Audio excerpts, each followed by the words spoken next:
Hey everyone, welcome back to WonderGod. Today we will see third part What if Harry Potter reincarnated and conquered the wizarding world. Here is short summary. Killed by Voldemort, Harry awakens in his younger self, memories intact, vengeance burning. This time, he won't be a pawn. He'll master magic, bend science, and rise as the wizarding world's greatest force.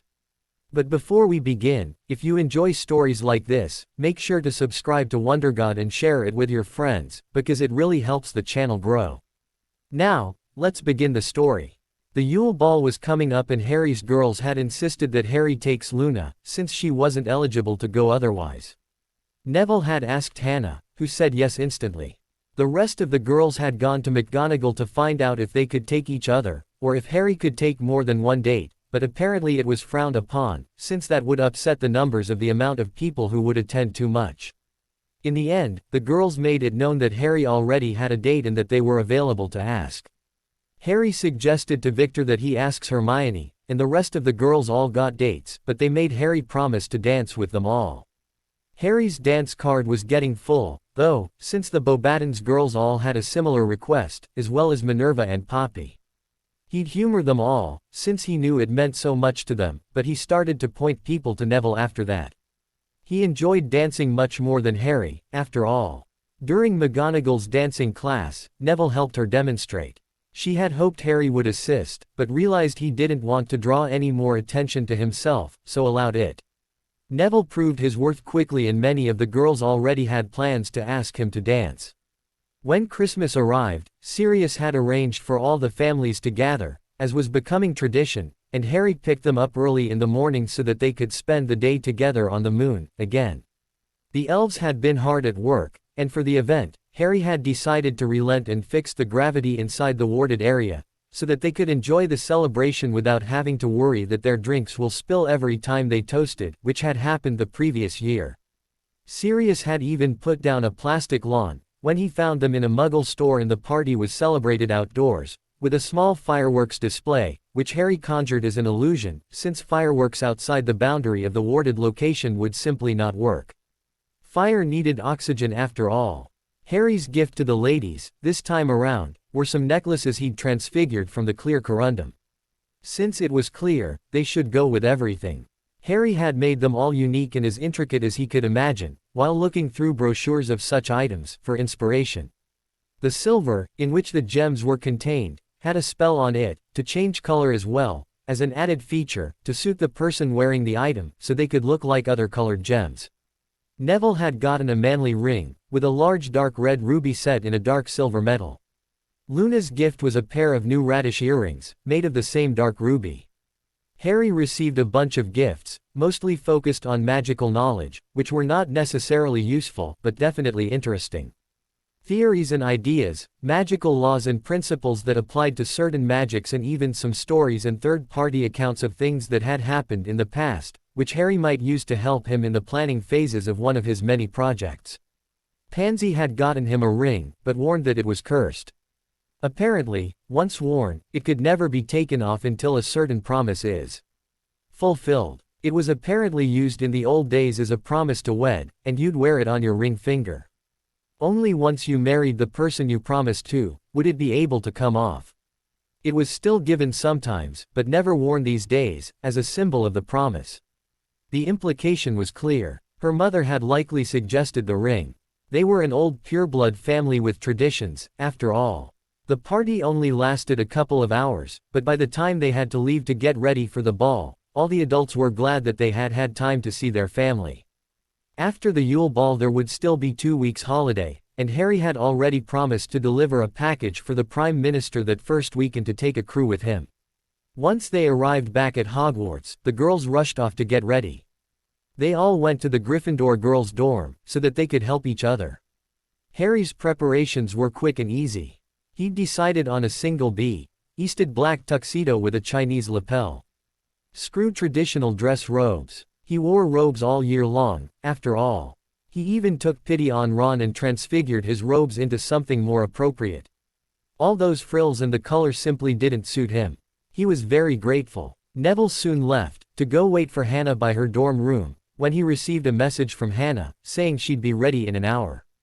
Apparently it was considered good manners to be early, rather than on time. By the time the ladies came down, Harry was already waiting. They'd all arranged to meet their dates in, or just outside the Gryffindor common room.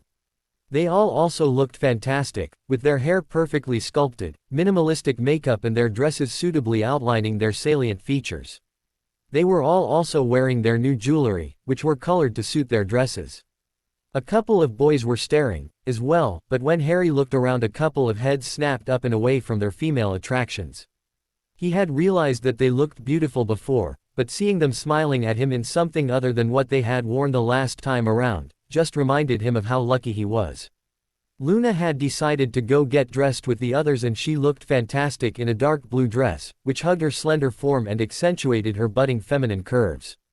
She wore her new radish earrings which somehow worked with the way her hair was made up behind her head and a few soft curls falling on the sides of her face. The fact that she was wearing Muggle sneakers, covered in blue bedazzling, just screamed, Luna, and didn't detract from the ensemble at all. "You all look bloody fantastic," Harry exclaimed. "You don't look bad, yourself," Luna said, smiling at him, with just a bit more focus in her eyes than normal.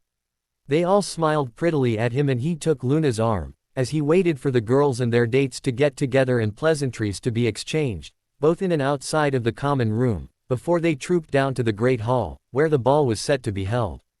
The other guests entered and Harry greeted Fleur, who had found a decent fellow, after consulting his girls for opinions. Hermione's date, Victor, had been waiting for her outside with a few other boys, and they'd already greeted. They were soon let in and they opened the festivities with a dance, which was joined by the other adults and finally the few students who could actually dance in this, more formal, style. After a few dances like that, it switched to a live rock and roll band. The classical music would be played again later, for those who liked that. Harry ended up dancing with not just all of his girls and those from Beauxbatons, but several of the attending adults and quite a few older girls. One of which was so forward as to shift Harry's hand to rest on her behind, but he smiled at her and moved it back, refusing the action to happen again, when she tried. That girl soon found herself cornered, with a few of his girls making certain she knew her place. Harry didn't see that girl again for the rest of the night. The evening was quite the success, with no interruptions or strange happenings, besides that the headmaster tried to corner him again. Harry knew that a certain bug would not be in attendance, because he had told her not to be. He'd rather avoid her slipping in an article about Hagrid's origins, if at all possible. While he wasn't such a good friend, this time around, he still cared for the big man. He was happy for him, when he saw him dancing with Madame Maxime, too. By the time Harry and Luna decided that the evening was over, there were still many people around, but Harry had been on his feet long enough and Luna had realized that he was just sticking around to be a good companion. When they told their friends, those that would be returning to Gryffindor Tower decided they were done too, except for Hermione, who was actually enjoying Victor's company and who decided to stay for a while longer. They greeted their other friends and soon made their way back up to the common room. Harry just wanted to sit down for a while, so he plopped down in front of the fire and sat back. Luna decided to stay with him, while the other girls went to go change. High heels apparently became uncomfortable after a while. Luna was fine, though, considering her foot attire. "Did you enjoy the ball?" Luna asked Harry, as he sat there, just enjoying being off his feet. "I really did," Harry said. "Thank you for being my date, Luna. Did you enjoy yourself?" "Oh, yes," Luna confirmed. "You were very attentive, even though you had to dance with so many people. I still had a wonderful evening. Thank you for taking me." "It was a pleasure, Luna," Harry said. "And you do look splendid tonight."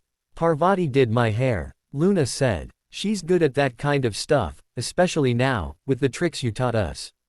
I could never get my hair up like this. She had a good model to work on. It probably took very little effort to get you ready." Harry smiled at her. Luna smiled at him and then looked back at the fire, as a comfortable silence fell over them. After a while, Luna broke the silence. "I really would like to go change, now," she said. Harry looked up at her in question.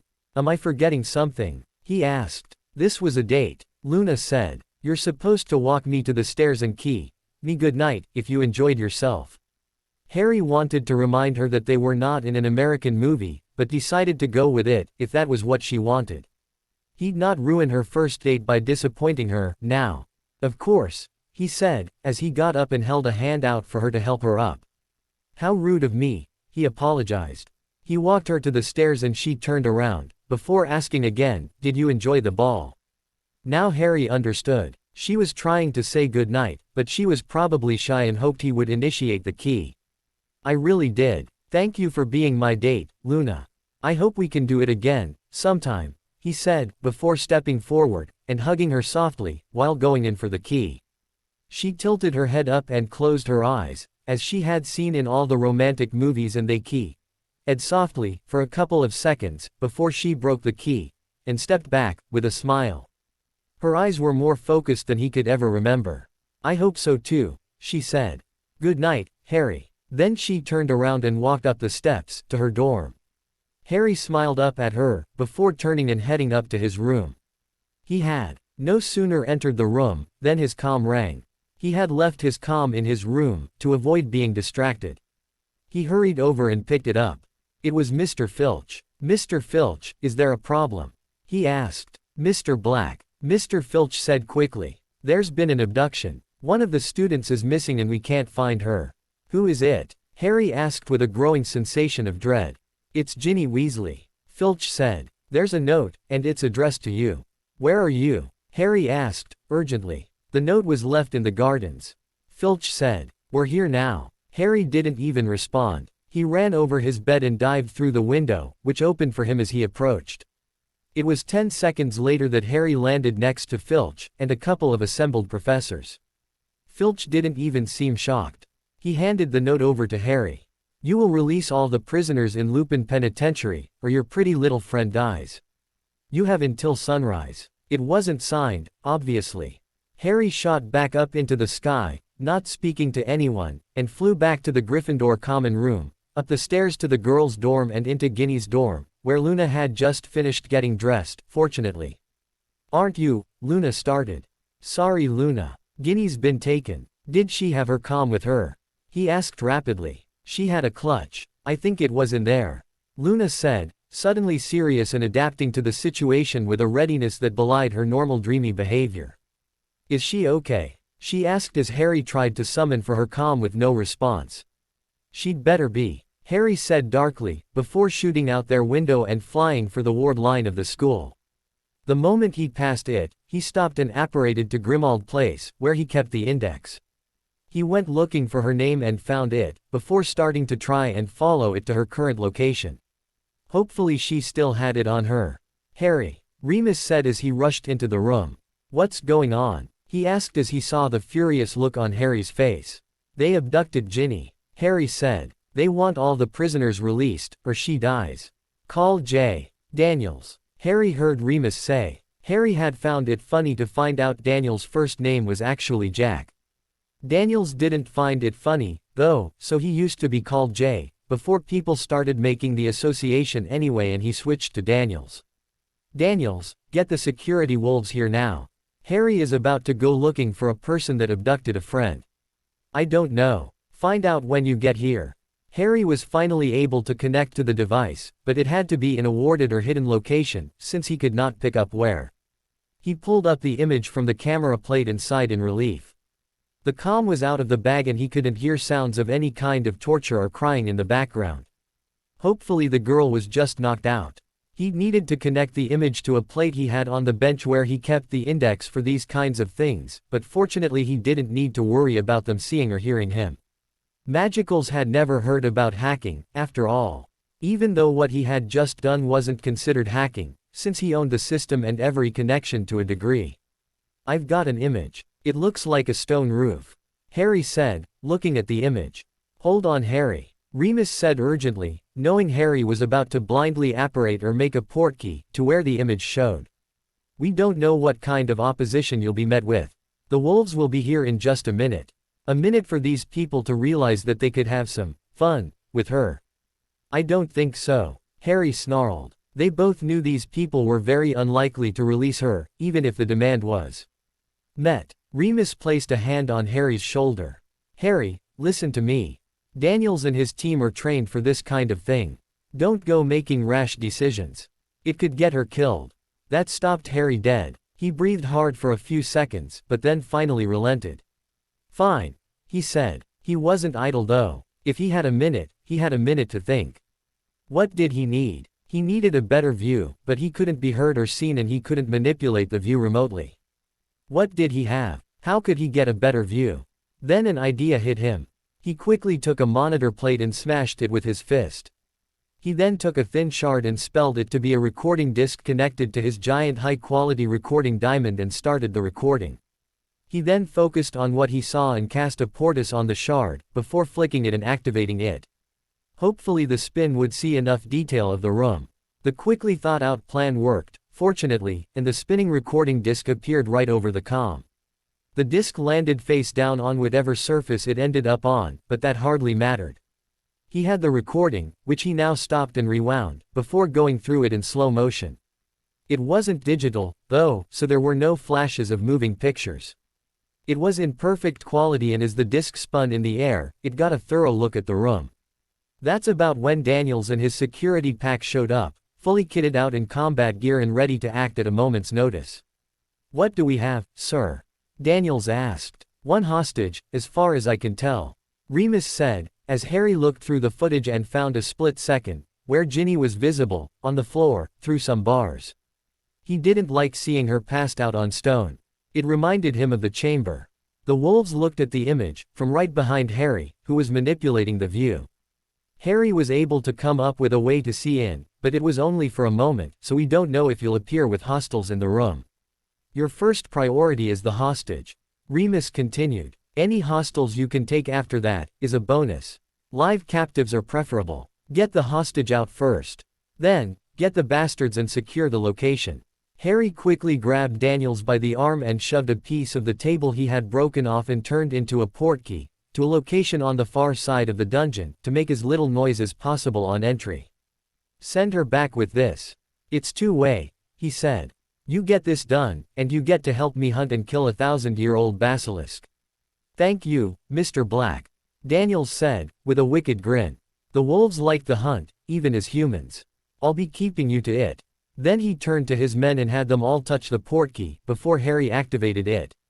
They disappeared and Harry turned to the display of her comm again and waited. He couldn't hear a thing. But in a couple of seconds, he saw the comm move and for a split second Daniels showed a thumbs up in the comm, before it went dark, as he placed it in the bag. 20 seconds later, Ginny appeared with her clutch on her chest, along with the piece of table. Harry was on her in a second, casting diagnostics. It seemed they had left her unhurt and intact. Her dress didn't even have a mark on it. What are you going to do? Remus asked. I'm thinking Severus can get the information from her and then we obliviate. Harry said, as he levitated the girl up after a sigh of relief. She doesn't need to know this, and neither does anyone else. Let's keep this in-house. Hopefully there's not a panic going on at Hogwarts already. Remus said. Where's Sirius? Harry asked. He had a bit too much to drink during and after the Christmas party and he's passed out in the backyard. Remus smirked. Isn't it cold? Harry asked. Likely, since Heshbpd. Remus nodded. He deserves it. Harry said, catching on and glad he had not cursed the mud with sobriety yet, but he had more important things to do. I'm going now. Thank Daniels for me please, and let me know what he finds. Will do. Remus promised, before quickly hugging Harry. You did good, Harry. Really, really good. Thanks, Remus. Harry said. Then he grabbed onto Ginny and apparated out. 5 minutes after Harry had taken the message from Filch and flew off, the people gathered were still arguing about what to do, when Harry appeared, with Ginny floating next to him. How did you get to her so fast? Dumbledore asked, both shocked and relieved. Harry ignored him and simply floated Snape and Madame Pomfrey, who had recently joined the group, up and flew them to the infirmary with them. Place her here, Madame Pomfrey instructed, pointing at a bed. She was really proud of the young man, but she was all business at the moment. Harry placed her down gently and grabbed Snape by the arm. Severus didn't know what to think of the situation, but he was sincerely grateful that there was no bloodshed before this was resolved, that he knew of. He hoped the captors were dealing with the wolves and not the Aurors, though. Considering Harry's immediate response, however, he suspected he had retrieved her himself. His bleeding hand was also telling. Severus, I need you to read her mind, get any useful information from this evening and then obliviate the moment this situation occurred. Harry said, not realizing he'd used the man's given name. We can tell people her drink was spiked or something, but she doesn't need to carry this. As far as I'm aware, nothing did happen this evening, okay? Mr. Black, Severus said, I assure you that the health and safety of the students come first, but I'm not allowed by law to do as you ask. If however, something like what you described happens to the girl, I'll have to assume you did it.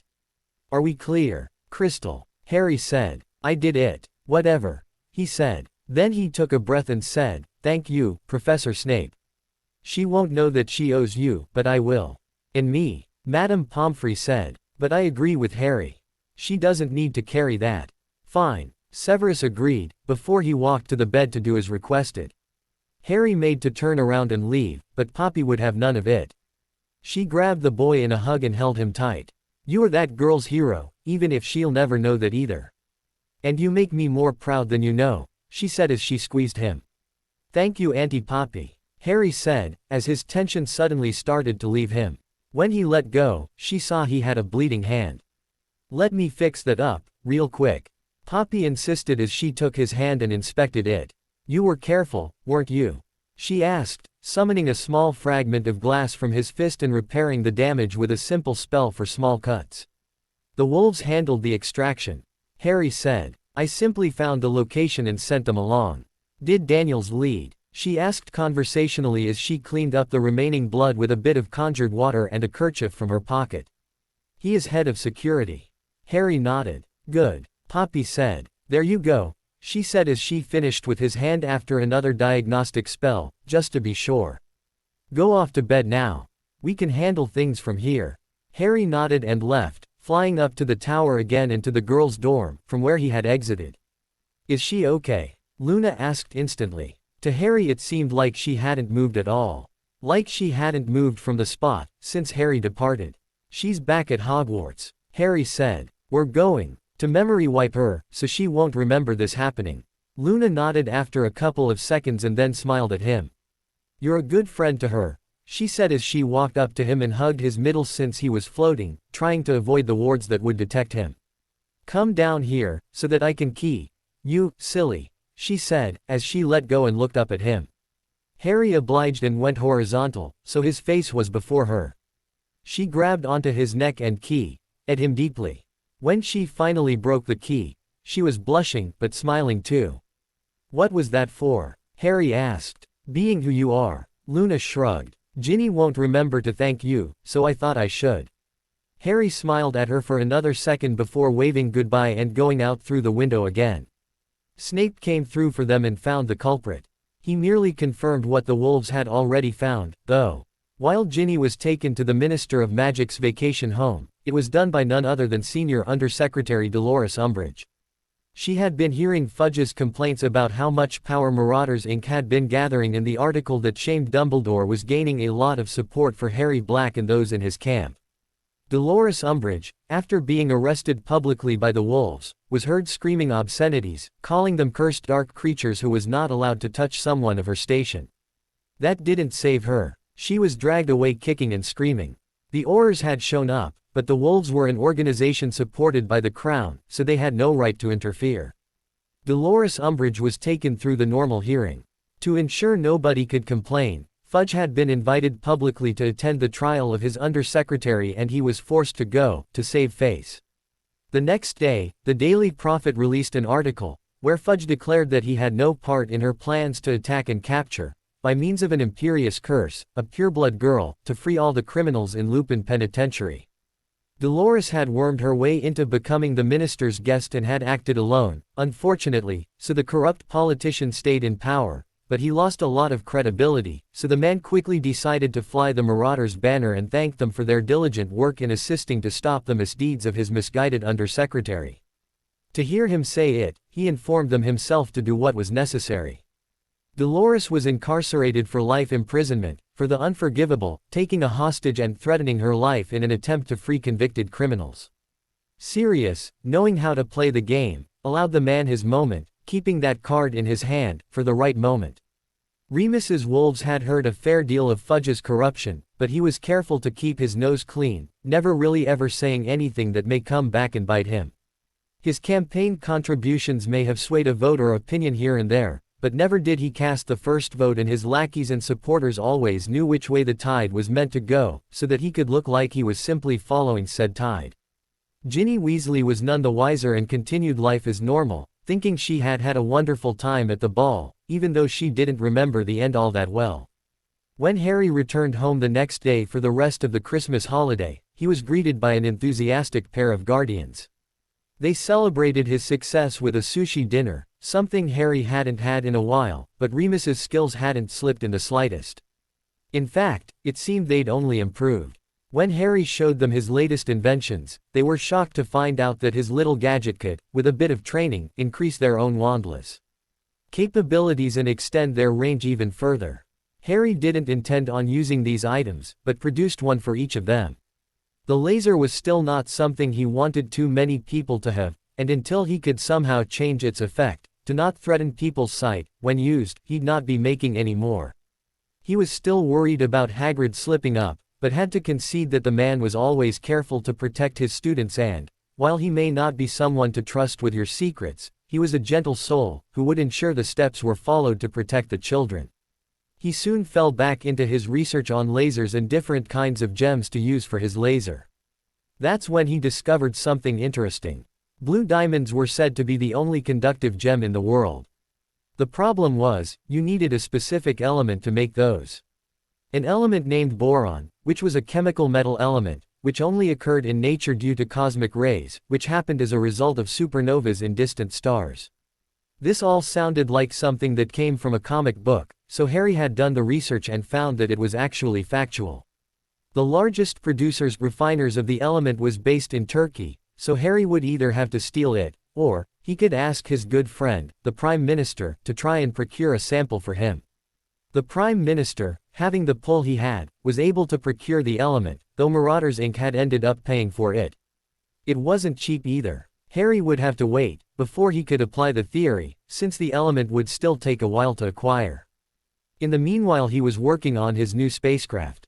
Harry would be crafting parts of a new flying machine over the next week, since he wanted to try a few ideas and he had new materials to work with. The hull of the ship was covered in tungsten carbide, which Harry had purchased through the goblins, at expense, and further enhanced with runes and spells for both durability and reconstitution, should something ever be hard enough to break through the protections. The inside of the ship was constructed of steel, considering weight wasn't really an issue.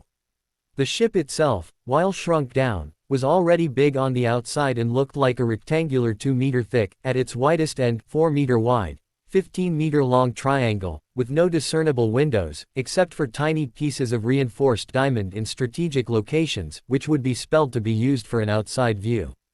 The hull was shaped around those diamonds, to give it as little contact with any debris as possible. Then they were all separately warded, with powerful wards. The size of the wards and the power in them, made those diamonds near impossible to get to. The inside of the ship was obviously much bigger.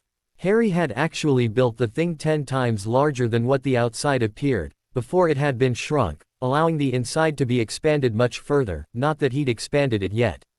It already had enough space for anything he might need. It even had a couple of sleeping compartments. It would eventually have a kitchen, a game room and a workshop, but that was as far as he got in planning, considering his limited time. The ship wasn't operational yet, either. He'd need months to work out the finer details, considering he still needed to figure out the sensors. The day of the delivery arrived and Harry went to a hangar in an abandoned military base, where he was told a hangar door would be left open for him to fly in. The Prime Minister would be meeting them there and Harry would need to call him to let them know he was in and close the door. When he landed, he made the call. "Mr. Black," the Prime Minister of Great Britain answered. "You're right on time. Can I order the doors shut?" "Yes, Mr. Minister," Harry greeted. "You may." It wasn't a minute later that Harry opened the hatch, when the door was closed. The gathered group of 3, mostly trained, astronauts looked on in shock as a 14-year-old boy in what seemed to be a tuxedo walked down the steps of the disillusioned ship. "Good day, Mr. Black," John said, walking forward and shaking the boy's hand. "It is good to see you again." Minister. Harry greeted again. Always a pleasure. He looked at the small group, who were looking at Harry with a bit of mistrust. So these are the ones you chose for this first mission. All well trained and in the know. John agreed. Let me introduce you to the leader of this group, Dr. Sidney Hawk, he said, walking to a middle-aged woman with blonde hair and a disgruntled look on her face. Dr. Hawk, this is Harry Black. He's the boy I've been telling you about. John said. Good morning, Mr. Black, the woman said, holding out her hand to Harry. I hear you have the Prime Minister convinced you have space capabilities. I hear that, too. Harry said with a bit of a smile. She may not be convinced, but he'd make a believer of her yet. Now, play nice, boys and girls. John chided mildly. Harry has my trust, and I have certain information that proves his capabilities to me. Why are you wearing a tux? The woman asked Harry. He didn't look more than a schoolboy. When I told my guardians what kind of protections I'd need after my initial flight and the tests of what magic was capable of in space, they decided that a space suit should look good. They may have also misunderstood the concept of a suit. Harry explained. This suit was the culmination of their efforts. Since it is charmed to fit me for a few years, I thought it would be a waste to get something new. And you've tested it? The woman asked skeptically. I've walked on the moon in nothing but this. Harry said, as his face became serious. I'd suggest you don't doubt my capabilities, Dr. Hawk. I had planned on showing you around up there, if you were nice to me. Mr. Minister, the woman said, turning to the man. You cannot be serious about this. This boy couldn't know how to, she started. Dr. Hawk. Minister Major interrupted, a tone of command in his voice. You will not insult Mr. Black's capabilities in my presence, is that understood? His company has been offering more support than any other country can claim their magical community provides. He is no mere teen, despite what he may look like. The man turned to Harry, then. Mr. Black. Despite what I just said, I would also request that you offer the good doctor the benefit of the doubt, until you've proven yourself. She's likely to be your biggest asset going forward. Yes, sir. Harry said, hearing the same from the doctor. Good. John said. Now, let's discuss this delivery. After that it was all business. The Prime Minister had been informed of the size of the hold on the saucer and they had taken that into consideration in the design. There were two parts that would need to be put together, which was why there was a mechanical engineer. They had brought their own space suits, as well, since they'd not be trusting something as questionable as magic in space. Harry loaded the packages and closed the hold, before they discussed the specifics. The space suits would need to be tested in the magical environment, but fortunately precautions had been taken. It wasn't an advanced design with microchips and computers. Mostly it was just a contained system with air and a tether. It took them a couple of hours of prep, where the logistics were discussed. Harry was meant to just provide transport. But he could see a couple of places where he could help. He didn't say anything, though, since he didn't want to interrupt. John couldn't stay all day, either, and he needed to leave soon, but before he did, he handed Harry a parcel. This is the requested item. John said. Already? Harry asked. I thought it would take weeks. I sped things along. John said with a bit of a smile. Knowing you, there's a need, and anything you need to expand and advance, is something I can prioritize. Thank you, sir. Harry said with a smile, as he looked at the precious sealed metallic container in his hands. This will be very useful in one of my long-term projects, he said. May I ask what you intend to use it for? John asked. Harry sighed, before stepping a bit away and beckoning the man to follow him. It's an idea I had for a long-range sensor. If I ever want to make it to different planets, I may need more speed, but that's already achievable. What I don't have is a sensor so that I don't collide with any objects in space. If the plan works out, this element will work well for one such sensor. How, though? John persisted. The boy was planning to go to different planets. If he succeeded, he was already the head of the most advanced space program on the planet. That's not something I wish to discuss until I've achieved success, sir. Harry said. No offense, but while it is theoretical at this point, it would also constitute family magic and a precious discovery if it works. John knew when not to push, so he nodded and said, of course. I'll be certain to keep that in mind and be on the lookout for more precious materials, should you ever need access to them. That would be appreciated, sir.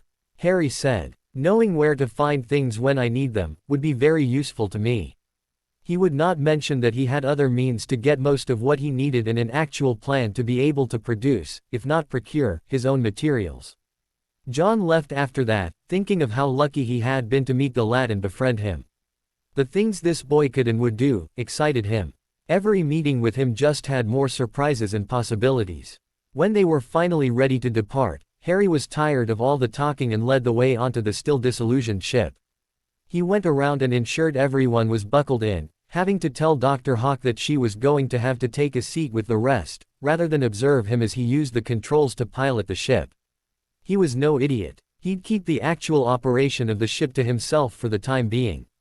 When everyone was buckled in, Harry extended his magic to push the button he'd been showed that would open the hangar door, and they shot out of the hangar at full speed, feeling none of the G-forces.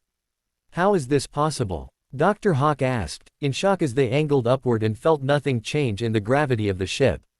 Magic, Harry said flatly. I know it's magic, Mr. Black, but this isn't something I've ever experienced, and my daughter never told me that there was magic to manipulate gravity and gravitational forces.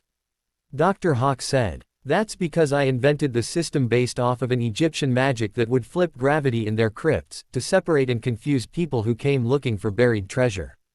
Harry informed her. You can modify magic? One of the others asked. He was a tall brunette with the look and feel of a soldier about him. None of them were magical, but they were all related to magical people and knew only what they had been told. Isn't that something that takes years of training and experimentation? Magicals don't learn the mundane sciences. Harry said, as the sky before them became darker. I found that understanding the principles of science augmented my abilities with magic. I can do many things magicals thought impossible before. It explains the ship then, the same man said. I hear you've been making magical items that performs the same functions as our technology, except better. That's the idea, Harry said. Sorry, what's your name again? He asked the man. Lieutenant David Thompson, Royal Marines, sir, the man said. So you're a fighter? Harry asked. Why were you chosen? He asked. Because I'm in the know and I've been trained to think fast and react faster. Thompson said. David has been trained as an astronaut, but his chance slipped by when the US decided to give the position to one of their own a couple of years back. Dr. Hawk said. I bet you're glad you were given the opportunity, then. Harry said with a smile for the man. More than pleased, now that I see this proposition wasn't a hoax of some kind. Thompson said, as he watched the last light filter away as they left the atmosphere behind. How far are we up? Dr. Hawk asked. We're not there yet, Harry said. You said 36,000 kilometers, correct? How far are we up now? Dr. Hawk asked, after nodding. We're still accelerating, Harry said, instead of answering. This trip should take around 20 minutes there. What? Dr. Hawk asked. She realized he wasn't answering her on purpose. How fast can this thing go? On my first test flight, I stopped accelerating at around Mach 90. Harry relented. Max Mach 6, while exiting atmosphere, since there's strain on the wards that protect against friction. The doctor was no fool and knew at what height the atmosphere ended, so she had a rough idea of how far they had already gone. Knowing how long the trip would take, however, shocked her. The Prime Minister had been right to scold her. The boy was doing impossible things, by using mundane science and magic together. Silence reigned for a while, until Thompson asked, any chance we can experience 0G? Sure, Harry said as he pulled down on the slider that activated that feature. Suddenly there was no gravity. Just do me a favor and don't unstrap, just yet, he added. Any particular reason? Dr. Hawk asked. The seats have separate protections, which is a recent addition. Harry said. Should we hit anything large enough to actually affect our speed, you won't be killed instantly, as long as you're in your seats. And the ship? Dr. Hawk asked. The first time I went up, I was hit by an asteroid. Only the first layer of the hull was bent, but not breached. Harry informed her. How many layers do you have? Dr. Hawk asked. 4, Harry said. Main, secondary, internal backup and internal. All are magically toughened and self-repairing. That should take care of it. Dr. Hawk said. What about the window? Toughened, layered, magically repairing. Not a window, Harry said. But I can't tell you more. It's family magic. I can tell you that the front of the ship is even more protected, and if you look over there, he pointed over to the side and activated the monitors to show around the ship, you'll see that there are views around the ship to show any potential problems, but this trip is a short one. We shouldn't need to monitor that. Sir, the third and final member of the crew asked. As Harry recalled, she was a mechanical engineer. Dr. Pike, right? Harry asked, trying to recall her name. Yes, sir. Dr. Pike confirmed. Would you mind if I take a position there anyway? She asked. If you want, Harry said as he transfigured the seat she was in loose from the steel frame of the floor and moved her over to the requested position, switching her chair for the one that had been there and moving that chair to her previous position. Dr. Samantha Pike was shocked by most of the revelations so far, but was more than happy to get a view from outside the ship and was finally able to see some of its construction. Wait, are we on a flying saucer? She asked incredulously. Harry chuckled at that. I designed the ship in such a way that should it ever be seen, that nobody would believe the person reporting it. It protects both myself and the secret of magic, he explained. So how long have these magical saucers been around? Dr. Hawk asked. First of its kind, I'm afraid. Harry said. Built this baby just before I turned 12, so more than 2.5 years ago. So you're saying magicals aren't responsible for the UFO sightings around the world? Lieutenant Thompson said. I honestly don't know, Harry said with a shrug. There is a possibility, but I've not met a magical that's been going around pranking mundane people with those. I've also not found any signs of intelligent life out there. And very few signs of it on the planet. Dr. Hawk added, with a bit of a sardonic smile this time.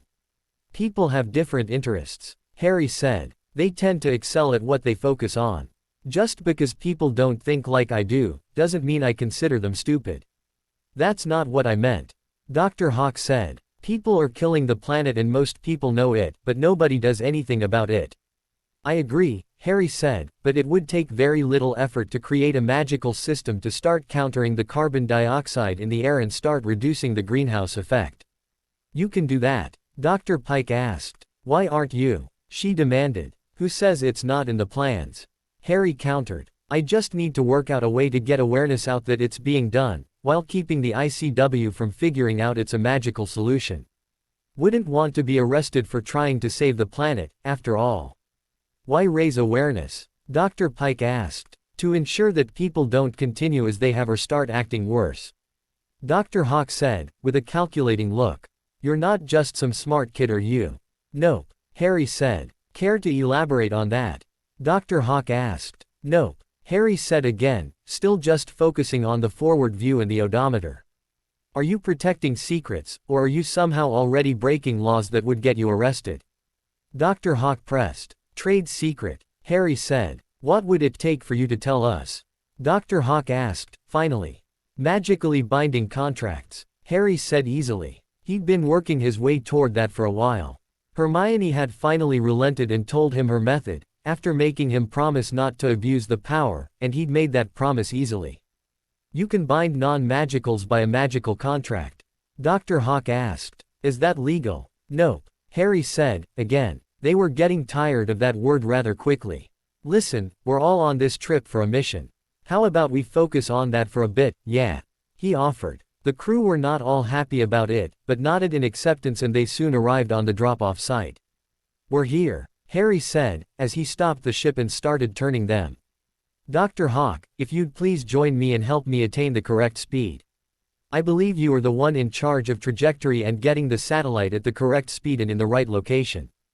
Dr. Hawk undid her safety harnesses and experienced the zero-G properly for the first time. Harry helped maneuver her around and showed her the odometer. How does it function? She asked. Starting from point of origin, and taking into consideration the relative movement of the planet, it measures movement and tracks our path using intervals in time and shows total distance moved, Harry said. So when it says that we are standing still, we should be in geosynchronous orbit. So, you don't really need me, here? She asked, looking at the speedometer and noting that it stated that they were at a standstill. Would you have believed me if I just told you? Harry asked with a smirk. The doctor shook her head and said, smartass. You were the one that questioned my capabilities. Harry shrugged. Okay, let's get this party started. He extended his power and opened the hatch, removing the packets and leveled them in front of the ship. Are you all ready to proceed? I can maneuver and control your movement out there. How are we staying in contact? Thompson asked as he unbuckled. Harry opened a pouch and pulled out 3 plates he'd charmed beforehand. These are two-way audio communicators, all paired with my comm. Simply put them in your suit and I'll activate them once you are ready. They stick to anything you press them to. All of them took the plates and placed them next to their heads, inside their suits. The process from there was reasonably simple. Not all of them would exit, of course, but all of them had jobs. The satellite was already mostly assembled, but would need a couple of connections set up and tested. Harry transfigured the airlock around them and kept contact as he opened the small hole to decompress. Everything went to plan, and 2 hours later, Harry had brought the electrical engineer and the Marine back onto the ship. Once they were all seated again, Harry called the Prime Minister. Mr. Black, John asked. Is there a problem? He asked. Wasn't it too early to call? Job's done, Harry said with a smirk. The team assures me that they tested the connection and it seems everything is in order. Well done, Captain Black. John said. Captain? Harry asked. Well, you're the captain of the ship. John said. Getting you official documentation would be difficult, but I'm thinking that hardly matters to you, does it? You'd be right, Harry said. Do I have your permission to take the crew for a side trip before returning, since we finished early? Where were you thinking? John asked. Remember where I went to test the problem with the werewolves? Harry asked. Ah, right, John said, catching on. Permission granted. Just tell the crew that I'll be expecting a report on the trip. Shouldn't be a problem, Harry said, seeing the leader of the crew indicating at him. Dr. Hawk is indicating that she'd like to speak to you. Pass her along, John said. Oh, and Harry. Thank you. No problem, sir, Harry said, before he floated the comm to Dr. Hawk. Hello, sir. Do you mind telling me where he's taking us? Dr. Hawk asked. There was silence as John explained his suspicions. Really? He's got what? She exclaimed, looking at Harry incredulously. Yes, sir. I understand, sir. Mum's the word. Goodbye, sir. She turned to Harry, then. You're just full of surprises, aren't you? Where are we going? Lieutenant Thompson asked. Apparently, I'm supposed to keep that to myself until we arrive. Dr. Hawk said. You won't be disappointed, though, if we're going where the Prime Minister suspects. Harry said nothing, but smirked. Then he shot them towards Earth again, allowing some of the G-forces through. This is more like what I expected, Thompson said with a happy smile as he looked at the forward display. Any reason we didn't feel any of this before? Dr. Hawk asked. Sensitive equipment require careful handling, Harry said. It takes only a little finesse to cancel out any and all gravitational forces, but I prefer to feel like I'm accelerating when I am. Where are we going? Dr. Pike asked. Texas, Harry said. First, he added, when he saw a frown from Dr. Hawk. It took almost the same amount of time to go back to Earth, but Harry needed to slow them down before re-entry again. They soon arrived above the house. Close your eyes, please. We're about to pass a magical barrier that will disorient you if you look, and I don't like the smell of vomit. Harry didn't wait for any response as he moved forward. Lieutenant Thompson groaned, as they passed. Didn't close your eyes, did you? Harry asked, smirking at the man. Thought I could handle a bit of queasiness. Thompson said. Just don't puke. That suit of yours probably won't smell better for it. Harry warned. I can handle this much. Thompson assured him. Good, Harry said as they approached the garage. Are you parking us? Dr. Hawk asked, as she saw their approach. No, Harry said, as he slowly flew them in and closed the garage door and opened it again. When he reversed them out and turned around, Thompson exclaimed, the moon. Are we on the moon? Yup, Harry said, as he went to park them on the usual spot. Once done, he undid his belt and walked to the door, opening it, before anyone could object. He'd turned the saucer strategically. None of them had seen the house. Watch your step, he warned as he walked out. There were calls of alarm from the crew. All of them had shut their visors instantly, but they'd also noted that there was no decompression. Harry had walked into the house and started making tea, leaving the crew to decide what they wanted to do. It took them a couple of minutes and Harry chuckled when he heard whoever was leading to stumble as the gravity changed again.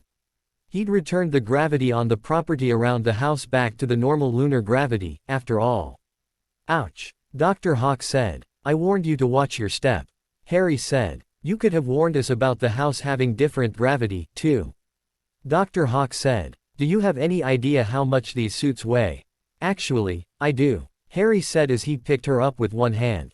How did you do that? Dr. Hawk asked in shock. The boy could not be that strong. Magic. Harry shrugged. Come on in, he called as he turned around.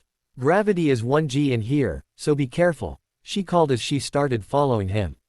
When they were all inside and sat down on the chairs Harry had transfigured for them, since the couches were a bit low for their clunky suits, he offered tea or coffee. There was a service out already and they could serve themselves. I'm assuming we have breathable atmosphere? Dr. Pike asked. Of course, Harry said. Otherwise I'd have made the airlock to protect the ship. The astronauts all took off their helms, but nobody answered to his offer of tea or coffee. Why are we here, sir? Thompson asked. To be able to say you've been to the moon and be the first astronauts to drink tea or coffee on the moon. Harry said. Not the first non-magicals, unfortunately. My friends and their families tend to come here for Christmas, so my Muggle-born friends' parents were the first to claim those. So, what do you think of your first space mission? Harry asked, once everyone had served themselves. I'm impressed, Thompson said. And grateful, he added. I thought my chance was gone, but here we are, sitting in someone's private home, on the moon. If you told me yesterday that I'd be here, I'd have called the loony bin on you. Dr. Pike said. You have bigger plans, though. Dr. Hawk stated. I'd like to know what you're planning. I'd love to tell you.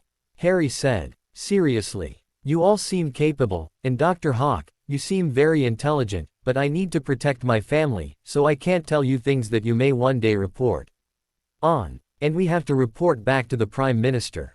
Dr. Hawk said, nodding. Unless we can convince him to also sign some sort of magical contract, or he allows us to sign one, knowing we'd be limited in what we can tell him from there on out. That's the gist of it. Harry confirmed. I can always just wait. One of my friends is really smart and just finished her high school curriculum. How old is she? Dr. Hawk asked. 15. Harry said. Hermione's birthday is always just a couple of weeks after school starts for the year. She's been studying in her spare time and intends to join me in my research into what's possible with magic, so I can wait for her, if need be. You are a conniving bugger, aren't you? Dr. Pike said. You mentioned the greenhouse effects on purpose, so that we can tell the PM that you have that in view. That way he'll have little to no choice but to allow your contracts. Dr. Hawk said, nodding at Dr. Pike, in acknowledgement. Dr. Hawk mentioned the planet's problems first, to be fair, and I have to protect my interests. Harry said noncommittally. But I'm in no hurry. The planet has a couple of years left and I can always leave. My next ship will be way faster and I'd likely be able to survive on it for years, once it's properly kitted out. Next ship? Thompson asked. Oh, yeah, Harry said with vigor. Finished the hull and the first couple of sleeping compartments. I'm looking into other things it will need, but for now, I'm just working on a long-range sensor, to avoid collisions. How do you plan on doing that? Dr. Pike asked, interested in what he had planned. That's also a trade secret and in development still. Harry said. I've got a plan, though. Anything you can tell us about? Thompson asked. Now that you mention it. Harry said, reaching into a pocket and taking out a sleek metal tube, before he tossed it to the Marine. Lightsaber, he said, with a smirk. You're not funny, Thompson said, looking at the handle and spotting the button. When he pressed it, there were shouts of alarm as the red staff extended out of it. Relax people, it's just a force construct. When it's red, it doesn't cut. Harry assured them. If he slid the top slider across to its other setting, and the blade turns purple, then you have to worry. Thompson looked for and found the slider, but as his finger moved to it, Dr. Hawk said quickly, don't you dare. We're not here to play games. Harry chuckled and conjured a target outside on the plastic lawn. There's a target outside for you to play with, Thompson. Just, don't hurt yourself. Thompson was out of the house like a shot and had forgotten about the reduced gravity and everyone could see him rolling to a stop a little ways past the dummy. Are you bribing us? Dr. Hawk asked. That, Harry asked pointing to the lightsaber, which was already being tested. No. The lightsaber was a little side project, between a professor and myself. My latest project was a functional ruby laser. Harry pulled said device from his pocket and tossed it to the mechanical engineer. Had to produce the ruby myself.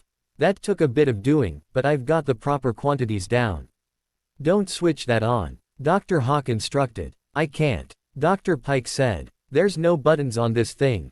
It runs on magic, Harry confirmed. Instead of a xenon flash tube, I can make the light appear inside the ruby and melded the mirror directly to the ruby. Then I used a couple of other tricks and there you have a working ruby laser. Have you tested its throughput? Dr. Pike asked. Don't have the tools for that. Harry apologized. But with the magics, I'm thinking it could outperform any lasers you can find currently on the market. What else? Dr. Hawk asked. There are a couple of other things, but they were mostly made for convenience, like the comm. Harry admitted. Why, isn't space travel, lightsabers and lasers enough for you? Just checking where your talents lay. Dr. Hawk said. Besides the spaceship and lightsaber, it seemed he was just recreating modern conveniences. It all had potential though. I'm thinking you could likely make many more advancements, if you had proper backing. I can make the advancements without. Harry said. I'd like support, but really don't need it. Knowing people with knowledge that I lack, however, would be a commodity. Integrating magical and non-magical systems, like the comm and the telephone system, would be very useful. My current advisor for mundane knowledge is a dentist. You're consulting a dentist for information on technology? Dr. Pike asked. My friend's father. Harry said. He's a bright fellow, but it's not his specialty. Harry looked out and saw Thompson sticking the pieces of the downed dummy with the point of the lightsaber and suddenly the parts assembled again, so that the man could start over. I'm assuming you have long-range plans if you're planning a long-range sensor. Dr. Hawk asked. Harry just smiled at her and refused to say anything. Damn you, Black, she swore. Of course we'll want to join, but we'll have to report our suspicions up until this point. Are you planning on going to other galaxies, or simply staying in our own? Harry continued to smile at her. Suddenly there was a whirl of activity outside and Harry looked up to see Sirius laying down on the glass with a lightsaber at his throat. Thompson, Harry yelled as he shot up and ran out. That's my godfather. He's allowed up here, he finished as the lightsaber retracted. Sorry, sir, Thompson said. I wasn't expecting someone to appear right next to me. What the hell are you doing here, Sirius? Harry demanded. Lieutenant Thompson almost took your head off. I come here sometimes to get away from the house. Sirius admitted. How the hell did you even get here?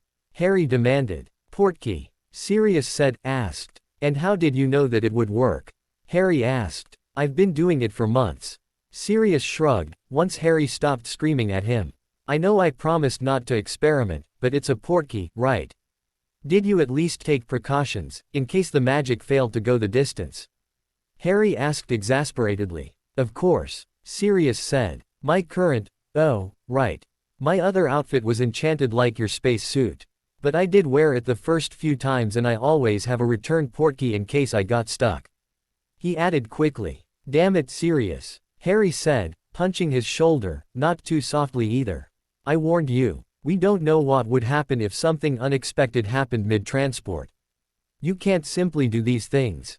We've not isolated the effect that solar winds have on the connection with the moon. If you die, what will I tell Remus? I don't know. Tell him I was being stupid, I guess. Sirius said, rubbing his sore shoulder. You know what? Harry said, suddenly getting a sinister smile. I'll let Remus handle you. Then Harry turned around and walked to the ship. Come on people, we're leaving. And like that the astronauts, who had all gathered when Sirius appeared, started walking to the ship. You too, Sirius. You're not testing Lady Luck again today. She's a spiteful ch and she'll definitely grab you by the berries. Too soon, they were back in Texas. Harry opened the hatch and tossed Sirius out like a sack of potatoes and flew off. You're not too kind to your godfather. Dr. Hawk said. He should listen to me, when I give him warnings. Harry countered. Then he focused on flying again. The sooner they got home, the quicker he could start working with the new element. Harry flew them into space and back in when he was above Britain. Before long they had landed inside the hangar again. Thank you for an informative and productive day, Captain Black. Dr. Hawk said. I hope we get to see each other again soon. Thank you for your time.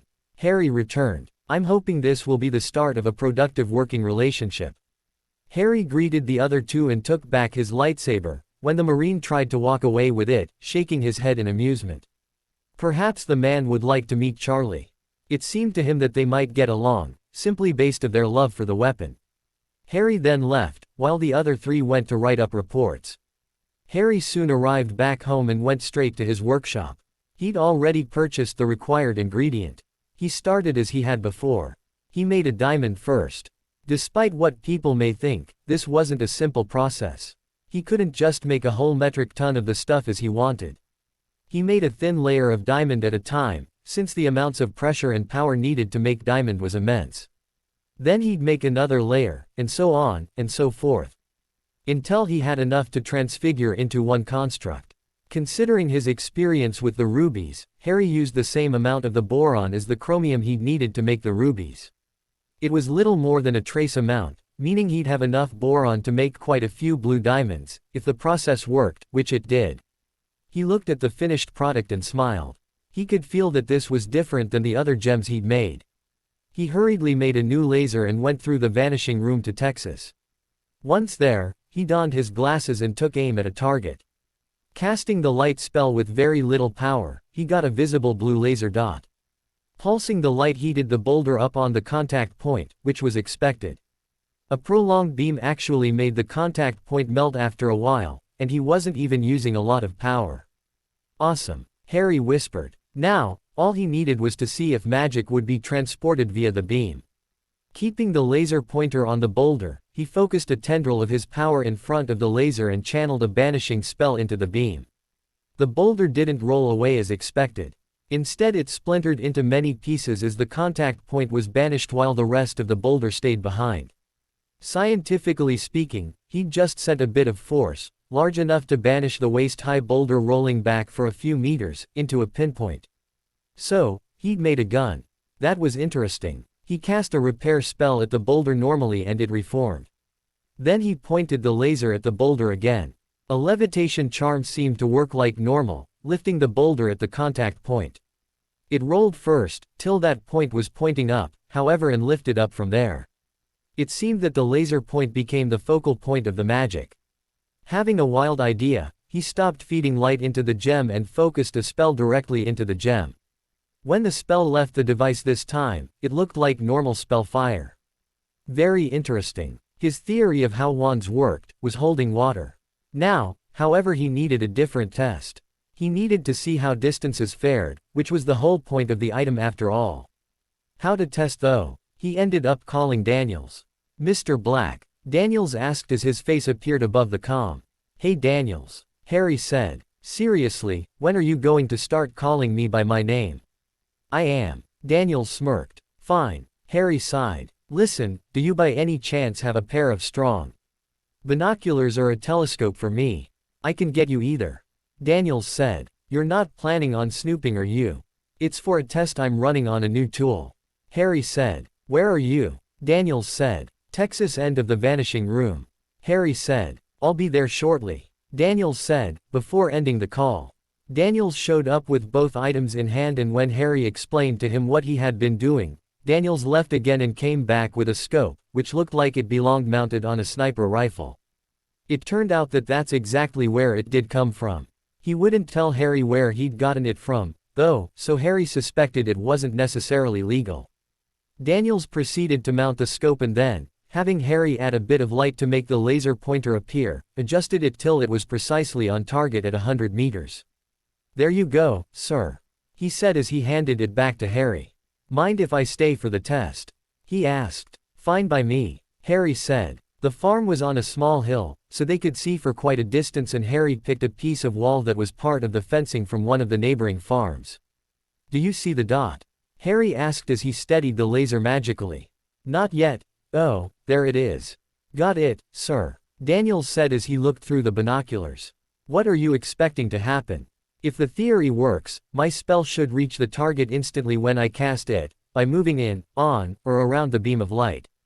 Harry said. So, You made a railgun, sir? Daniels asked. Watch and see, Harry said. Technically this is going to be faster than a railgun is supposed to be. He quickly cast the banishing charm again and the stone fence crumbled in as the far side shot away, the instant the spell was loosed. Yes, Harry said. Now, let's do something tricky. Then he cast a repair spell through the laser. The wall quickly fixed itself. It still happened instantly. That's impressive, sir, but scary as F.K., if you don't mind my saying so. Daniels said. I agree, which is why this is a tool I'll be using for good, rather than evil. Harry said. Though, knowing what he did now, he'd likely be upgrading Hagrid's laser gun. If he didn't need the glasses, there'd be less chance of him hurting innocent bystanders when the time came. I thought you said this would be some sort of long-range sensor, sir.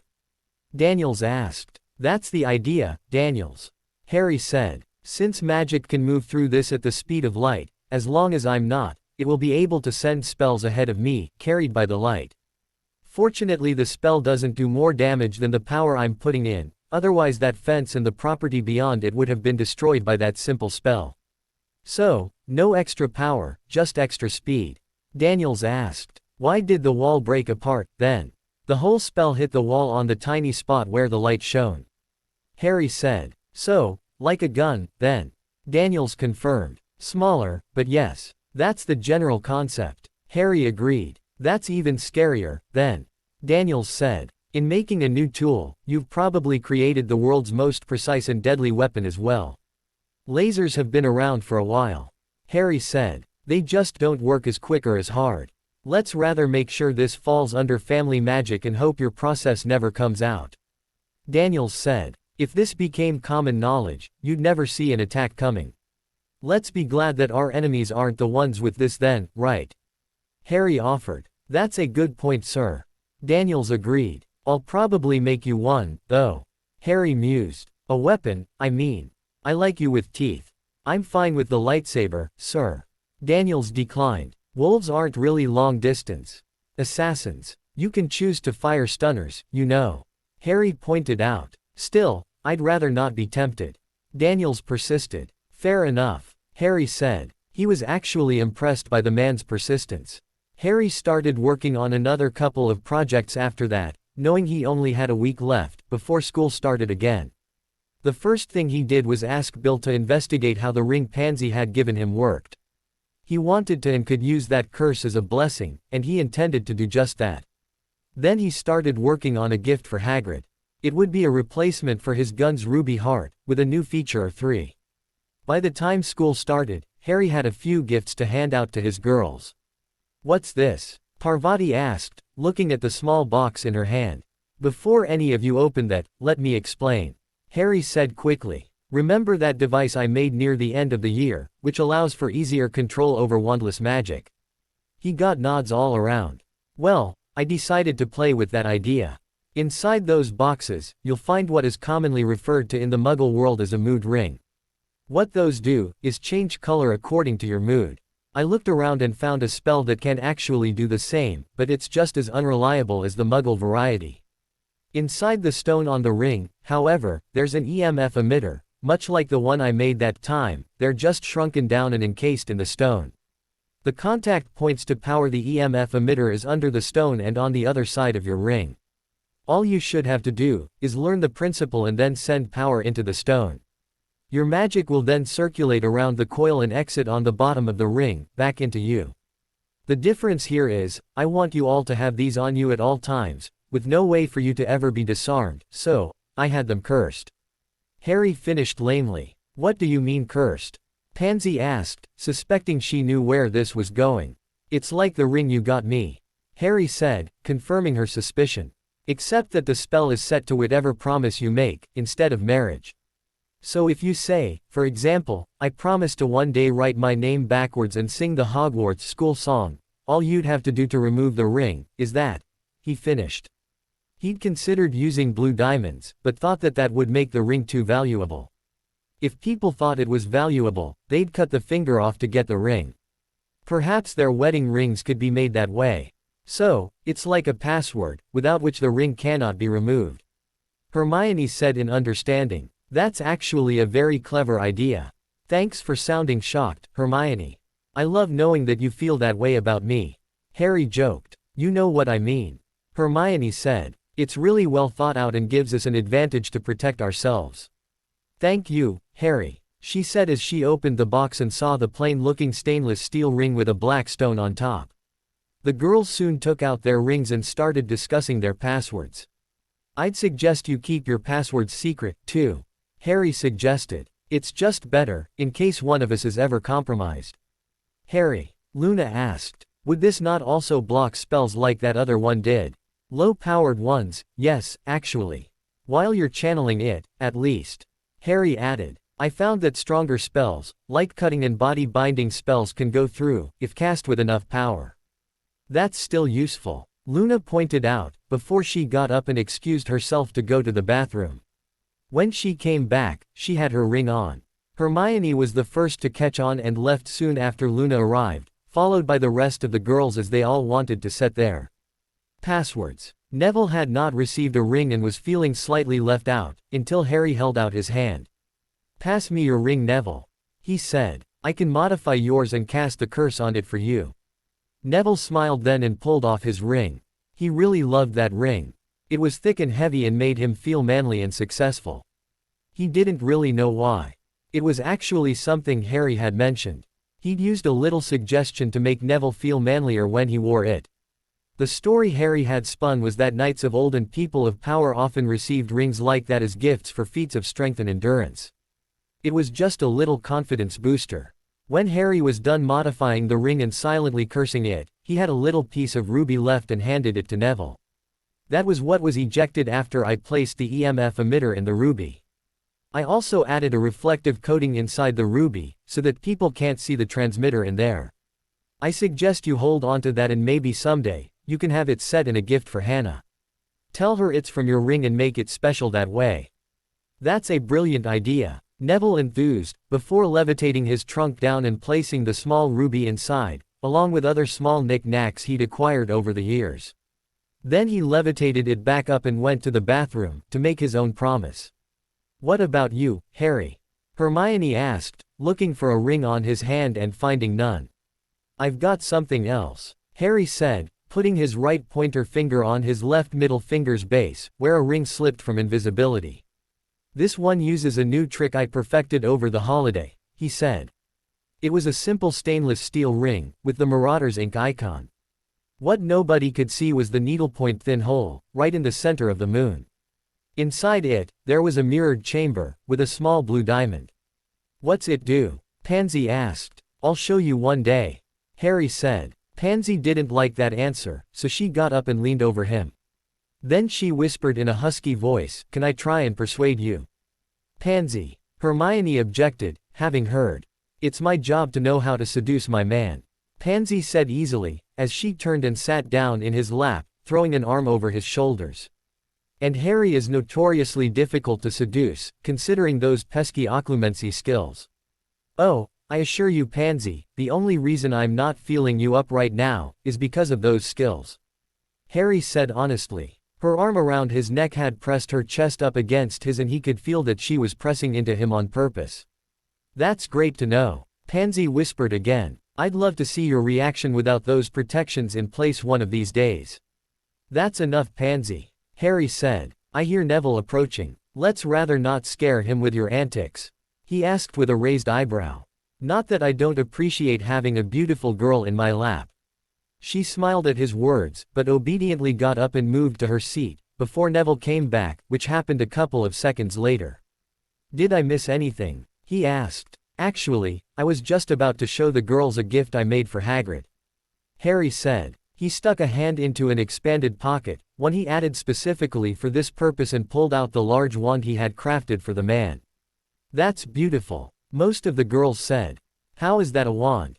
Hermione asked, even as she looked at the beautiful wand. Hagrid is a large person, and I happen to know a thing or two about the man, Harry said. This wand has a very special core and I've made this thing indestructible. Let them try to break it this time. The thing was 21 inches long and an inch thick at the handle, with the tiniest sliver of blue diamond as a core, which was left over after his laser was complete, which went all the way through, and it was crafted from aluminium, runed for durability and coated in a thin layer of bismuth, which was also spelled, for resistance against wear. He didn't want it to lose its luster after all. But how does it look like it's made from a rainbow? Parvati asked. Bismuth, Hermione exclaimed. But that's metal. She objected. What's bismuth? Neville asked. It's a rare-ish metal, which, when melted and cooled in a very specific way, or with magic as it turns out, has the effect you're seeing now. Harry said, indicating the strange rainbow effect. Then he handed the wand to Hermione. Try and cast a spell, he offered. She braced herself for the weight, not knowing it was just a coating over aluminium. When she held it, she realized there was more to the large wand and conceded that Harry probably knew what he was doing, so she incanted a spell and the compartment suddenly had a bunch of birds in it, the bird conjuring spell working slightly better than anticipated. This is not a normal wand, Hermione said. It casts almost too well, and handles like it's made of something much lighter than a solid metal. It's aluminium, coated in bismuth. Harry confirmed. I used a new trick to make it. That process needs to stay a secret though, I'm afraid. It has to do with other projects and I can't give you the details. It's the core, isn't it? Hermione asked. Obviously it's the core, Padma said. Metal doesn't conduct magic properly. Actually, considering Harry's recent discovery, for which he made the rings, it's possible that the electromagnetic field interferes, especially while conducting magic. Hermione suddenly realized. The aluminium wasn't just for the weight, was it? Aluminium doesn't make a good conductor of electricity, so it stands to reason that it might actually work better with magic. Not wrong, Harry said. At least it doesn't interfere. The important part is the core, though, but like I said, I can't discuss it. Why would you show us this if you know it's going to drive me mad? Hermione whined. Because I know it's going to drive most of you mad, and you like to tease me, so I thought turn around was fair play. Harry said with a smirk. That's just mean, Padma said in a huff. Here's something for you to ponder. Harry offered. What do you think Madame Maxime is going to think of Hagrid's new wand? There were suddenly looks of understanding. Madame Maxime loved all things beautiful and dangerous. Hagrid would now represent both. You really are a sneaky bugger, you know that. Neville said with a smile. Rings people can't remove that keep your friends from being disarmed, items that give you advantages you only hint at, and then setting up Hagrid with something that would impress his girlfriend. They aren't dating, Harry corrected. Yet, he added with a smile. But I just bet, when she sees this, Madame Maxime will want nothing more than to play with Hagrid's wand. Ew. Most of the girls complained as Harry just smirked. Neville looked like he wanted to laugh, but kept himself in check. They arrived at school in good spirits. Hermione had requested Harry's assistance with his illusions to make a small display of how electromagnets worked. The small two-dimensional rendering, with animated arrows and an expanding field, when the arrows' speed increased was enough to carry the principle over, and everyone had successfully activated and used their personal magical aura expanding rings. The difference it made in their wandless magic was phenomenal. Hermione could finally cast without moving. Neville's telekinesis was strong enough to lift a person comfortably. All the girls suddenly found that their personal difficulties were easily overcome. Luna was the only exception. But then she'd always been the strange one of the lot. Things did come slightly easier for her now, with less concentration needed to cast wandlessly. There was another welcoming feast, but it passed without incident. Afterward, Harry decided to go to Hagrid's hut, to fix his laser gun, so he walked with him back to his hut and sat down at a table, before broaching the subject. Okay Hagrid, hand me your laser. Harry said. I swear, I follow the steps. Hagrid objected. I'm upgrading it, Hagrid, not taking it away. Harry said with a smile. I found a new methodology to the process and just want to add some protections. Oh, well this good then, Hagrid said, pulling out the large handgun and placing it softly on the table. Harry checked it and found the thing was spotless. Hagrid took good care of it. I'm glad to see you're taking such good care of it, Hagrid. Harry said. That tells me you can be trusted with it. You haven't been telling people about it, have you? Hagrid looked guilty at that. You told the headmaster, didn't you? Well, he's Dumbledore innit? Hagrid asked, like that answered everything. Harry sighed. As long as he doesn't cause problems or try and take it from you, I suppose it's fine. He wouldn't do that. Hagrid objected. He's a great man, Dumbledore is. He's also manipulative and overbearing. Harry said, as he worked on the gun, replacing the head with the one he had brought. He tries to do good, but he's not always right, like he thinks he is. Oh, I know you two don't see eye to eye these days, but he's always been good to me. Hagrid said, if I told you that the headmaster knew you were innocent of what you were accused, when you were expelled, and still did nothing, would you feel different? Harry asked, fitting the last piece and ensuring the runes still lined up and functioned to channel magic. "He wouldn't do that," Hagrid said with a frown. "Tell me that when I clear your name in a week or two and he doesn't rush to have you reinstated." Harry said. He was now scanning the weapon for anything that may be wrong. It seemed all was in order. "And you plan on doing that?" Hagrid asked skeptically. "Sure," Harry said. He placed the old head from the gun in his pocket and withdrew the new wand. "There you go, Hagrid. The strongest wand I have ever made. All yours. Indestructible too, so they can't snap it, like last time. I call it the Prism Wand, for all the colors." The fact that it was technically the only wand he had ever made, wasn't mentioned. Hagrid reached out with a frown and looked at the thing. "This is a wand?" he asked. "Cast a spell," Harry instructed. "It doesn't have the trace, so go nuts. Just point it away from me." Hagrid looked at Harry questioningly and then pointed the wand at the fire. Wordlessly, a ball of fire leapt from the tip and reignited the dying flames. "Bugger me," he exclaimed. "It's really a wand." "Of course it is," Harry said. "When's the last time I lied to you, Hagrid?" "You've never lied to me," Hagrid said, honestly, as far as he knew. Then he looked sad. "I'm not allowed a wand." He held the wand back to Harry. "Keep it," Harry said. "Stick it under your bed if you want. When your name is cleared, you'll want a wand. Just tell people you got it from a friend after that, when the time comes." Hagrid looked at the wand, then a look of longing on his face. "I'll hold on to it for a couple of weeks, then," he finally allowed. "How does it feel, though?" Harry asked. "I made it with you in mind. Is it long enough? I know it's light, but wands are supposed to be, you know." "It feels like a wand," Hagrid said with a shrug, still not knowing how he felt about it. Then a bit of curiosity crossed his face. "What's it made of?" he asked, finally. "Can you keep this secret? Even from Dumbledore?" Harry asked, with a raised eyebrow. "I don't know that I want to," Hagrid said. "It's not illegal, is it?" "No, but supposedly, it's impossible," Harry whispered, with a conspiratorial look. "Yeah," Hagrid whispered too. "Okay, I'll keep quiet," he finally said. "It's made from metal," Harry said. "But it's so light," Hagrid whispered hoarsely. "It's a special metal," Harry said. "It's called aluminium. It's quite common in the Muggle world." "And the core?" Hagrid asked. "That's a secret I'll never tell," Harry said apologetically. "It's a trade secret," Hagrid sighed. "Be careful though. That wand will work for any wizard. If they find out how powerful it is, they'll fight you for it. I only added my protections to hide the processes involved, but that won't stop people from wanting it. It's no Elder Wand, I'll give you that, but it's still powerful." Harry continued. "It can take any amount of power you feed it, so the stronger you are, the stronger it is.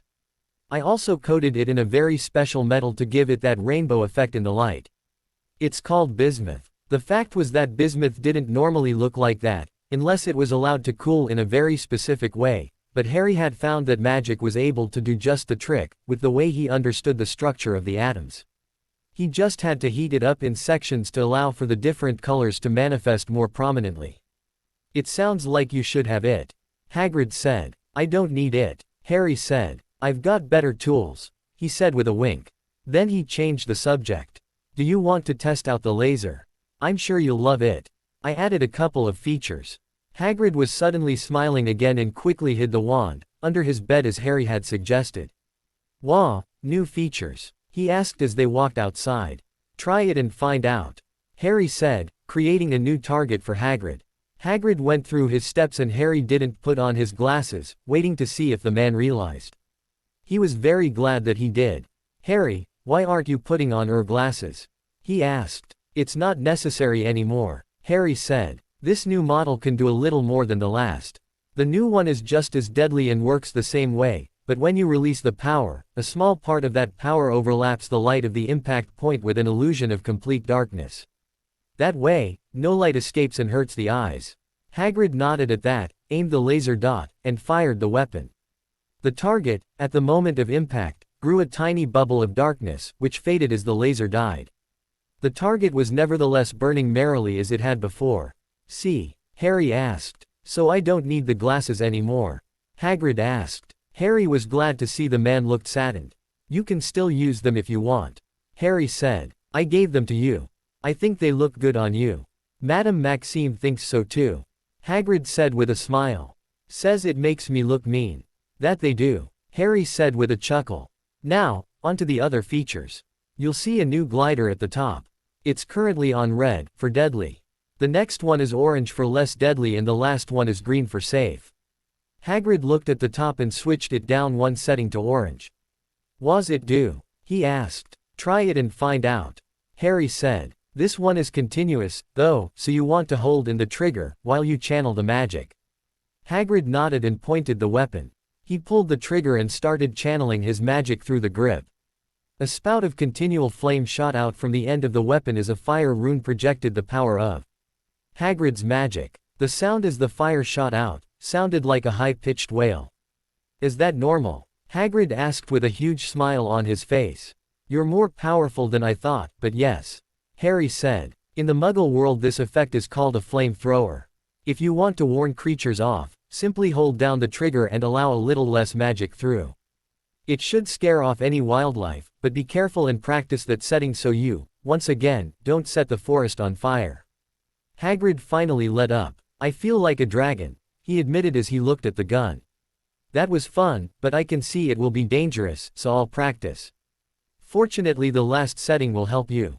Harry said, indicating for Hagrid to switch it to the safe mode.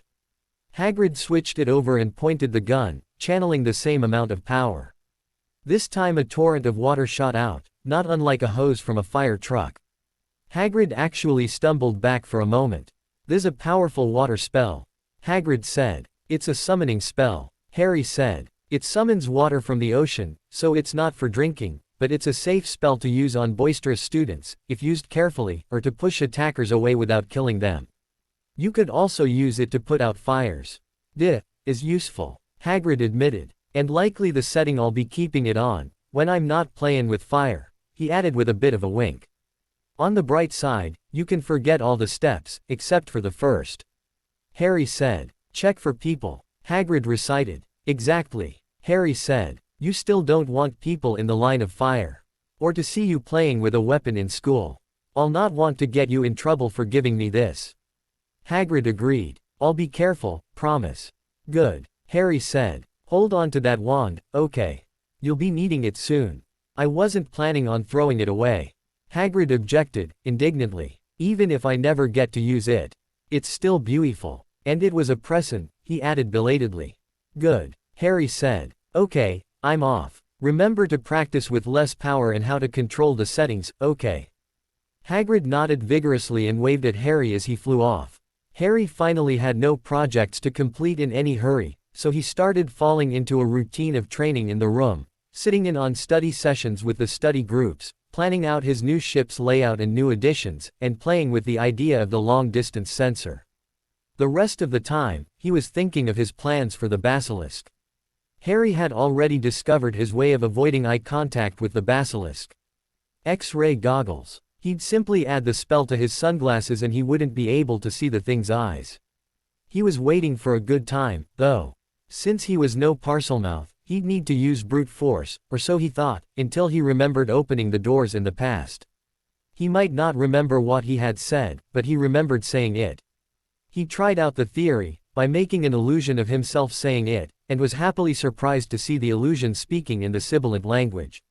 Now that he had his plan reasonably well thought out, he just needed to get Daniels to join him and go on the hunt. Madame Maxime would be disappointed, but Harry didn't want to risk the headmistress getting hurt. She'd have to settle for the recording he planned on making. By the time the next weekend rolled around, Harry had called Daniels and went to fetch the man. Daniels was a bundle of excitement. How are we doing this? He asked as they entered the second-floor girls' bathroom. We'll be asking a lady to join us. Harry said. Oh, Myrtle, he called. What do you want? The wailing ghost whined. Do you remember seeing big yellow eyes just before you died? Harry asked. It's hard to forget the day you died. Myrtle agreed. How do you know that? We're about to go kill your murderer. Harry said. Do you want to see it die? Really? The girl asked, her face showing shock. That's the idea. Harry agreed. But you'll have to remember not to look at the eyes again, or you'll be petrified, okay? Okay. The ghost promised. And remember to be quiet. We don't want the thing to try and attack us before we're ready. Harry requested. She nodded again, and Harry nodded back, before his illusion appeared and spoke, making the opening for the Chamber of Secrets appear.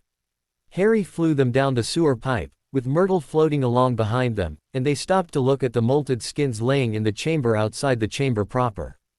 Daniels reached into a pocket and withdrew a large bag, before summoning the skin into the bag. Harry gave him a look.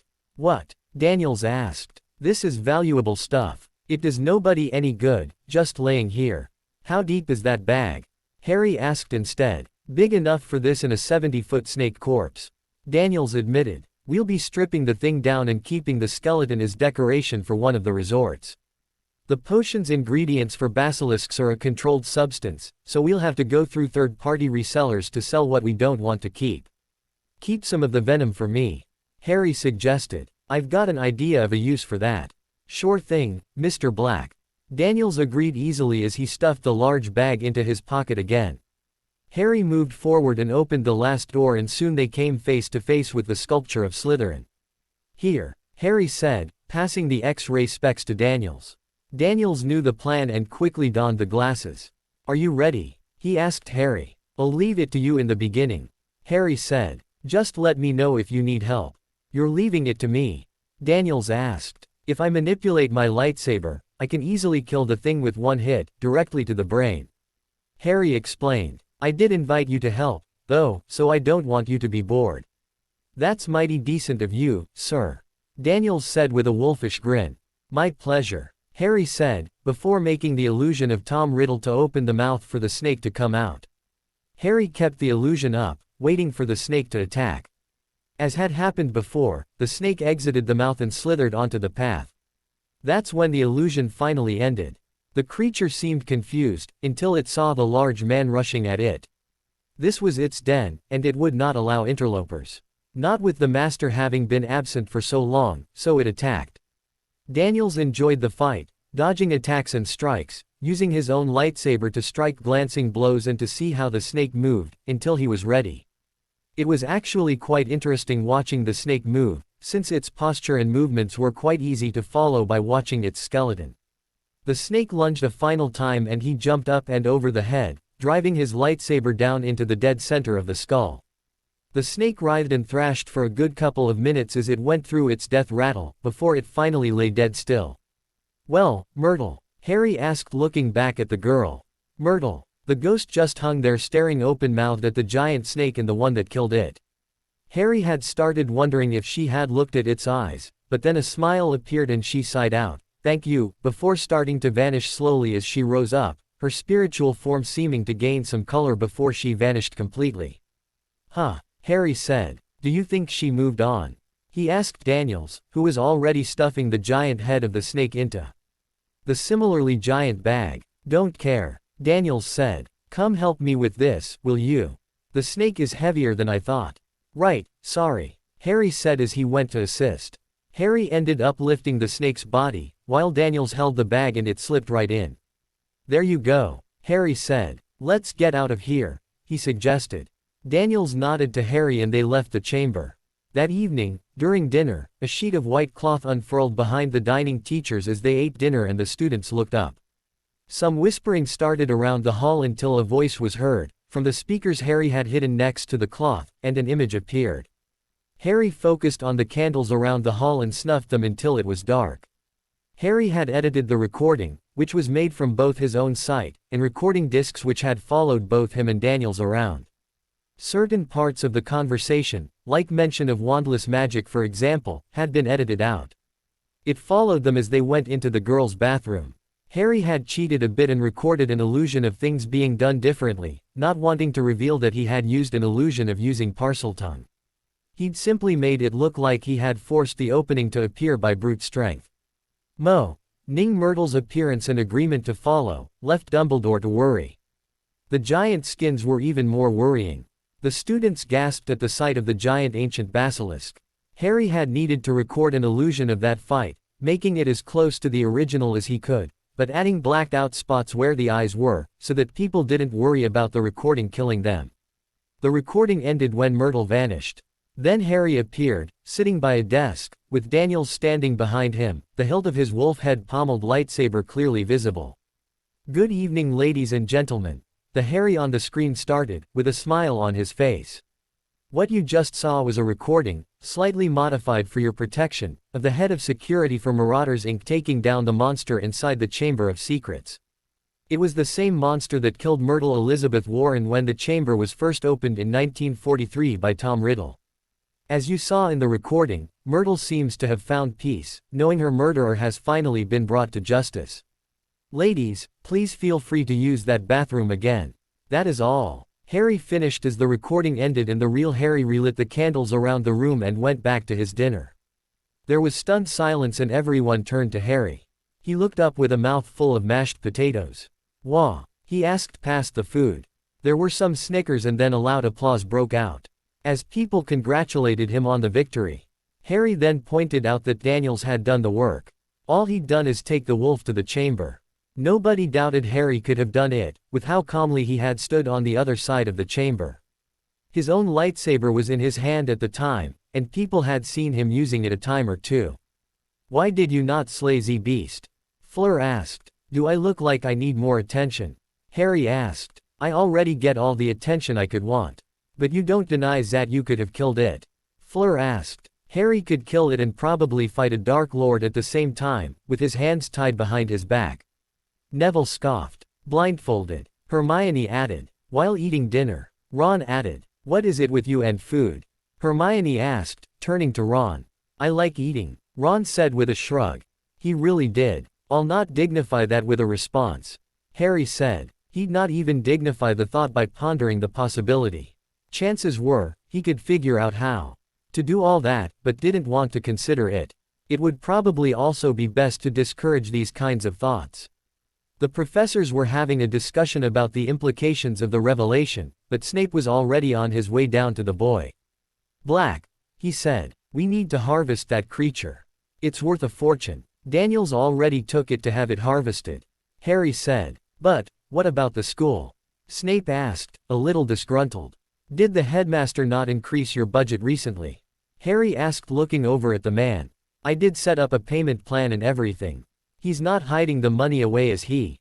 "No. He's increased the budget, but," Snape trailed off. "You want some of those parts, don't you?" Harry asked with a bit of a smirk. "You'll have to speak to Daniels. It's his kill. The proceeds will likely go to the security team's budget for expansion and equipment, so if you want them, you'll have to pay for them." "Sorry. Don't you get part of the proceeds?" Snape tried. "The security force works for Marauders Inc., Harry said. "With that, it's all going into my pocket, in an indirect way." Snape stewed for a moment. "I'll be sending you a list. Get me a discount, at least," he finally said, before he turned and walked back to the head table. "Why do you always have to do strange things?" Hermione asked, again. "Hey, at least you can't complain that I went down there unprepared or without help." Harry pointed out. "There is that," Hermione allowed. Harry had finally taken the time to use Hermione's contracts and had started teaching both Fleur and Victor the wandless magic he had been teaching his friends. They took to the instruction with vigor, but they had to start focusing on their own preparations for the second task as well, seeing as how they couldn't use these skills in public. They would later be able to take advantage of it, perhaps during the third task, when they could hide the skills better, but until then, they'd have to rely on their other skills. The group had been seeing a lot more of Fleur, and Harry had spotted the girls talking with Fleur privately a time or two, but when she started sitting with the group at most every meal, Harry knew something was up, but he was leaving it to them to tell him what had changed. That evening, as it so happened, was that time. Harry was sitting in his favorite armchair, reading a book on detection magics, how they theoretically functioned and what they did or allowed one to do, when Hermione sat down in front of him. "Harry, we need to discuss something," she said. Harry looked up and realized the common room was empty, except for him and her. "Sure, how can I help?" Harry asked, switching off the display to his personal library interface. "What do you think of Fleur?" Hermione asked, instead of answering. "She's pretty, intelligent and funny, when she's not hung up on her insecurities." Harry said. "Why? Insecurities?" Hermione asked. She'd not picked up on that. She'd not picked up on the funny, either, but that didn't mean she wasn't different in private. She tended to act differently when it was just Harry and herself, too. "That's private," Harry said. "If you didn't notice, it's because she's trying to hide them." Hermione sighed. If Harry knew something about her that she, herself, didn't want to get out, she'd appreciate this level of discretion.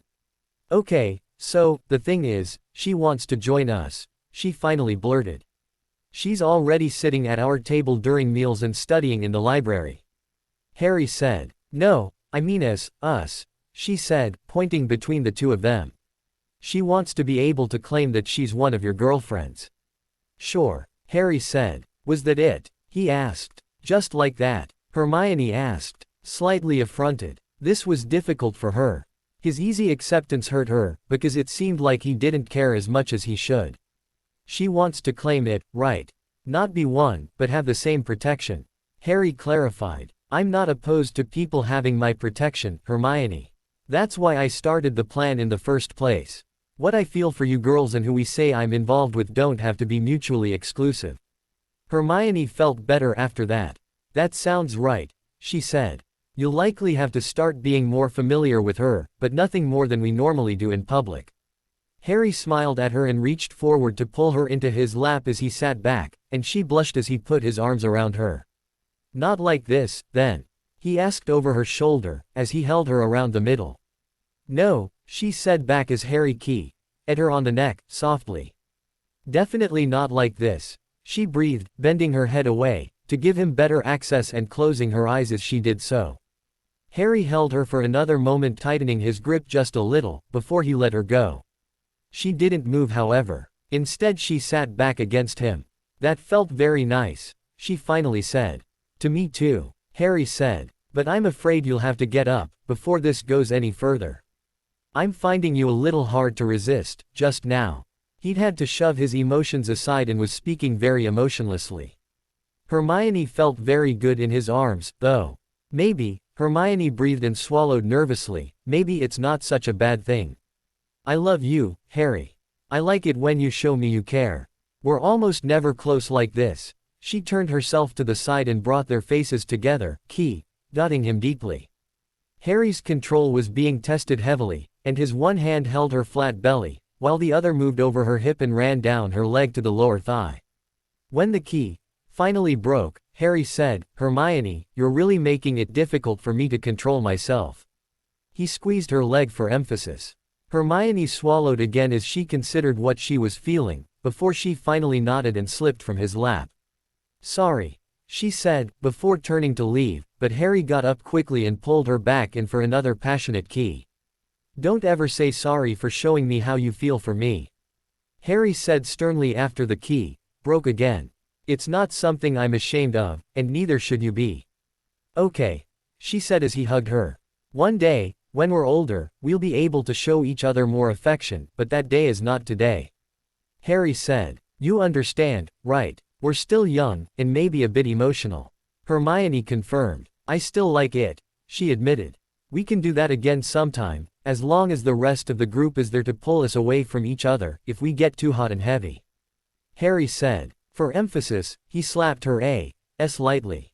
"Hey," Hermione objected, even as she smiled. "Don't take liberties, now that you've had a taste.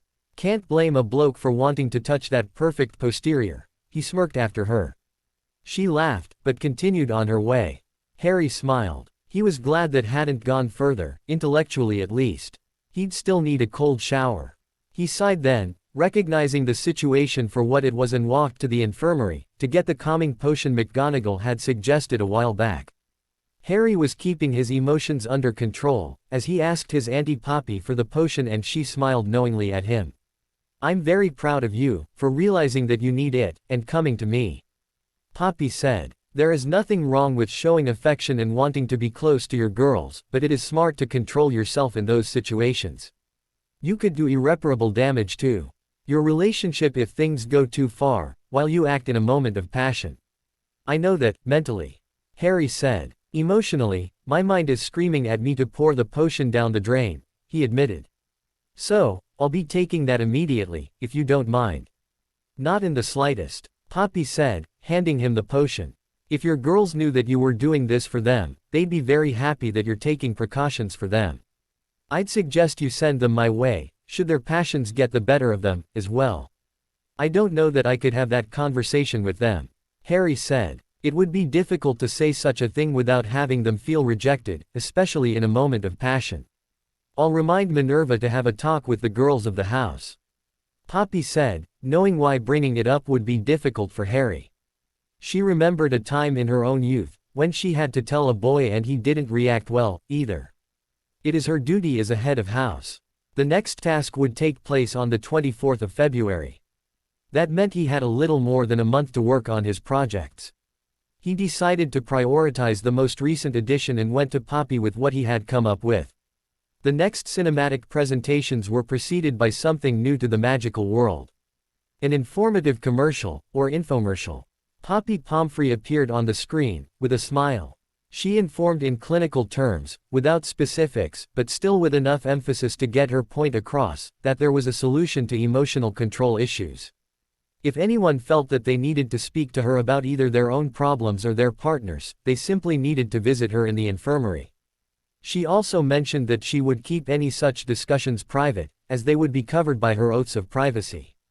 There was quite a bit of giggling and some jokes, but there were a few people that took the message to heart, when they realized that their partners may be having a hard time controlling said emotions. In all, it wasn't any big deal, and the message was received as it had been meant. Harry couldn't work on his other spaceship, but he could work on the long-range sensor. He had finally achieved success and tested the sensor by pointing it at the moon. The resultant feedback he got gave him a sense of having detected a large landmass. The results had returned to him in just over 1.3 seconds, which made him smile. That was how long it took for the light to travel to the moon. It seemed the moment the laser touched the surface, he had instantly gotten his feedback. Now he just needed to find a way to make a visual representation of what he had found. Shortly before the second task, he had finally gotten the magic down and could make a representation of what he found with an illusion. It still required him as a medium to make the illusionary representation, but he could move the laser and take the feedback to map what he had found. That would not work in the long run, but Harry had faith that he was moving in the right direction. He had finally gotten word back that the astronaut team were being allowed to sign the contract, as long as general information, that was not specifically protected, would be allowed in reports. Harry had also gotten word from the PM that a large amount of elements were researched and found. Should Harry need it, he'd be able to arrange the purchase of said elements. He had not been able to find the time to contract the team, and Dr. Hawk was starting to become impatient, if her numerous messages was anything to go by. Harry had given her a comm for the purpose of contacting him, after all. She was also grateful for the functionality, since her daughter was apparently working for Marauders Inc. in one of their African resorts, and she had been struggling to stay in touch. Owls simply took too long in her opinion. On the day of the second task, Harry walked down to the lake with most of his ladies by his side. Hermione and Luna were nowhere to be found. Harry knew what that meant. He'd already had Remus place monitoring crystals throughout the lake. Fleur and Crumb had agreed to let Harry charm both their eyes and have disillusioned. Floating monitoring discs follow them, for both the purposes of the recording and to display their progress on 3 large displays, which would activate the moment they jumped into the water. For the purposes of the task, Harry had even made a large map of the lake, using his newly developed sensor, and used it to display their current locations over the 3 displays. Nobody would know that these displays would appear until they had jumped into the water. Harry suspected that nobody would complain about it either, considering without those, there would be no enjoyment for the crowds anyway. Dumbledore made his speech, and the moment the cannon sounded, he was drenched in the lake's cold water, courtesy of Harry. Harry suspected he knew it was coming, since the moment the water was above him, he stiffened for a moment before he continued with the speech. But Harry couldn't stay behind to check his reaction, as he had already jumped in. He cast a bubble head charm over his entire head and a warming charm on his body.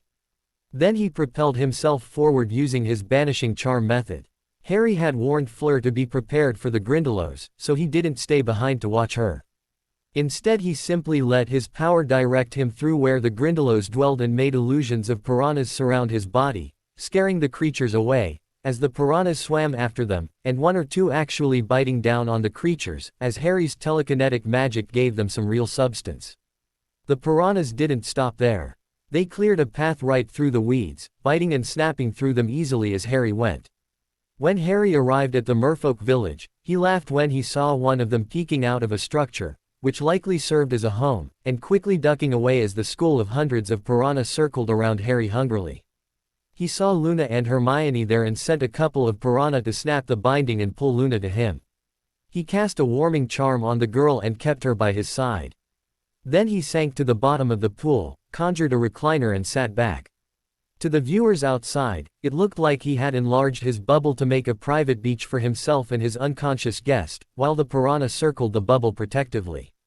He then summoned a comic book and sat back to wait for the other competitors. Victor was the first to show up in his partial shark transformation, and he quickly grabbed Hermione and swam off. Harry suspected he would have shown shock at seeing him relax on a chair, if the fish was able to show such an emotion, but he had not stopped once. Say what you will about Victor Crumb, but he was very driven and goal-oriented. Fleur finally arrived and Harry quickly ended his illusion, making it look like the water closed in on him as he stood up.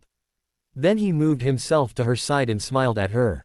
She freed her sister, who was her hostage again, and then Harry levitated the bunch of them up and out of the water, floating them back toward the pier, where people were laughing and cheering them all the way, as they watched on the large monitors.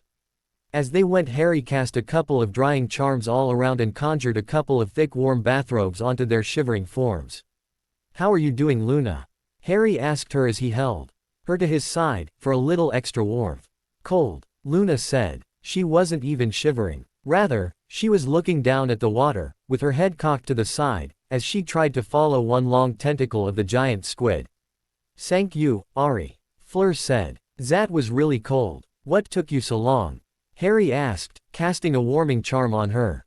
Her nature must be more susceptible to cold weather. He doubted she didn't already have a warming charm up, but she instantly looked like she was feeling better. "There were many Grindylows," Fleur said, with a little relief showing on her face. "But I cleared a path for you," Harry said, cocking his head to the side. "That was you," Fleur exclaimed. "I thought it was a trap. I went through the weeds." Harry chuckled and shook his head. "Last time I'm doing something nice for you," he said. "Fleur, did you win?" The small blonde next to Fleur asked in French. "We saved you, that's all that matters, Gabrielle," Fleur replied. Then she indicated Harry and spoke in English. "Ari Black is the real chevalier. He watched you for me, until I arrived." "Merci," Gabrielle said. "You are welcome, Mademoiselle Delacour," Harry said as he bowed to her as they finally landed on the pier. Gabrielle giggled and Fleur hugged her sister, before she hugged Harry and whispering another thanks. Harry looked at Luna then. "You want to get out of here?" he asked. "It would be nice to go change," Luna said. "There are also many nargles in the air here." Harry thought he knew what that meant and looked around. He saw a couple of disgruntled faces from the Durmstrang contingent and a few more from the judges' panel, probably because Harry hadn't taken things as seriously as he could have. He shrugged then and lifted both of them up, before flying to the castle, ignoring the objections being yelled after them. Most of which were from the reporters, hoping for another scoop or possibly an interview. Harry landed them in the Gryffindor common room. Before Harry could turn and go for a shower, Luna grabbed him in a hug. "You never let me thank you," she said. "I should be thanking you," Harry said. "I know you volunteered for the role of hostage. They would have taken someone else if it wasn't me," Luna said with a smile. "I knew you'd have missed the other girls more." Harry took a step back and looked her in the eyes seriously. "I would miss any of you equally," Don't ever think I'd miss you less, because it's simply not true. Then he keyed her. When he broke the key, she was smiling up at him. Thank you, Harry, Luna said. I think I liked hearing that. Get used to it, Harry said. I'll say it as often as you need to hear it. Luna smiled then and pulled him in for another key, before she broke away abruptly and started skipping to the girls' staircase. I think it's best if we stop there, or I'll have to go to get a potion from your Auntie Poppy, she called behind herself. Harry smiled after the girl, before he went for his shower. He suspected she was only joking. It was as he was drying himself that he had a sudden realization. Fleur and Victor's eyes were still recording them. Oh, shit, he murmured. He quickly got dressed, slipping his harness on after his underwear, as was his habit these days. Then he quickly exited the bathroom. He was stalled from leaving by the celebration that erupted at his exit from the dorms, so he spent a few minutes thanking everyone for their support, before saying he'd be back in a short while. When he knocked on the door to the coach, it was opened quickly, this time. The girls were all standing there waiting for Fleur to apparently come from the bathroom, confetti and drinks in hand. It didn't matter how well she finished, to them. They supported her as a champion every time. Apparently, they intended to surprise her when she exited. It took another while, before she did come out, and she was surprised by the shower of confetti and the cheer, but she smiled prettily, until she saw Harry. Oh, congrats, I guess. Harry said. He thought she may have just realized that she may have been giving him a show. Pardon-moi, Fleur said quickly as she stepped forward and grabbed Harry's hand, pulling him into the bathroom and closing the door again, with the entire room suddenly giggling and blushing, a few cat calls being heard, before Fleur cast privacy charms on the door and all noise stopped. Harry began. Fleur, however, had other ideas. She pressed him against the wall and keyed him deeply as she molded her body to his. Harry was glad for the fact that he had recently taken a certain potion, because the girl's aura was trying desperately to affect him. A few minutes later, wherein Fleur's hands had run up and down his chest and stomach, through his hair and around his back, pressing herself to him, there was a heavy knock on the door. Fleur froze at that and took a step back with a sigh. Pardon, she said, before turning to the door and opening it. The strict face of Madame Maxime met them. I think that is enough celebration, non?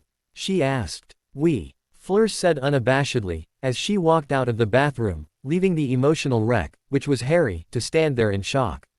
There were squeals of approval from the other girls. I'm in so much trouble, he said to himself. You are not, Fleur called back, poking her head back around the corner. I got permission first. You got permission for that? Harry asked. He could imagine his girls allowing the girl to key him, maybe once, but not like that. It is why you add potion, Fleur said with a smirk, before disappearing again.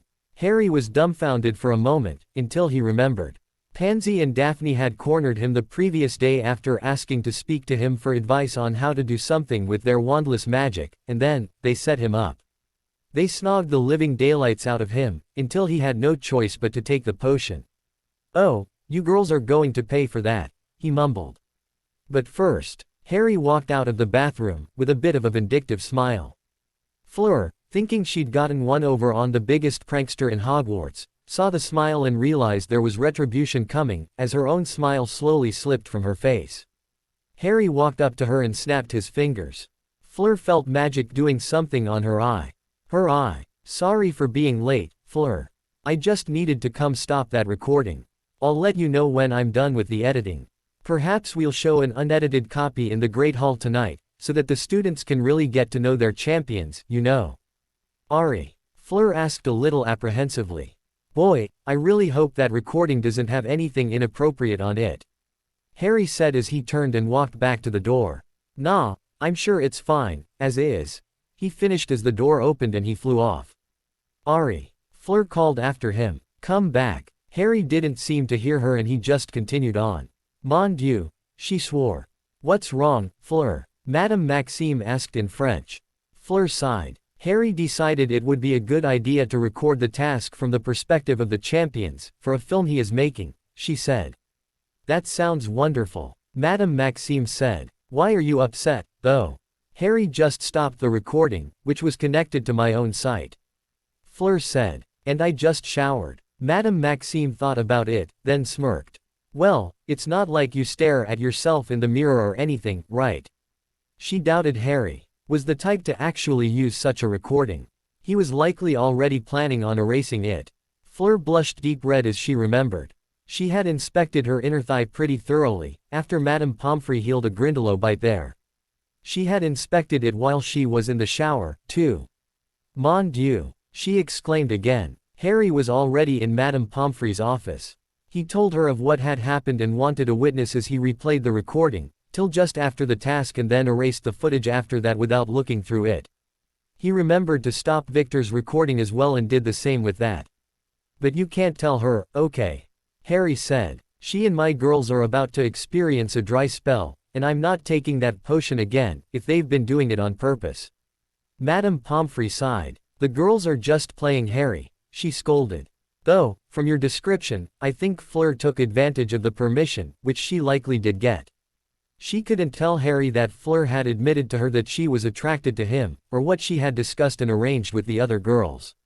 It would break her healer's confidentiality oath. She knew Harry was keeping in shape, and the increase of girls showing up for calming potions since the task told her that Harry was in for an interesting time. Well, him and Victor Crumb. I don't know, Harry said. Could they have been testing me? Would they have wanted me to push her away? He asked. I mean, I know that there's something going on with how the girls have been talking to her in private, but I couldn't push her off me without either hurting her or her feelings. Should I have just done that? I think you should speak to your girls about it.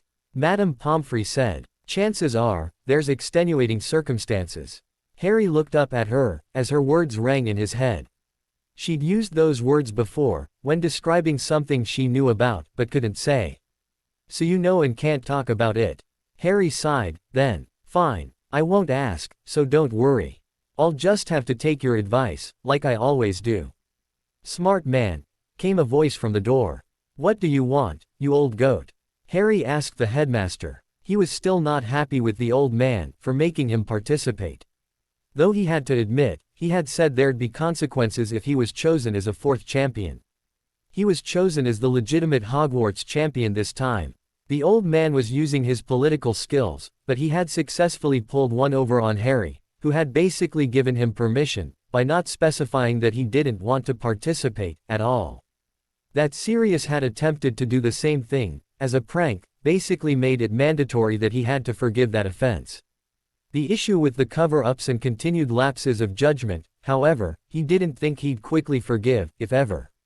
I'd merely like to talk to you, Harry. Dumbledore said. If this is about that article, you can forget about it. Harry said dangerously. I'm not having any retractions printed, and the parents have a right to know.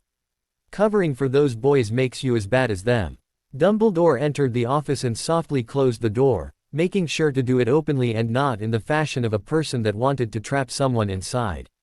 I'm not happy about your methods, something I'm sure you can sympathize with, but the results have been making some good waves, which I will not deny are making a difference for the better. He'd not be saying greater good anytime soon, if he can help it. He'd had that thrown in his teeth already. No, I'd like to talk to you about your plans for the future. Dumbledore continued. Specifically your plans for change. You're not a metathesiophobiac, are you? Harry asked. Dumbledore said. Fear of change. Harry elaborated. He had read the term somewhere and found it was a very apt description for the majority of the wizarding world. Oh, Dumbledore said. Nice word. And no, I'm not afraid of change. I'm more interested in your plans to deal with people that are metathesiophobiacs. He asked. Harry nodded, confirming he had the word right, and Dumbledore smiled. I really like that word. I could use it around the purebloods to describe them and they'd not know to be insulted. You're welcome, Harry said dryly. Is that all? Do you two need me to leave? Madame Pomfrey asked sourly. It was her office, after all. No, please, Dumbledore said. Stay. Harry has not been allowing me to speak to him till now. If your presence allows the conversation to happen, I want you here.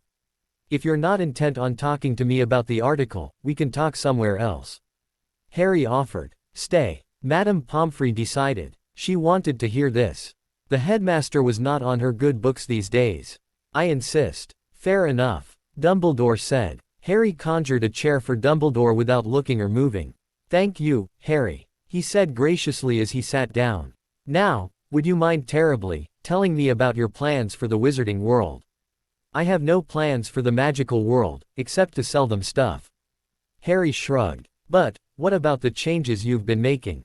Dumbledore asked, with a knowing look. "I've not been doing that," Harry said. "That would be Remus and Sirius. For some reason they think I'll be following through with my original plans to leave the magical world once I've finished my magical education." "You were planning on leaving?" Dumbledore exclaimed. "What would you do if the magical world kept on trying to make your life a living hell?" Harry asked. "But," Dumbledore tried. "No, let me," Harry interrupted. "Let's talk about the first time around. I wanted to have a loving family and your actions ensured that they died. I wanted hope for my future, you kept on trying to get me killed. I wanted my godfather, you ensured he was locked away and didn't allow his name to be cleared. I wanted to live past 17, I died due to your plans. This time around, I've needed to scrape and fight for every advantage and you still manipulate the system to make me do things against my will." Harry said. "I know you meant well, but were you in my shoes, could you honestly say you'd want to stay in such an ass-backwards world? Especially if you knew there was another one where people would fall over themselves for the advantages you could provide." Dumbledore had not quite experienced that many slaps in the face in a long time. He sat there and contemplated the words. He couldn't very well say that Harry had brought most of this up before, because they were still pertinent. Before he could speak, though, Harry continued. "Let's forget about all that," Harry said. "Even if I forgive you for every horrible, disgusting, selfish, half-baked idea you've ever had, I'd still not want to be part of this world for the simple facts that the government is corrupt, the people are mostly all sheep and there has not been an original thought to cross a wizard's mind since the invention of the Flow network. Do you even know about the troubles facing the whole world? Mundane and magical alike," Harry asked. "Did you know that this world will not survive my lifetime unless magicals get off their asses and start helping?" Suddenly Harry laughed a sarcastic snort of laughter. "Oh, and here's the best part. It's against the law to help the mundane world in any real way. If I save the world, I'll likely get the Dementor's key, for my trouble. So, if I make plans, expand my knowledge, build up my resources and produce a fleet of spaceships and terraform Mars, so that I can start over after the rest of humanity is dead, so be it." "Harry," Dumbledore said. All color had left his face and he looked heartbroken in that moment. He had really thought Harry was going to lead the wizarding world into future. "Please tell me you're not seriously thinking of abandoning all of mankind?" he asked. "Of course not," Madame Pomfrey scoffed. "He plans to sort things out and then he'll probably do what he said anyway. And I wouldn't blame him. If Mars is capable of sustaining life and he really finds a way to colonize it, I'll be on the first ship off this planet and help him start a new world where magicals and non-magicals can live together. Where knowledge is shared and stagnancy isn't congratulated and called tradition." "Well said, Auntie Poppy," Harry said with a smile to her. "You'll be the first one on my list when the time comes. You and the rest of the family." "And your girls?" Poppy asked. "If they want to, they can come, but I don't want to take them away from their homes and families," Harry said. "Then take them too," Poppy scoffed. "I don't have one doubt that you can find a way to do that." "That is a good point," Harry said. "If we can shrink and place a house on the moon, we can likely do the same on Mars." "Hold on," Dumbledore said. "You're seriously telling me that your plans include moving your family and friends to a planet that would likely take hundreds of years to make livable?" "Nah," Harry said. "I can likely do it in 10. Sooner if I have a proper support system from the mundane world. Their current estimate is 1,000 years, but they don't have our advantages. One of my plans to fix the Earth would likely already help in the process on Mars, where there is a high carbon dioxide level. I'd just need a way to stabilize the nitrogen and other gases to make breathable air. Then introduce a couple of magical plants that grow quickly and spread far, to start making the soil more fertile and, boom, terraformed."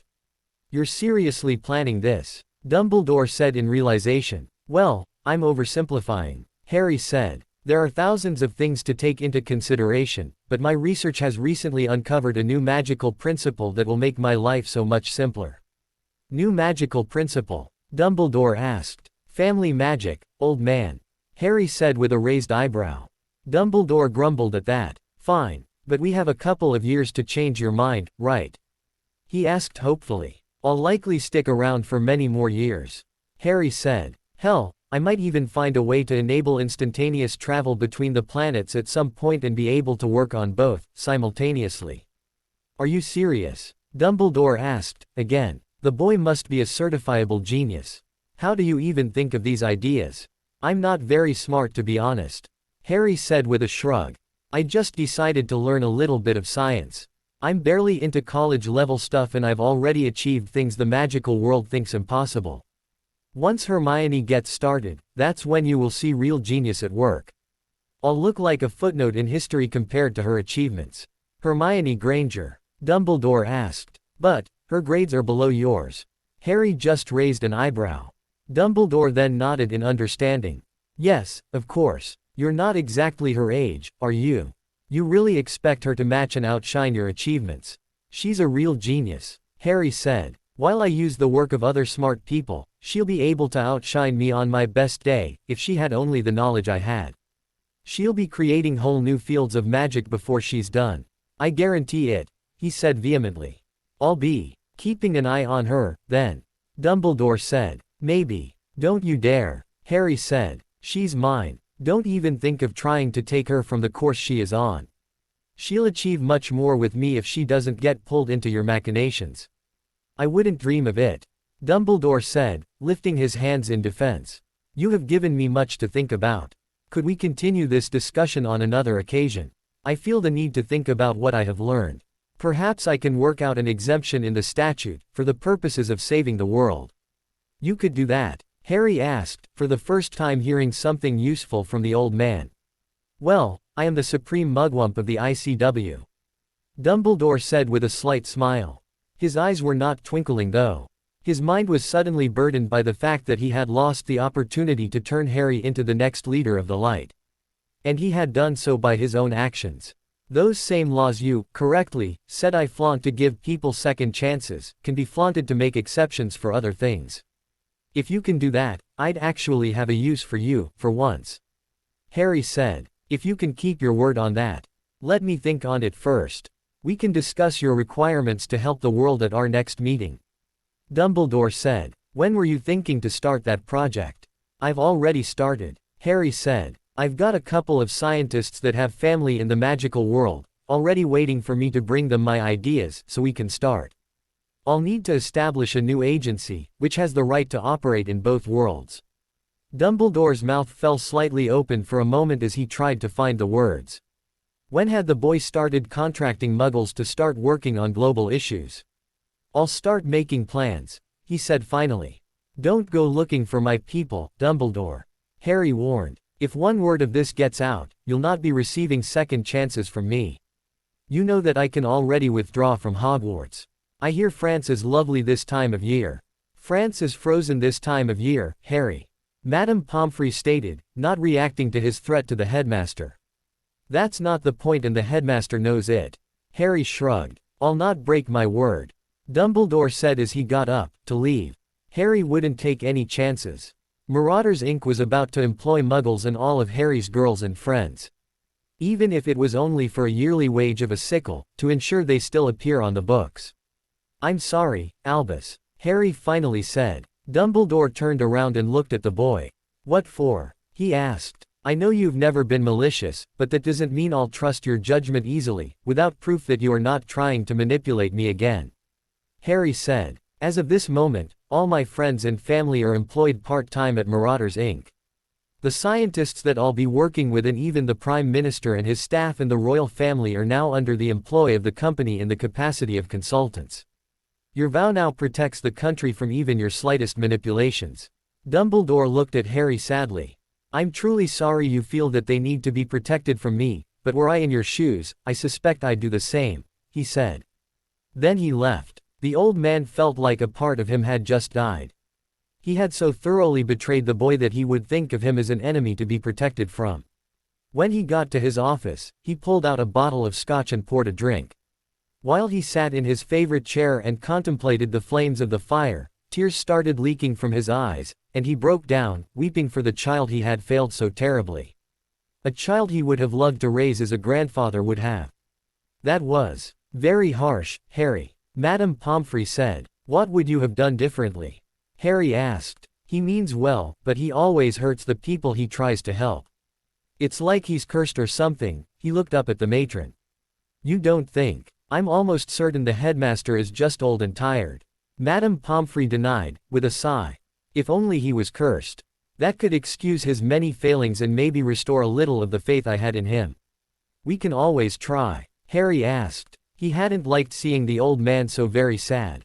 He felt bad for doing what he had, but he couldn't see any other choice. Albus Dumbledore had been a great man, but he was not living in the real world. Not anymore. If you want to, I'll be there. Madame Pomfrey said. But let's give it a couple of days, okay? Let the sting of this conversation fade a bit. Okay, Harry said, before turning to Pomfrey and hugging her. Thank you for being there for me today. This wasn't an easy conversation. I didn't like doing what I did. I know, Harry. Poppy said. You're a good boy. While I know you are intellectually older, your emotions are still at a tender age, and I know this hurt you, even if you're keeping it bottled in. This is the time where your friends and family should be around to support you. I think I'm going to go to the common room now. My friends are all still waiting for me, to celebrate the second task. Harry said as he withdrew from Poppy's motherly arms. That's a good idea, Poppy said. Let them cheer you up. Maybe one more calming draft. She offered. It's too early, Harry said. I only took the last one you sent with me yesterday. Those girls must be getting you quite frustrated. Poppy said with a bit of a smile.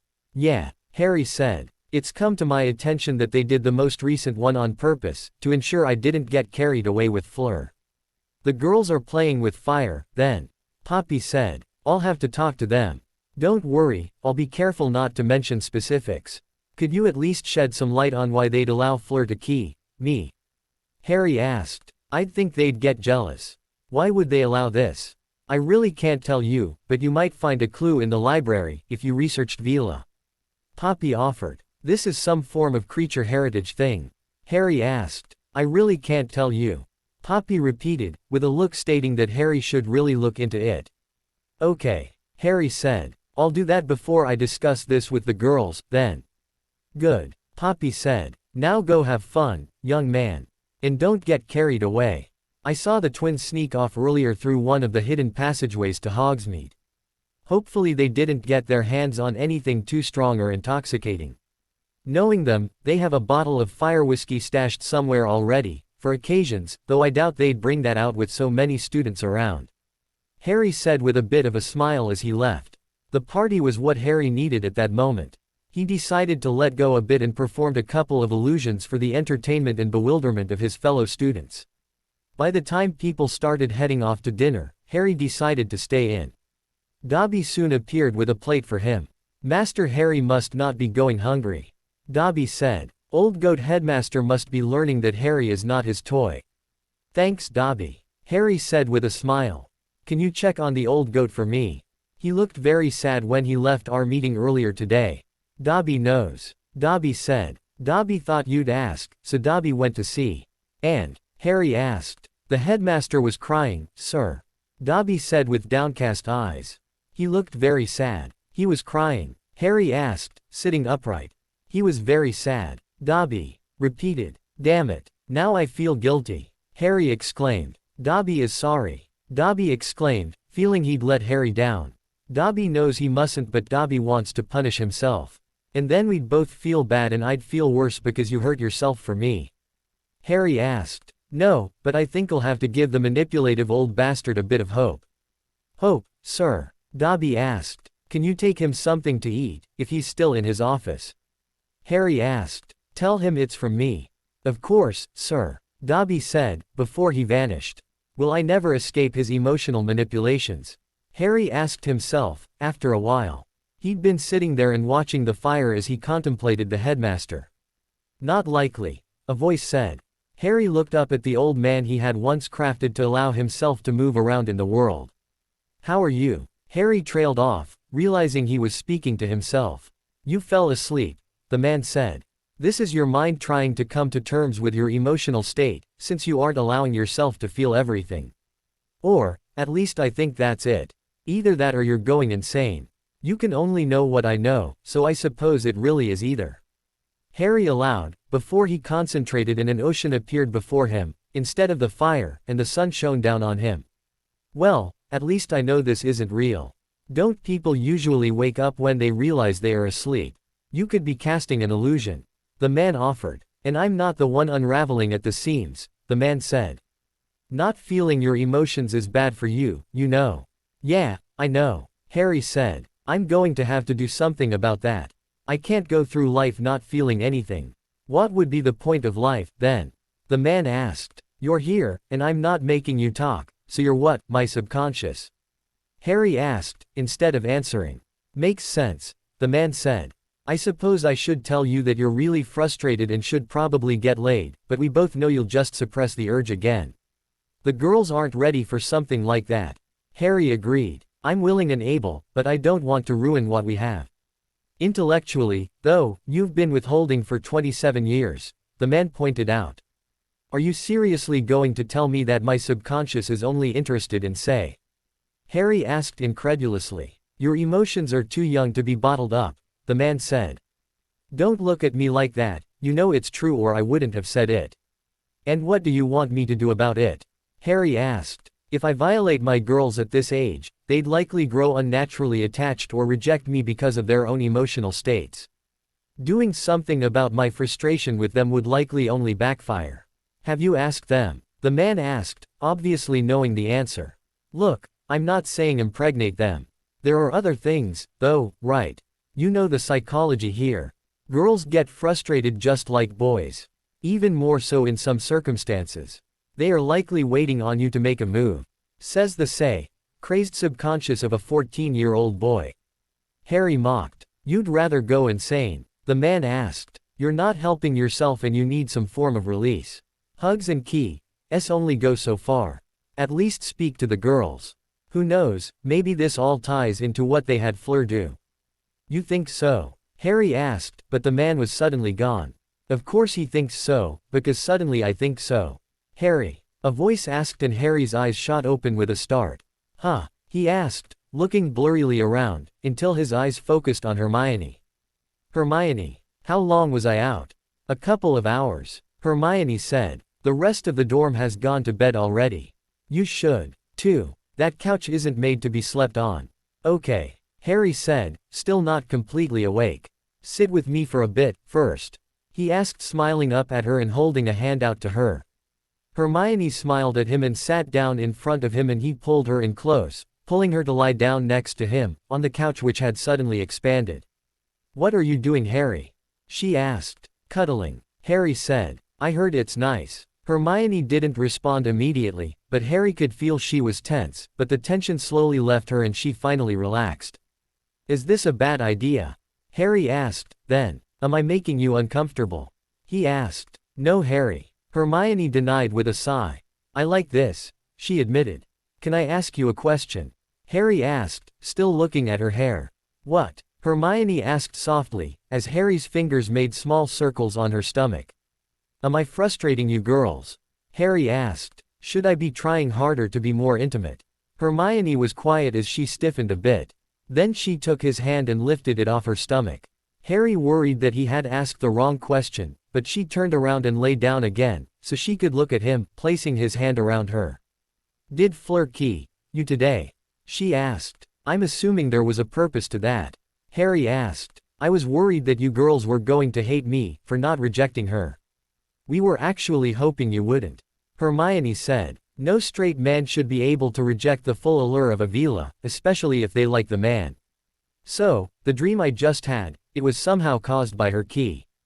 Harry asked. He ignored her insinuation that Fleur liked him, for the moment. What did you dream? Hermione asked, blushing a bit. Nothing say. Why? Harry said. But my subconscious was very upset with me for not trying harder to get lucky. It told me to speak to you girls about it. Told me that you're likely as frustrated as I am. Hermione looked him in the eyes as she moved closer to him and at him, her hand going to his and moving it down her side until he was holding her rear. When she broke the key, she was smiling a bit, even as she blushed. We have been experiencing some urges, but every time we try and get closer, you push us away. It's difficult to not feel rejected at that, no matter what you say. Harry's hand was in heaven. Well, technically it was on her ass, but it felt like it was in heaven. Using said hand, he drew her in closer and she allowed him to pull her against him, until she felt his excitement. "Does that feel like I'm rejecting you?" he asked. Hermione swallowed and her eyes clouded over slightly as she suddenly keyed at him again, while her breathing increased. An hour later, some things may have happened, but it wasn't the act. That being said, they were both sated, even though they were both fully clothed still, and had almost fallen asleep on the couch, in each other's embrace, before Hermione's logical mind came back to her and she suddenly sat up. "We can't be caught here," she said. "The prefects will likely be coming back from rounds soon." Harry groaned. He really wished they were in the room of requirement now, but he'd set up the security to protect all the inhabitants of the school, including himself and Hermione. He sat up as well. "I should probably go take a shower anyway," he admitted. Then he pulled her to him again and keyed at her deeply. When the key broke, Hermione's breathing had increased again, but she was smiling at him now, and she giggled and said, "You can't be that insatiable. You are just so beautiful. It's hard not to want more," he said. "I'm afraid you'll have to wait," Hermione whispered to him, with a smile. "You've got other girls hoping for some attention, too, you." "No. And that's not going to bother you?" Harry asked honestly. "A little," Hermione admitted, "but I've known for long enough now to be prepared. Your girlfriends have all agreed on sharing you. So, that's what you all are now?" Harry asked. "Officially, I mean, we've officially been your girlfriends for a year now, Harry," Hermione said primly. "Didn't you get the memo?" she joked. "And the other girls, under my protection?" Harry asked. "Publicly, they are waiting for full membership," Hermione said. "Privately, they are all aware of the actual situation, but will claim partial membership, until they are ready, or have found someone they are willing to leave your protection for. If they find someone worthwhile, they will withdraw membership and go to the boy they want, and seek comfort. At that point, you will take on the role of big brother, so that they still have some of your protection. You girls have really planned this out," Harry said. "And what about Fleur? She did us a favor," Hermione said. "For that, she gains partial membership, with a possible eye on full membership. She really likes you, Harry, but she feels like I did a couple of years ago. She doesn't want to share. So, she's still thinking, but you girls are going to offer her full membership if she decides it's worthwhile?" Harry asked. "Yes," Hermione said. "In my opinion on the matter?" Harry asked with a smirk. "We know you like her, Harry," Hermione said. "After the last couple of years of getting to know you, we have learned some of your mannerisms. You might not realize it, but you look for her, when she sits with her friends at another table, and you tend to draw her into our conversations because her opinion matters to you. Is that going to be a problem?" Harry asked. "We don't all like the idea of the group growing," Hermione admitted. "Vila, though, have some gifts that may be useful to the group later on, when we become more intimate," she finished delicately. "I'm going to have to read up on Vila, aren't I?" Harry asked with a sigh. "I would suggest it." Hermione nodded. She gave him the name of the book, and even the page with the pertinent information, before she gave him one last lingering key, and left. Harry watched her as she left. What they had just done brought a smile to his face. It was all reasonably clean, over the clothes stuff, but the feel of her still lingered in his hands and on his body.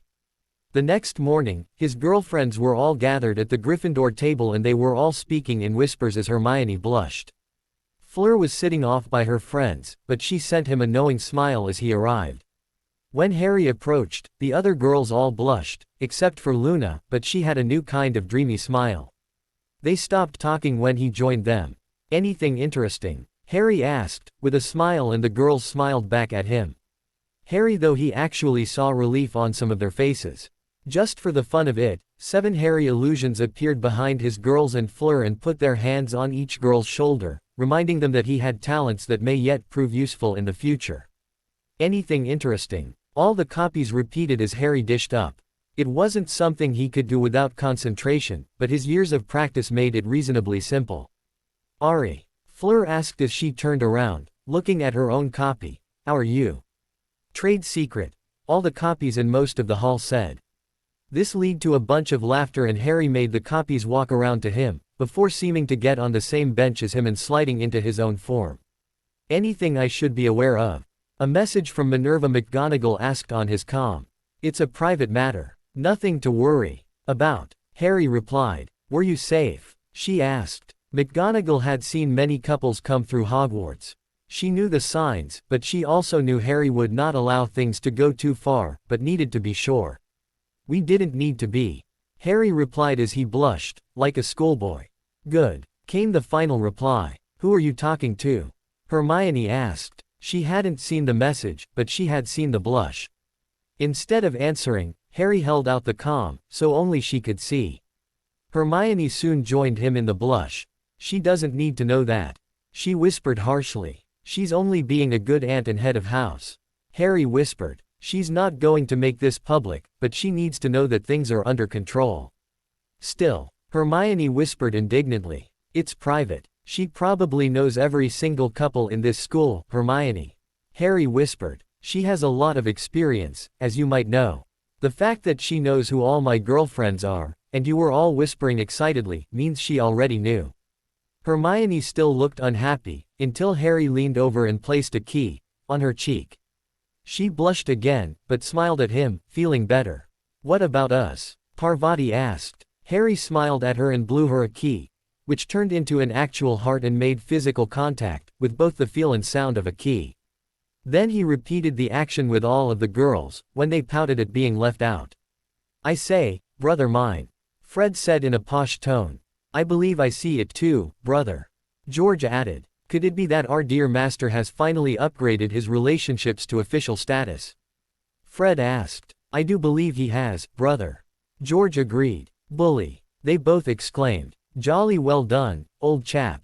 Fred added. And congratulations to you all.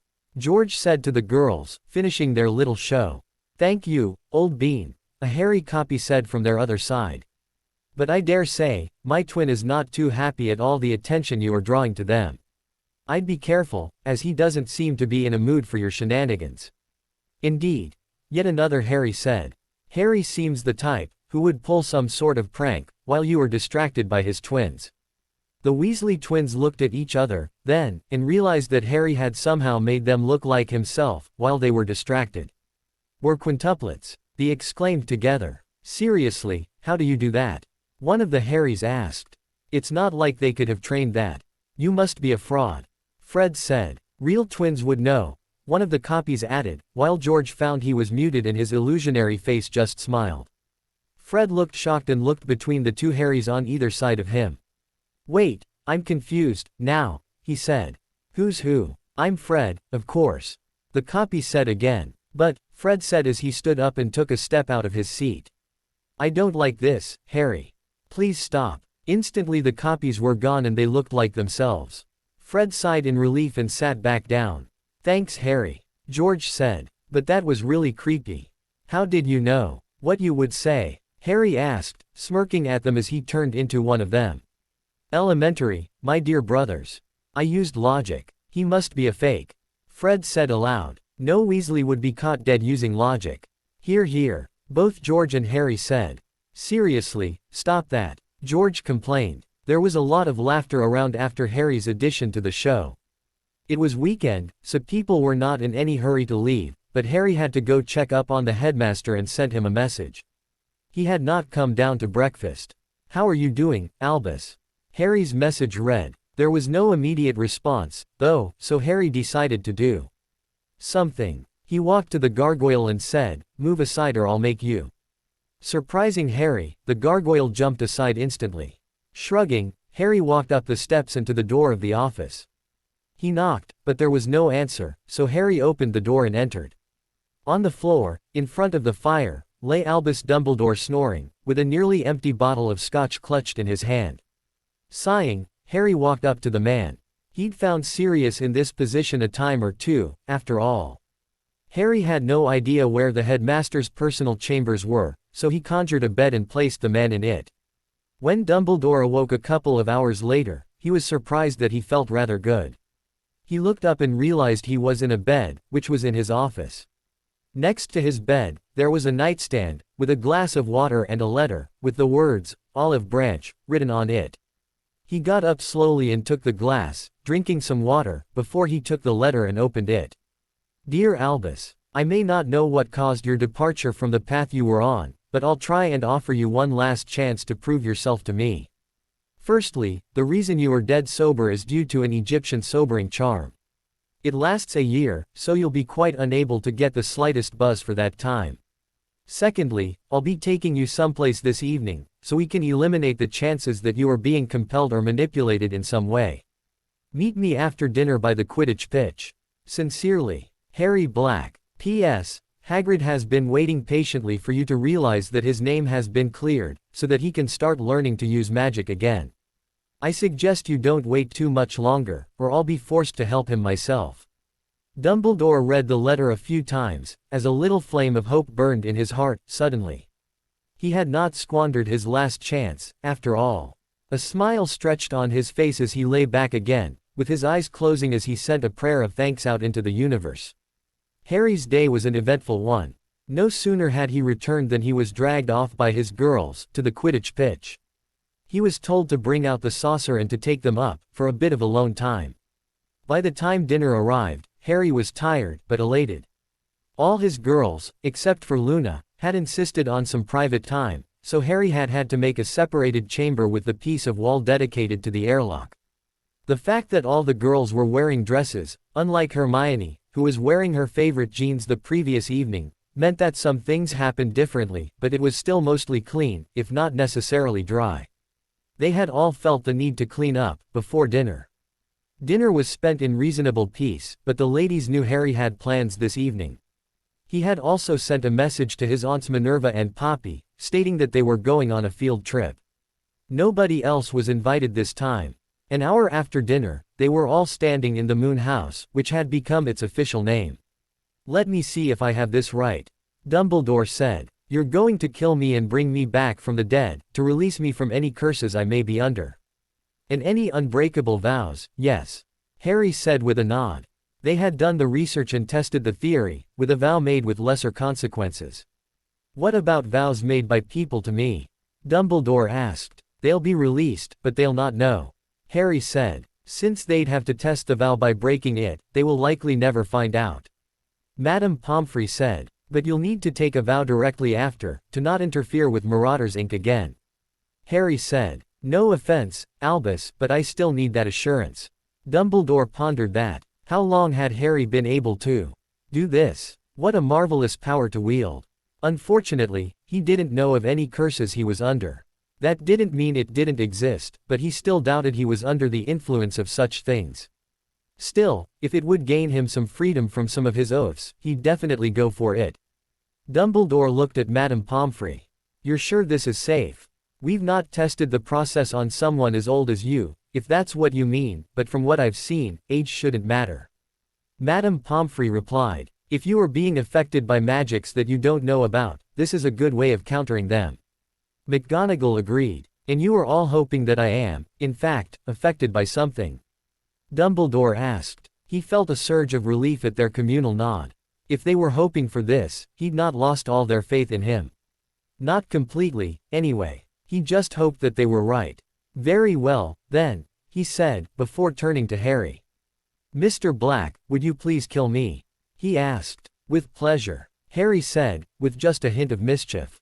He transfigured the table and had Dumbledore lay down on it. "I'm about to curse your heart to stop. Do you accept and agree to this?" he asked. "I, Albus Percival Wulfric Brian Dumbledore, being of sound mind and clear of compulsions, that I'm aware of, agree to accept the curse." Dumbledore said. "So mote it be," Harry said, casting the spell. He did not speak after that, but only watched the headmaster as he got his magic ready to react. "Am I supposed to be dead?" Dumbledore asked. "The curse was set to kill you in 30 seconds. Harry said. "Oh," Dumbledore said. "So I still have a couple of," he stopped and his head dropped to the side. "Or 10, Harry smirked. Then he turned to his aunts. "Should we get a cup of tea before we retire for the evening?" he asked, with a bit of a smile, even as he focused his magic into the man's body. He was recording the event again, to keep on record, as they intended to do from now on. Maybe after, McGonagall started, also with a small smile, but her voice cut off as Harry tackled her and Poppy into each other and covered them all in a powerful shield, transfiguring the floor of the house around them as he did so. A powerful wave of magic flowed out from the dead man and dissipated, after cracking the walls of the building and lashing out at all the furniture. When the wave was over and Harry no longer felt the magical discharge, he fixed the floor and stood up. "Are you two okay?" he asked his aunts as he helped them up. "I think I'm okay," McGonagall said. "Maybe a little bruised," she admitted as she looked around the house. "What was that?" Madame Pomfrey asked. "I have no idea," Harry said. "That didn't happen the last time he died." He walked to the dead man and looked him over. Besides all the broken furniture, upturned tables and bits of debris littering the place, Dumbledore's body looked to still be intact and unharmed. "Maybe it has something to do with all the oaths he was under," Harry asked. "Perhaps some ritual magic that was bound to him, that had no place to return to when it was released. Could it have been powerful enough to reach back to the planet?" McGonagall asked. "Not a chance," Harry said. "It would need to be powerful enough to break the wards to do that and be specifically designed to move through space, like the garage. We'll have to look into it," Madame Pomfrey said. "Let's bring him back, first." "Right," Harry said. He had to focus his magic into the old man's body again. Doing that the first time had allowed him to feel the buildup, which had given him the time to react. Now everything felt as it should, and Harry sent the tiny pulse of magic, which sparked the heart's rhythm again. This time, however, when the saw node fired, the heart beat once and stopped. "Shit. First backup," he said quickly. "What's happening, Harry?" Madame Pomfrey asked, worriedly. "The first method failed. His heart isn't starting on its own," Harry said, even as he focused his telekinetic power on expanding the man's lungs to draw in air and manually pumping his heart, to get his blood flowing. He'd practiced this all that time ago, before he helped Bill out, and he could basically emulate the way the heart was supposed to function. Dumbledore's eyes shot open, though. What's happening?" he asked, looking around in confusion. Harry knocked him out. "Sorry, Albus, but until your heart starts beating on its own, I'm not ready for you to be awake." "His heart isn't starting," Madame Pomfrey asked. "How is he awake?" "I'm manually pumping his heart and breathing for him. His magic probably detected something was wrong and forced him to wake up," Harry said. "I'll keep this up for a couple of minutes and slowly remove my power. Hopefully that will work. Otherwise, there's the Muggle way to reset things." "Reset?" McGonagall asked. Since when could Harry do all this? "Electric shock, to simulate normal heart rhythm," Harry said. The last resort wasn't needed though. When Harry focused his power on the saw node's impulse that was supposed to run heart, he realized he wasn't pumping in sync with it, and adjusted his tempo, till it took again on its own. Normal rhythm restored. The heart is beating on its own. "I'm withdrawing my power." They all sighed a sigh of relief as the man breathed on his own and Harry wiped his brow, which had broken out in a sweat from the concentration. It wasn't power intensive, but it was delicate work. "How many backup procedures do you have for this situation?" Madame Pomfrey asked. "Just the two," Harry said. "I know enough to keep a person's brain from suffering due to loss of oxygen, but if the saw node stops working, it would mean I'd have to keep the man's heart pumping manually, indefinitely. It is possible that what just happened was a result of whatever magic was obviously at work on him. He'd have to get some adrenaline for an added backup, just in case this ever happened again. Maybe he'd start working on a magical pacemaker as well. Can we wake him up now, or do we need to wait a bit?" Madame Pomfrey asked, thinking the man probably needed some rest. While she was the medical professional, Harry was the one who understood curses best. "Let's give it a bit, while we monitor, before we wake him up," Harry suggested. "I don't want him up and about yet." Madame Pomfrey nodded and started her own diagnostics, bypassing everything that might affect the heart and the magic Harry had just used. Even now, she didn't know how his spell worked to stimulate normal heart function after the curse stopped it. Harry stood back for a while, and then he went to go make tea for them. It was as he was pouring the cups that Minerva's hands took his in hers and took over. He hadn't realized that he was shaking. He was still in shock. He'd not had such a close call before. He'd almost killed the old man for real. You did well, Harry. McGonagall said. Why don't you go sit down for a bit? I'll finish up here. Okay. Harry said numbly, as he went to go sit down on one of the couches, not even bothering to repair it. It wasn't long before the table in front of him started repairing itself and Harry looked up to see McGonagall with her wand out, the tea service floating behind her. That was some quick thinking. McGonagall said with a smile at him as she sat down on one of the other couches, Madame Pomfrey sitting down next to her. You likely saved more than one life tonight. Poppy added. With the damage on the rest of this place, it's likely that we would have been killed, if not knocked out and been left to bleed out from injuries. I'm sorry. Harry said. You couldn't have known, McGonagall said, but now you know to take precautions. Perhaps a new building? Madame Pomfrey asked. Specifically for these situations, with protections from backlash. Harry nodded dumbly. Then he suddenly felt better. He looked up and saw Poppy smiling at him with her wand out. Cheering charms can be very useful. Not that my subconscious likes my emotions being suppressed. Harry confided as he took his cup of tea and took a sip. What do you mean? McGonagall asked. She knew some of the concepts. It was not hard to pick up a thing or two when such things are being discussed between Harry and Poppy on a regular basis. I had a Vila-induced dream. Harry said. My girls thought I needed a push, to realize they wanted me to be a bit more intimate, so they asked Fleur to use a skill she has to make me aware. Is that what's been going on? McGonagall asked. That made sense. You aren't, Poppy started. That's private. Harry interrupted. You should already know better than to ask, as well. Poppy nodded quickly. I didn't mean to imply you'd take advantage. I was more worried about them pushing for things to go too far. I remember being ready for things before my boyfriends were. I'm more interested in your well-being at this point than theirs, to be frank. Auntie. Harry objected. I don't want to know these things. I'm still a woman, Harry. Poppy reminded him. I'll not be going into details, but you should at least be aware that I had a life before you knew me, she said with a bit of a smirk, when Harry blushed. Good. That seemed to have worked. Severus seems to have been correct when he did that last time. With the girls discussing these things between each other, chances are they'll probably be ready for them before you know about it. McGonagall said. It's not uncommon between close-knit groups, for people to spur each other on, unknowingly. That being said, Poppy said, magical teens and muggle teens share the same emotional growth rate. I'd suggest waiting a couple of years before you take things further than. Stop, Harry exclaimed, blushing even more. I don't intend to and I don't want to know. I'll talk to the girls. Madame Pomfrey said with a satisfied smirk. Harry seems to be more emotional these days. He must be allowing more of his feelings out, due to the influence of his girlfriends. A small part of her mind was cheering them on, while the larger part hoped that they didn't do anything they regretted, now that Harry was allowing his passions out. After tea and a bit more familiar teasing at Harry's expense, they woke Dumbledore up. Take it easy, Albus. Harry said. Your heart isn't as strong as we had hoped. My heart? Dumbledore asked. Once it stopped, it struggled to start again. Madame Pomfrey confirmed. I'll be keeping a monitoring charm on you and you'll be spending the night in the infirmary. Poppy, I can't, Dumbledore started. I'm the authority in this situation, Albus.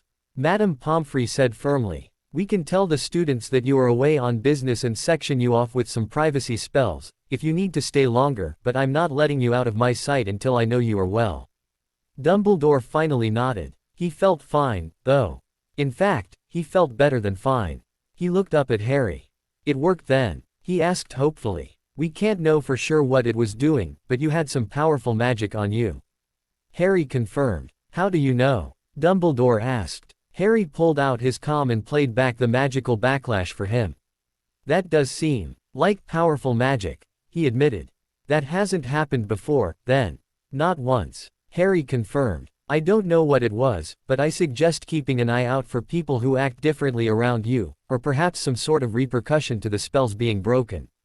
If it was related to ritual magic, there may be a cost drawn from the people who cast it and they may suspect or outright know that whatever it was, has been broken. Dumbledore nodded, before smiling at Harry, then. Thank you, my boy.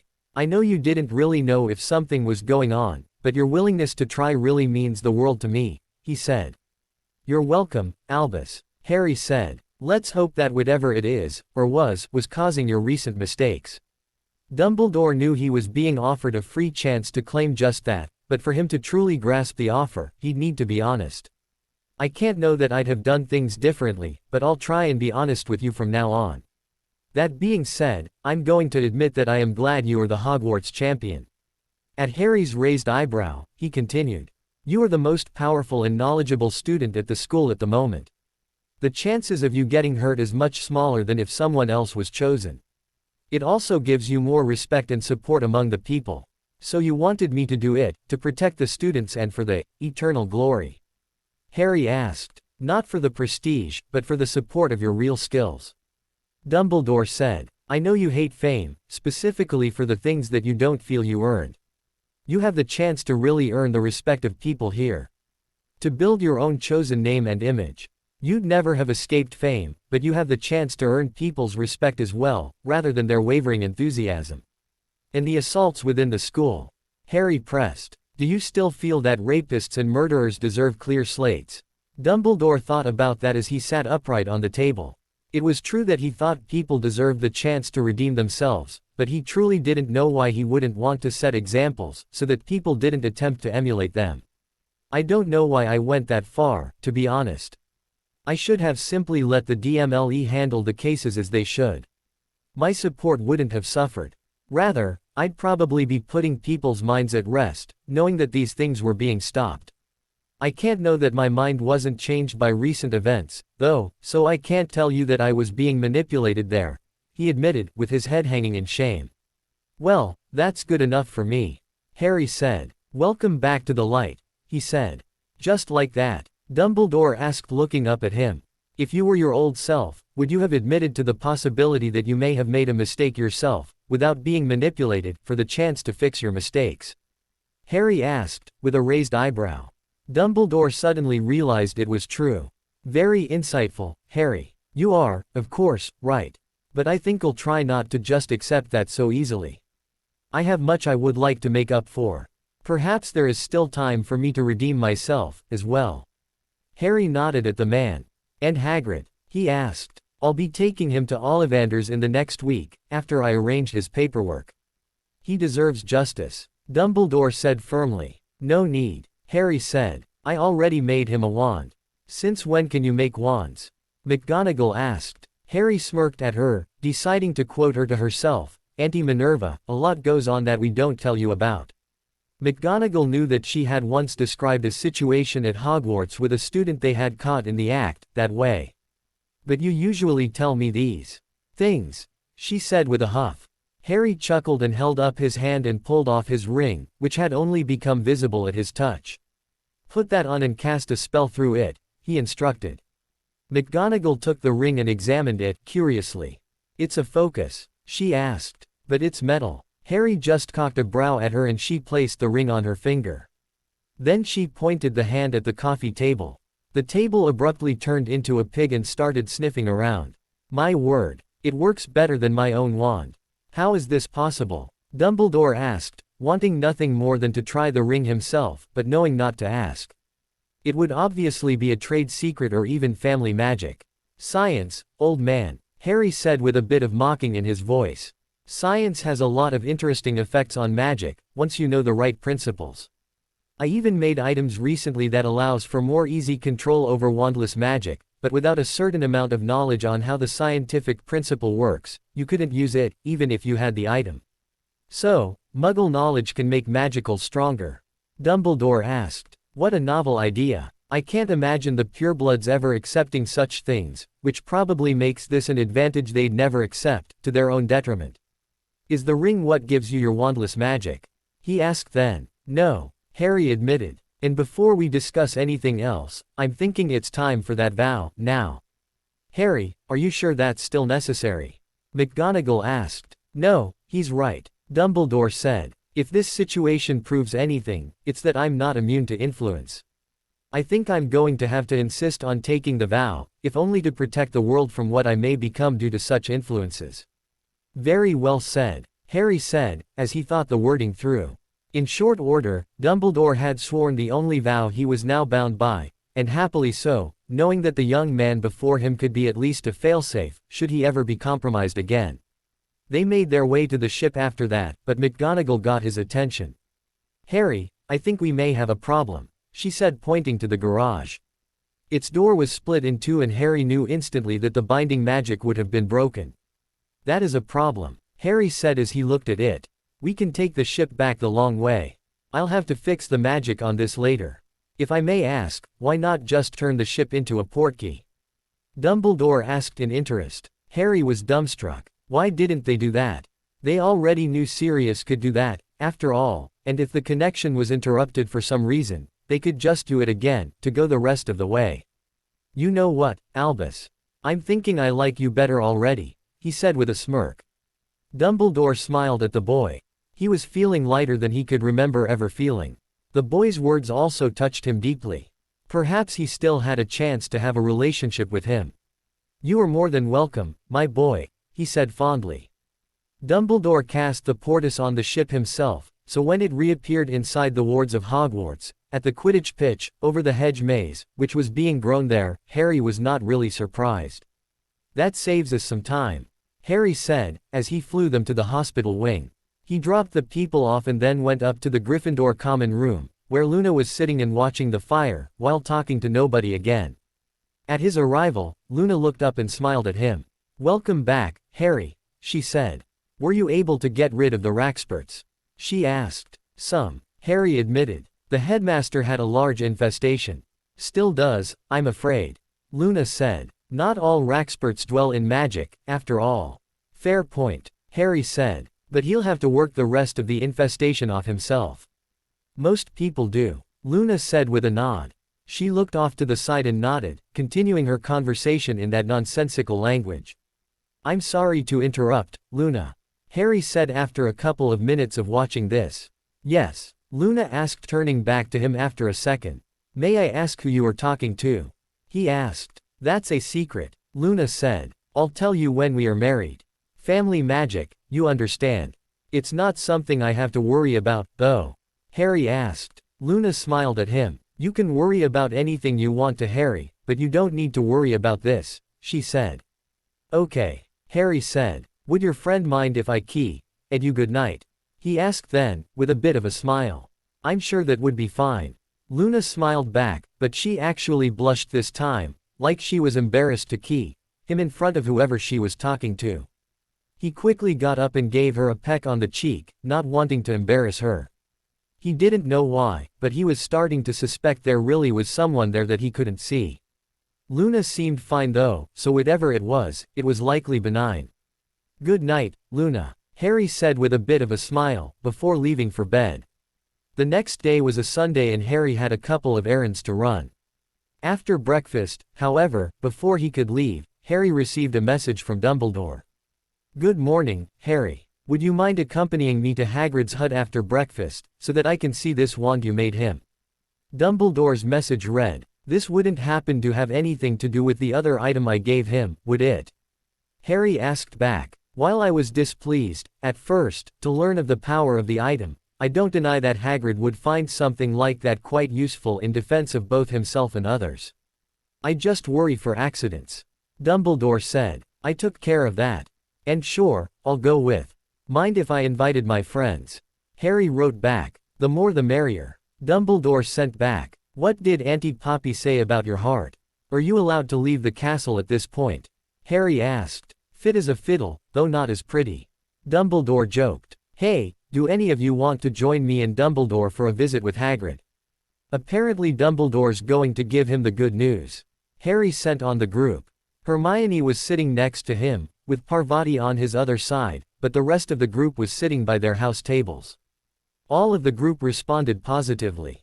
Then Harry sent a message to Fleur, since she wasn't on the group. "Good morning, Fleur. Is there a chance you'd be able to convince Madame Maxime to join us for a visit at Hagrid's hut this morning after breakfast? What is the occasion?" Fleur's message came back. She didn't have an accent in writing, but Harry still heard it in his head as he read it. "Hagrid is being allowed to study magic again. We're going to go congratulate him, when Dumbledore gives him the news." Harry replied. Hagrid tended to skip breakfast in the Great Hall over weekends sometimes. Harry suspected that he liked to have a couple of drinks over weekends and then sleep late. We will be there. Fleur's reply came after a few minutes. Harry looked over and saw all the French girls whispering excitedly. I hope Hagrid is ready to receive guests. Harry said with a smirk. It looks like all of the Beauxbatons girls are going along. Does Hagrid ever make extra effort? Hermione asked. He likes to pull a comb through his hair every now and then. Harry said. He was considering how Hagrid would study, considering he didn't know what year the man was expelled. He suspected it was between 3rd and 5th year, though.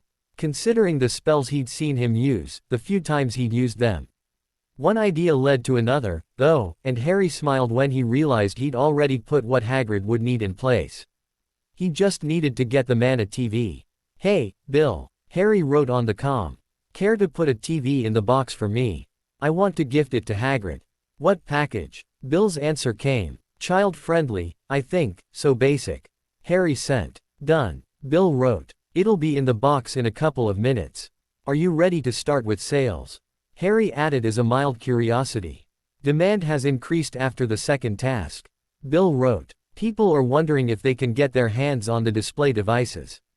When we started advertising that there will be a recording of all the tasks on sale, demand increased even more. We have over 400 pre-orders of the recording and even more for the TV itself. Sounds good. Harry wrote. I'll need to take the time to do a couple of interviews to add to the recording. We've been getting you some recordings after the matches already. Just get interviews with the other champions. Bill wrote. Will do, was Harry's final reply, before he pocketed the comm. Why do you look like you're planning something? Neville asked. Because I am. Harry said. What kind of plan? Parvati asked. Funny, serious or other? Hermione offered. Educational. Harry said. Having finished breakfast, they waited for Dumbledore to finish with his. He was happily chatting with Professor Babbling. Harry wondered if Dumbledore was inviting the woman along, likely to see the laser. When Dumbledore finally finished and stood up, Professor Babbling stayed put. Apparently not. When Dumbledore looked over, Harry and his friends had gotten up already, followed by the Beauxbatons girls. The girls quickly approached the head table and Fleur spoke quickly with Madame Maxime. Apparently she'd not arranged anything as much as assumed she'd be happy to join, which, as it turned out, she was. The group of around 30 people were soon trekking down to the hut, since Neville and a couple of others from their study group followed. Harry smirked at the group and levitated his group up and ahead of the pack. They arrived a minute before the rest of the group and Harry knocked quickly. Hey Hagrid, you in there? Harry called. Ari. Hagrid's voice called. You're about to receive guests, including Madame Maxime. Harry called. Get yourself presentable. There was the sound of a stumble and then a rush as Hagrid started moving around the hut, with Fang barking at the door, asking to be let out. The group giggled as Hagrid swore as he finished getting ready. A minute later, the rest of the group joined them. No chance you could have given us a lift? Dumbledore asked, with a bit of mock stern in his voice. We wanted to give Hagrid the opportunity to get ready, in case he was sleeping in. Harry said easily. I wasn't, sleepin', Hagrid's voice said as he opened the door. It seemed he'd had just enough time to pull a comb through his hair, seeing as how a part of the comb seemed to have broken off in his haste. Harry took pity on the man and vanished the piece quickly. Oh, Professor Dumbledore. Wha' brings you, here this mornin'? Hagrid asked. He didn't expect to see the large group of students either. He did spot Madame Maxime, and sent a friendly smile at her. Mornin', he said, then. Good morning Hagrid, Dumbledore said, most of the group following after him. I've come to bring you some good news. Dumbledore continued. Considering the new evidence presented by Harry Black, a short while ago, I've taken steps to have your name cleared. As soon as the paperwork is done, I suspect you'll be able to continue your education. Really? Hagrid asked. He'd started to worry, since that news had broken a while back and he had started worrying that Harry was right. This great news, Hagrid exclaimed then. He turned to Harry and said, see, I told ya he'd not forget 'bout me. To be fair, Dumbledore interjected, Harry did have to remind me to get the process started. It was nothing intentional, I assure you, but it seems I am getting a little forgetful in my old age, he apologized. Hagrid looked between Harry and Dumbledore, but when Harry winked and smiled, Hagrid smiled broadly too, realizing things seemed better between the two. I'll not hold it against you, Professor. You're a busy man, after all. Now, Dumbledore said, I have it under good authority that someone may have supplied you with a new wand already. This right, Hagrid enthused, as he turned around and vanished into his hut. Harry recognized the sounds of the big man moving his bed to get to the wand, before he returned with his hand behind his back. Ari told me, Harry coughed loudly, and shook his head slightly at the big man. I mean, a friend of mine gave me this.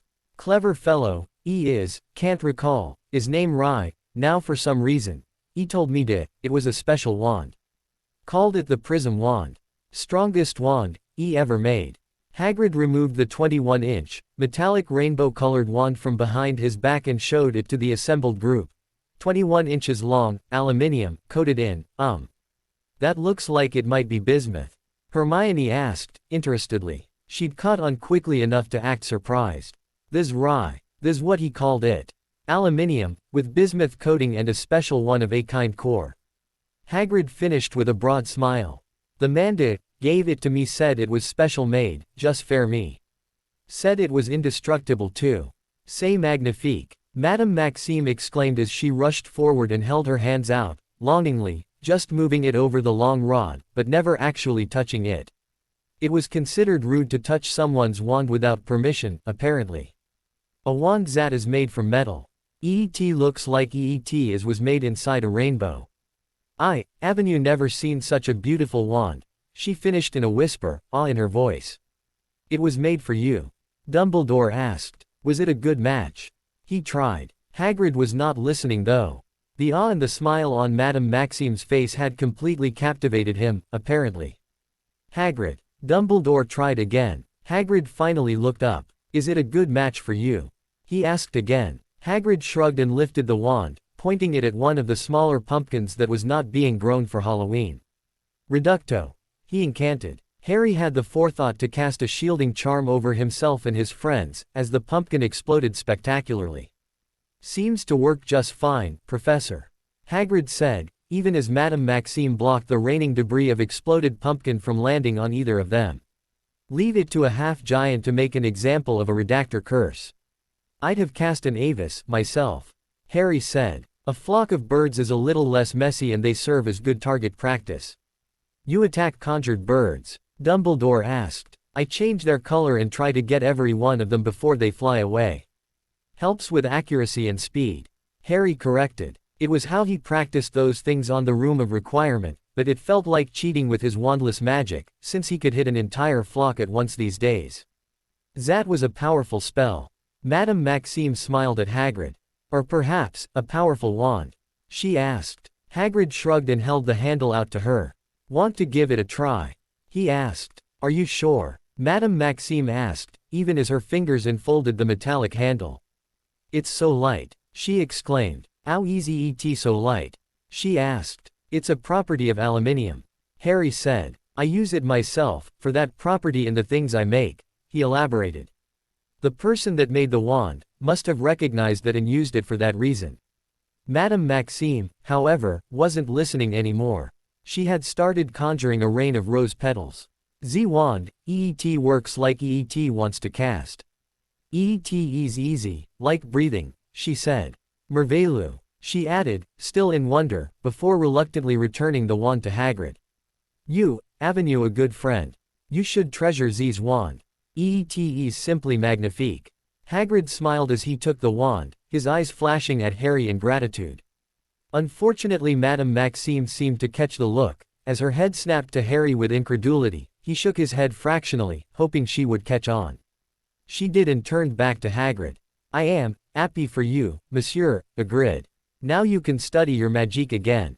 Hagrid scratched at the back of his head then. I don't know I'm smart enough for It's been many years since I've been allowed a wand. But you must. Madame Maxime insisted, before she took him by the hand and pulled him away from the students, heading for the coach. Come, I will instruct you. We can see where you left off. The Beauxbatons girls were all giggling and smiling after the pair as Hagrid was bemusedly led off. And you called me manipulative. Dumbledore murmured at Harry. I have no idea what you are talking about.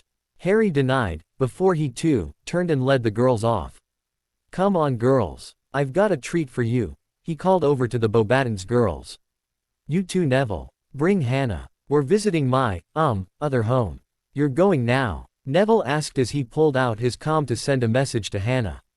Go get her. I'll see you by the Quidditch pitch. Harry called back. Neville took off, running toward the school, like his feet were on fire, a huge smile on his lips, even as he pressed his comm to his head. Dumbledore sighed and followed along. If Harry was taking them to the Moon House, it would only be proper to have a chaperone. Having an idea, though, he pulled out his own comm. Call Minerva McGonagall, he said as he started walking after the group of students. Albus. McGonagall answered. Hello, Minerva. Dumbledore said. I hope I'm not interrupting. I'm not busy at this moment. McGonagall said. I think Harry intends to take his friends and the Bobatons girls to the Moon House. I'll be going with them to keep an eye. Can you cover for me, should something come up? He asked. I'll go with them, McGonagall said instantly. You can stay here. You just had a serious procedure yesterday. But I'm already with the students. Dumbledore said. Please, Minerva. I seldom get such chances. McGonagall was quiet for a moment, then. It was her duty to cover for him when he left the school grounds. Fine, but try not to be overbearing. Let Harry enjoy his time and play host. I like the idea that his friendship circles are growing. Don't interfere. I wouldn't dream of it. Dumbledore said. And try to have them back by lunch. McGonagall requested. I'll keep an eye on the time. Goodbye, Minerva, and thank you.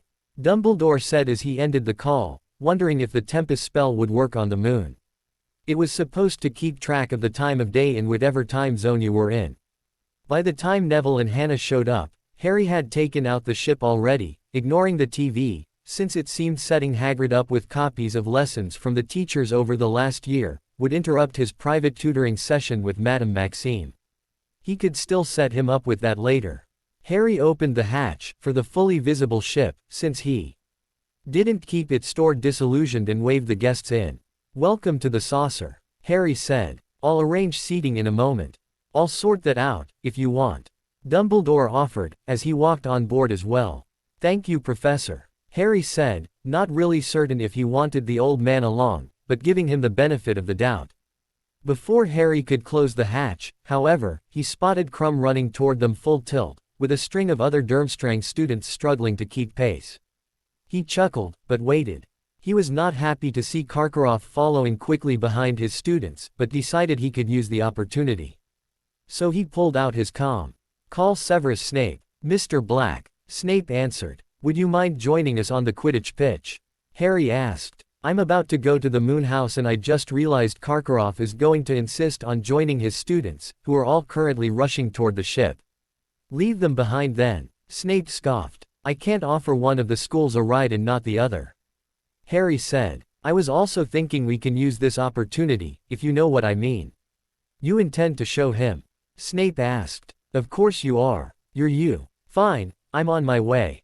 When Krum saw the Bobatons girls trooping after Harry and his girls, he watched them. When he saw the ship, he didn't care where they were going.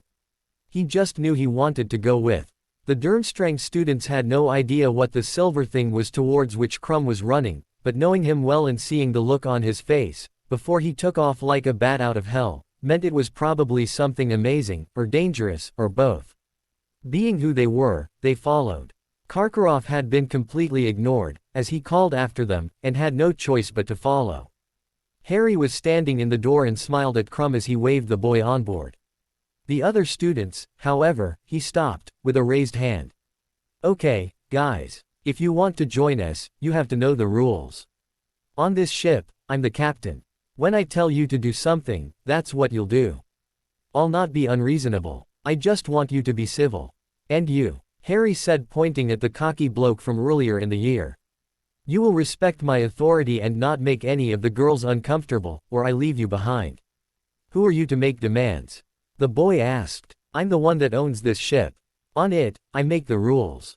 Is that going to be a problem? Harry asked, seriously. Antony, if you make trouble, I will throw you off the ship myself. Victor threatened, from where he stood behind Harry. The boy, having been thoroughly chastised, nodded meekly.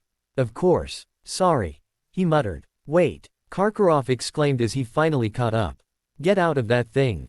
He insisted of Victor. Harry is friend. I will go with him. You can stay if you want. Victor scoffed, before he turned and went back into the ship, where Dumbledore had done a marvelous job of making benches for everyone to sit on with soft leather coverings and seatbelts like the ones on the permanent seats. The Durmstrang students seemed to decide Victor was in charge and ignored Karkaroff as well. This was their final year of studies and he wasn't going to be their headmaster for long, so they trooped on board, followed by an angry-looking Karkaroff, but Harry stopped him too. On this ship, I make the rules. Agree to that, or stay behind. Out of my way, boy, or I will make you move. Karkaroff threatened. I would not threaten Harry Black, if I was you, Igor. Dumbledore said, appearing behind Harry. He seemed calm, but his wand was held casually in his hand. You could not defeat him, much like you couldn't defeat me. If he allows you on his ship, you will follow his rules. Dumbledore. Karkaroff said, with a paling face, but he persisted. Where are you taking my students? He insisted. I'm just here to chaperone. Dumbledore said. Mr. Black here is offering his friends a ride on his ship.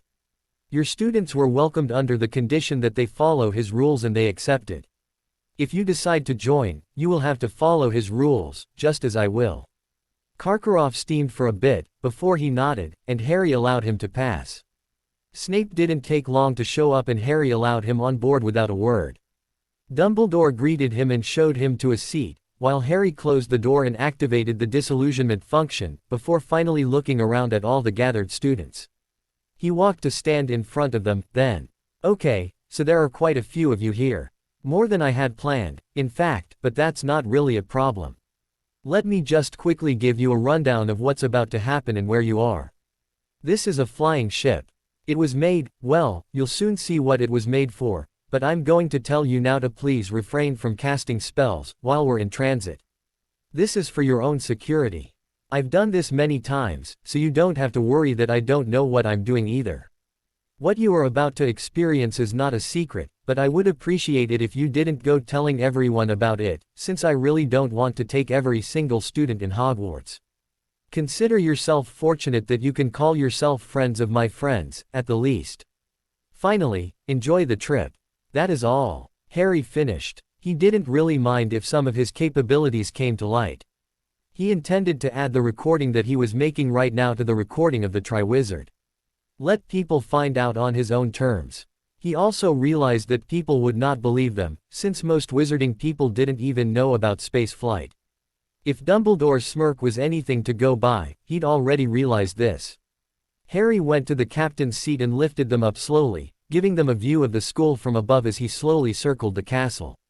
He was completely negating the G-forces for now. The students chatted amiably. So far they'd not spotted anything they hadn't seen before. That was about to change though, as Harry turned the ship and slowly accelerated towards the horizon, before turning the ship up, and up, as he allowed the G-forces to finally be felt. There was silence at first, but before long there was some disquiet as people started showing a bit of fear. Fleur and Krum were diligently telling their friends in their respective languages that they'd done this before. Why are you showing so many people the ship, Harry? Hermione asked from her seat nearby. Because I thought it would be a good experience to have. Harry said. These students are the next generation to leave school. Hogwarts has introduced them to some of the stuff out there, but by the end of this year, these students will go out into the world knowing only what they've been taught thus far. This will be an eye-opener for people who don't yet realize that there's more to the world. This is high enough, Karkaroff exclaimed as the sky darkened. Afraid, Igor? Snape asked. Afraid of what a fourth-year student can do. This is madness. Karkaroff continued, still looking at the forward display. I've gone with Harry before. They can go much higher. Victor said with a smile. Wait until you see the view from up dear. You endangered my champion, Karkaroff demanded. Dear is no danger, Victor said. Harry is master of flying K. He make the black bolt brooms. I trust him. You can always get off if you want. Snape smirked at him. Internally he was also nervous, but he'd seen this before and knew Harry knew his stuff. Should I open the door for you? Professor Snape. Dumbledore chided mildly. Let's not cause more worry in the children, right now. We're giving them an experience that they will remember for the rest of their lives. Let's not mar it with petty squabbles. Of course. Snape agreed with a nod. The sky had finally darkened completely, showing thousands of stars. The students were transfixed and Harry continued them away from the planet, accelerating faster and faster until they reached the point he wanted to reach. Then he slowed them down and stopped them. Congratulations, Beauxbatons and Durmstrang students. You are some of the first wizards and witches in space. Harry said, as he slowly turned them. Just before the planet appeared, he turned the ship's hull see-through again and everyone gasped as they looked at the planet, seeing the entirety of it before them. See that I mean? Victor said proudly. Good view, yes. There were many affirmations around the ship as everyone stared at the planet they all called home. How far away are we? Dumbledore asked interestedly. Just over 10,000 kilometers. Harry said. How quickly veer we moving K? Victor asked, as he heard the distance. At maximum acceleration, with the G-force negation and shields this ship is capable of, I've reached Mach 160 in the past. Harry said. I went a little over half that just now, before starting to decelerate. So, around 100,000 kilometers per hour. Hermione asked. Just about, yes. Harry confirmed. 100,000. Victor asked, excitedly. That's average. Harry joked. What are you talking about? The cocky boy asked. It means, they veer moving more than 200 times faster than fastest flying broom on planet. Victor exclaimed. What? A lot of the people exclaimed.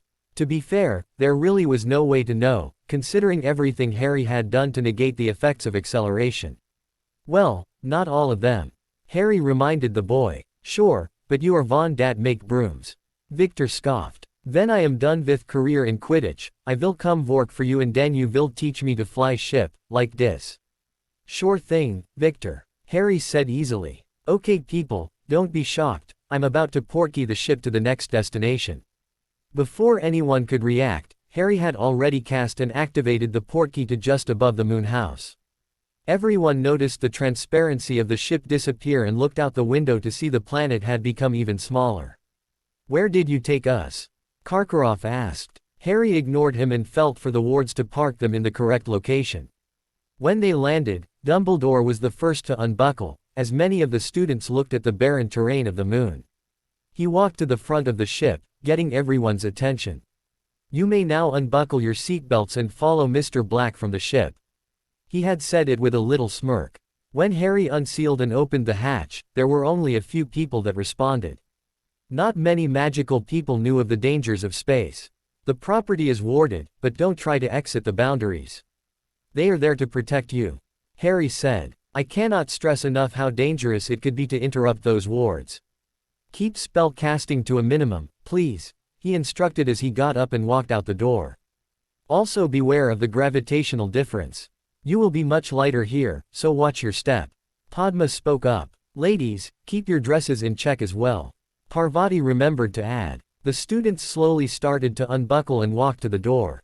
We are on Z Moon. Fleur said in wonder as she looked out the hatch. We really are on Z Moon. She exclaimed then, before. She carefully walked down the steps and used the railing to help steady herself.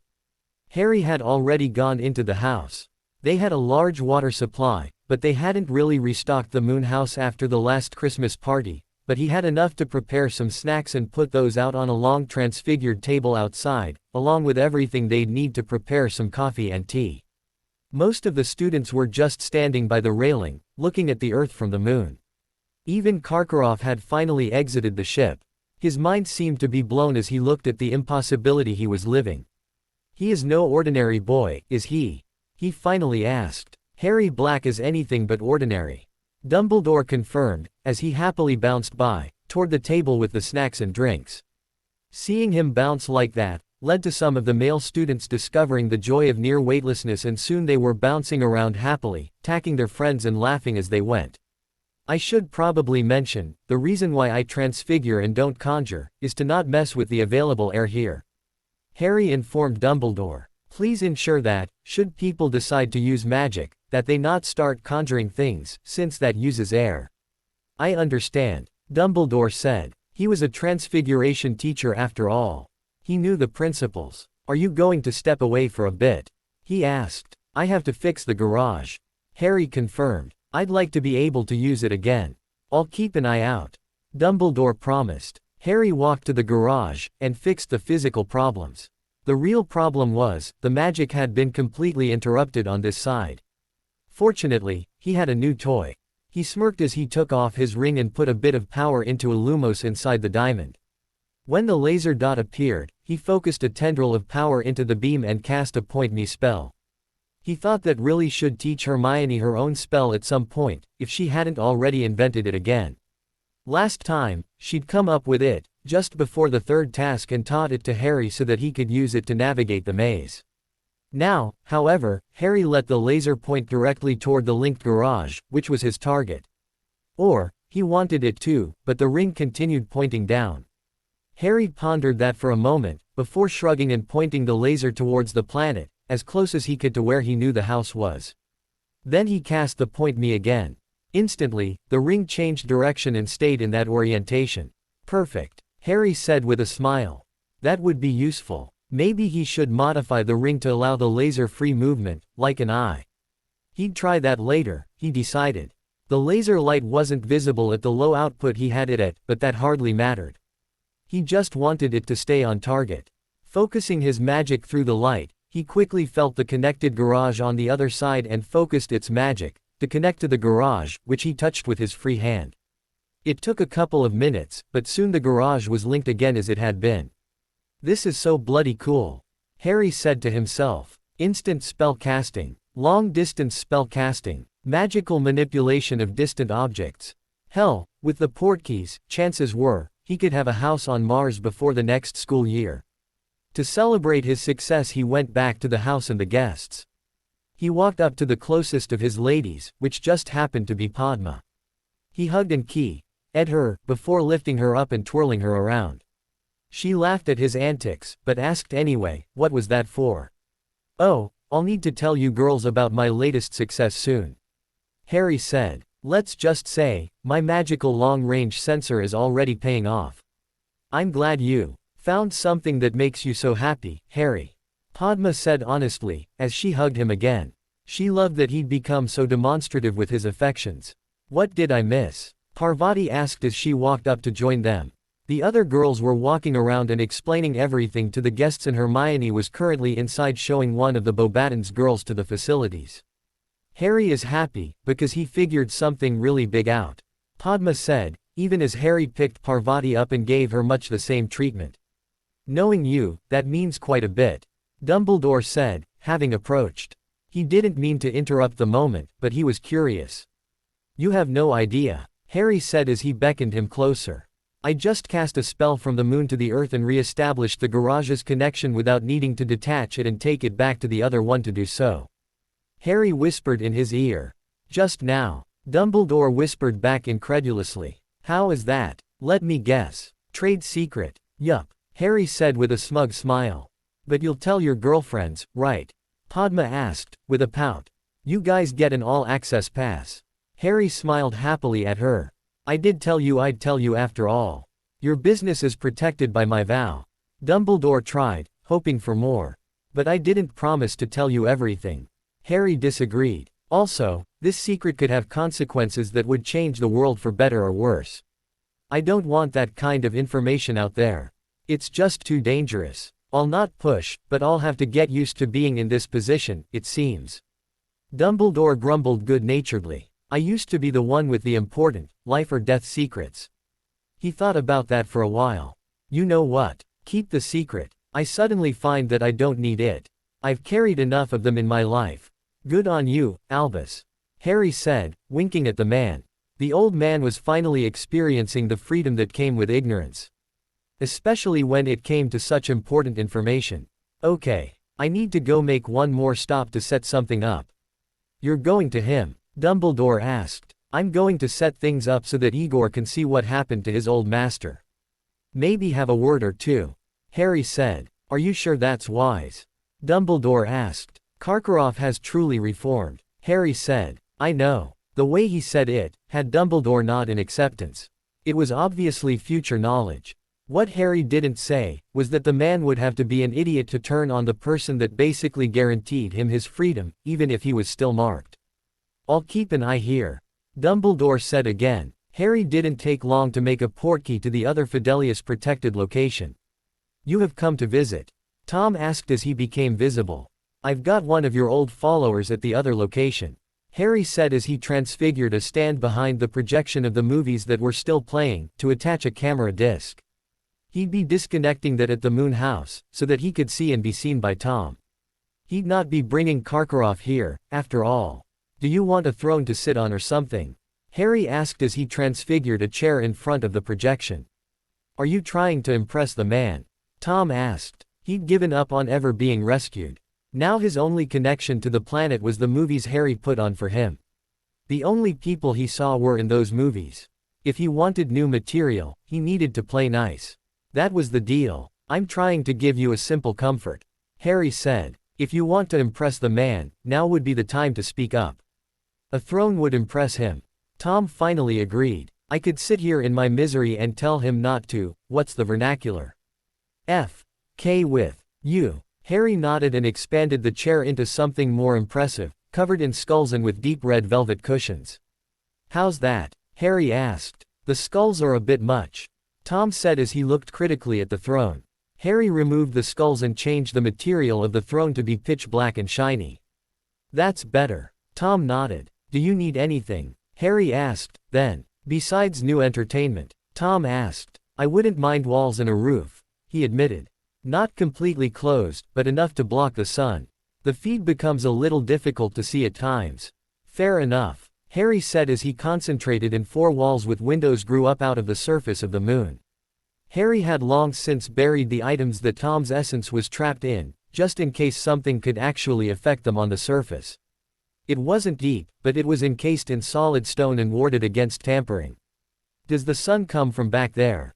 Harry asked, pointing behind the throne. No, it goes across from there to there, Tom said, pointing out the path of the sun, from left to right. Okay, that's enough for now, Harry said. I'll be working on a bit of transmission magic. If you're good, I might one day set you up with a way to watch live television, so that you can see new things as they come out. That would be nice, Tom agreed. Better than watching the same things over and over again. Before Harry left, he layered a ward on the chair, to follow its form. It should allow Tom to actually emulate sitting on the chair. Try the seat, Harry said. Tom floated to it and sat down. Surprise actually showed on his face, when he seemed to make contact. Oh, that feels good. I've not been able to touch anything since you put me here. It's the little things you miss. Model prisoners get perks, Harry said. I'm leaving now. I'll set up a new reel for you before I leave. It's been months, Tom said with a sigh of relief. That Groundhog Day movie was starting to get on my nerves. If I had to relive my day over and over, I'd learn everyone's secrets and then bend them to do my will with the knowledge. That's nice, Harry said sarcastically. Tom always tried to get him to engage in conversation. He hated the fact that he actually gave him a bit of time to talk, out of pity. I actually like the moral of the story. You can't do everything right, but you can always improve and become better. But why does every movie end with the protagonist finding love and overcoming every trial? Tom asked. That's not realistic. People suffer and die. Orphans struggle through life. Widows die penniless and alone. Because that's what most people want, Tom. Harry said. People strive for happiness. They want to find love. They want to see the disenfranchised overcoming their trials and coming out on top. It's called empathy. You can see yourself in someone else's shoes and find happiness in their successes. He stopped there, when he saw the confused look from Tom. He really was a sociopath. He really couldn't understand. Well, at least that's what normal people want to see. I don't know that I could explain it to you. You're broken. If I gave you your freedom today, you'd do exactly the same things you did before, wouldn't you? Tom considered this. He knew he wasn't being made an offer. He didn't think for a moment Harry, the only real person he'd likely see and interact with for the rest of his existence, would give him second chances, like that fool Dumbledore. I would change what I did, Tom denied. I'd not get caught or stopped this time. I'd plan better and get better servants. Exactly, Harry said with a sigh. Goodbye, Tom. I'll have you talk to Igor in a bit. Dumbledore will likely insist on seeing you as well. Goodbye, Mr. Black. Tom nodded. You should stop taking these people to your most secure locations. You'll one day need to have them, just to escape the rabid sycophants, he advised before Harry could leave, even as he sat back and got comfortable in his only possession in existence. A chair. Harry arrived back at the Moon House. Something about seeing Tom always left him feeling sad. He knew the man was a deranged monster. He'd still prefer his current existence over death, even if there was no entertainment. He just couldn't bring himself to leave him so desolate. His own empathy was the problem, he realized. He had sympathy for even the devil, it seemed. Pansy was the first to spot him and frowned.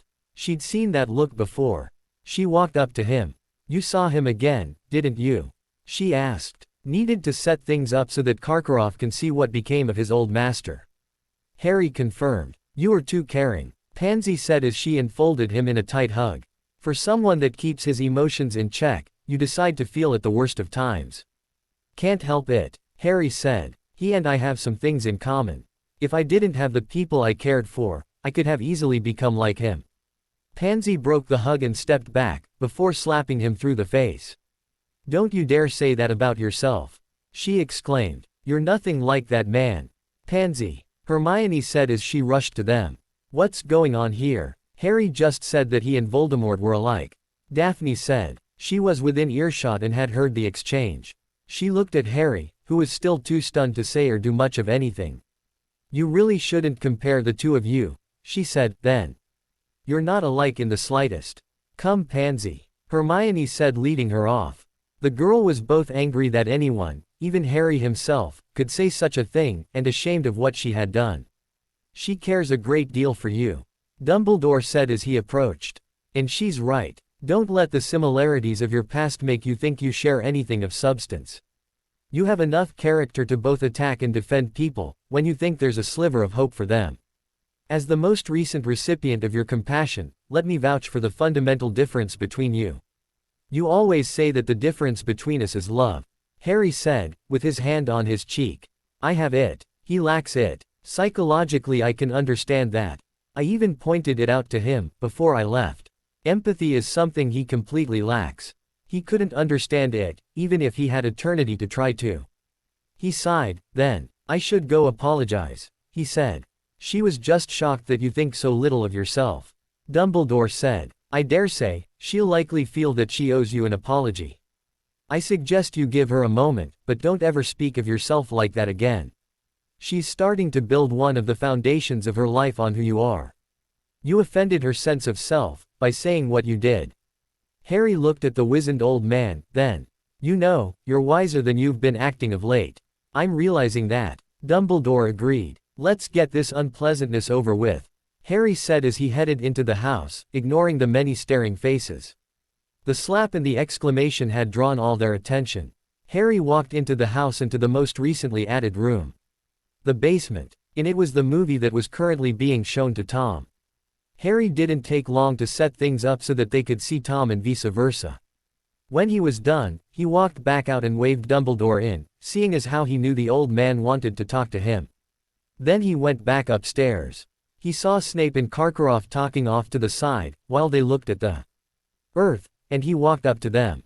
Sorry to interrupt, Professor Snape, Harry said. You're not interrupting anything of real import, Snape said, with a smirk, as he, himself, interrupted Karkaroff. I promised you the ability to see what became of that man, Harry said. If you go past the kitchen and into the basement, you'll be able to see for yourself. Take him with you, he said, nodding at Karkaroff. With pleasure, Snape said, as he grinned an unholy grin. Come, Karkaroff, you'll like this, he promised as he walked off. Karkaroff delayed, but only for a moment, before he followed. Harry saw Hermione exit the house, so he walked up to her. Did I offend her terribly?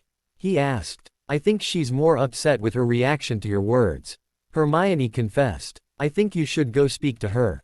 You do know what you said was wrong, right? She asked. I'm realizing that, Harry said. To be fair, I don't like the comparison I was drawing either. Good, Hermione said. She's in the first upstairs bedroom, she said then, before walking off to go inform Susan, who was standing with Luna. Luna seemed unaffected, but Susan had a look of worry on her face. The girls really were each other's best friends. Harry made his way upstairs and found Daphne softly talking to a sniffing pansy.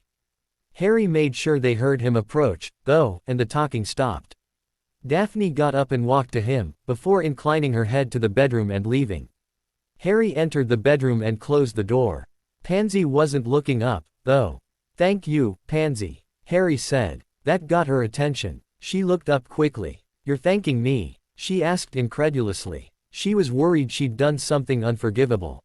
As his future wife, she could not excuse anyone that assaulted her husband.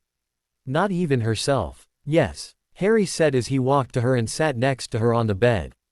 "Somehow you knew I needed to be broken from the train of thought I was going down. I can't see any of the others caring enough to do something like that."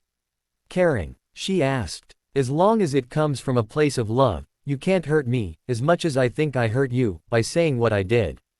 Harry said. "I'm sorry for that weakness. I know I should show less sympathy for the monster, but even after everything he did, I can't help but pity him. I see the darkest possible path that could have happened to myself if I didn't make friends, if I didn't find love. Can you imagine an existence without love?" Pansy shook her head. "I really can't," she said. "I can," Harry admitted. "My earliest memories are of being told I'd never be loved and that I was a worthless freak. That boy, the one that I was, on some level believed them. I'll always have a bit of that boy in me. As a result, I can't help but feel sorry for Tom and sympathize with him. He was also an orphan, picked on and forced to live with people that hated him, hurt him. He became what he did out of a necessity to survive. But you aren't like that," Pansy said. "That little boy didn't reject friendship and ask for brainless followers. You worked hard to improve your situation, until you became more than he could ever be. I couldn't stand hearing you say that you were like him, Harry. You're the one person I can't think of like that. I know you, Harry. You're not like the members of my family that look for gain and power, so that they can be better than others. Instead, your goal has always been, since I met you, to help others improve their own situation." Pansy said. "Before I met you, my life's only ambition was to find a husband and produce an heir, while trying not to say the wrong thing at the wrong time. With you, I can just be me. I don't have to worry about saying the wrong thing, because I just have to say how I feel, and it's always the right thing, because you want me to be me. With you, there is no wrong thing. You support me with everything. If I told you today that I want to become a healer, you'd probably get me all the books I'd need and then develop one spell that can fix and cure everything, just to help me achieve my goal. Well, I doubt it would be that simple." Harry scoffed. "I'd likely rather hire a host of doctors and then have them teach you how the body works according to medical knowledge. By the time you've learned everything there is to know, you'll be able to fix everything with a bit of will and wandless magic, since it can basically do anything, as long as you understand what." That's when he couldn't speak anymore, because Pansy was firmly attached to his mouth. She couldn't believe how quickly he was willing to just start planning to accommodate her. He'd technically even just informed her that he already had taught her the magic she'd need to achieve her every goal. It was another 20 minutes before the ruffled pair walked out of the house. "Feeling better?" Daphne asked with a knowing smile. "I think we understand each other a little better," Harry said, in answer. "Good," Daphne said, as she walked up to and hugged her friend. Harry noted that he was receiving a couple of looks from Snape and Karkaroff. Snape looked smug, while Karkaroff looked bleak. He walked over to them. "Is there a problem, Igor?" he asked, using the man's given name on purpose. "How did you do that?" Karkaroff asked. "He's the most powerful Dark Lord of all time. And you trapped him in an eternal wasteland, never to be able to even see the planet that spawned him, again." Harry shrugged. "A little magic and a little science goes a long way," he said. "He said you were greater, even than himself." Karkaroff said. "Why would he say that? Why would he admit it? Did you torture him? Did you promise him an end to his suffering?" "I suspect it is to show respect," Snape said. "The man still thinks himself the strongest. For someone to defeat him, he'd have to be stronger. In this case, he may be correct, though. That being said, Harry Black is not the smartest by his own admission, but he's resourceful. He also understands the value of allies, rather than the usefulness of servants, which likely makes him at least slightly smarter than Tom Riddle. I do tend to make friends rather easily. Harry shrugged. Friendship is easier to manage and to establish. True friendships also have an element of trust. While I wouldn't say Severus and I are friends, we've got a modicum of trust between us. I suspect that he'd be less likely to betray me than he would Dumbledore, simply because I don't require it of him. There's also the life debt and all the favors I owe you. Snape drawled. That's not my problem, Harry said with a smirk. You were the one stupid enough to follow the idiot Fleabag, who calls himself my godfather, to where a werewolf slept.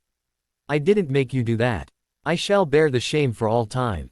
Snape said in disgust at himself, but the glimmer of humor in his eyes told Harry he took the statement correctly. It is marvelous to see you getting along so well with the son of Dumbledore started. Lily Evans. Harry and Snape said together. Harry did roll his eyes as he said it, though. Indeed. Snape added. Don't waste your breath, Albus. Harry said. If he saw my father in me, he'd still be trying to punish me for simply existing. You could still do with a bit of humbling. Snape said. Harry shrugged again. You know how these things work. I need to be confident and friendly, so that people want to emulate the better parts of my persona, rather than the underhanded parts, like the one which helped create Marauders Inc. You? Karkaroff asked. Indeed. Harry said, his face turning into Snape's for a moment, as he sneered the word out in Snape's own voice. That's just not right, Neville said, as he and Hannah approached, hand in hand. Hey, Nev, Harry said, are you thinking it's about time to leave? He was looking between the two of them. It seemed like something may have changed for Neville. Well, we have been enjoying the view. Neville started. But my lovely new girlfriend here has been threatening to drag me into one of the upstairs bedrooms, so I'm thinking it would likely be a good idea to get back to a place where there is an abundance of adult supervision. Really? Harry exclaimed happily as he dropped all joking to embrace the two of them. Congratulations you two, he said, lifting them both up. He concentrated for a moment and a display of illusionary fireworks shot up and spelled out the words, Congratulations Neville and Hannah, in sparkling lettering and with large booms. Neville laughed along until Harry placed them down and then smiled up at the display, holding his girl. He knew telling Harry first would be a good idea. He somehow felt Harry deserved to know, too. Hannah had simply blushed at Neville's joke, but smiled happily for Harry's exuberance at Neville's good news. They were seldom seen apart and everyone knew they were the best of friends. The display drew all of Harry's girls to them as well, to be congratulated, followed shortly by a bit of awkward cheering from the people who didn't know either of the two. Harry's girlfriends, who had been helping by answering questions and seeing to the needs of the guests, were happily asking how Neville had asked. It turns out Neville had a certain sense of romance and had seen the opportunity of her first ever visit to the moon as a perfect chance to ask her. Taking out his wand, Neville had levitated them both onto the roof, for some privacy, and asked her to be his girl. The Beauxbatons girls had all squealed at the romantic gesture and they all congratulated Neville on his very romantique idea. It wasn't long before everyone was getting back onto the ship. They'd still be taking a portkey home, but Harry tested the garage, which worked perfectly and shocked the guests, since they had not felt the movement. Before turning the ship into a portkey, though, Harry ensured everyone was buckled up and sped along the ground, disillusioned, and gave them a bit of a thrill. This time around there were no fearful mutters, as everyone enjoyed the G-forces Harry allowed to affect them as they bobbed and swerved at high speeds. Too soon, it seemed, Harry allowed the headmaster to portkey them directly into the wards of Hogwarts. When he landed, Harry heard Snape tell Karkaroff to make his students promise to keep the secret of where they had been, only allowing them to say they were on a special outing with Harry. Karkaroff seemed more than willing to agree to it, and Harry was shocked when the man sent a grateful smile at him. No doubt he'd been living in fear since he defected from the Dark Lord's ranks. The Beauxbatons girls didn't need such promises, since they knew Harry didn't want all of his secrets told to the world and they intended to keep their chevalier's secrets already. Harry even dropped the visiting school students off at their respective temporary abodes. Harry was amused to note that Madame Maxime hadn't even noticed their arrival, as she was giving Hagrid instruction on specific wand movements to cast a spell. When the last of them disembarked, Harry shrunk and put away the ship and then decided to give the Beauxbatons girls something to do, to give the headmistress and Hagrid a bit more privacy. He and his girls were seen inside the coach at his request, While Dumbledore went to go see what progress the half-giants were making with his old friend, and Harry quickly had the TV set up. So, you adjust the volume by pointing your wand at the display and turning your wand in a circle, and you change channels by pointing your wand and making a flicking motion right or left. Harry instructed, as he emulated the movement. Why do you give us Z's?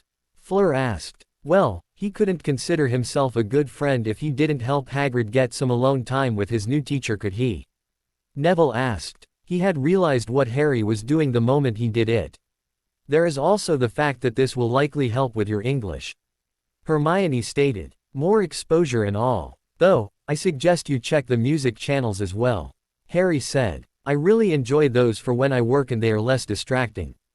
Then there are also the movie channels. They are all child-friendly, but the televisions we sell also come with packages that are more intended for adults, or those people who enjoy Muggle sports. You just know Seamus is going to worship you, when he realizes he could watch the Football World Cup in a few years. Hermione said. We'll have to discuss televisions in the common rooms with the professors. They'd likely only allow a small amount of time for such activities, if at all. Harry said. This is a school after all. Are there any educational channels? Hermione countered. Harry thought about that. Now that you mention it, he said as he quickly cycled the channels before he stopped on some channel about nature. It seemed like they were in Australia, and the current image showed a koala bear. The girls in the room all went quiet as they watched the adorable little creature in its natural habitat.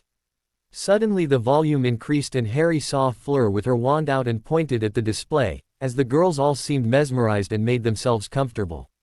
Well, that seems to have worked. Harry was shushed from all around the room and chuckled, before beckoning Neville to quickly come with him.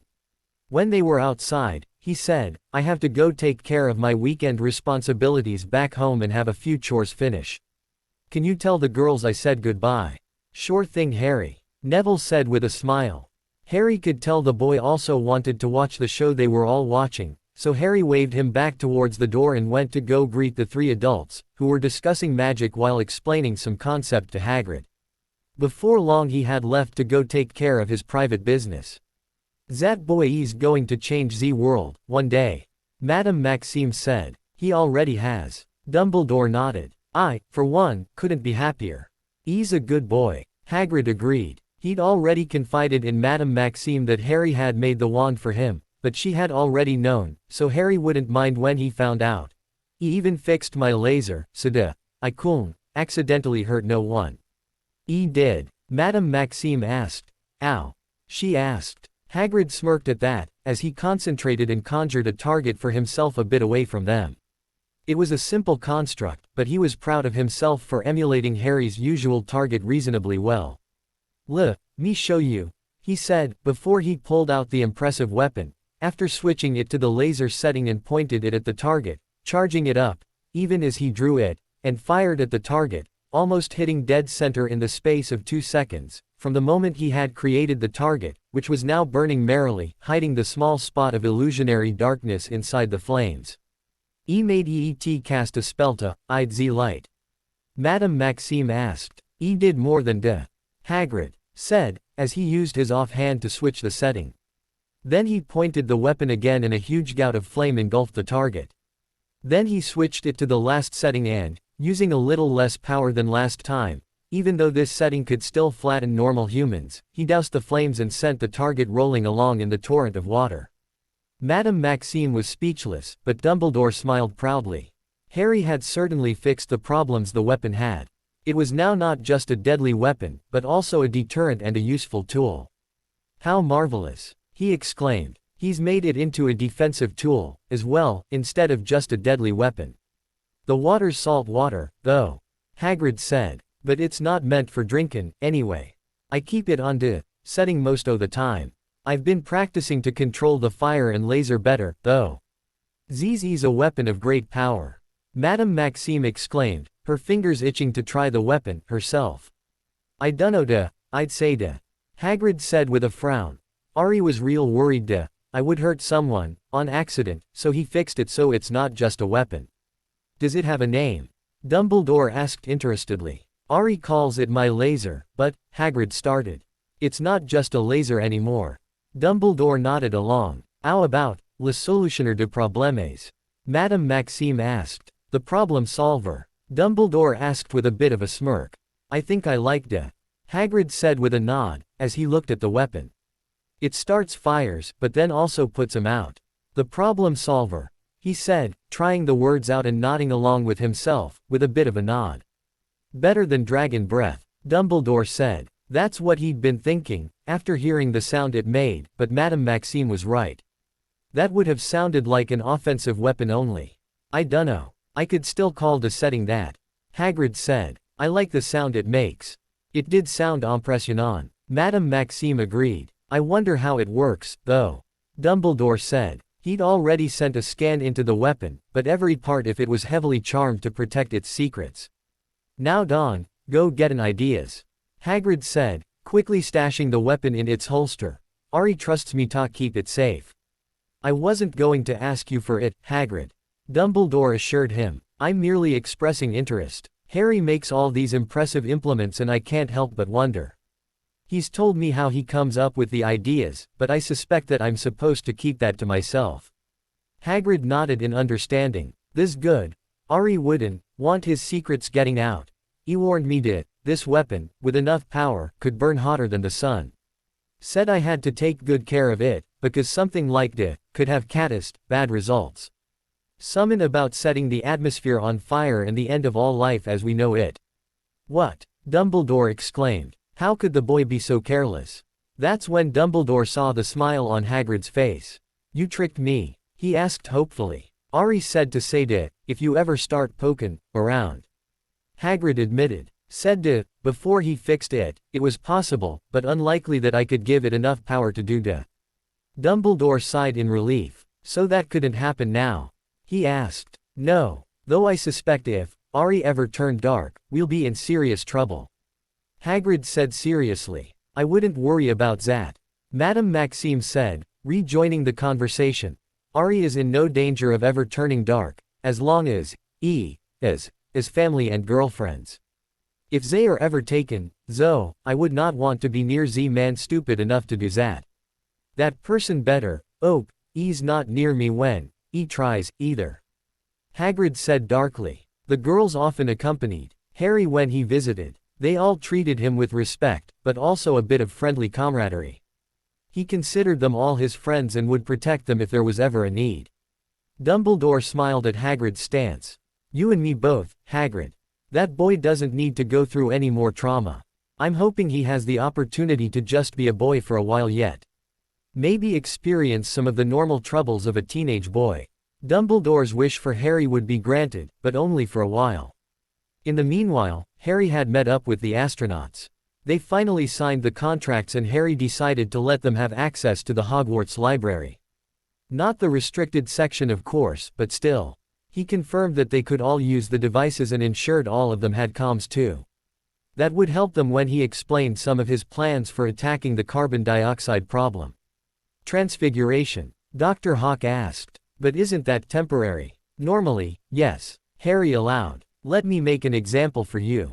I'll be right back. Harry quickly apparated home and went to retrieve some of his stock of coal. When he returned he placed the large, sturdy paper bag down and opened it, levitating out a couple of pounds of the stuff. There are a couple of principles of transfiguration you need to keep in mind. First off, it can change one thing into another. Harry explained, turning the coal into a large cube of steel. This is temporary. The cube of steel produced requires magic to sustain its shape. After turning it back, Harry turned it into a block of solid carbon. Secondly, there is the permanent manipulation of shape. It basically means it stays the same substance, but takes a different form, with the same mass. There are principles involved with how to ensure the form is kept. That is more like an art you learn as you practice the skill. If your construct is too big, the extra matter is temporary and the whole thing reverts when it changes back, or it becomes hollow, to substitute mass. Next, he focused his power on the block and it started to crumble as the carbon broke apart into what looked like dust, which started coalescing into a thin sheet of carbon, with 4 bonded atoms. Then there is my most recent discovery to the field. Knowing the atomic structure seems to impart the ability to manipulate said atomic structure. The carbon is currently being changed to 4 bonded pairings. So, you can permanently create synthetic diamond? Dr. Hawk asked. I needed to do it for my recording media and it takes a lot of power. Harry nodded. At first I used it to record sound, but later I found that it's also a good way to store recoded light, for later playback. So, video and audio? Dr. Pike asked. Exactly. Harry said. I needed to come up with a way to store multiple different things, though, and copied from the principles of mundane data storage, to create an allocation table with timestamps and dates as the common reference to the location of the sequentially written data. It's not recorded randomly, as I understand mundane data storage works. I think that would probably slow things down with magic actually. Considering the storage medium and the fact that there are no mechanical parts, that statement makes sense. Dr. Pike nodded along. The difference between magical and non-magical video and audio would likely be best described as the difference between analog and digital.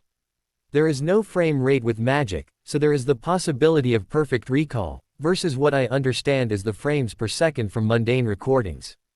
Harry said. This is a valuable asset with the magical kind and will likely be a couple of steps above mundane capabilities for quite a while. I'll say. Dr. Pike said. There is no way to even emulate that effect, if what you say is true. We're limited by the technology of the time, though I'd like to see that some time, she said. Later, Harry allowed. Let's finish the demonstration first. He levitated the thin plate of diamond in front of them and vanished it. What I just did was vanish it. When you vanish something, it doesn't just stop existing. It's turned into air temporarily. After a couple of hours, the base molecules reassert themselves as the magic fails, but by that time they have been dispersed by the movement of air, making the chances of any two molecules still being together very small. Technically, I just contributed to the carbon dioxide problem, because when the carbon reappears, it can bond freely with oxygen and likely will. Now, here's the important bit. Harry continued, looking up at them. If I can bond carbon atoms with magic permanently and disperse them, you can do the same with carbon dioxide and free up the oxygen molecules. Dr. Hawk said. Have you tested the theory? She asked. Why do you think this is the first thing we're discussing? Harry asked. I need you to set up an environment where we can test the results of experiments, so we can work out the best way to achieve this. Magic causes problems around delicate equipment, so you can either find a way to block interference, or set up a different method of testing the results. So, some form of chemical test, with solutions that react to higher concentrations of oxygen or a way to have computers and other testing equipment around a high concentration of magic. Lieutenant Thompson asked. Harry smiled at him and nodded.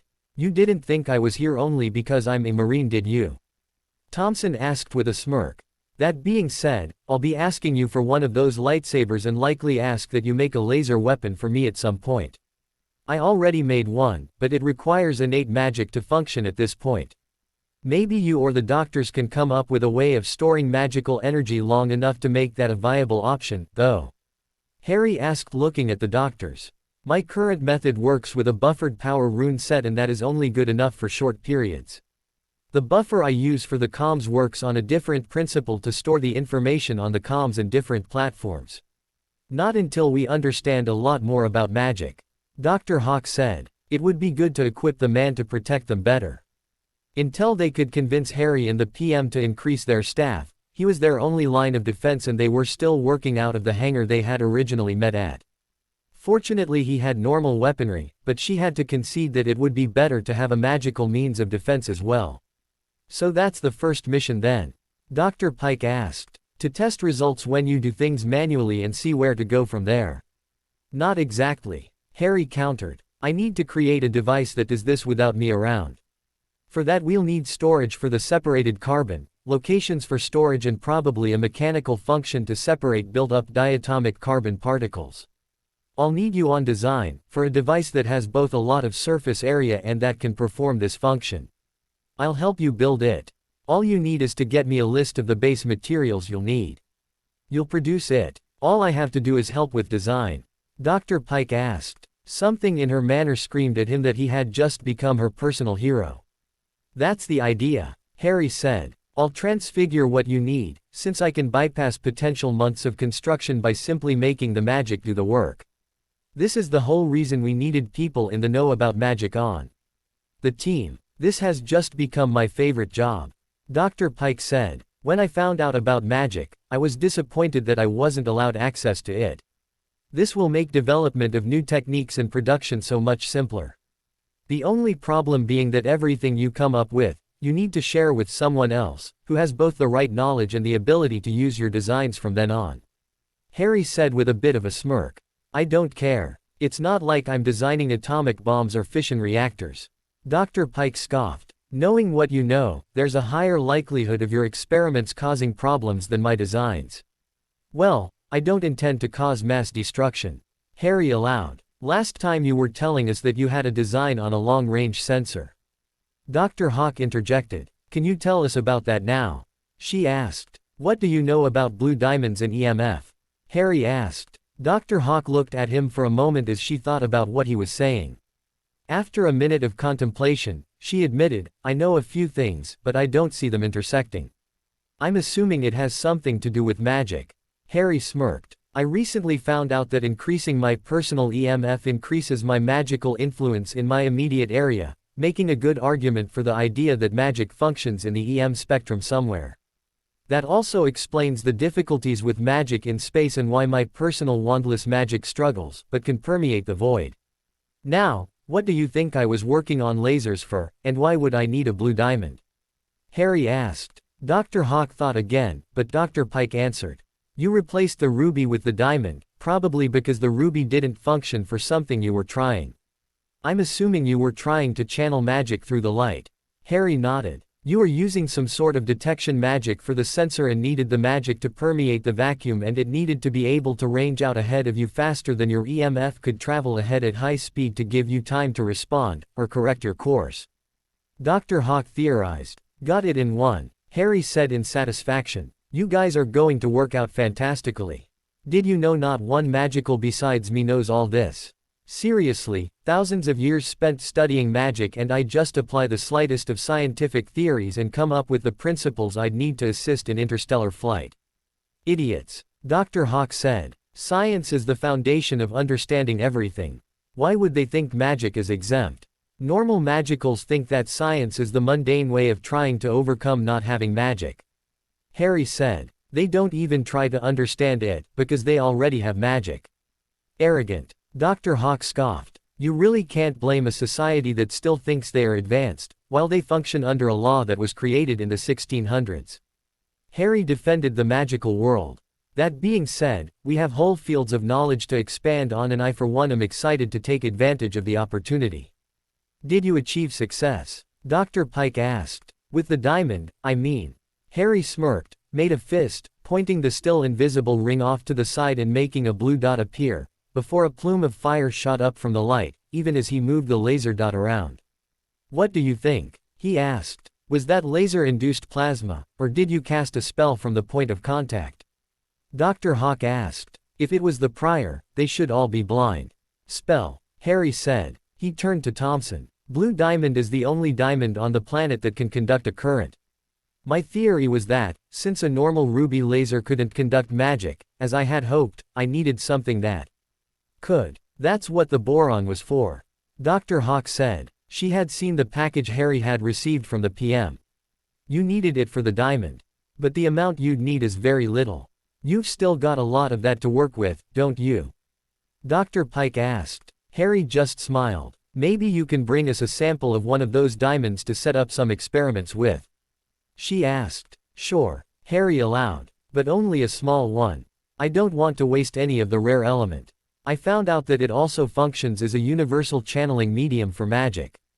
People would kill for that kind of knowledge. I like the fact that it was science that allowed for the creation of something magicals would kill to know about. Dr. Hawk said with a vindictive smile. What do you have against magicals? Harry asked. He'd seen her reluctance to work with him in the beginning and the glee she was experiencing at calling them idiots and acting like they were all ignorant buffoons. That's private, Dr. Hawk said. That being said, I don't have a problem with you, anymore. You don't seem like you're part of the problem. Is this about your daughter? Harry persisted. Dr. Hawk's eyes flashed angrily, but she controlled herself and beckoned him to follow her. When they were alone, she said, This stays between us. It was not a request, and Harry nodded. She nodded back and started, "My mother is sick. The magical world has a cure, a potion, but it's against the statute to help her. My daughter tried, but there is no exemption in the law. If I got sick, they couldn't help me either. I've not seen my girl since. She feels like she failed the family and now she's off in Africa, to try and avoid us. Tell me what you need and I'll get it for you," Harry said instantly. "What?" Dr. Hawk asked. "Tell me what's wrong with her and I may accidentally leave whatever potion you need for her on a bench the next time I'm in the area. Who knows what would happen to such a potion?" Harry asked with a look. "You'd do that?" Dr. Hawk asked. "Wouldn't you get in trouble?" "Who would know?" Harry asked. "After all, miraculous recoveries happen all the time. You'd have to act surprised, but that would be the extent of my involvement. I also have a staff of healers on call and a potions master who owes me a couple of favors." Dr. Sidney Hawk, astrophysicist, looked at the seeming 14-year-old boy. He was acting like there were no rules for him. Like he could make and break them as he saw fit. She liked it. She smiled then. The first true smile he'd seen from her. "Thank you, Mr. Black." "Don't thank me yet, Dr. Hawk," Harry denied. "Let's sort your mum out first, yeah." "Of course," Dr. Hawk replied. "After all, you're not doing anything, right?" "Exactly." Harry nodded. "Now, let's go back to the others and discuss the mission to Mars I'm planning for the school holiday. We need the prototypes for the air scrubbing units ready and working so that we can start terraforming Mars." When Harry returned that evening, he called Snape into the infirmary and had a meeting with him and Poppy. "You're asking me to knowingly break the statute?" Snape said, with a raised eyebrow. "No," Harry said. "I'm asking you to make me a potion. I'll not officially tell you what I plan on using it for, nor will you know when I misplace it or who will find it and decide to feed it to her ailing mother. Of course, I'll simply be giving you advice on dosing suggestions for a hypothetical patient, as part of your private studies into healing." Poppy said, nodding along. "Of course," Harry said, smiling gratefully at her. "I'll get it ready for you." Snape nodded, before turning and walking toward the door. "Oh, and Black. This is the kind of thing I'll do for free, so long as you can restock the ingredients I use," he called behind him.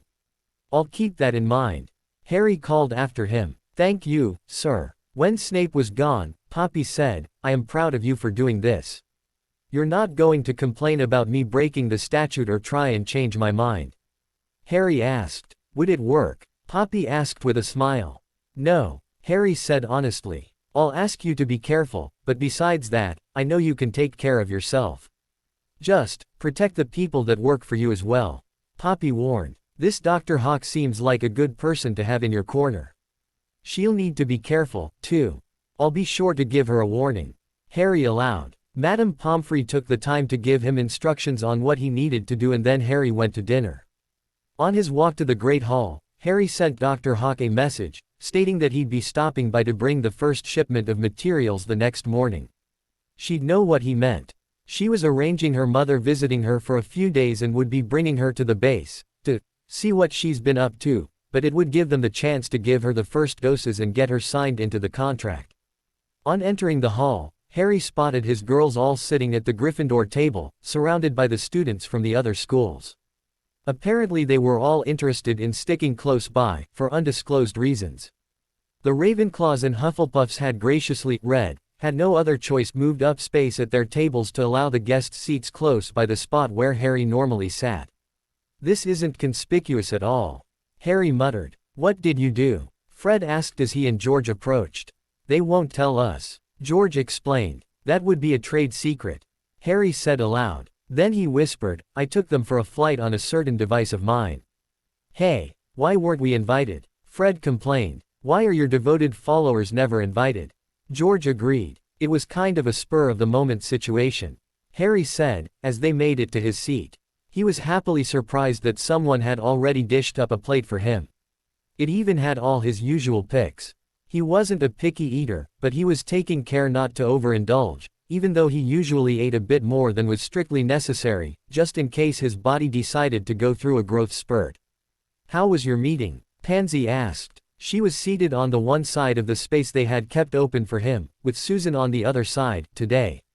"It went as expected," Harry said. The new employees are going to start on the research and construction plans I suggested, and I should have something to look into tomorrow. Unfortunately, that means I'll likely be out of school for the majority of the day. Do you even do homework anymore these days? Fred asked. They were still hanging around. Most of the people around them were quiet as they listened in. Sometimes, Harry allowed, if it's something interesting or where I need to touch up on the concepts. So, not really ever, then. George mocked. Like I said, sometimes. Harry corrected. I remember writing a paper on a potion for curing boils. He trailed off. That was last year, Harry. Susan said with a bit of a smirk, as Harry dug into his food. Huh, Harry said. I didn't realize. How is it not affecting your grades? Fred asked. Grades don't matter, Fred.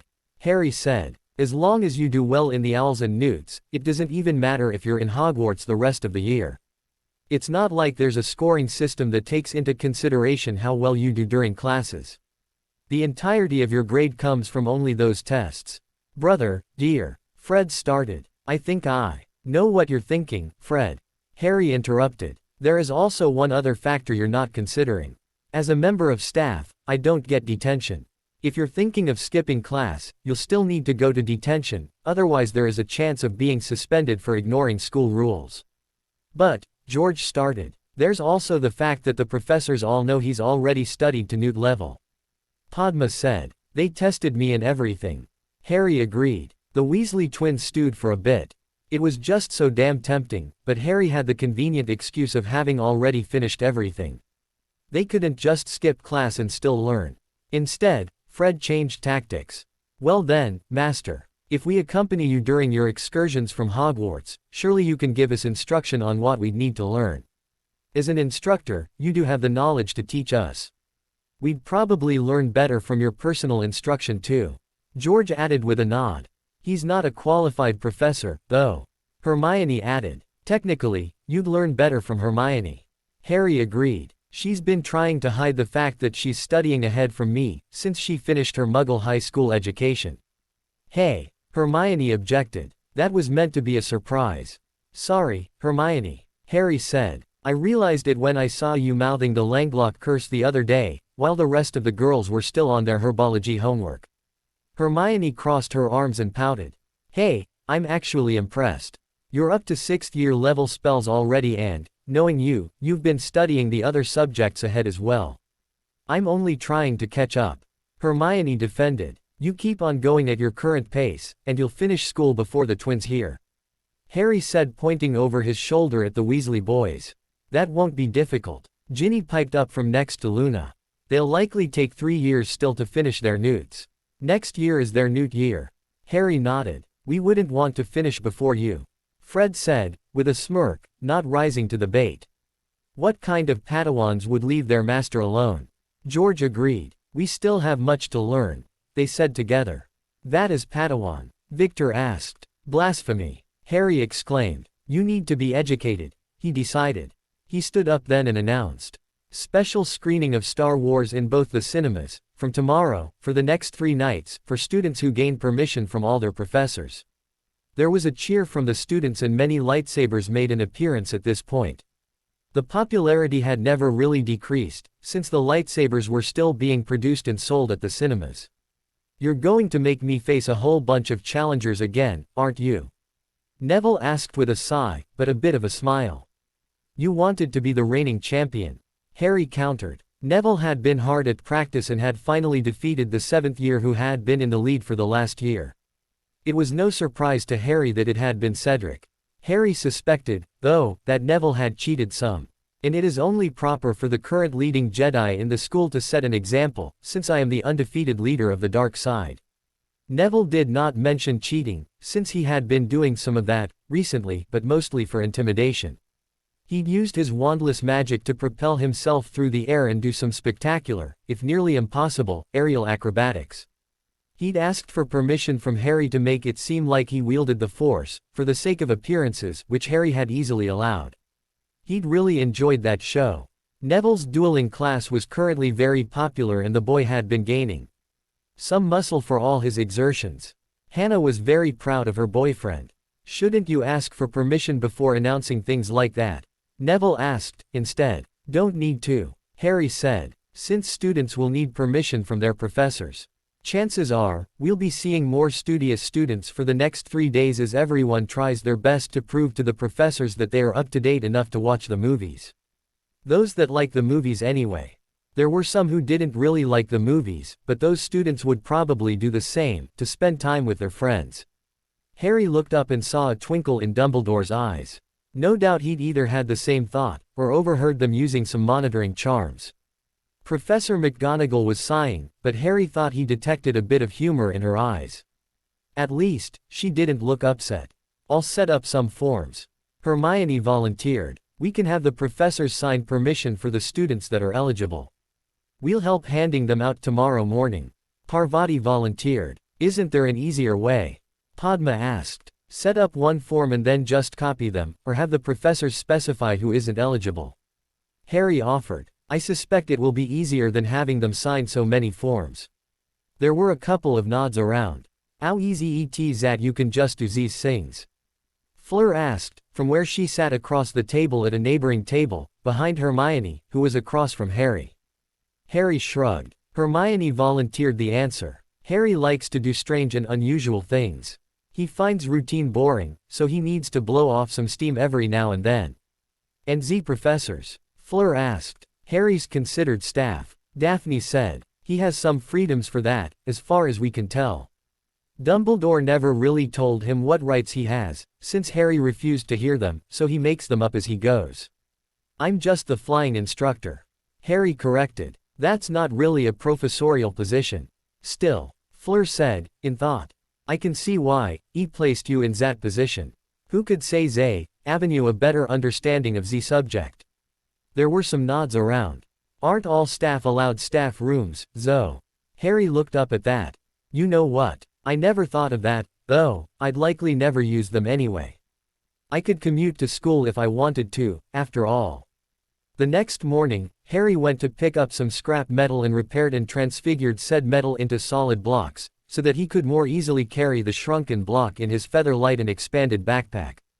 Severus had given the potion to Madame Pomfrey and Harry had gone to fetch it after breakfast. Dr. Hawk had indicated that her mother would be at the hangar for the day. When Harry arrived, he placed the potion on a bench very openly, on top of some paper with dosage instructions. Then he went to go speak to the mechanical engineer, to see how she was coming along. Apparently Dr. Hawk was focusing on learning some runes, with which she hoped to negate the effect of magic on some machines she felt they'd need. Dr. Pike was not anywhere near ready, but she explained some of her ideas to Harry, who took out the block of steel and started having Pike explain how he should make some sort of grid, which would allow free air movement but would also be able to be cleaned by a simple mechanical function, to rid the construct of the carbon buildup which Harry had predicted. The whole thing would end up being magical, but Harry needed to learn the principles first. Thompson was right there with them, trying to understand what they were doing, while Harry explained his hypothesis. By the end of the day, they had constructed what looked like a large antenna array, which had the mechanical function Dr. Pike would be trying to automate. Harry indulged the woman, since he wanted to learn about this, but he'd be making whatever device they ended up with, transport everything to a central location. Dr. Hawk had been spending time with her mother, explaining to the basically mute, wheelchair-bound woman, what they had been up to and what they were planning on doing. The woman could scarcely move when she arrived. By the end of the day, after her third dose, she had started speaking haltingly and had actually hugged her daughter. The process would take a week, but Dr. Hawk had taken the woman off the full-time nurse's hands, to keep the fact that she was being treated a secret. Harry would be making quick stops at the hangar to deliver supplies and to transfigure parts for the excited Dr. Pike for the next while. At this point she was a glorified teacher, but she didn't care, as long as she could use Harry's power to build her large arrays, which she knew would end up being used differently than designed, because of the possibilities of magic.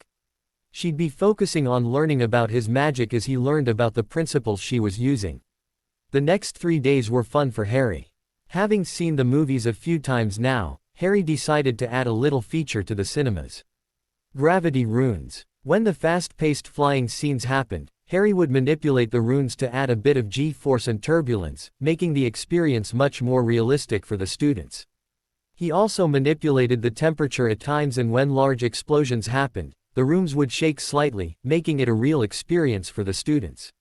When the first movies were finished, the stock of lightsabers quickly sold out and a waiting list was written up.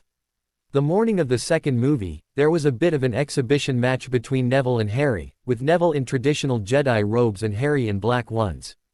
The match was choreographed a bit, but in the end, for the sake of suspense, it was decided to end things in a draw, with Harry using the Weasley twins as fodder, to distract Neville, while he made his escape, calling out behind him that Neville would one day join him on the dark side. Harry had even used some illusions, to make it seem like there were some lasers being fired at Neville, and Neville used his wandless magic to block the shots deftly with the blade of his lightsaber, before the battle started. The effect was quite a bit of awe at both Harry's and Neville's abilities, and the Durmstrang students, who had scoffed at the swordplay practice in the dueling club, were the first to join on the next meeting. Neville was receiving quite a bit of attention these days, and Hannah had become a bit possessive, when other girls started flirting with the boy. She was not one to share. That was the trend of things for the next few months. Harry was very sad to learn that his plans for Mars would not be as simple as he had first imagined. There were a whole slew of problems with his idea. While he could potentially terraform the planet's surface over the course many years, the lower gravity and relative lack of heat, along with the lack of atmospheric pressure, would make it very difficult to breathe, even if the correct levels of oxygen and other noble gases were achieved. The best he could hope for was to build large domes where he could build settlements and then, using magic, create connections between the domes so that people could travel between them. Either way, his plans were adjusted and he'd be putting some work into those, since he still intended to reach the planet and start work on establishing a large plot of land, which could be used to start supporting a modest settlement. If he could establish a large enough area, he could start a bit of a forest and start getting the life there to work in a sustainable ecosystem. Dr. Hawk was very happy to help him plan the biodome, since it would be possible to study Mars on a whole different level, if there was a proper location established on the planet. It was a dream come true for someone like her. The fact that her mother had made a full, miraculous recovery, had gone completely under the radar, which was fortunate. Dr. Hawk's daughter was still working out of Africa, but she'd finally returned home to visit her family. As a result of Harry's effort, he was now on a first-name basis with the entire crew.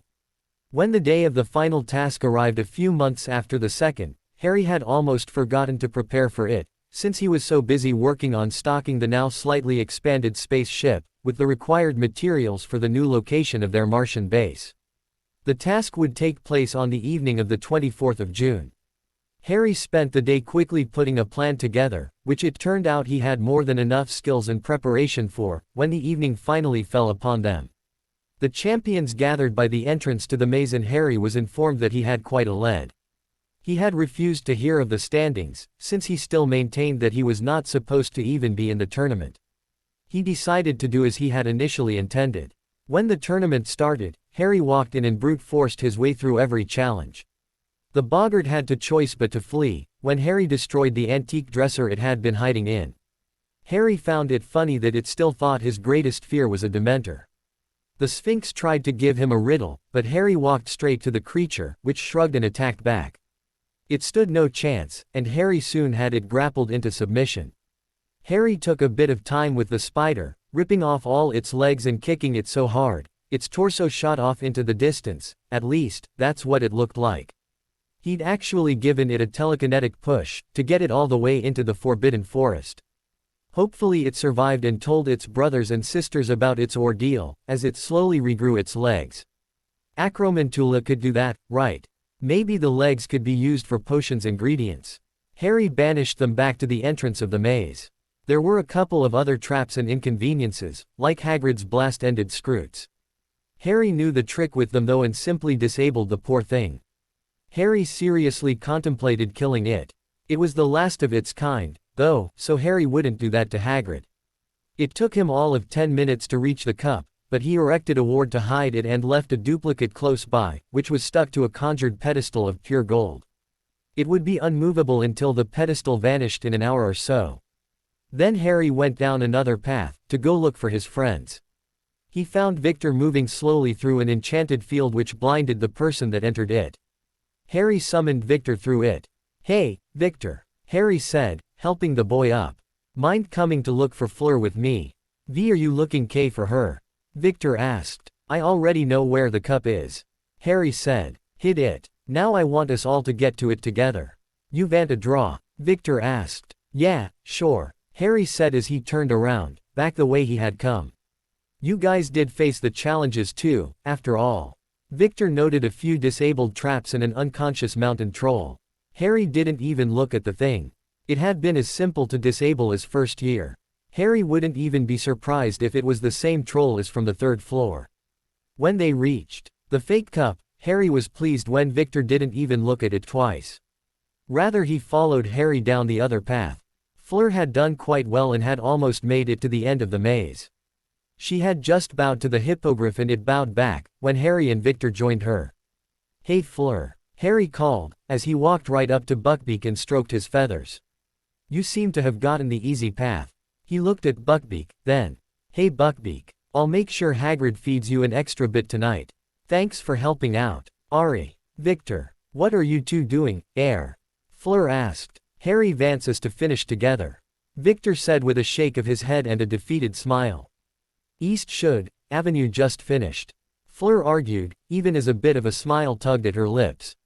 "Where would be the fun in that?" Harry asked, as he finally turned around and headed back to where the cup was hidden. When they reached the location, Harry told them to wait for a bit, while he went to the cup. He scanned it and found only one portkey spell on the cup, but still not trusting it, he dispelled the portkey and cast his own, knowing where it was supposed to take them. Then he cancelled the concealment magic. "You ready?" Harry asked them. "They take together?" Victor asked. "That's the idea," Harry agreed, as the other two moved around the cup. "On 3. 1, 2, 3. As he said 3, he made an illusion grab the cup along with them, and they were whisked away to the winner's circle. Harry smirked, as he lifted himself up and flew back to where he knew they were. It took him only a couple of seconds to join them again, flying past the monitors which had shown their progress to the crowds. "You tricked us," Fleur exclaimed, angrily. "You veered deer first," Victor agreed. "But you two actually wanted to take part," Harry said, even as the two champions were being congratulated on their victory and led off to be presented with the prizes. Dumbledore needed to preside, so he couldn't speak to Harry about what he had done. Harry simply stood there and watched as they were presented with their prize, which they claimed together. His girls and friends soon joined him. All of them wore smiles. He hadn't told them what he would do, but a few of them suspected he was setting something up. "You know, some people will say they cheated and took the cup before you, right?" Pansy asked. "They can say that if they want," Harry said. "I'll simply say that I did it on purpose, which is the truth." The schools had all cheered when the champions grabbed it together. When Harry didn't arrive with the rest, Harry's girls continued clapping and laughing, so the rest of the school assumed they were in on it and clapped along. The fact was, everyone knew Harry could have finished first, but he had openly and very publicly declared that he didn't want to participate. This was in character for him. Harry was surprised when he was called onto the stage, because they knew he didn't want the attention, but Sidon went up, at the insistence of his girls. When he was handed a small replica of the Triwizard Cup, as a participation award, he scanned it first and found no portkeys. The heads from each school were smiling at him. Smiling did not look good on Karkaroff. When Dumbledore was done speaking about his character and stuff, Harry wasn't really listening. Madame Maxime surprised everyone by stepping forward and handing Harry an envelope. "For your ready protection of my students, when you were not required to do so, you, Avenue, been awarded with the honorary title of Chevalier of Beauxbatons. You may visit Z Palace whenever you please and will be considered an instructor in our alls," she said with a beaming smile at him. Not to be outdone, Karkaroff stepped forward, as well. "I don't have any fancy titles for you, but Victor tells me you don't like the fame, so I'll just say that you are welcome at Durmstrang whenever you need a change. We'll have private rooms ready for you and anyone you want to bring along," he added, before smirking at the French headmistress. She'd not made quite the same offer and it seemed he thought his offer was the better one. Harry graciously accepted, and stood back to allow Fudge to make his own speech. Harry was mentioned in the speech more than once and he realized the man seldom had the chance to be seen standing so close to him. Harry cast his spells again to create glare on any picture of him, but when Fudge's speech went on too long, Harry sighed and lifted up, floating down to go stand by his girlfriends and friends. Fleur and Victor were still standing by their headmistress and headmaster, but they looked like they were enjoying the spotlight, or at least could tolerate it. Fudge loves the attention, doesn't he? Harry asked. He's a politician, Pansy said. He's supposed to. You'll have to get used to it at some point, as well. Daphne said. You'll likely need to stand in front of people one day and address them. Nah, you two can handle that for me. Harry said. I'd much rather stand in the background and support you. Us? Pansy asked. Yes, you. Harry confirmed. I'll need press representatives and public relations officials. I can't be expected to handle every part of the company. So, you'll be employing us? Daphne asked. Already have. Harry said. It's just for the purposes of adding another layer of security at this point, but all my friends, family and close acquaintances are on the books as employed by Marauders Inc. I claim personal assistant, Daphne said instantly. There was a pop, as Dobby appeared. Miss Greengrass can't be personal assistant. Dobby is being Harry Potter's personal assistant. Please learn to say assistant, Dobby. Harry asked. The way you're saying it makes it sound dirty. Dobby smirked at him and just disappeared. Secretary then. Daphne grumbled. I can have more than one of either of those, you know. Harry said. It's not the same. Daphne said. At least as your secretary, I can wear inappropriately short skirts and drop my pen, so I can bend down to pick them up and keep you distracted. The other girls blushed at that, except for Pansy, who decided that she'd rather be a personal assistant as well. It sounded like it would be much more intimate, and she had similar leanings as Daphne, about distracting Harry, though she'd not do so if it interfered with business. Whatever you want, my dear. Harry said. Then he smirked, though, as your boss, I'll have to insist that you only wear scandalous clothing when there's nobody around to see it, but me. I do hope you are not planning on taking advantage of your employees. Daphne smirked back. Are there, say, dual harassment laws in the magical world? Hermione asked interestedly. The girls had started flirting with Harry quite openly these days. She still blushed, but was able to do so herself, when they were alone. Not in public like this, though. Not like the Muggles have. Luna said, surprising the rest, since she seldom volunteered information like this. Flirting is usually considered a convenient way of asking for a raise or promotion. What about you, Luna? Harry asked. Had any ideas of what job you want to do when you're done with your studies? I intend to work with Daddy. Luna said. The Quibbler is our paper after all. So you won't be working for Harry? Susan asked. She was thinking of following her parents and aunt into law enforcement, herself. Oh, the Quibbler has already been employed by Marauders Inc. Luna denied. You have? Harry asked. Your godfather likes the articles, apparently. Luna confirmed. Likes them so much, he paid us to become a partner and set up a distribution in all your resorts for us. Daddy is very excited. We'll be going on the hunt for the crumplehorn snurkak in Africa this holiday, thanks to the extra income. Mummy has even taken some time off to join us. Good for you, Harry said. He kept on forgetting that the woman was in the picture. Every time Luna mentioned her, he had this strange sense that he was missing something. Be careful, Hermione said. We will be. Luna agreed easily. How long is this speech? Harry asked. The minister was still just rattling on about cooperation and the effort that the ministry had had to put in, to arrange everything, from bringing in the dragons, to increased security. Harry scoffed at that. The ministry had sent a few oars along to help keep the audience safe, but that hadn't cost a thing. Bringing in the dragons had been costly, though. There are no other big events coming up. Padma said. He's just taking the opportunity to get in the spotlight. Isn't there a point at which the length of the speech becomes too much and starts breaking the image he's trying for? Harry countered. He's winding down, Hermione said. He probably realized it himself. Harry's comm, which was with Hermione, pinged just then. She took it out and held it out to Harry. Harry checked the message and his mood fell. Azkaban has had a mass breakout, he announced. Who told you? Pansy asked, her own attention leaving the speech as she turned to Harry. The rest of the group also gave up all pretense of listening to the man. Daniels is the head of security for Marauders Inc. Since he's in charge of Lupin Penitentiary, he's kept in the know about these things.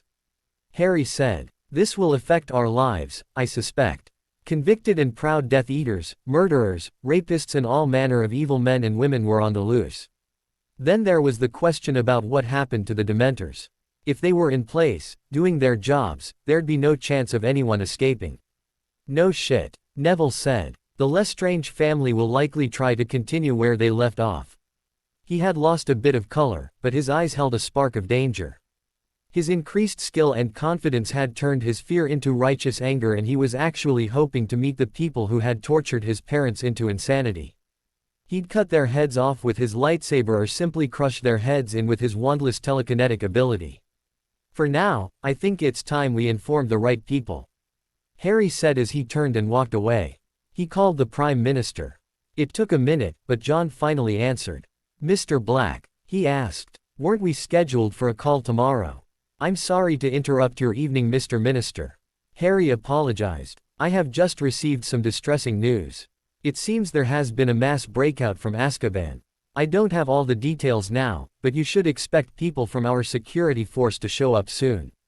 What? John whispered hoarsely. There was a moment's silence as John contemplated this.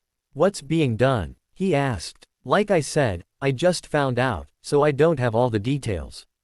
Harry said. But I know the protocols. Our people will be accounted for and everyone will be informed to be on the lookout. The ministry will likely drag their heels, so I intend to get all my friends and family together and send them to one of the resorts until we can round the prisoners up. You'll be part of that? John asked. I'll likely not be allowed to take part personally, but I'll lend a hand in the planning phase. Harry admitted. No, doubt the security forces were already at Azkaban, getting the scent of the escapees. There were quite a few loyal Death Eaters in prison.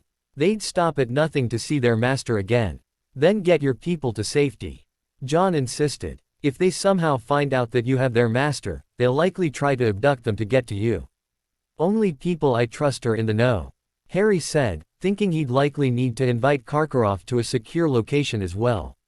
Though some of them will still want vengeance on me for defeating him when I was a baby. Someone has just arrived, John said. There was silence for a moment and Harry stayed quiet as he waited. Then John finally said, it's the wolves. They apparently already have orders. Good, Harry said, sighing in relief. I need to go now. The wolves can inform you of the status going forward. Good luck, Mr. Black, John said. And thank you for letting me know. Thank you, sir, Harry said. Goodbye. Did you just call the Muggle Prime Minister directly?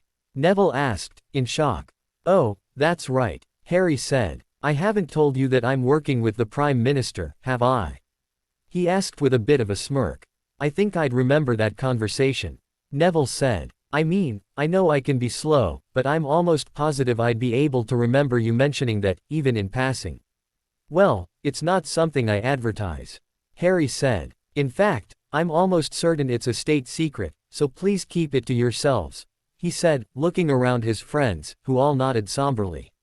That was about the time that many pings started being heard around the crowd and people started pulling out their comms.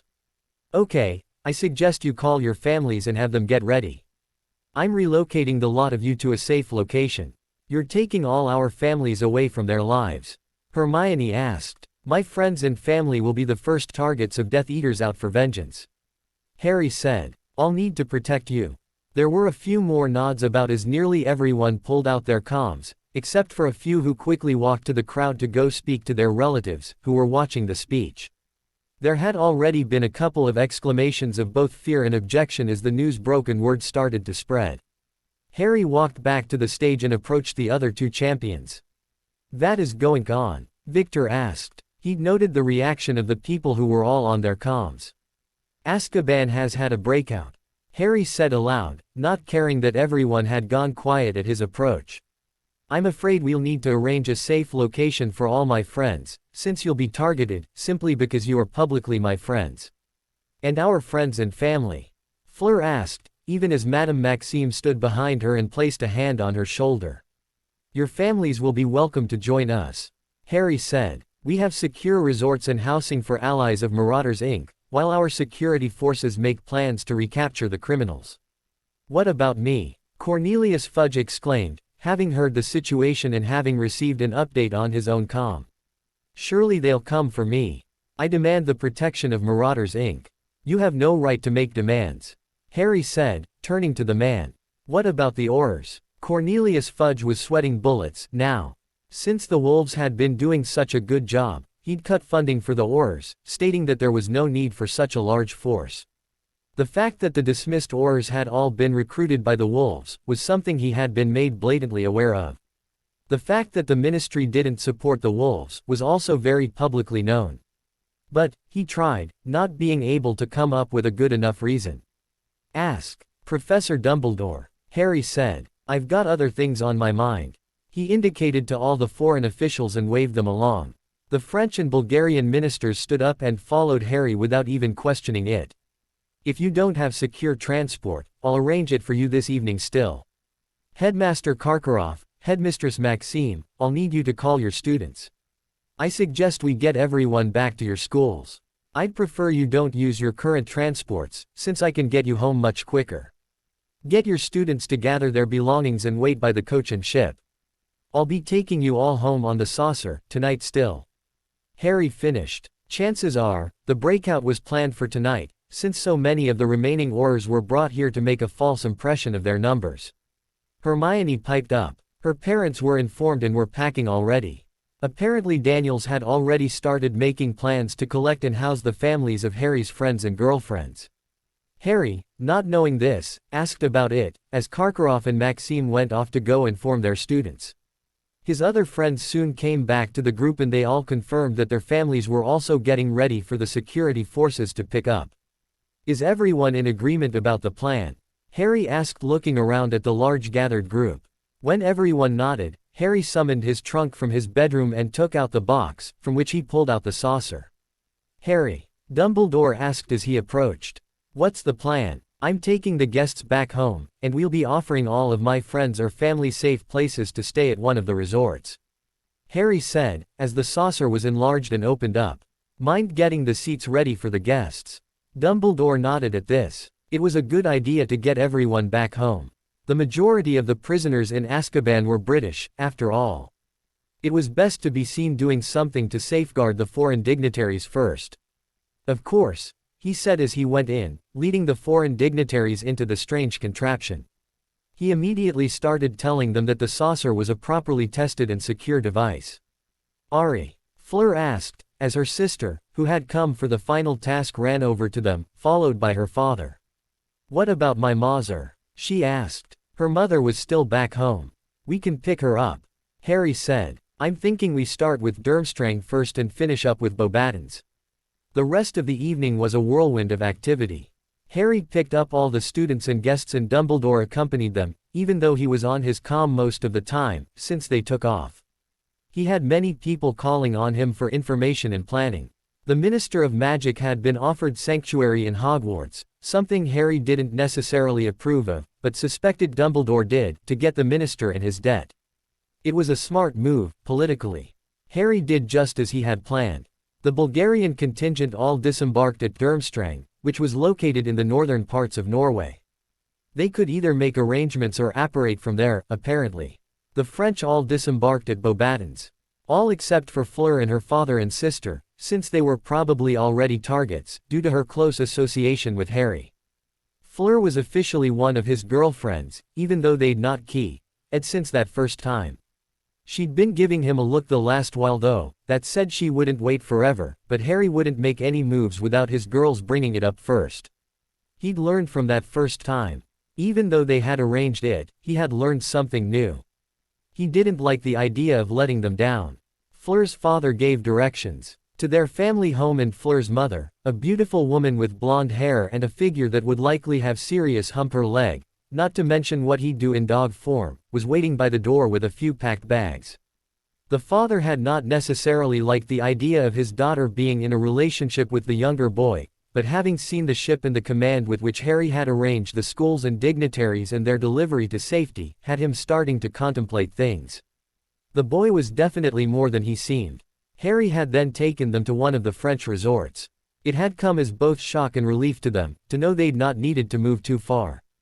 Their family house elf could even come and go to and from their home, as needed. The resort was a beautiful place, resembling an upscale hotel on the outside, but the inside had features no other hotel could have. It had been one of the condemned buildings that would have been torn down, which Sirius had Harry commandeer. Everything had been repaired with magic. The lobby had been expanded to maximum capacity and there was an indoor pool with a large waterfall, silenced for obvious reasons, with an enchanted ceiling so people could still sunbathe. There was a bar off to the side, a family-friendly restaurant, and Harry knew for a fact there was a strip club in the penthouse suite. There was also a cinema in this resort, which Harry would be surprised to find played both French and English films. Bill had been a busy man, probably to accommodate his girlfriend, Bella, Fleur's aunt. Harry showed everyone around, since he'd brought all his friends. Dumbledore was also there, but he was looking around in wonder. The size of the place was impressive and he could feel the wards at work. He was almost certain he felt another Fidelius on the property. "When did you purchase this property?" he asked Harry. "It was condemned, so we bought the plot and fixed the building," Harry said. It was easy to understand his smile this time. It was quite the crafty scheme. Muggles did the work, neglected the building, and Marauders Inc. had swooped in and secured the place, paying much less than the property was worth. Harry had obviously been capitalizing on the Muggle world, without breaking magical or mundane laws. "Sirius's scheme?" Dumbledore asked. "Actually, this was the second building purchased in the area," Harry corrected. "The wolves saw the potential and brought it to our attention. We purchased it and they fixed it up. You'd be surprised what opportunities pop up when you work primarily in the mundane world." While the wolves explored in their free time, they often brought information of suspicious activity to the security forces, who passed it along to the Muggle authorities. Enhanced senses were nothing to be scoffed at. Any potential gain was also acted on, so their reach had increased exponentially, as had their income. "I think I'm seeing that," Dumbledore said. It was the start of summer, but the enchanted ceiling would likely show only warm summer's days all year long, and the feeling in the lobby with the few tropical trees and large open-plan design with well-manicured grass growing all around the large pool, with diving boards and underwater illumination, would likely make it feel like a tropical getaway, all year long. If it was open to the mundane world, this would likely be a very wealthy establishment. Harry saw the Delacour family to their suite, before returning to the lobby with the rest of the people. Their evening was not done yet. They were now waiting for the other guests to arrive. It took an hour for everyone to show up and be settled in. Since it was a Saturday evening, Harry and his girls stayed at the resort as well. Harry could have gone home, but he'd had a suite designated to him on one of the top floors, since the building was first bought and the wolves had upgraded it on many occasions, so Harry decided to spend the night. He was just sitting down in his personal hot tub, which looked out over an impressive skyline, with a flute of champagne in hand, when there was a knock on the door. "Who's there?" Harry called, not wanting to get out. He'd not had the opportunity to try champagne before and he suspected the wolves left it on purpose, considering the fact that they all considered him reasonably mature. Better to experiment where the wolves had a presence, than somewhere else. Instead of answering, Harry heard only silence and then the sound of the door closing. "It's moi," Fleur's voice called, softly. "I'm in the hot tub," Harry called out. He was fortunately wearing a bathing suit. He didn't feel quite right bathing in the nude, when he could see such a view. He knew the property was hidden, but it still felt like he was in the open. "I'm decent, though," he added. When Fleur entered the large living room, surrounded by windows and an open patio with a magnificent view, much like their own family's large suite, she smiled at him, from inside a dressing gown. "I see you had much the same idea as moi, so you Avenue obviously decided to indulge," she asked, looking at the glass in his hand. "It's just a glass. I'm just trying it," Harry said, looking at her. "Why are you in a dressing gown?" "For the jacuzzi," Fleur said as she let the gown slip from her body. She was not wearing a bathing suit. Instead she seemed to be wearing some kind of lingerie. Nearly transparent lingerie. "Fleur," Harry exclaimed, looking away. "What are you doing?" Fleur smirked at him as she walked over and got in. Harry kept his eyes diverted and felt the water level change very slightly as she got in. "I'm just visiting my boyfriend," she said. Her tone, however, seemed to indicate that she had other plans for the evening. "Do you not like seeing me in Z's?" she asked. I definitely like what I saw, Fleur. Harry corrected. I'm just not sure if I should be looking, he admitted. Last time we were alone in a bathroom, you had designs on me that you didn't tell me about. But last time, like today, I had permission from your other girlfriends. Fleur said as she shifted to sit next to Harry. Against him. Are you going to offer me a glass? She asked. Harry finally looked at her. He had been happy to note that they were about the same length this time around. It seemed he had grown a bit taller than last time. Relaxing, now that she wasn't so blatantly showing off for him, he conjured her a flute and poured her a glass, before handing it to her. Excuse my manners, Mademoiselle Delacour, Harry said with a bit of a smile, though he was still blushing at her being pressed up to his side. Cheers. He offered his glass and she clinked with a smile at him. A votre santé, Fleur said. At his frown, she explained, to your health. And to yours. Harry allowed, as they clinked again. Harry took his first sip then. It's not bad, he allowed. Then he turned back to her. Now, what exactly did you get permission for tonight, that you showed up in near see-through lingerie? Nothing more than you, avenue been doing with your other girlfriends. Fleur answered as she sat back and looked at the lights of the city, Nice. It was a coastal city, and the resort was mostly above the city, so the lights below them were very prominent. But if you feel that you are not ready, I would be happy with just a key. Why do you always have to surprise me with these things, though? Harry asked, looking out at the view again. I'm not complaining, you understand, I just want to know. Last time, I did it as a favor. Fleur explained. This time, it is because I cannot stand the idea of losing you after today. We could always be friends. Harry offered lamely. It wasn't what he wanted, but he had to make the offer. He didn't want her to join, only to regret it later. She was fun and intelligent. The fact that she was beautiful made a difference, but he didn't want to make any decisions based only off of that. Do you not want me? Fleur asked. Harry heard the hesitation in her voice. She didn't often get rejected, he reckoned. I'm not saying that, Harry denied. I'd be lucky to count you among my girlfriends, but we're moving very slowly with things. As I understand it, the rest of the girls aren't ready for things to go too far, and I'm happy to wait for them to all be ready before I take further steps with any of them, to avoid jealousy. And you are worried that I would be more amorous than them? Fleur asked. Just because I'm part Vila, does not mean, she stared, slightly angrily. Just because you are beautiful and flirtatious, doesn't mean that's all there is to you, I know. Harry interrupted, holding up a hand. But you are also of the age of consent. You'd likely have to wait a couple of years before we could take things as far as you'll likely want to, before long. Don't you want to have more experiences, or get married and have children at some point soon?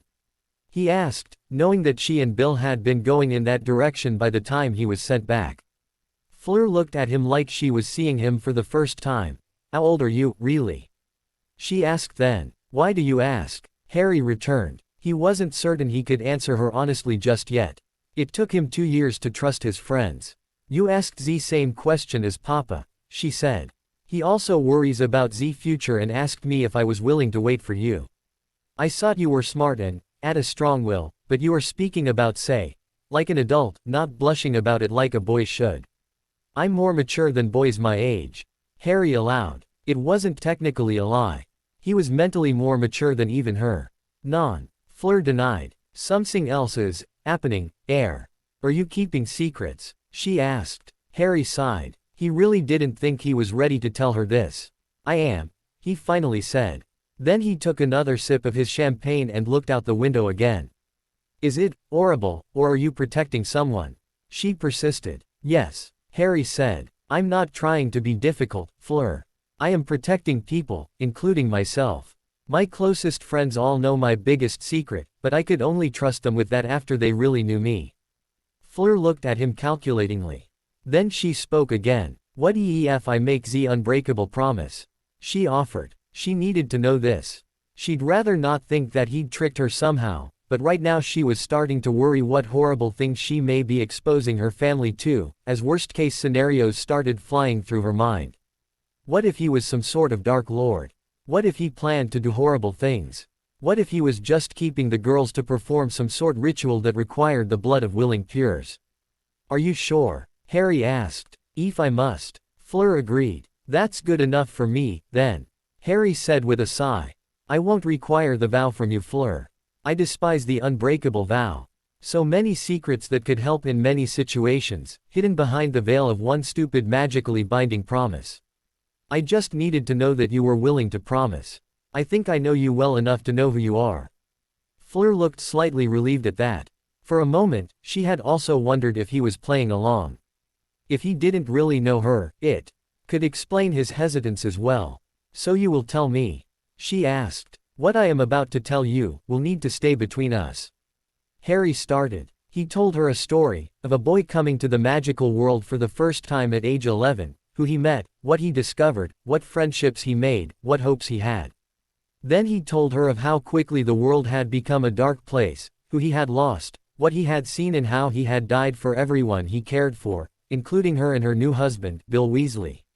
Then he told her about waking up, relearning his magic, as he had begun teaching her, arranging his own freedom by arranging Sirius's release, coming to school, starting his plans to protect his girls, their insistence on making it something real, and then, finally, arranging everything from getting to the moon, to trapping Voldemort there. He did not tell her about his plans for the upcoming holiday. If she was still around, she could find out when they left, or she could go along. The ship was now large enough to sleep and feed 50 people for a few years, with enough stock to do so. So you are, what, 26? She asked. Physically and emotionally, I'm 14. Mentally, I'm 27, or at least as mentally mature as any normal man that age. Harry corrected. I have the experience of that many years of life, but not of living as someone that age. Madame Pomfrey suspects that is why I haven't had problems seeing my friends as peers. That and the fact that they are more mature this time around, likely due to my influence. Fleur sighed then. You had me worried. I thought I was making a mistake. Are you feeling better? Harry asked, slightly uncertainly. Wasn't she supposed to be worried even more? I did technically stop you from meeting a man you married in a past life, you know. I did hear you, Ari. Fleur assured him, a smile on her face. The fact that you told me, when you really didn't need to, means that you are being honest. You are probably just as afraid as I was about you rejecting me, that I would reject you. It is a good thing for us to be on the same ground. We can build up our relationship better if we avenue similar fears and insecurities. So, you're really okay with my situation? You're not going to call the unspeakables on me? Harry asked. Harry had thought a boggart would take that shape. The unspeakables were the boogeymen that he worried about the most. With how many people knew his secrets, there was always a chance that they'd catch on and come for him and the people who knew. Why would I do that? Fleur asked. You haven't not destroyed the world yet. I suspect that, over you were sent back, haven't you not just been time travel? Perhaps EET was something else. You could, haven't you come to a different dimension? I really don't hope so. Harry said. That would mean that there is another dimension out there that still has a monster on the loose. Or maybe they killed him. He should have been mortal as long as someone took care of his snake. I'm sure they sorted him out, he decided. Better not to ponder the possibilities of that too much. Refill? He asked as he poured himself another drink, when he discovered his glass was empty and he was suddenly thirsty. Fleur giggled and held her glass out, for the magically floating bottle. How long did EET take for you to master the levitation magic? She asked interestedly. It was very subtle, yet very controlled, precise. It was one of the first things I learned. Harry said. Levitation, summoning and banishing were some of the first spells I focused on when I started practicing my wandless magic, and it turned into a form of telekinesis, with all of them active at once. I found it dead useful to unlock my cupboard so I could go sneak something to eat. That story was true? She asked in shock. I thought you were exaggerating. No, they really did lock me in a cupboard and punish me for not doing my chores properly. Harry said. They went to prison, though Aunt Petunia was released last year. As I understand it, she's still trying to get custody of Dudley. Aunt Marge apparently started caring for the boy, but she was strict. He obviously turned out better for it, though he still hates all things magical. How do you know? Fleur asked. I had someone go check on him. Harry admitted. Aunt Marge was never my favorite. She loved to have her dogs attack and bite me. I was worried he was receiving the same. Monstruous. Fleur exclaimed. Those relatives of yours deserve much worse than they got. She fumed. It's in the past. Harry shrugged. I don't think of them much these days. I just make sure that they are still alive on occasion. Sirius actually bought Aunt Petunia a small apartment. She hates magicals and has to be grateful to Sirius for allowing her to live on his dime. He finds it hilarious, because she has no choice. Fleur smiled at that. Harry made the favor sound like a curse the way he explained it. Your family is staying. I look forward to meeting them. She leaned into Harry again and brought her face to his. Now, enough about these troubling things.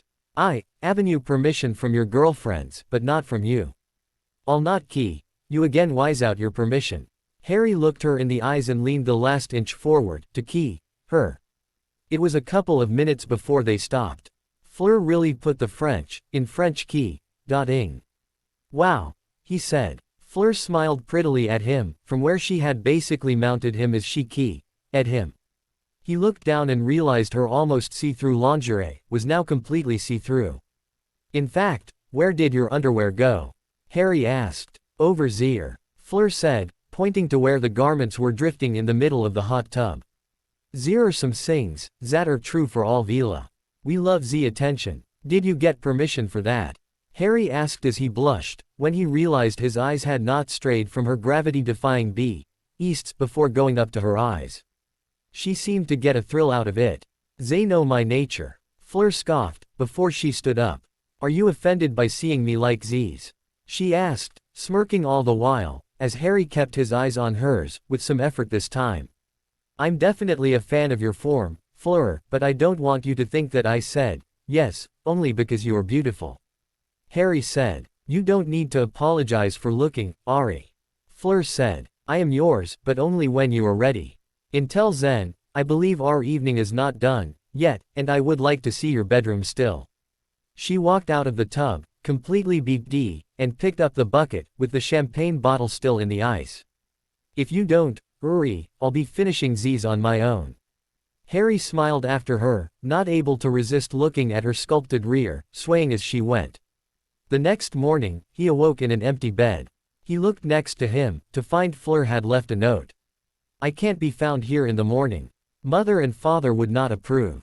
See you soon. Fleur. Harry smiled. His smile, however, did fade slightly, when he realized he was now beat.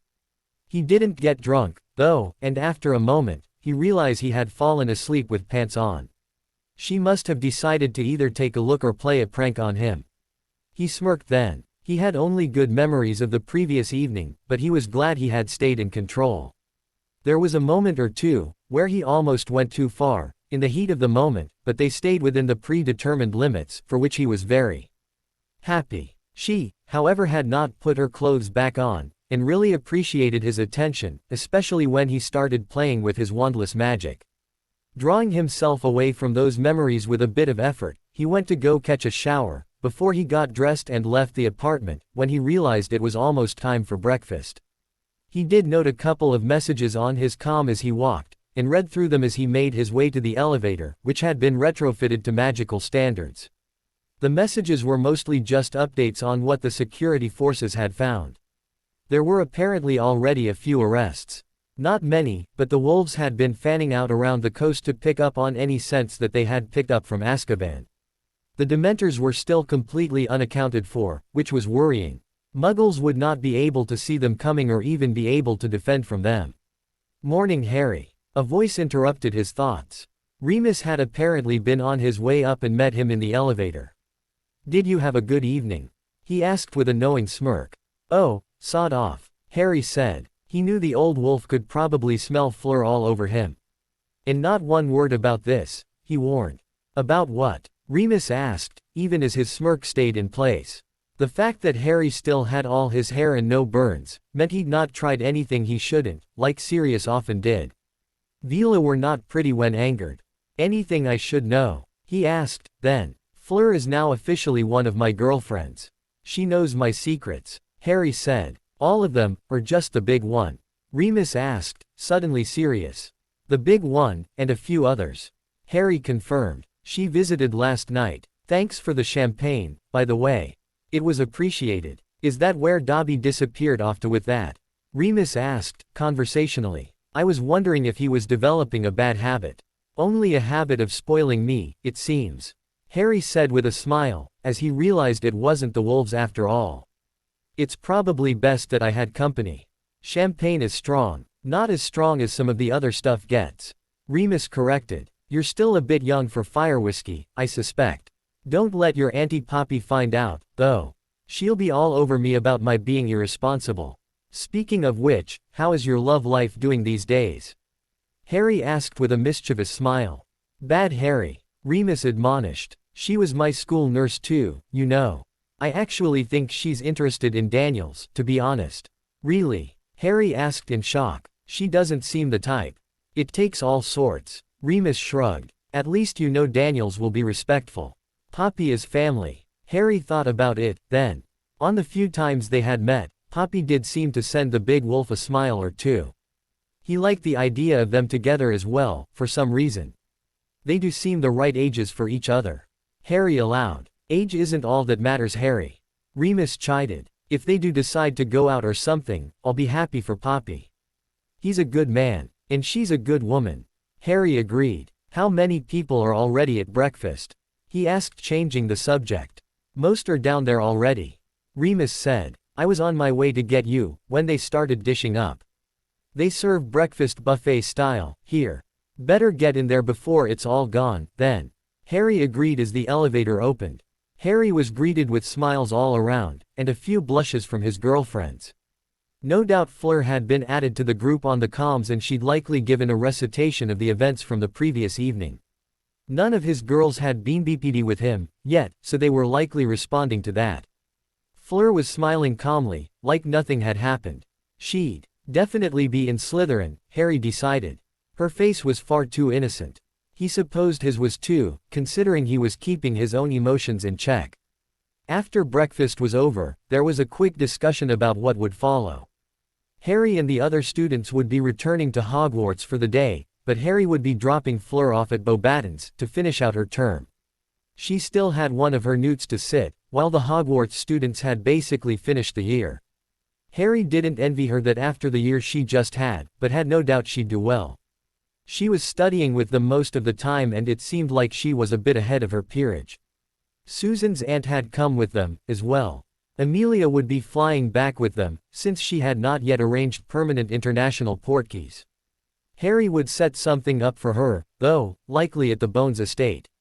She'd need to be sworn to secrecy, or a vanishing cabinet placed under Fidelius, so that only she could use, or find it to come and go between the two locations, but Harry didn't see that being a problem. He told Remus to get started on that, when he had a moment. Remus just smiled and told Harry they had extra already. The bikers used them after all. He'd just need to add the Fidelius and place one at the Bones estate. The other parents would be staying at the resort, and enjoying the activities that were hosted there. The television was a new addition to all the resorts, although there weren't many, yet, and you'd need to know to ask for them. Harry would send a message to Bill, to try and create a remote, for the Muggles in residence. Until then, they'd have to content themselves with the cinema and maybe taking a tour of the city. Summer was just arriving in France and the tourist season was in full swing, so that would probably keep them busy for a while. Harry was slightly worried about all the families openly discussing the fact that Harry was already betrothed with 5 of the girls and seemingly dating Hermione, Luna and now Fleur too. With 9 families represented, including Neville's Gran, he had no doubt some interesting subjects would come up. That couldn't be helped, however, since it would eventually come to light, anyway. The adults seemed quite nervous about the students going back, but Amelia assured them that it was only for a day, to say goodbye to their friends and they would be completely safe with her and Harry.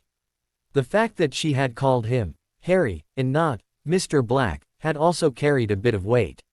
They were soon on their way, taking off from the underground parking of the resort, where all the drop locations for the bikers were.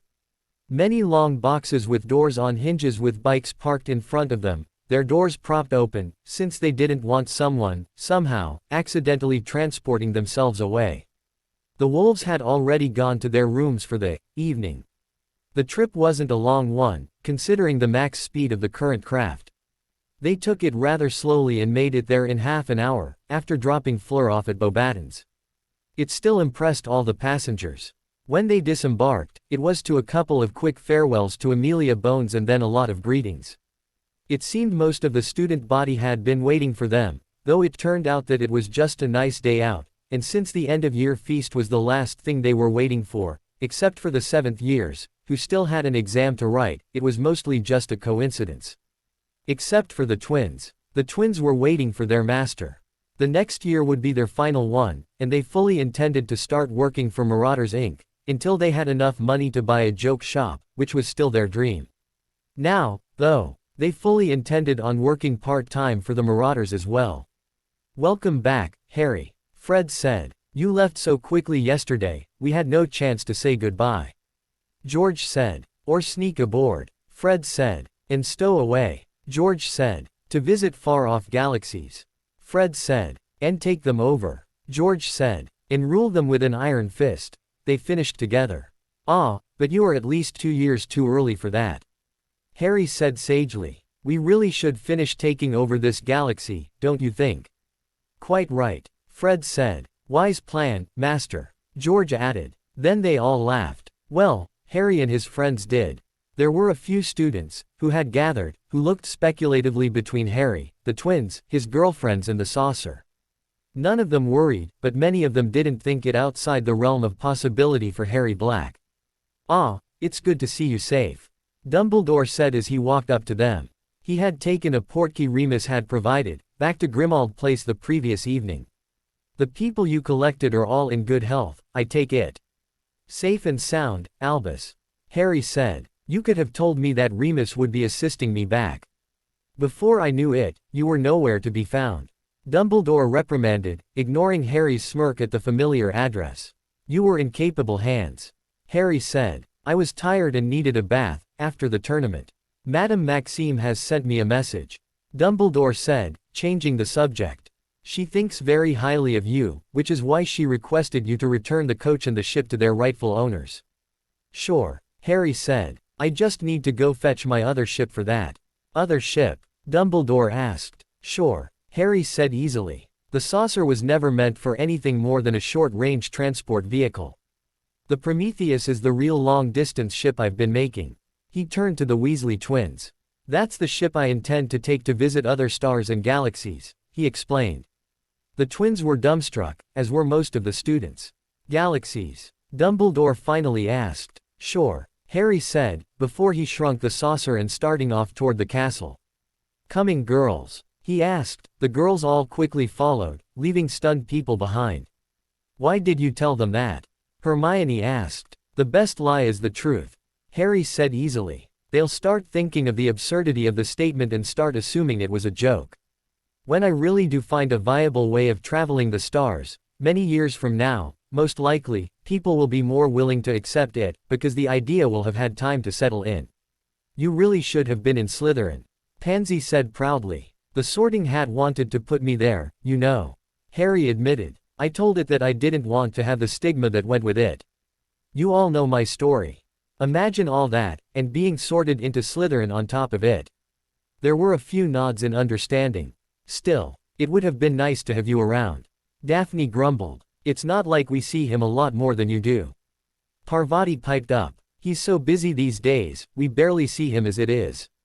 "You might end up seeing less of me after 5th year," Harry said. "Once I've got my owls, I can technically leave Hogwarts to start on my other studies full-time." "What?" was the communal response. "You'll be leaving Hogwarts?" Hermione asked. "I never said that," Harry corrected. "I said I could leave Hogwarts, not that I would.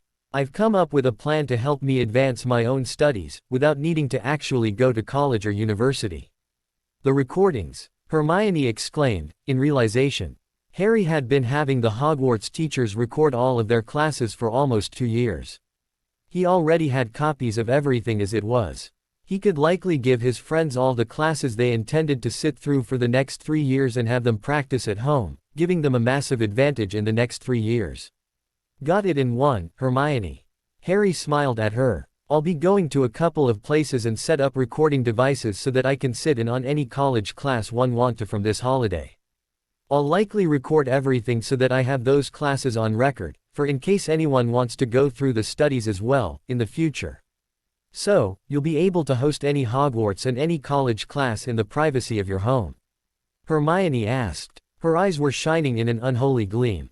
Harry basically planned to have anything he could or wanted to learn on record. If he succeeded, he'd have the most comprehensive course options on the planet, or off it. In university? She asked. We'll have to get there first. Harry said. Remember, while I have greater recall due to the mental arts, I'm not a genius like you. I'll likely need a couple of years to study what you can in 1 year. Hermione blushed and smiled prettily at him. Don't worry, Harry. I'll help you study if you struggle, she promised. And what about the rest of us? Parvati asked. What did you want to learn? Harry asked easily. I've got no problem setting something up for the rest of you as well. So, anything we want to learn? Padma asked. Even in the magical world. Just let me know, Harry said. I fully intend on having anything and everything I may need one day, with me, when I start exploring the infinite cosmos. Wouldn't that take forever, though? Luna asked. Not that I'm complaining, mind you. I just wonder where you'll find the time. I'll figure that out later. Harry said, with a shrug. Who knows, maybe I'll figure out a way to travel faster than light one day and actually be able to go to other stars. There are many issues with that concept at this time, though. So, you're not planning on leaving your family behind in the next couple of years?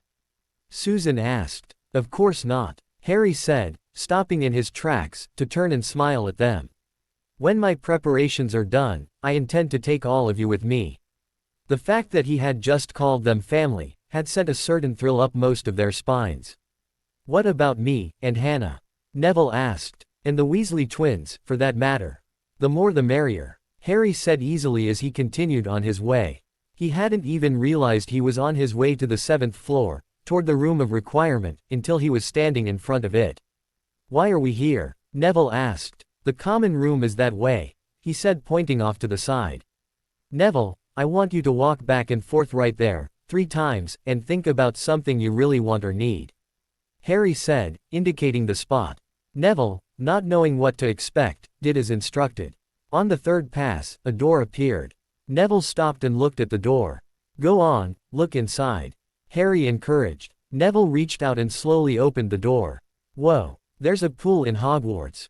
He asked. Were you thinking of Hannah in her bathing costume? Harry asked, with a bit of a smirk.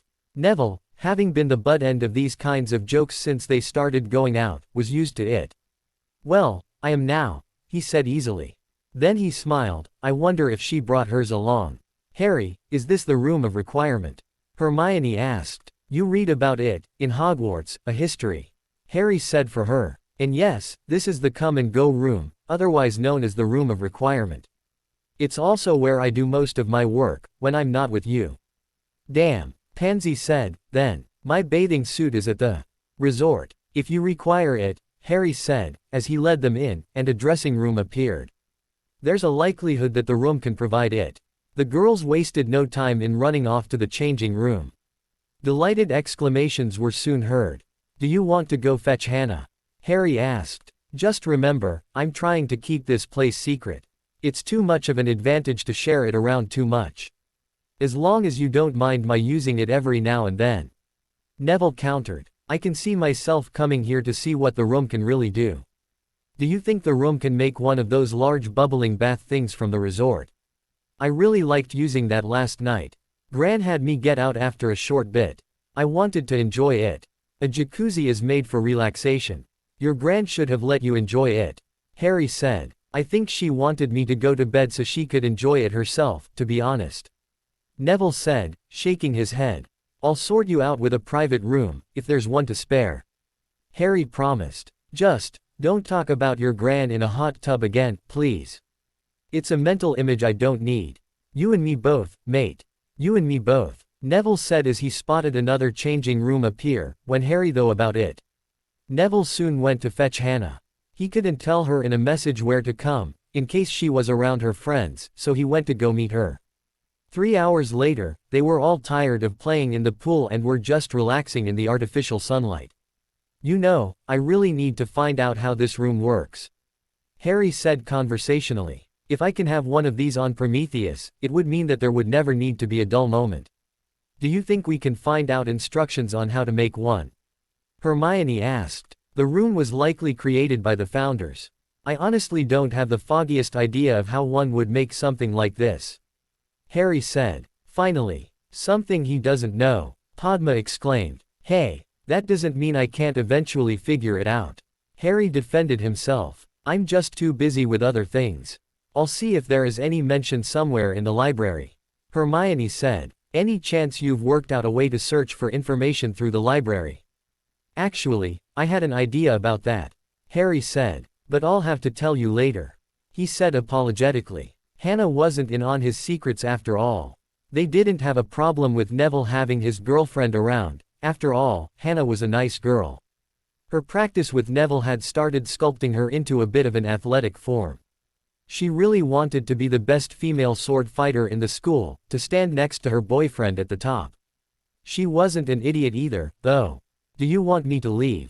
Hannah asked. Most certainly not, Hannah, Harry said. Though I do appreciate your thoughtfulness, I have no issue waiting till a bit later. The fact that it will bug my most brilliant girlfriends to no end, will just be a bonus, he smirked at her. Hannah giggled. It was common knowledge that Harry had many girlfriends. As long as they don't blame me.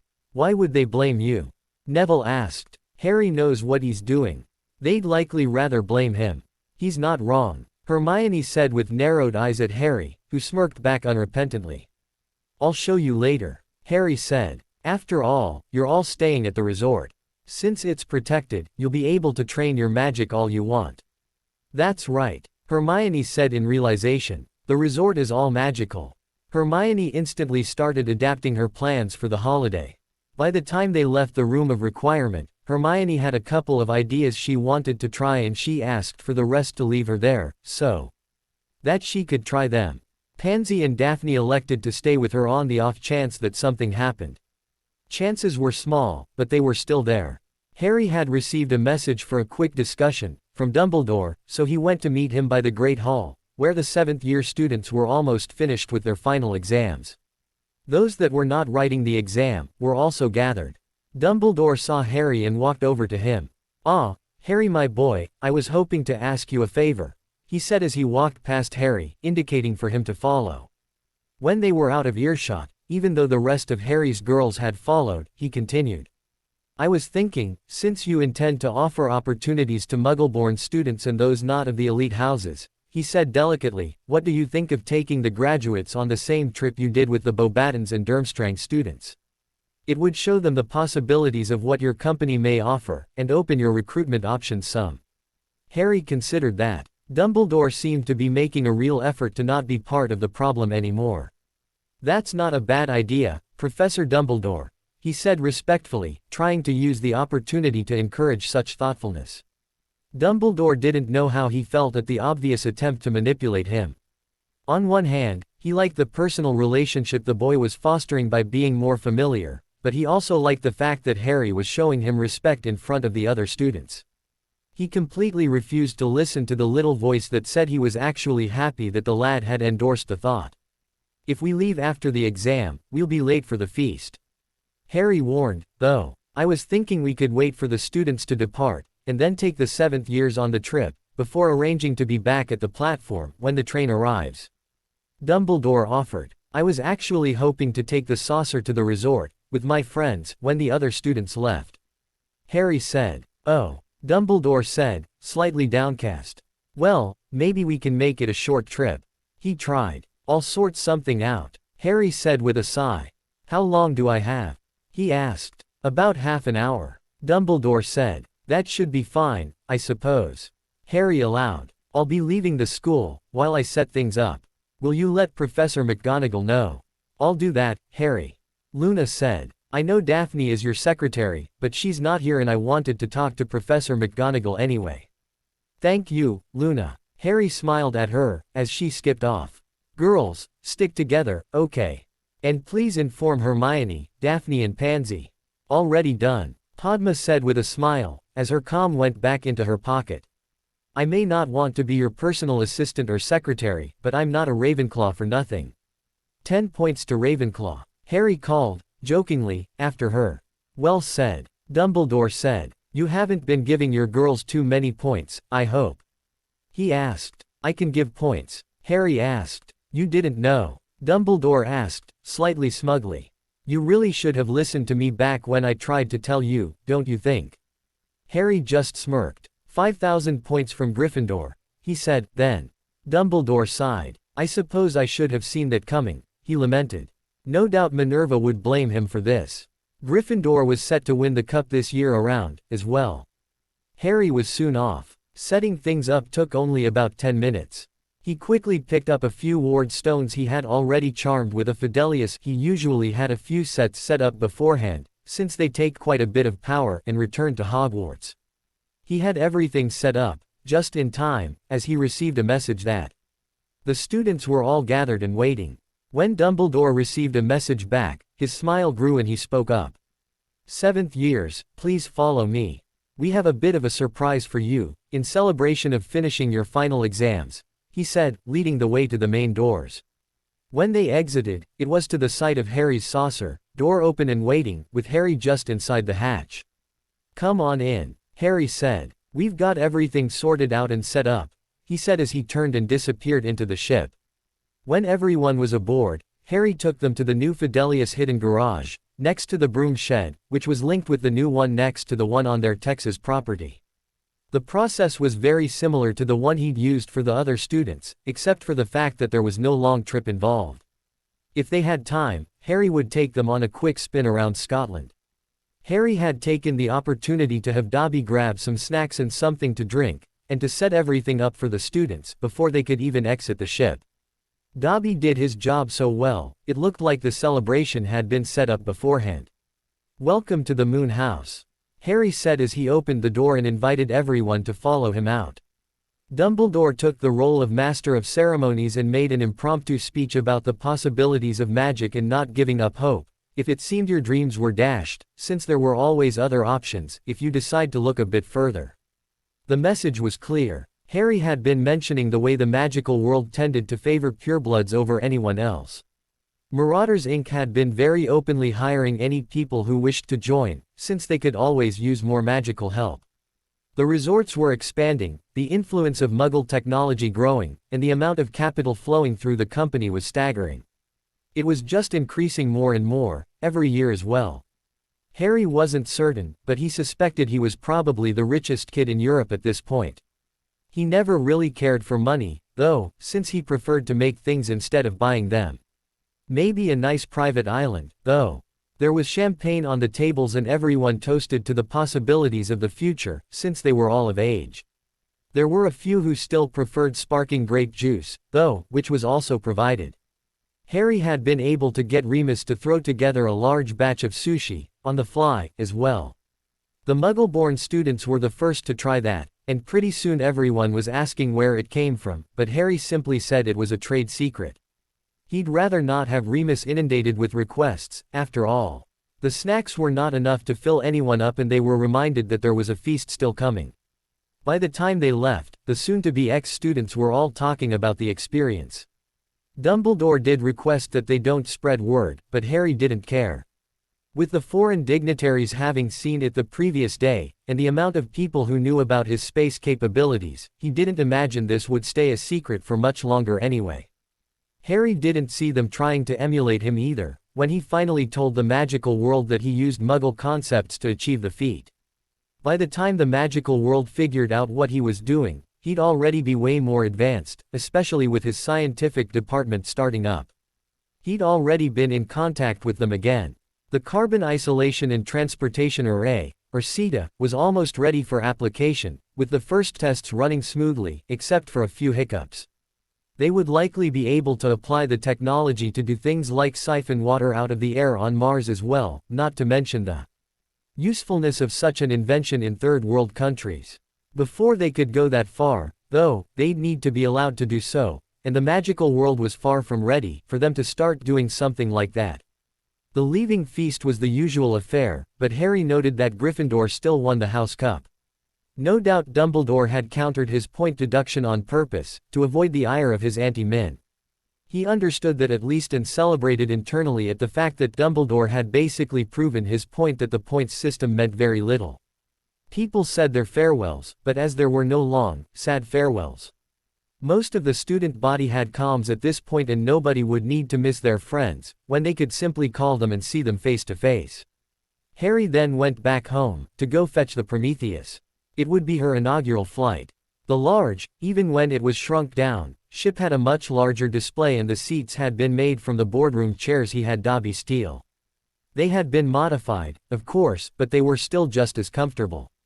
The captain's seat sat upon a dais in the rear, with a seat for each of his girls by his sides.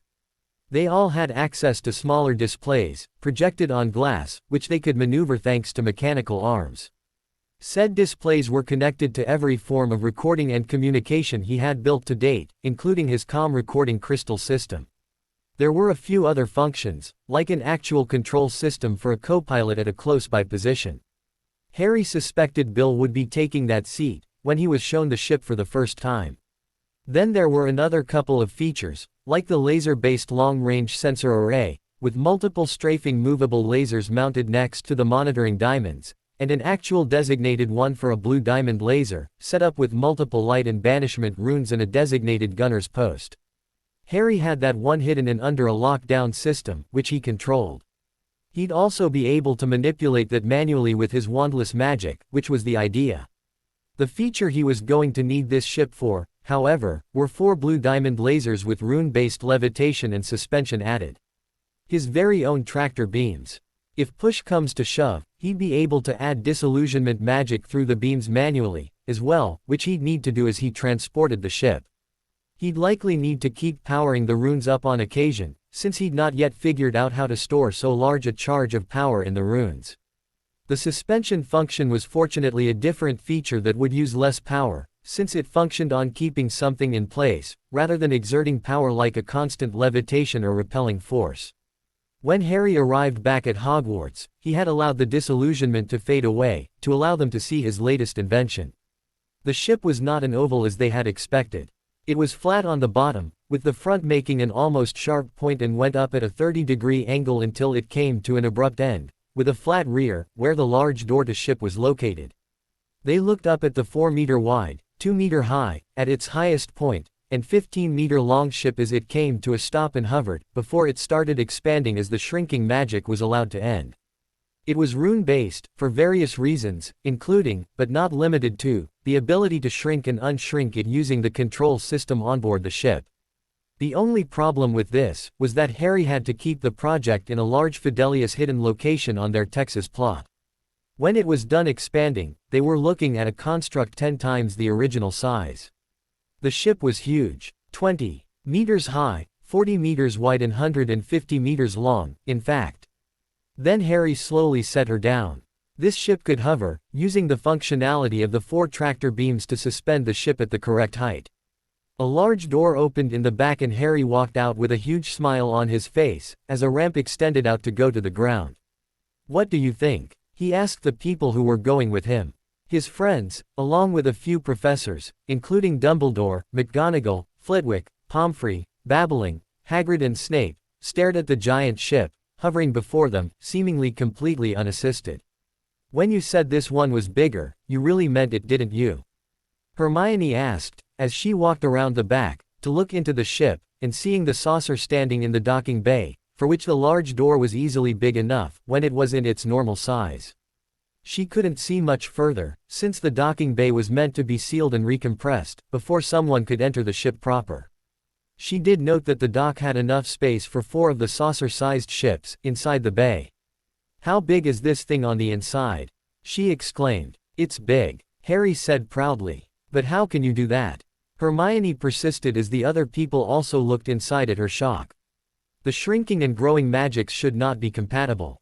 What you don't seem to realize, is that there's more kinds of magic than what you're thinking involved," Harry said. He turned to Hagrid then. "You got the Abraxan." Hagrid was still staring at the huge ship in what looked like awe. "Hagrid, do you have the Abraxan?" he asked more loudly. This time Hagrid finally responded. Wah. Oh, o' course, Ari. I'll just go fetch him. Harry, how long have you been building this? Dumbledore asked. A while, Harry said evasively. He'd been planning it for more than a year and only started working on it since the previous school year ended, but he didn't need to let them know that he'd not needed a lot of time to build the hull. That was the easy part. How is it maintaining its levitation? What are those lights? What kind of metal is that? Where are the windows? What kind of magics are involved? Where? Professor Flitwick started firing off. Whoa, hold on, Phileas. You know I'm not giving you all the information, so you can stop asking. Harry chuckled. He'd only now tried using the man's first name. It wasn't as awkward as every time he forced himself to say, Albus, for example. But, Phileas exclaimed in frustration. He was almost as bad as Hermione. He needed to know. You're going to tell me how you did this, Harry, even if I have to swear an unbreakable vow. Let's hold off on that for a bit, okay? Harry chuckled again. This is very impressive. Professor Babbling said. I'd also like to know how you achieved this. Could I persuade you to tell me when you tell Phileas? Like I said, let's get this over with, first. Maybe once we're at the resort. He offered. The people going with them had been invited to spend a couple of nights, after all. Well, it's not like I can force you, is it? Flitwick said. He sounded almost upset. Hagrid soon arrived with the Abraxan. Where do you want them, Ari? He asked. Just take them into the bay and to the left. I need a place to park the coach. Harry said as he focused on his ring and allowed the pinprick of light to travel to where he could see the coach. He'd taken the time to add the feature he had been thinking of to the ring, and it could now swivel in a near 180 degrees circle. He focused a point me spell through it and had it land and stay on the coach. Then he focused both a banishment under the coach and a levitation charm on it. It was really heavy, but it slowly rose. And started moving towards them, as Harry angled the banishment charm slightly. Harry allowed it to speed up, taking into consideration the time he'd need to slow it down, and then led it onto the bay, next to the massive winged horses. With Hagrid standing by them, they were mostly calm as they watched the coach slowly settle onto the rubber-covered floor. He'd decided it was a good idea as a safety precaution, to cover the entire floor with it. There we go, Harry said, as he transfigured the coach into position, by having the wall reach out and latch onto it, locking it in place. And that's it for the coach. Everyone on board, he instructed, to the still gaping people. The coach wasn't just huge, it had needed 7 Abraxan to pull it. They were capable of lifting tons, much like a phoenix, and Harry's girls had seen the inside. It was by no means a small feat. Harry had lifted the equivalent of a reasonably sized house. What? Harry asked, feigning ignorance. It was a trick of using leverage, really. Knowing physics was useful, after all. Ari, I couldn't move it when it was on wheels. Hagrid said. His admitting it made the impression only stronger. It's a simple principle of leverage. Less force over time, applied in a certain way, achieves the same thing. Harry said. If you really wanted, you could move Hogwarts using the principle, not that I've considered doing that, he admitted, before starting to close the door, which slid down from the top. If you're coming, get inside, he finally said as he started walking to the door on the other side of the docking bay. Did he get stronger? Madame Pomfrey asked McGonagall, as they hurriedly trooped on board. Hermione heard her. I think he just used another mundane principle from the Muggle world, Madame Pomfrey, she said. I don't know how he applied it, but I know of the principle. As laws of physics go, it's rather simple too. When the door was closed, with a rather loud metal-on-metal clang, and a loud click, Harry opened the other door. This door can't be opened until the other one is closed, he said. Airlock? Hermione asked, knowing what this room looked like. Exactly, Harry said as he waited for everyone to follow, before closing the door to the docking bay and picking up a display disc, handing it to Hagrid, as it became active and showed the bay. He could keep an eye on the Abraxan that way. When I go into space with the Prometheus, the saucer will be my primary drop ship. I'd like to leave the Prometheus as the safe return site. If anything goes wrong, I can take a portkey back to safety. Hermione nodded. It made sense. Harry had told his girls about his plans for the holiday. I'm glad you're taking that into consideration, she said. What is he talking about? Flitwick asked. Hermione actually looked caught between a smirk and some form of grimace. She wasn't going to give Harry's secrets away and finally understood what it felt like to know something that someone else desperately wanted to know. Sorry, Professor. I can't tell you, she finally said.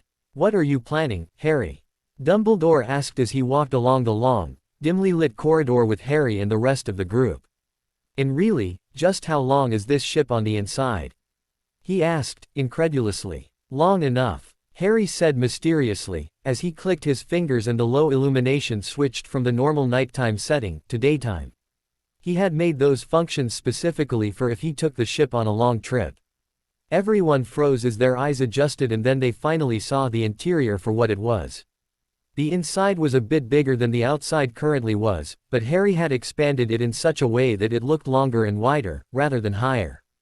The expansion had turned the triangular shape on the inside and formed it into a long rectangular passageway with many doors.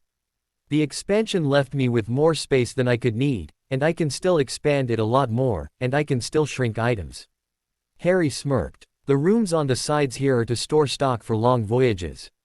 Food and necessities, manure and seeds, building materials and so forth. The basics to start a settlement. Were you planning on moving to a different planet? Dumbledore asked in realization. Not in the slightest. Harry denied. I do intend to visit, and maybe plant a few plants after preparing a proper location for such things. Visit where? Dumbledore tried again. Exactly. Harry said, seeing Flitwick fuming again. Harry, when you said that you can expand it more, how much bigger did you mean? Hermione asked. Expanding can normally go as far as 10 times the original capacity, right? Harry asked. She nodded. This ship is a rectangular triangle, of 20x40x150 meters. The math is simple from there. That's 120,000 square meters. She exclaimed. And you can just shape that space any way you want. She asked. Kind of, I could take it that far, but don't need the space yet. Harry said. For now, what I have on board is enough to start my project and to set up a way back home. The biggest reason for my using the space expansion was to change the inner shape and add a little bit of packing space. You never answered my question. Dumbledore reminded him. The length of the ship is quite long, considering I modified the spell to incorporate the height of the hull into the length. Harry said, pointing up. The person who created the space expansion charm didn't take into consideration the third dimension. Instead of 6 floors, it's 6 times longer, so technically I can increase the space horizontally, while shrinking the space vertically. The current hallway is about 500 meters, but I put in transportation stations, he answered Dumbledore's question. Over here. He led them to what looked like an elevator. The door opened automatically and everyone got into the large room. When the door closed, Harry pointed to what looked like a blueprint of the ship, with colored rooms. He pressed around the middle of the ship and it lit up for a moment, before the doors opened again. This is the mess hall. Harry said, walking out.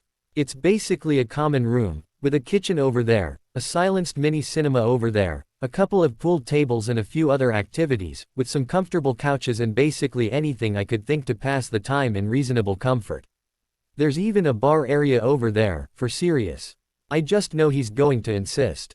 This is incredible work, Harry. Daphne said. Is the whole ship like this?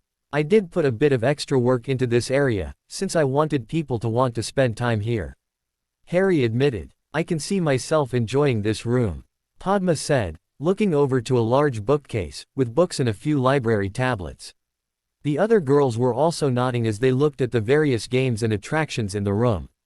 2 walls were showing a view of the outside of the ship and they realized they could see quite far, so the viewing discs must be high up on the ship's side. I haven't played a game of pool in quite a while. Madame Pomfrey said. When Harry looked at her with a raised eyebrow, she narrowed her eyes at him. Didn't think I had a life besides being a healer? She asked dangerously. No, you just never tell me all that much about your personal life. Harry said easily. Maybe you can teach me to play sometime. He asked. You put tables in and don't know the game? Snape asked, with a bit of a smirk. Just because I don't know how, doesn't mean I don't want to learn. Harry countered. I want to have fun too. I'm not all work, either. Snape shrugged and continued to follow as Harry took them through the large comfortably set up room and continued the tour. This is the dormitory section. There are a few modestly set up rooms with bedrooms and facilities for taking care of your needs, he said as he opened one of the many doors on the side of the hallway. A light came on with a snap of his finger and he showed them the inside. There was a double bed with 2 nightstands and a small vanity with cupboards arranged along one wall. There was also a small ensuite attached to the side.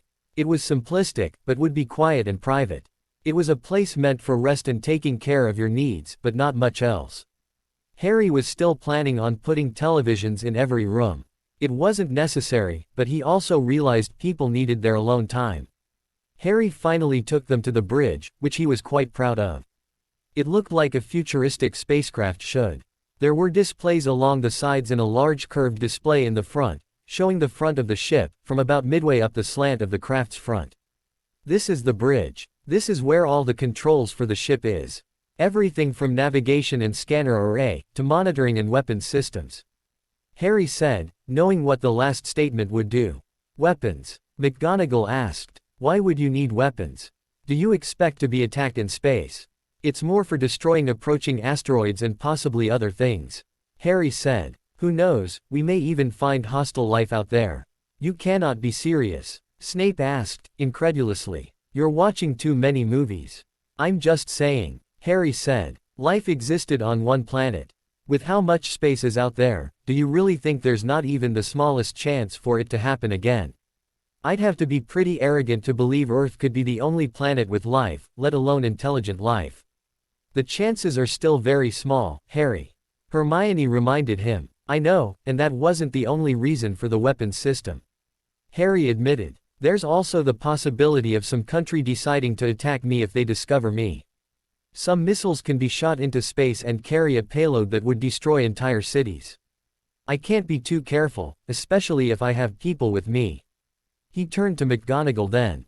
Don't worry. The weapons systems are not available to anyone but me and I'm the only one that knows how to use them at this point. There won't be any accidents with them. McGonagall seemed to accept this. Good. She said. Harry showed his girls to their seats and the others all grabbed their own, with Flitwick and Babbling taking the seats right in front of Harry's seat, for the best view. Okay there, Hagrid? Harry asked. The half-giant had not been on one of Harry's ships before. I'll help him, Dumbledore said, as he unbuckled and went to help the big man, modifying his seat to be larger and more durable, not knowing what to expect with the G-forces. He'd be sorely disappointed. Before long they were ready to depart and Harry triggered the ship's shrinking function. The ship has been shrunken. The main purpose of this feature is to have a smaller surface and thus less friction and a smaller chance of collisions in space. And the shape? Luna asked interestedly. She'd been happily observing everything on the ship with mild interest. There actually are a few reasons. Harry said. The most important of which was for stronger wards. Flat surfaces are easier to ward more precisely and powerfully. Then there's also the angle of 30 degrees. With a few principles from Muggle science and structural reinforcement, along with tungsten carbide plating, the front of the ship can withstand way more friction. Hundreds and potentially thousands of times more than the saucer, especially in space. How fast can this ship go? Hermione asked, slightly worried. I have no idea, Harry said. The ship was charmed with some new capabilities of mine. I haven't tested it in space at all, and on my way here, I reached Mach 30 with almost no friction, even in the atmosphere. At that speed though, the shape of the ship was starting to affect its lift, though, so I stopped there. Harry, that's 10 kilometers per second. Please don't do that with me on board. Hermione pleaded. Don't worry, Hermione. I don't intend to make you uncomfortable. Harry assured her. Plus, the Durmstrang ship would likely not survive moving at that speed, he joked mildly.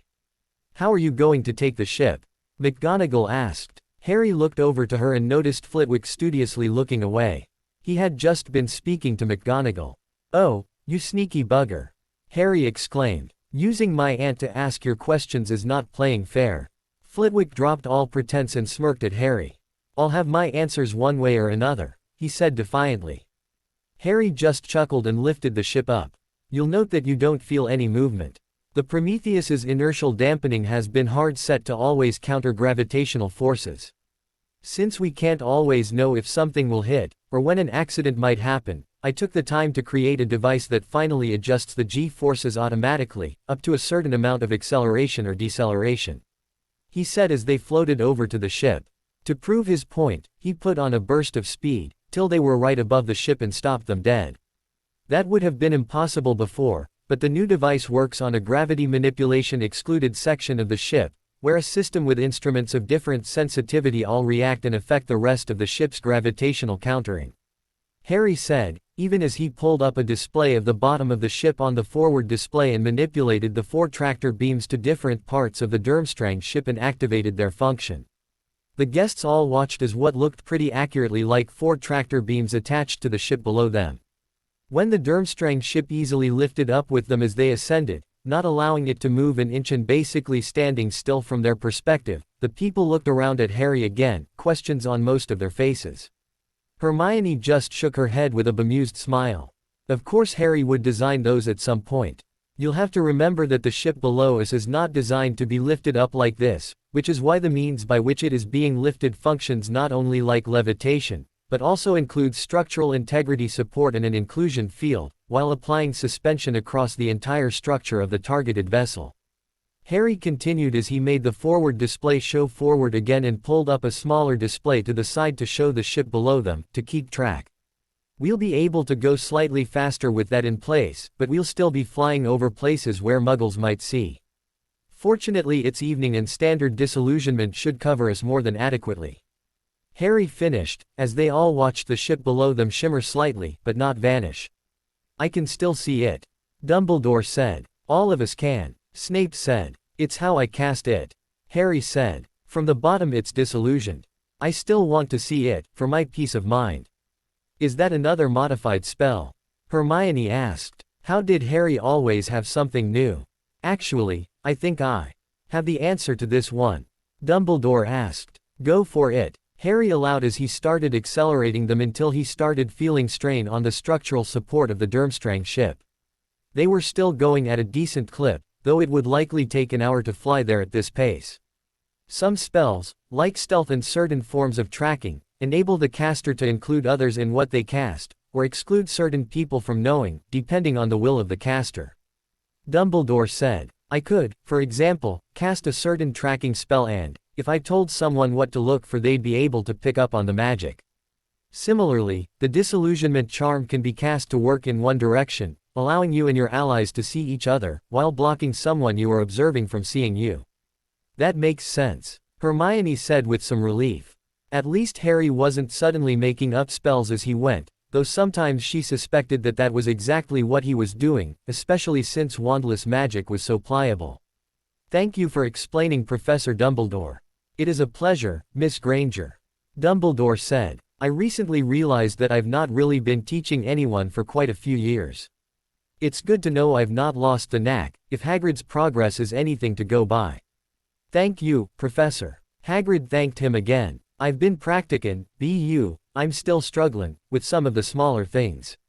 You should speak to Hermione about that. Luna said. She showed Ginny and I how to visualize to gain finer control. She's a really good teacher, she added. I couldn't possibly be as good a teacher as Professor Dumbledore. Hermione said quickly, not wanting to step on any toes. I don't know. Harry said. I have to agree with Luna. You've always been a good teacher and Professor Dumbledore hasn't taught me much over the years, but I learn from you all the time, he said with a smirk. Harry. Hermione objected. That's rude. No, Dumbledore said with a calming hand gesture. I trust Harry's judgment. If he says Hagrid can learn from you, please do help him when you find the time. He has much to learn and much time to make up for. And a certain headmistress to impress. Harry said, smiling at his big friend. Oh, he doesn't need to impress her. Dumbledore countered. The moment she saw the prism wand, she was already impressed. I'm betting the strength of his magic probably helped. Harry said as he shifted the controls away, after locking their course. He'd monitored the suspension magic long enough to feel sure of its safety and focused on the long-distance detection array. It was a bit of an art to let his senses connect with and display an illusion of what he was picking up with the many small lasers attached to the front of the ship, all focused forward and moving rapidly up and down. He'd be working on having them work more efficiently in the future, but until then, this was good enough. Hagrid does have some strong magic. Dumbledore allowed as he watched Harry closely, wondering what he was doing, but also wanting to gauge his reaction to the next words. But I suspect the prism wand and the problem solver you gave him helped a bit. Problem solver? Harry asked in confusion, even as he continued to focus on what he was sensing, allowing the lasers to focus forward on the ground they were flying over and allowing his magic to start producing an illusion of the terrain it picked up, in a three-dimensional rendering in front of him, with an illusion of the Prometheus and the larger ship flying below it. The, water gun, you gave him. Dumbledore tried, not wanting to say anything he wasn't supposed to. Oh, right, Harry said in realization, even as he kept most of his concentration on the image forming in front of him. That makes a certain amount of sense, he allowed. Though I suspect the problem solver would likely impress her less, since that was a gift from me. What Hagrid can do with an actual wand, considering how quickly he charges the problem solver, however, will likely impress her more. And the wand? Dumbledore tried. I knew she'd find it interesting, which is why I put some effort into making it look special for Hagrid, but if he couldn't use it, that would likely still not work. Harry said. In the end it was still up to him to do the actual work. You're never telling me what's in that wand, are you? Dumbledore sighed as he watched the illusionary landscape appear and fly by underneath the flying ships. Nope, Harry said. What are you doing, Harry? Hermione asked, her curiosity not being able to be suppressed any longer. This is the long-distance sensor array at work. Harry said. Right now, it needs me as a medium, to produce, with my illusion magic, a visual representation of what the sensor is reading. I don't have an idea on how to create the effect without my being part of the system, yet. So this is what is actually going on around us? Hermione asked. It works then. How far can it range out? So far I've been able to sense the surface of the moon from Earth. Harry shrugged. It uses some standard detection magic that's usually used to detect the structure and layout of buildings. I'm using that capability to map the structure of the land ahead of us. The spell gives the caster an image of what the detection spell picks up, running over the surface of said structure for a bit, depending on how much magic is used. I'm currently using 20 of those spells simultaneously, using the sensor array, which makes the magical cost much lower, since I only need to feed it a trickle of magic and the accumulated data is more easily collated into a general shape in my head. Less detailed, but also more spread out. That's essential for what I plan on using it for. Hermione was suitably impressed, but it was Pansy who responded this time. This is no small feat, is it? She asked. This is something completely new, to be able to send magic to the moon, or be able to send so many spells and call the magical cost only a trickle. Is this dangerous? Could it be abused? That's a very astute observation. Harry said. And yes, there is a chance for misuse of this knowledge, which is why it's considered a family magic item, much like the production of the Philosopher's Stone is a Flamel family magic item. The same as the gifts I gave you girls and Neville is also considered a family magic item. It's all protected and only Hermione really understands the concept well enough to reproduce it. Just how many family magic items and discoveries have you made?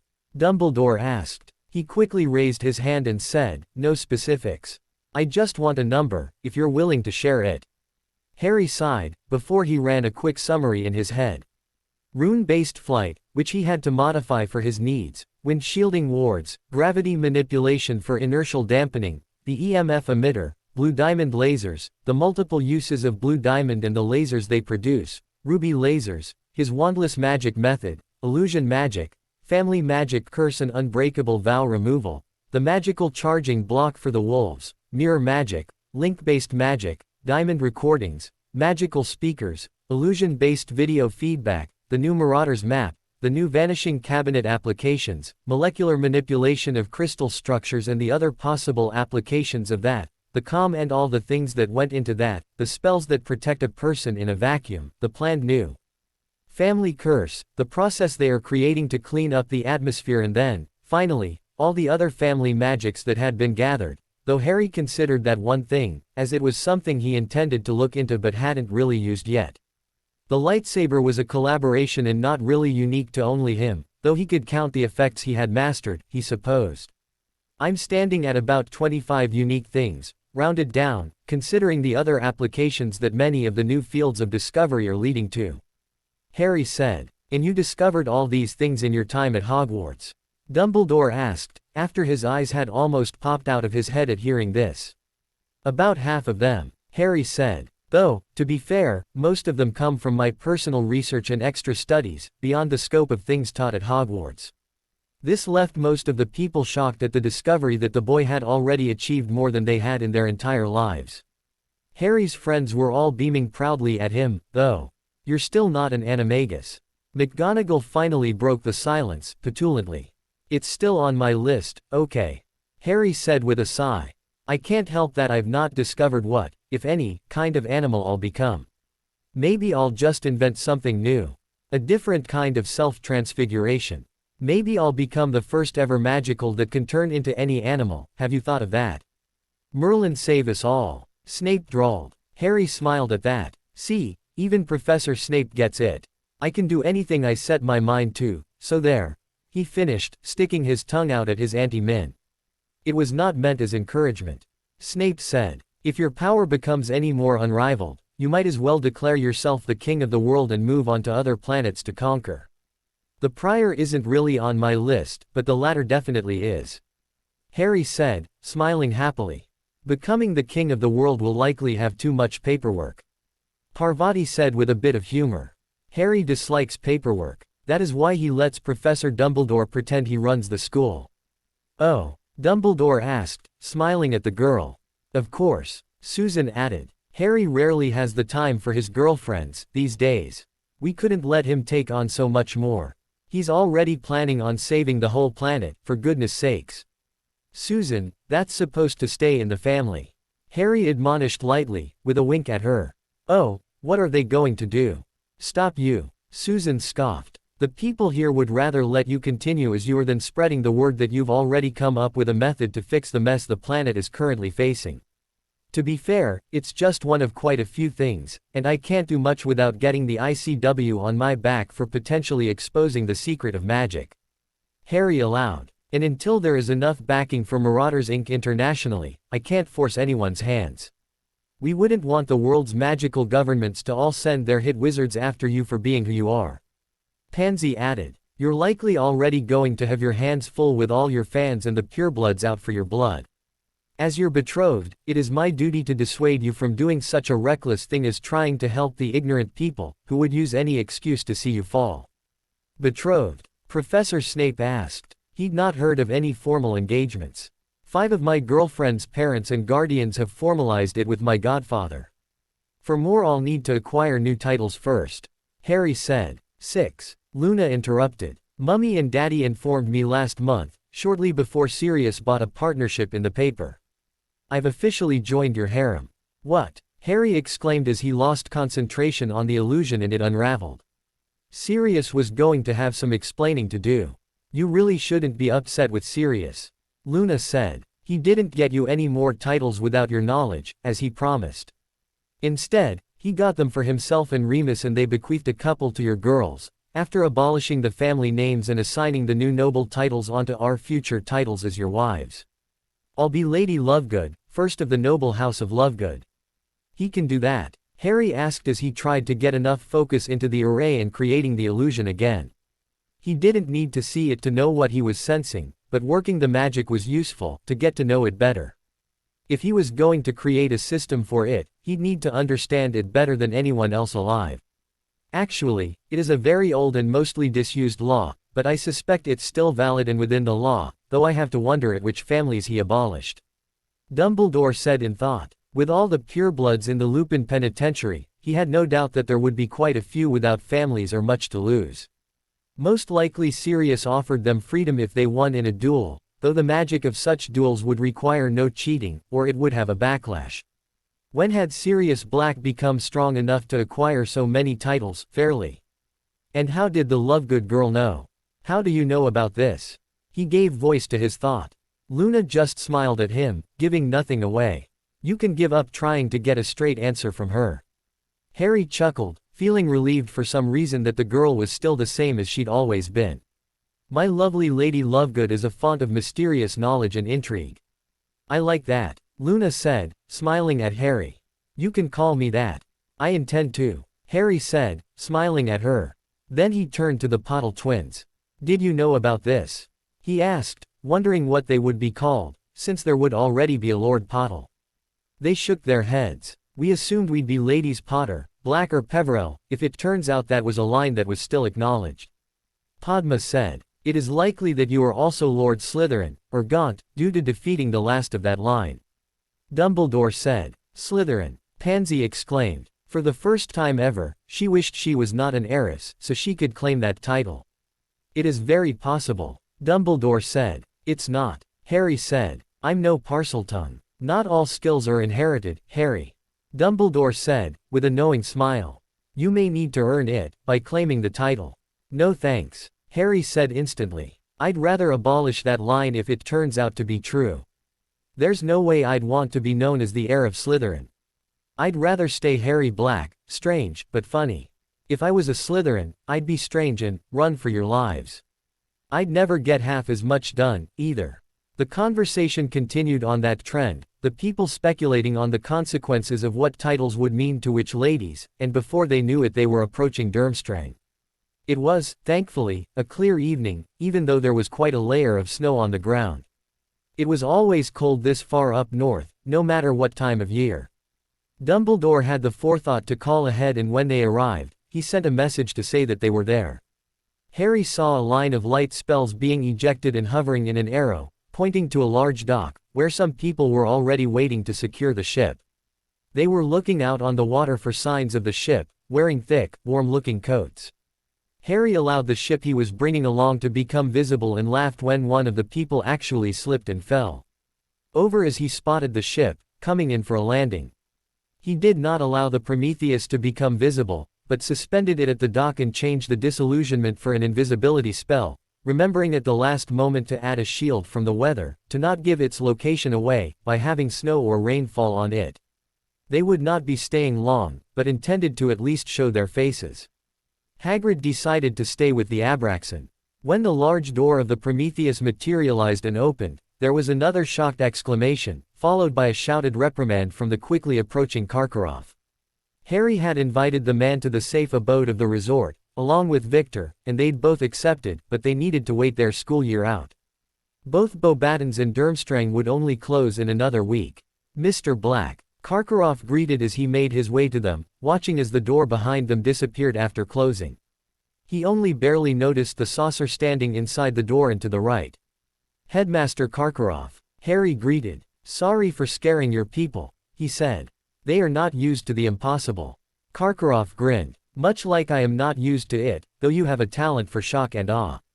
We've had him for 4 years and he's yet to stop shocking us, Dumbledore said. Good evening, Igor, he added belatedly. That started a round of greetings, before they were invited in for something to drink. Harry only wanted to stop and greet, but decided to stay for a cup of tea. They were quickly led inside, considering the hour and the bitter cold. Harry decided to make tokens with wind-shielding wards, when their warming charms did little in the face of the strong, frigid wind. When they were inside, a large group, including most of the students that had gone to Hogwarts, greeted them, clapping hands and cheering. Apparently they had been on the lookout for something strange and had seen the aerial arrival of their ship. As Karkaroff led them off to a private chamber, having invited Victor to follow, he said, I thought you would have taken the flying device from before. I did not expect you to have something more impressive. It's one of my latest projects, designed for bigger halls and larger distances. Harry confided. I'd appreciate it if you kept that to yourself, though. You should tell the children that you don't know the specifics, or that you were sworn to secrecy. Of course, Karkaroff said. He was not used to students giving him suggestions, or orders, but knew the boy was no mere boy, with the way he often addressed Dumbledore as an equal. The students of Durmstrang understand the need for discretion. They sat down for tea and Harry arranged a pickup for the both of them. He handed them emergency portkeys on the sly, though, saying that he suspected his enemies would likely try anything to get to him, and his friendship with Victor could threaten him or his family. That was about all he could do for them, though, until they were at the resort. When they left again, it was to a larger group of cheering students. Apparently word had spread about the return of the ship and all the students wanted to see what few of the others had, even if there was only a small chance of seeing the invisible mode of transport. Karkaroff had needed to order the students stay inside, though, causing a grumble to pass through them at the missed opportunity. Karkaroff chuckled at their obvious disappointment, showing the milder side of the man for the first time since they had met him. He was a good headmaster, it seemed. The students may have grumbled, but not one had objected. Harry let the man lead them back to the ship, but this time he employed a notice me not charm, one of the first charms he ever mastered, to keep people from focusing on the large entrance of the ship. They were soon on their way to Beauxbatons. This trip went much faster, since Harry didn't need to take into consideration the large, delicate by his standards, ship they were hauling. About 5 minutes later, he landed the ship next to the beautiful palace. Madame Maxime and an entourage of students all wondered why they didn't see the ship they were expecting. They did notice the coach floating from seemingly nowhere, followed by the Abraxan, Monsieur Hagrid, and then, finally, Harry, his friends and the professors. "Ari!" Fleur exclaimed happily as she ran up to him, foregoing her normal control and hugged Harry tightly, even as he laughed at her exuberance and spun her around, lifting her easily, even without needing to use his magic to help support her. "Hello, Fleur," Harry said. "Is there a reason you're so happy to see me?" he asked. "Am I not allowed to be happy to see my boyfriend?" she asked, before she pulled away and at him soundly. When the key broke, Harry smiled at her and said, "Of course you are, much as I am happy to see you. It's just that we saw each other just yesterday." She was likely staking her claim. Snape said, having noted there were a few jealous looks among the French students. "Everyone knows," Madame Maxime said, bemusedly. Fleur had been excited to hear that Harry would be visiting. Though, Miss Delacour was likely excited by seeing the coach levitated from wherever it is you came from, she added. Hagrid wisely didn't say anything to this. He knew that the ship was still supposed to stay a secret. "Good evening, Madame Maxime," he said, instead. "Monsieur Hagrid, it is good to see you again," Madame Maxime said with a smile just for him. "Will you be staying?" she asked, hopefully. "I wasn't planning on it," Hagrid said, with a bit of a blush. Secretly, he'd been hoping to spend a bit of time with the headmistress. "I have no doubt that the elves wouldn't mind tending to your duties for a while, Hagrid," Dumbledore said. "If you want to spend a bit of time here, you're more than welcome." "I wouldn't want to impose," Hagrid said. "It is no imposition," Madame Maxime said. "Come, let me show you to where the Abraxan are kept." She beckoned to him and they soon left the rest of the group. "Well, I suspect that's that," Harry said. "We've had a busy day and I still need to get the rest of my guests back to the resort." "Can't you stay for a bit?" Fleur asked, disappointedly. "I know you're still busy with your exams, Fleur," Harry reprimanded. "I'll come fetch you when they are over. When I do, I'll have a surprise for you, okay?"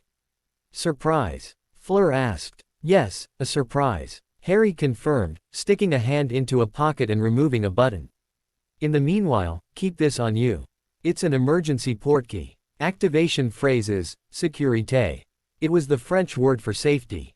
He'd checked it up beforehand." "Thank you, Ari," Fleur said. She still looked sad that the visit was so short. Harry hugged her again and whispered in her ear, "You spent last night in my bed, don't be upset. You know the other girls will want some private time as well." "Of course," Fleur said softly, in understanding. "I will, avenue to be patient for a while longer." She broke the hug and said, aloud, "Send my greetings on to Mama, Papa and Gabrielle. They will be coming with me to pick you up." Harry confirmed. He knew full well that she had been in contact with them constantly since she got her comm, but could pass a personal greeting on. She likely wanted to give her family some time to get to know him, anyway. They left soon thereafter, but only after greeting Hagrid one more time, saying that they'd pick him up at the end of the last school week for Beauxbatons.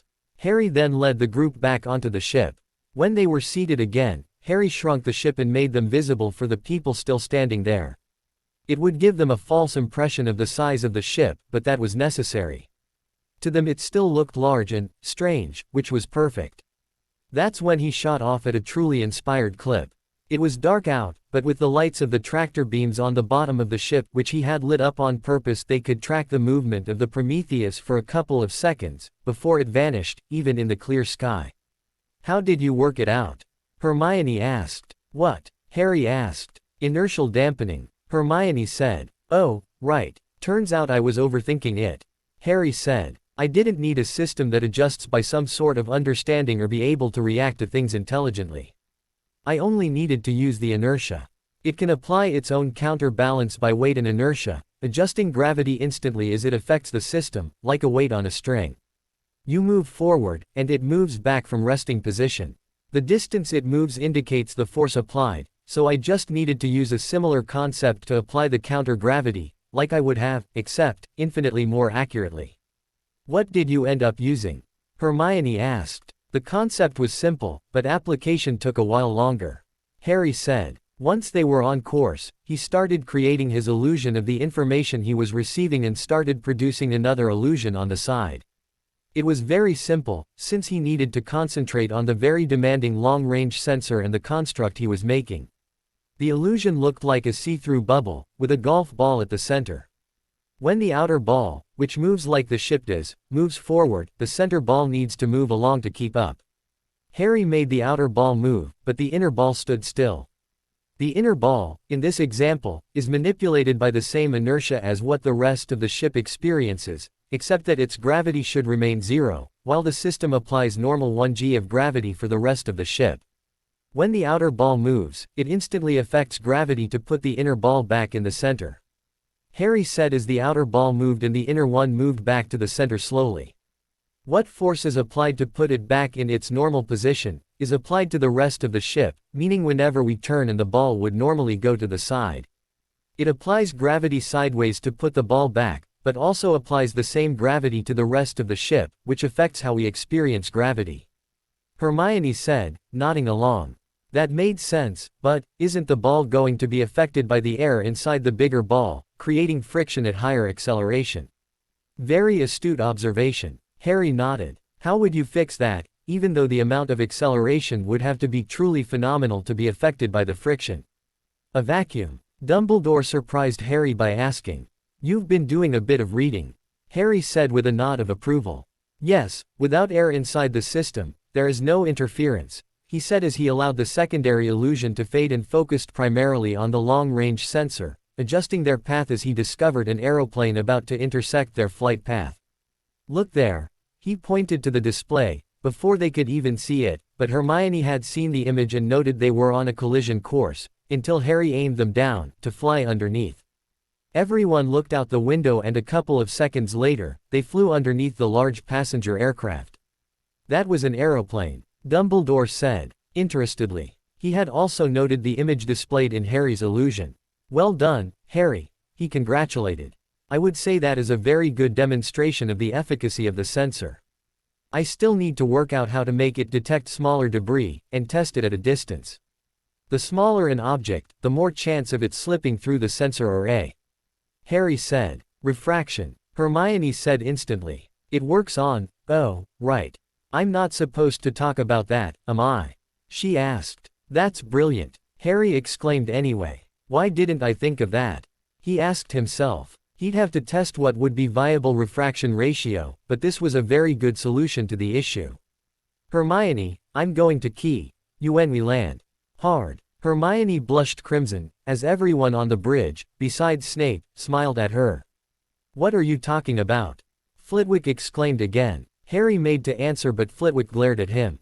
If you say, trade secret, I'll be forced to award Gryffindor so many house points that they will win every year. Go ahead, Harry challenged. Albus recently let slip that I can award and deduct points. He turned to Dumbledore then.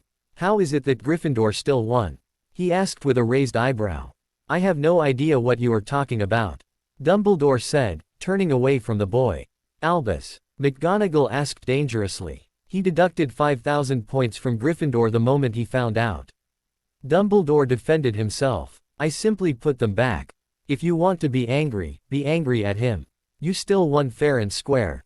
McGonagall's eye twitched, but Harry wasn't certain it was anger, or if she was trying to contain her humor at Dumbledore acting like a schoolboy, having been caught in the act of breaking the rules. When she finally let her humor show, the rest of the passengers laughed at his expense. "We'll be landing soon," Harry said then. It really was a relatively short distance between Beauxbatons and Nice. If Fleur knew where the resort was, she could very well apparate to them when school ended. When they arrived, Harry had a few people to situate, before he could, finally, make his way to his room. It wasn't 10 minutes later, that there was another knock on his door. "Who is it?" Harry called. He'd only just sat down, with a cup of tea, before he intended to turn in for the evening. "It's Phileas," Flitwick called. Harry sighed. "And Bathsheba," Professor Babbling said. Harry shut his eyes, before he unlocked the door wandlessly and opened it, turning around to look as the professors walked in. "Couldn't wait till tomorrow?" he asked, as he fixed them a cup of tea as well. "I was getting ready for bed," Harry said. "Too bad," Phileas said. "I want answers." Harry sighed again and produced 2 contracts. "Read and sign these," Harry instructed. "They are magically binding, and any information we discuss, that is new to you, is then protected by its magic, to protect me and my interests, and those of Marauders Inc. You'll note that it applies to anything that you write down, or anyone that might overhear you, and your intent to keep the secret, as well."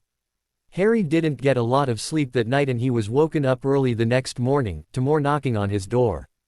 It was times like this that he wished he was an adult, so that he could say he had a hangover and point people away, like Sirius often did. Fortunately it was his girls at the door, that morning. Harry quickly got dressed and went down to breakfast with them. With all the families in attendance, it would be quite a large group for breakfast in the mornings, but Harry was surprised to see the entire Weasley clan had also joined, sans Charlie. Bill had apparently decided to bring his family to the resort, since many people knew he worked for Marauders Inc.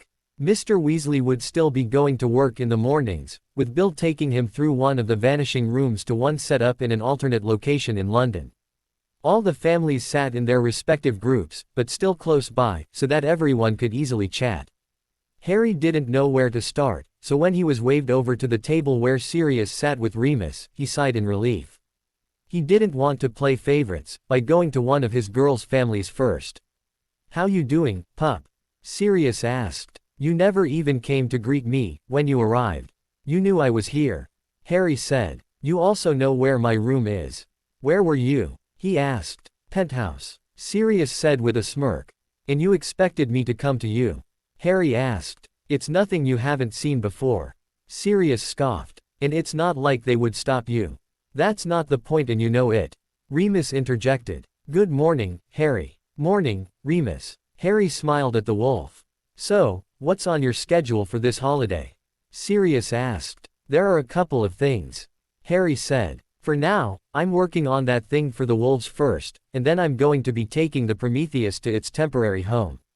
"Parking it by the house?" Remus asked, thinking of the moon house. "I'm thinking I'd like it in close orbit," Harry corrected. "I want it inside the magnetosphere of the planet, to be able to safely travel there and communicate from it. The scientists need a new lab, where we can keep our developments secret." "Have they resolved the issue with the computers?" Remus asked. "Pike thinks she and Hawk resolved the issue, but we'll need to test." Harry said. "We really need a magical on staff with them, so they don't need me to go power their runes all the time." "All you had to do was ask," Remus said. "We've got more than enough magicals on staff. No, we need someone there permanently, who has access to my techniques and information." Harry corrected. "They will need to work very closely with things that only I know everything about." "We can always use contracts and give someone access," Sirius asked. "I'll have to think about it," Harry said. "There are not many people I'd trust with all my secrets, but maybe we can have Phileas and Bathsheba work with them this holiday. They at least know my secrets. It wouldn't be permanent, but it will allow them to experiment and work on things that can be used." "How did your meeting go, last night?" Remus asked in interest. It didn't surprise Harry the man knew about his late-night visitors. "Better than expected," Harry smiled. "It's going to be difficult to keep the man away, now that he's aware of what's going on with my plans. He'd like nothing better than to use the concepts that I told him about, but the contract won't let him use the information, without my say-so. Maybe Phileas can help you with the wolves. Dumbledore asked as he walked up with his own plate and a cup of coffee trailing behind him. Mind if I sit here? He asked, politely. Albus, I thought you went home. Harry asked, as he nodded, allowing the man to sit down. Sirius merely tolerated the man. He wasn't really all that angry at him anymore, but it was the principle of the matter, at this point. Well, I've not had a holiday in a few years and there is nothing pressing going on that isn't being handled. Albus said with a smile. In fact, I suspect that staying close by is likely the easiest way to be kept east of the goings-on with the escaped prisoners. He turned to Remus. What is the current word? Any new arrests or captures? A few. Remus allowed. We still don't know who orchestrated the breakout, or where the Dementors went. It would probably be best to assume that they are with whoever arranged the breakout. Albus said. I can't imagine that they'd not have attacked anyone attempting to free the prisoners otherwise. We don't work on assumption.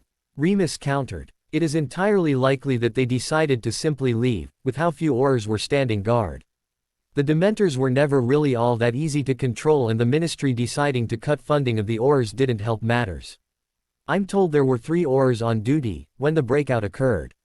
All 3 of them were found, having received the key. I didn't hear about that. Albus said worriedly. The minister must be covering himself again and controlling what information got out. This is worrying. The wolves can't be everywhere, but we are training more recruits, and as soon as Harry has figured out the proper process, we'll be making more. Remus said. You intend on making more wolves? Dumbledore asked. Of course. Harry said. You've seen how good they are. If we can control the side effects, while keeping knowledge of their infection contained, we'll be in charge of the most effective military force known to mankind. Albus didn't seem convinced, but dropped the subject. I hear you've been able to secure the Aurors that were forced to leave the force. He tried, rather. Can I assume that you have them all working on recapturing the prisoners? Not all. Remus corrected. If they were unwilling to go through the interview process under Veritaserum, we didn't hire them. You interview new people under Veritaserum? Dumbledore asked. No, but we tell them we do. Sirius said. If they refuse and leave, when they hear that, we take them into custody and actually give them Veritaserum. Those that stay to be interviewed, are given the benefit of the doubt and hired on the spot. We only want the best, and we tend to only get the best, using this system. Remus nodded. How very un-Gryffindor of you. Dumbledore said, with a bit of a smile. Do you always dose people, simply because they refuse to take Veritaserum? Not all. Remus corrected. We have some wolves present, during the start of the interviews. Depending on their reaction, we take things further. We're not monsters. We are simply protecting the pack. If the reaction is fear, rather than concern, the wolves can smell it. Sirius agreed. Fear is a good indicator of guilt. The wolves are a supernatural task force, with a spotless record, at this point. Harry said, after finishing his plate of food. If we allow anyone in that might damage that record, it will look bad for us. You know how fickle public opinion can be. Dumbledore was impressed at the forethought that went into the plan. They'd taken everything into consideration and then went further, to ensure public safety. No wonder the PM and the Crown had backed them so completely. Well done, boys, he finally said. I can't think of anything you didn't take into consideration. No doubt the Wolves of Marauders Inc. will go far, under the current leadership. Daniels is in charge of most of it. Remus said. He's my second in command, in the upper structure of the pack. Daniels was military, before he was bitten. Harry said. He knows how to lead. Speaking of which, Sirius said, he was wondering when you'd have that military training operation up, for the new recruits. I've honestly not worked on it for a while. Harry said. I'll get on it soon, though. I'm thinking the wolf issue takes precedent currently, along with the escaped convicts. Then the trip and the issue of staying in contact. Then the other projects. You've got a busy schedule. Dumbledore noted. You have no idea. Harry said. I'll likely be starting on 2 of those projects today, but I need to spend some time with my girls first. I have to make sure that they know they are a priority as well. You're wise to remember that. Dumbledore said, smiling at him. When you are as busy as I've been in my life, personal relationships can become a little difficult to maintain. Harry just nodded at that, as he finished his cup of tea and stood up. If you'll excuse me, he asked. By all means, Dumbledore said. We wouldn't want to keep you. I think he was asking us. Sirius said dryly. I know, Dumbledore said, smirking at the man. That's going to take some getting used to. Sirius said. Dumbledore was never one to treat others as equals. Not in recent memory, anyway. Sirius wondered if it had something to do with Harry taking so many things on and freeing the man from whatever magic was affecting him. They'd not been able to figure out who, or what was affecting him, but the old man seemed much more open and less overbearing since. Harry took the time to greet his friends and their parents, stating that he intended to spend some time at the resort, maybe catching a movie, before getting to business. As expected, all the friends decided to go with him. Unexpectedly, all of the parents decided to join them, as well. Harry wondered how the pureblood magicals would react to the movie, Jumanji, since he'd not seen it himself, but the previews were at least interesting. A few hours later, the crowd of people, including some of the professors, exited the cinema with the purebloods thinking that they might stay for another movie. It was interesting what Muggles thought of magic. Xenophilius Lovegood intended to watch the same movie again, for all the strange animals and plants. Harry and his friends had really enjoyed the family movie. Before long, though, he had to leave to go work and start on his projects for the holiday. He was not surprised when his friends asked if they could see what he was working on. With Harry already planning on taking the professors, his guardians and Bill, he really couldn't deny them as well, so he agreed, but he wouldn't be able to take all the parents as well, since some of the things he was up to either required contracts or needed to be kept in the family. His friends also needed to get permission from their parents, so he let them go ask, while he spoke to Dr. Hawk, to explain who all were coming.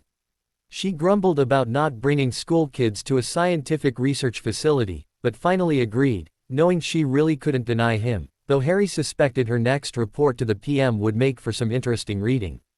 When everyone was ready, even Neville got permission from his grandmother. They all gathered in the lobby and Harry apparated the whole group onto the bridge of the ship, which was suspended invisibly over the resort. Even Dumbledore decided to tag along, and Harry allowed it. The current location of the hangar was a secret location, so they had to stay in the recreation room for the time being, with the windows blacked out. Fortunately, it wasn't a long trip, and a minute later, they arrived. Harry left Remus and Sirius to look around the room for the first time, with the guests who had been in Prometheus before, and when he came back to lead them out, Sirius grabbed Harry in a great big hug. You even remembered to put in a bar, he exclaimed. That's why you're my favorite godson. I'm your only godson, and only because my parents were stupid enough to name you my godfather. Harry retorted. Doesn't change the fact that you're my favorite.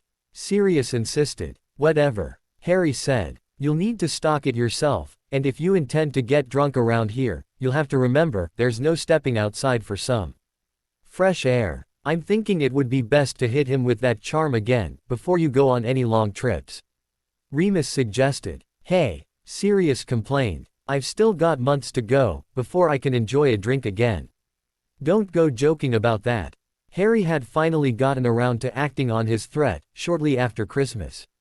Sirius had woken up one morning, feeling better than he had any right to after a particularly hard night of drinking, only to discover, that same night, that besides the fact that he couldn't get drunk, all the alcohol he tried to drink tasted like badly brewed tea.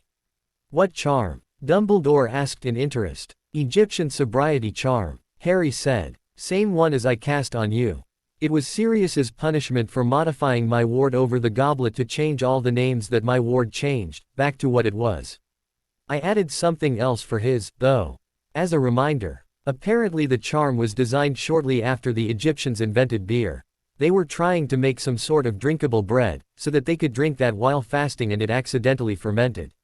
Remus said, trying to get off the subject of the tournament. Instead of just going through fasting the normal way, they invented the spell, so that they could continue fasting on the resultant drink. Wizards are a strange people, sometimes.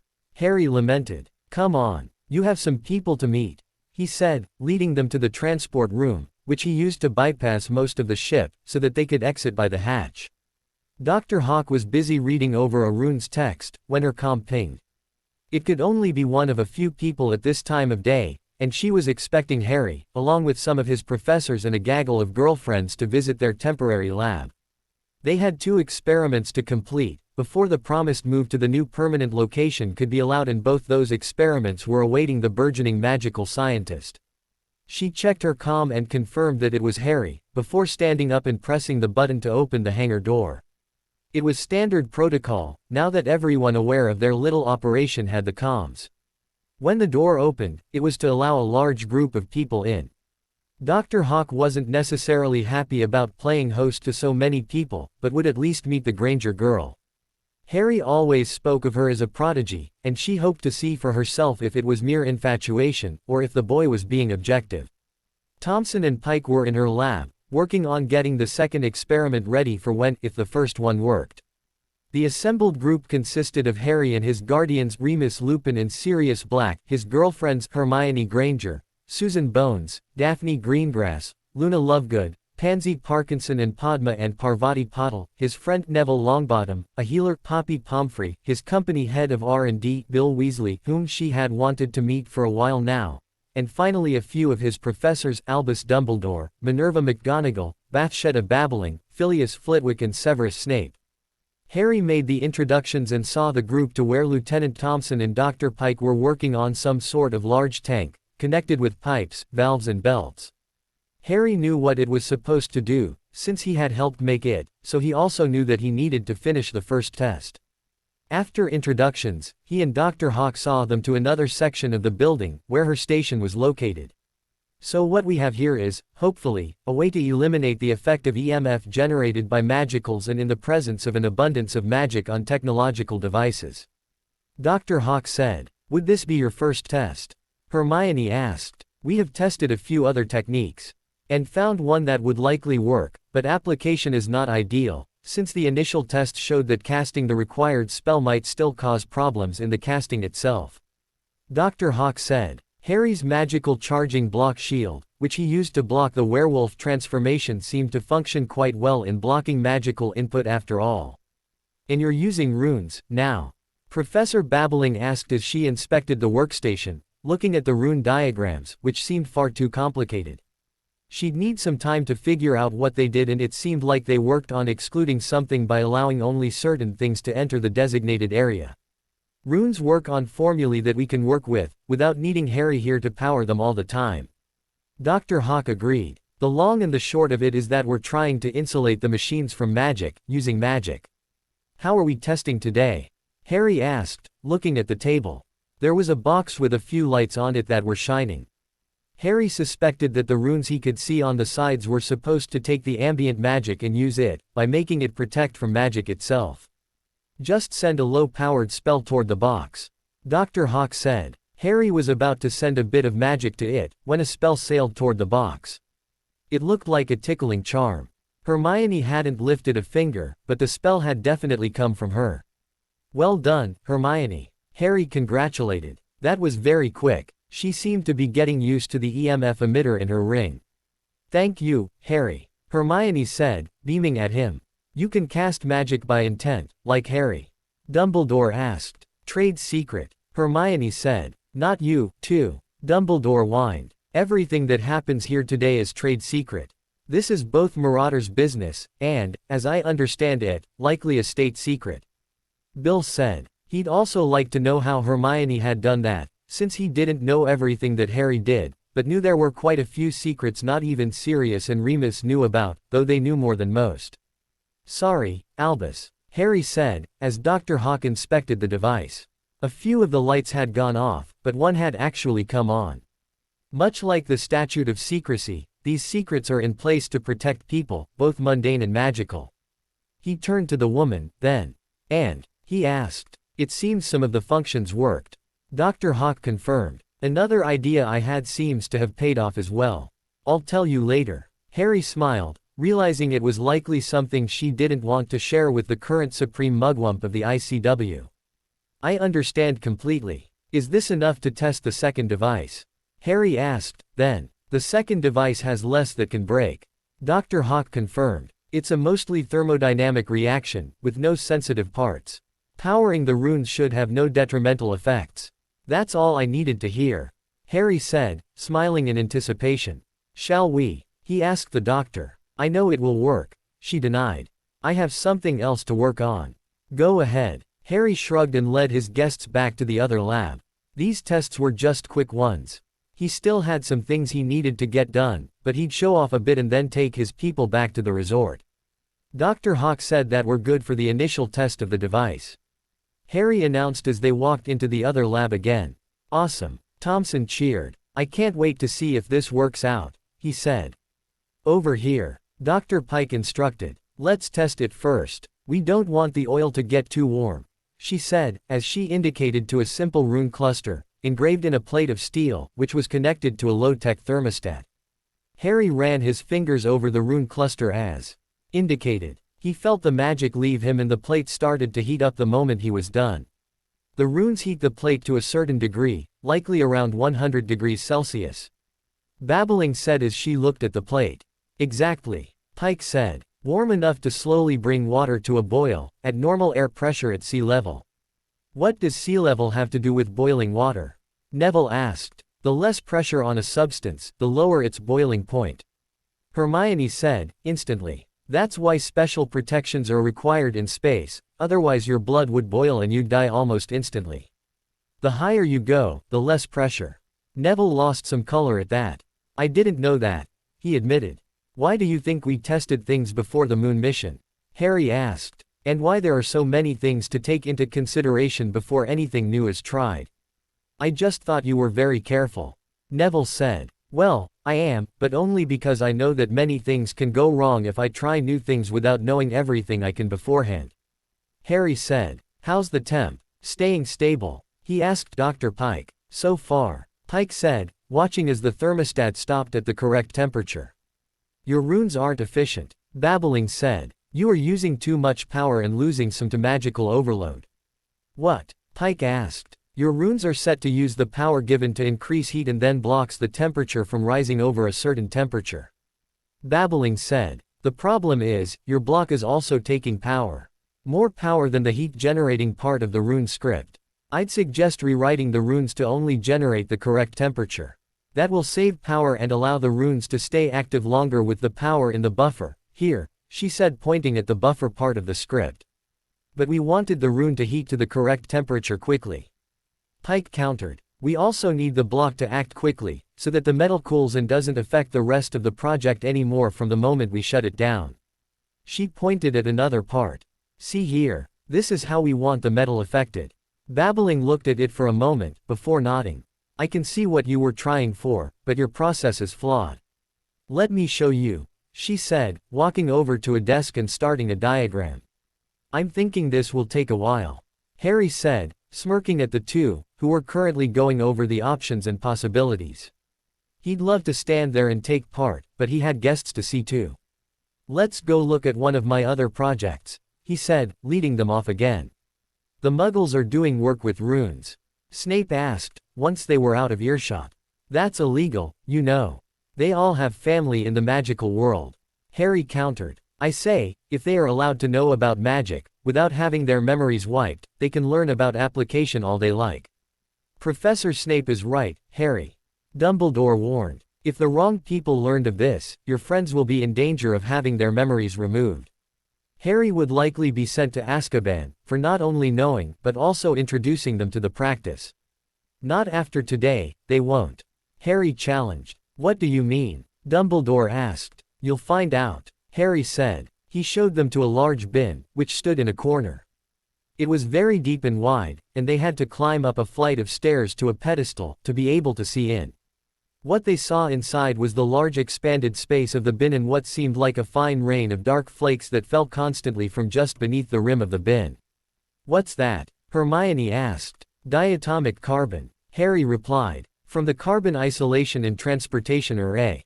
It's only the prototype. We'll need many around the world to have an actual effect on the C0² problem. You've already made one, Hermione asked. This is what you're filtering out of the air?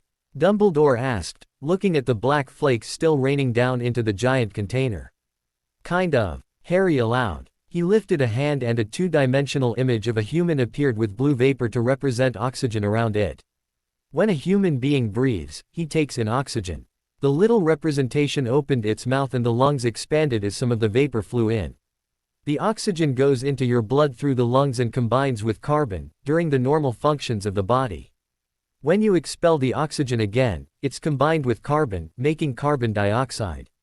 The image breathed out and the vapor was red now, mixing with the blue and hanging in the air. Then the image of the person vanished and the blue and red seemed to expand until a visual representation of the molecules appeared, with letters on them to show what they were. On the left the blue molecule had an O and on the right there were two blue O molecules connected to a larger red C molecule. This is what we're left with, Harry said. Two oxygen molecules connected with one carbon. What the CETA does, is capture both, but only keeps the carbon, by combining two carbon molecules and transporting them here. The image changed to show what he was explaining. The carbon needs to be combined, to not simply oxidize again. This way, we're cleaning up the air a bit.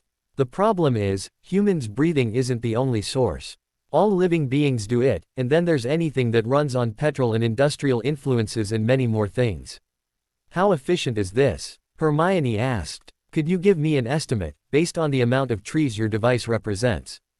Harry thought about it. On average, a tree produces about 260 pounds of oxygen a year, so about a couple million trees, I suppose, he theorized. Is that a significant amount of change? Dumbledore asked. We'd need to capture and eliminate about 200 gigatons of carbon, to fix the last 20 years of damage the human race has done to the planet. Harry said. That's 200 trillion tons, for those of you who don't know. This container can carry about 125,000 tons of carbon, so we'll have to fill it around 1.6 million times, to fix the damage the humans have done to the atmosphere in that time frame. In the time that it takes the array to do that, there would be more damage done than reversed, since people aren't really doing anything to stop the pollution. I'd need to produce 1,000 of these arrays to make a proper impact, but that's only a short-term plan. Harry finished. What do trees have to do with this? Snape asked. Trees make breathable air, Hermione said. They are what cleans up the carbon dioxide, normally, but humans are doing more damage to the air than all the trees on the planet can keep up with. She turned to Harry, then. What's the long-term solution? She asked. We'd need to be allowed to produce and place these around the world. Harry said. Thousands of them. Then we'd need to figure out what to do with the carbon, since we can't simply transport it away. Can't you make oil from this? Hermione asked, a thoughtful look on her face. And what? Sell it? Harry asked. That would be counterproductive, don't you think? He asked. I understand what you're saying, Harry, but have you considered the actual effect here? Hermione asked. What do you mean? Harry asked. If you were able to make oil, by using these devices to take the required ingredients from the air, and maybe introducing a few more things, you could make oil a renewable resource, meaning a balance could be gained, Hermione said. Then, you use the money you're making to produce more devices. The long-term effect will then become a gradual decrease in carbon dioxide, along with a few other things, like reducing fuel costs, wars fought for sources of crude oil and so many other things. Harry had a thoughtful look on his face then. He'd not been considering that. He'd been thinking of creating a way to produce diamonds, which would at least compress the carbon and taking it out of the air. Her plan was both sustainable and profitable. The effect of such a project could potentially change the world in a shorter time frame than he had thought. That's brilliant, he finally exclaimed as he grabbed Hermione in a hug and kissed her deeply, making her blush, since they still had all the adults around them. Harry, Bill tried. You do realize that you're talking about millions of man-hours in both production and application. There aren't enough magicals around to take on a project that large. Harry finally broke the key, and smiled at the girl, who was blushing heavily still, but smiled shyly back at Harry. We won't need to have many magicals, he denied. We'd simply need to secure our process, once we've figured it out, and set up production plants, where normal people can work. The only problem with the plan, is the statute of secrecy. And the oil barons, who will likely take out contracts to have the person in charge of this plan put to death. Remus said, with a frown. I can't allow you to do this without proper protections in place. Harry nodded at that. Of course, he said easily. This will all take years to plan and to figure out the steps. The ICW will also not allow you to make such a large change in the Muggle world. Sirius said. He'd been rather quiet, just looking at what Harry had been up to in his own time. Things were going on that he had no idea about. And what does all this mean for your plans this holiday? Nothing, Harry said. We're still going for a trip. I suspect Dr. Hawk will like what happens next, he said with a smile. Let's go see what's happening with Professor Babbling and Dr. Pike. He led them back to that part of the hangar. It turns out that, for the purposes of the test, the runes they had in place were good enough. They'd be changing the runes, but after Professor Babbling had some time with the engineer, she was smiling from ear to ear. Harry had no doubt that she'd be in near constant communication with the doctor, from now on. He'd been hoping that they'd kick it off. The device, which Harry revealed to be a Stirling engine, a device which uses heat and a vacuum to create constant motion, was already chugging away, connected to some sort of machine which now produced a steady, strong electrical current. This would be a necessity, once the scientists left the mundane world to start working in a mostly magical environment. Speaking of which, Harry called the people together. Okay, so now that we have the concept down, I'm going to take you to the new labs, so that you can plan for what you want there. Did you build another house on the moon, or something? Dr. Hawk asked. Something, Harry answered. Come on, you're going to love this. He led them outside and the massive door of the Prometheus appeared as it opened for them and the ramp extended. Harry, Dr. Hawk asked. Welcome, to the Prometheus. Harry said proudly, as he led them on board, up the ramp, which was long enough to allow the ship to hover, invisibly, without someone walking by, accidentally hitting it. What is the Prometheus? Hawk persisted. Come and see. Harry beckoned as the door closed behind them. He led them through the storage corridor into the lab area. Harry had purposefully bypassed this area on the tours before. These are the labs, he said as he showed them the area. Then he pointed down the corridor. If you continued through those doors, you would go to the common area, with the kitchen, bar, entertainment, etc. He didn't go through those doors, though. He turned into one of the rooms and said, "This is your lab, Dr. Hawk. You can do with the space what you want." He pointed off to a corner, with another door. That's your observation deck. It's got the best view on the ship. I'm hoping we can build you the world's strongest telescope in there. I'll help with construction, if you don't mind. It's something I've wanted to do for a while. You created a hidden, mobile lab? Dr. Pike asked. The other guests were just smiling at this point, not wanting to spoil Harry's fun. Dr. Hawk had already started rushing to the observation deck, and Harry followed to see her reaction. She walked through and saw what looked to be an unimpeded view of what was around the ship, except for the metal gangway, which culminated in a large circular platform with a railing, in the dead center of a spherical room. The Prometheus is a long-range space ship. Harry corrected, smiling as Dr. Hawk turned around to stare at him. Pike and Thompson were also staring at him, mouths agape. You're making plans to travel the solar system? Hawk finally asked. Her mind was only slightly blown, but she wouldn't be denied. For now, Harry agreed. Once we've had a bit of time to prepare, and know more about what we're doing, I'm thinking Alpha Centauri will be a nice place to visit. This had the astrophysicist wanting to hug the boy. She never thought she'd experience space, being too old to be considered for it, but this boy was offering not only space, or the solar system. He was offering the universe. She looked between Harry's girls, then. You wouldn't mind if I hugged the smug git, would you? She asked. Harry soon showed the other labs to the guests and had to answer questions about why there were 6 of them. His simple answer was that he suspected he'd need more before they left the solar system. No doubt there would be a need at that point. He suspected Hermione would be claiming one at some point as well, and he really needed one for himself, where he could work on things that he didn't want to expose to the world yet. Once they were in orbit, it would be the most secure place available. I'll need 2 of these before we're done. Dr. Pike said. I can still expand the rooms quite a bit, so don't worry. Harry said easily. Come on, I want to show you the rest, before we take the ship into orbit. He turned to Bill. I need you to show Lieutenant Thompson how the controls on the saucer works.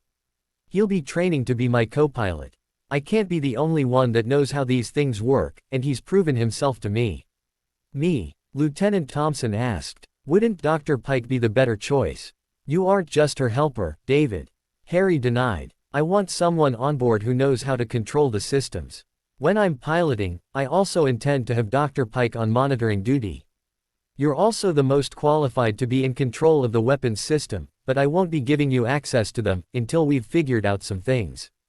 This thing has weapons? Hawk asked. Mostly just because I wanted to ensure the safety of the Prometheus. Harry said. They are powerful, but would need me to power them at this point. That seems more like my speed. Thompson agreed. Okay, I'd like to be more useful around here anyway. He turned to Bill. Lieutenant David Thompson, Royal Marines. He introduced himself again. Bill Weasley. Bill said, with a smile. Curse breaker. Harry led them through the common room and past the sleeping quarters, where he pointed out the people's rooms. Then they reached the large bridge, where Harry had Bill sit in the co-pilot's chair and pointed out the locations of everyone's positions, letting the guests take their own places. There were seatbelts, but Harry didn't put his on since they'd only be necessary if the inertial dampening failed for some reason. If that happened, they'd have bigger problems. He intended to make a backup, just in case. It took only a minute for them to reach the outer edges of the atmosphere and floated there. Harry had decided to use suspension, rather than orbit. They were technically still inside the atmosphere, but out of range, should someone decide to push a plane as high as possible. In short, it was a test to see how the suspension function worked. Locking the 4 beams into place, he monitored the accelerometer and noted they were at a dead standstill. Cool, he said with a smile. Then he got up from his seat and said, I'm going to go see what your observation deck looks like. I've not had a chance to do that, yet. Then he left the pilot's seat. Everyone decided to go with him, of course. On the way, Harry turned to Dr. Hawk. Remind me to connect your comm to the system that monitors the altitude. It will be able to notify you should anything change, though I don't think that will happen. Dr. Hawk sighed. She had seen how high up they were and knew the ship was still not at a proper height to maintain altitude. The internal size of the ship also had her wonder how much the ship weighed. If it was as big as she suspected, they'd need to be quite a bit out to achieve orbit. No matter Harry's assurances, she was still on an unknown flying vessel, which was suspended in the air using nothing but magic. Thanks, she replied. No problem, Harry said. While this has all been very entertaining, I think I have a few more questions. Phileas spoke up for the first time.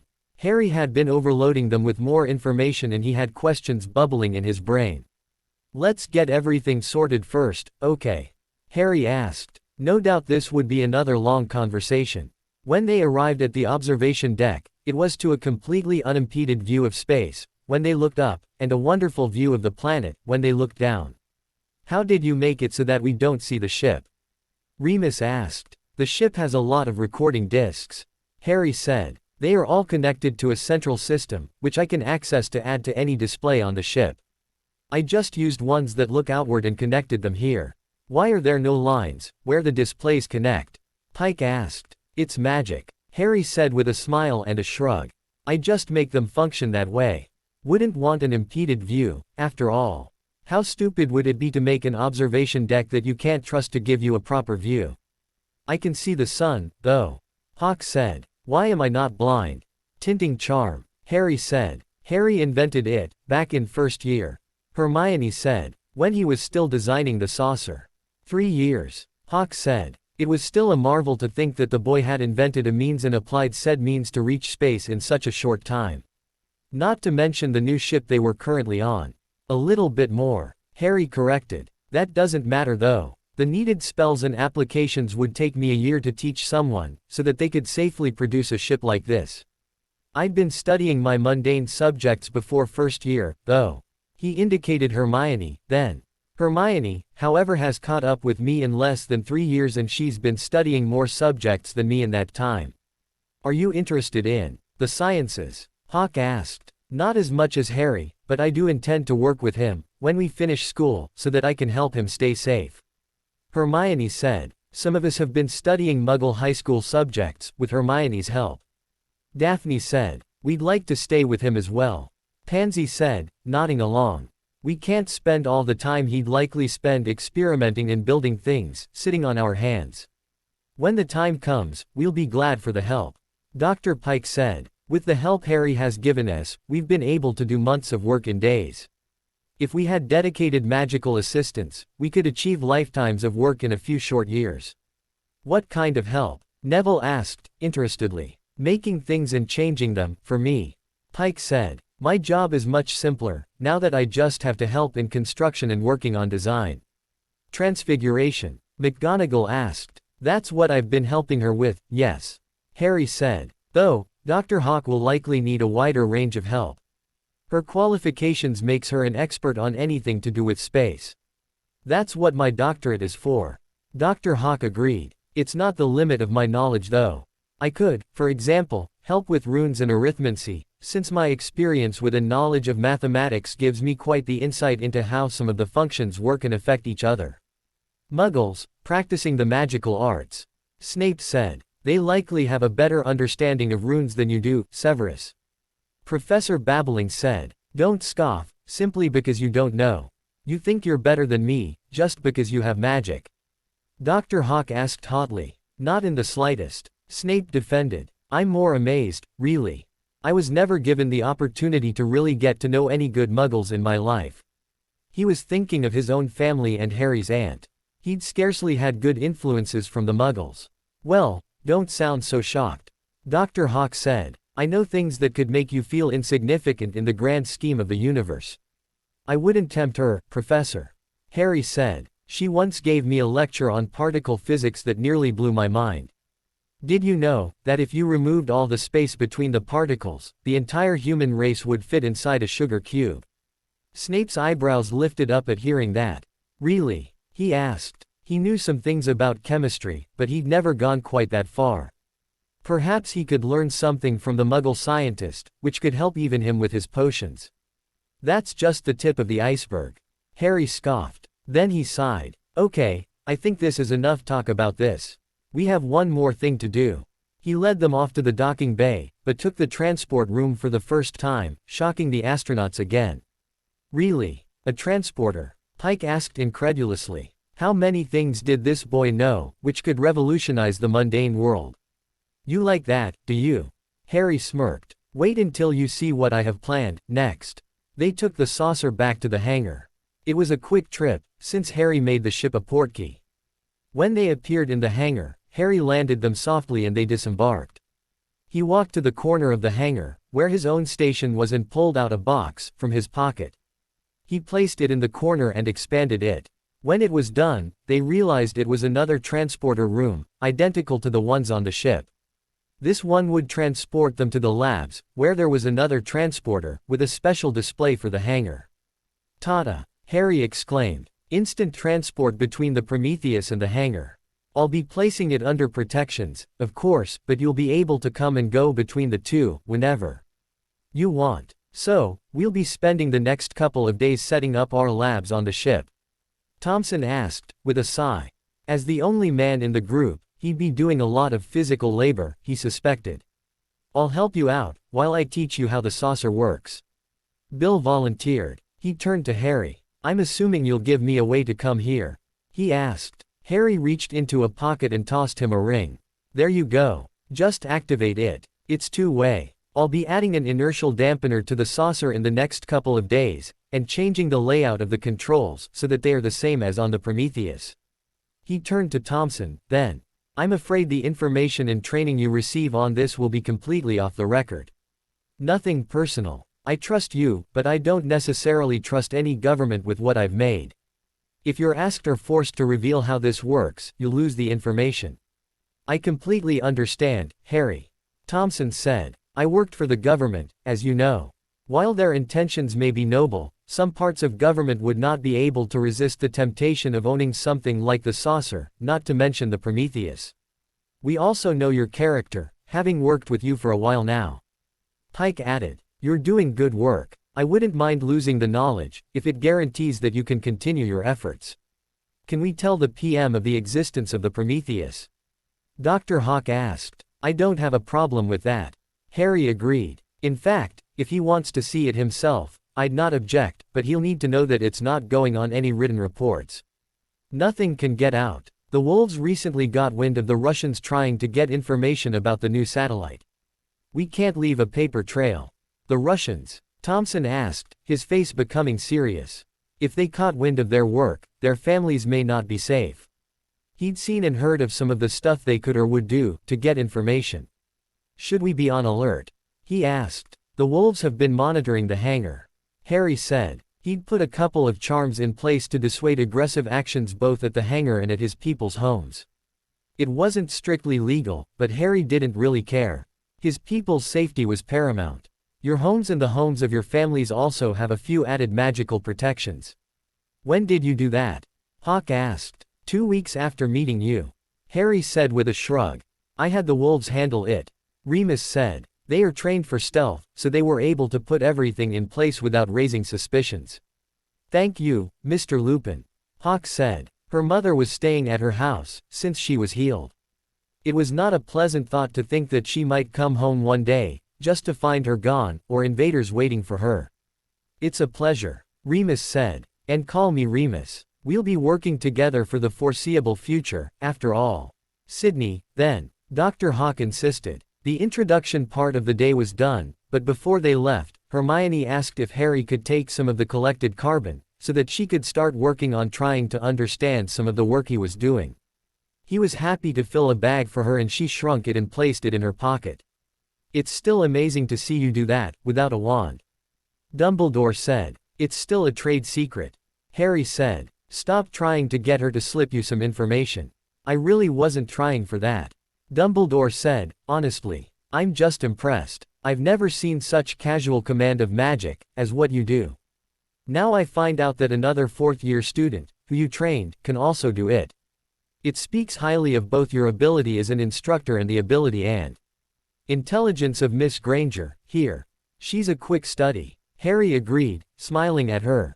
Neville is almost at her level, and Luna is just behind him. The other girls are probably going to reach their level in the next year, but they started later than Hermione. Neville started with us though. Padma complained. Neville has a natural aptitude for the ability, though. Harry said. You shouldn't feel bad that it takes you a bit longer. But Luna started after us. Neville added. She's probably more talented than me. Luna has a different skill set entirely. Harry said, as he hugged her to his side. I've told you before, it's your understanding that shapes the magic. Luna has a very unique perspective of how her magic works. My transfiguration still needs work. Luna confirmed, with that dreamy smile on her face as Harry hugged her. I think that's because you are more creative, artistic. Hermione pondered out loud. It's not a weakness, but rather, as Harry suggested, a different skill set. It leans to different applications for your magic. I still don't know how you do some of the stuff you do. As I understand it, that means you are right brain dominant, whereas I am definitely more analytical, like Harry. It's part of her charm. Harry said proudly. They soon left, leaving Bill behind to start helping. Professors Babbling and Flitwick wanted to stay, but Harry said that they could accompany him, once everyone was situated on the Prometheus. Everyone went back to the resort, and Harry was not surprised, when Flitwick wouldn't leave his side. He really wanted to help Harry with his werewolf project. Harry welcomed the help, though, since he had his theories, but not the experience. Flitwick was a master at his subject and would likely love to help create a solution for werewolves. Dumbledore had excused himself, though. He needed to get to the ministry and have a couple of conversations with the people in charge of the hunt for the escaped convicts. Speaking of which, there had been a few more arrests, and the number of people still missing was slowly decreasing. Unsurprisingly, the escaped Death Eaters had been the most difficult to round up. The wolves had detected most of their scents together, so they were on the lookout for signs of a large group, but they suspected they had made it to a warded and protected location. They were also being very careful. Unfortunately, that meant that they had no leads. Until some sort of attack happened, there wasn't much to be done. Remus had trained a few of the wolves how to cast the identification magic used on the Marauders map, to make a monitoring system, and they had charmed a few prominent locations in secret. It wasn't a map, per se, but it would let them know where, or if, a convict decided to go to places like Diagon Alley and Nocturne Alley, or any of the shops there. They had wanted to take it a step further, though, and Harry had been asked during the following week to allow one of the wolves to access the index, so that they could look through the feeds of the comms of people who might be contacted. Harry refused that, though. He understood it could be an invaluable tool, but he felt it was an invasion of people's privacy. He relented on 1 or 2 points though, and looked for any signs of contact, through the comms of released prisoners and old acquaintances, but that hadn't panned out anything useful. Harry and Flitwick spent the first few days working on a ritual, having realized that the werewolf curse was likely tied into one of the ancient moon-based rituals for enhancing a person's personal power. Fortunately they had that to start the process on. Harry had needed to teach the charm's master how to cast his magical charging block charm, though. And he had a few ideas he wanted to try, so after the first few days, he decided to go about his own research for a while. That gave Harry a bit of free time, since he had no idea what the man was up to, except that he seemed quite excited when a certain idea struck. This wasn't unusual for the diminutive professor, though Harry had still smiled. Flitwick's excitement about magic was always so contagious. He suspected the little man had learned to do that on purpose, to inspire the children.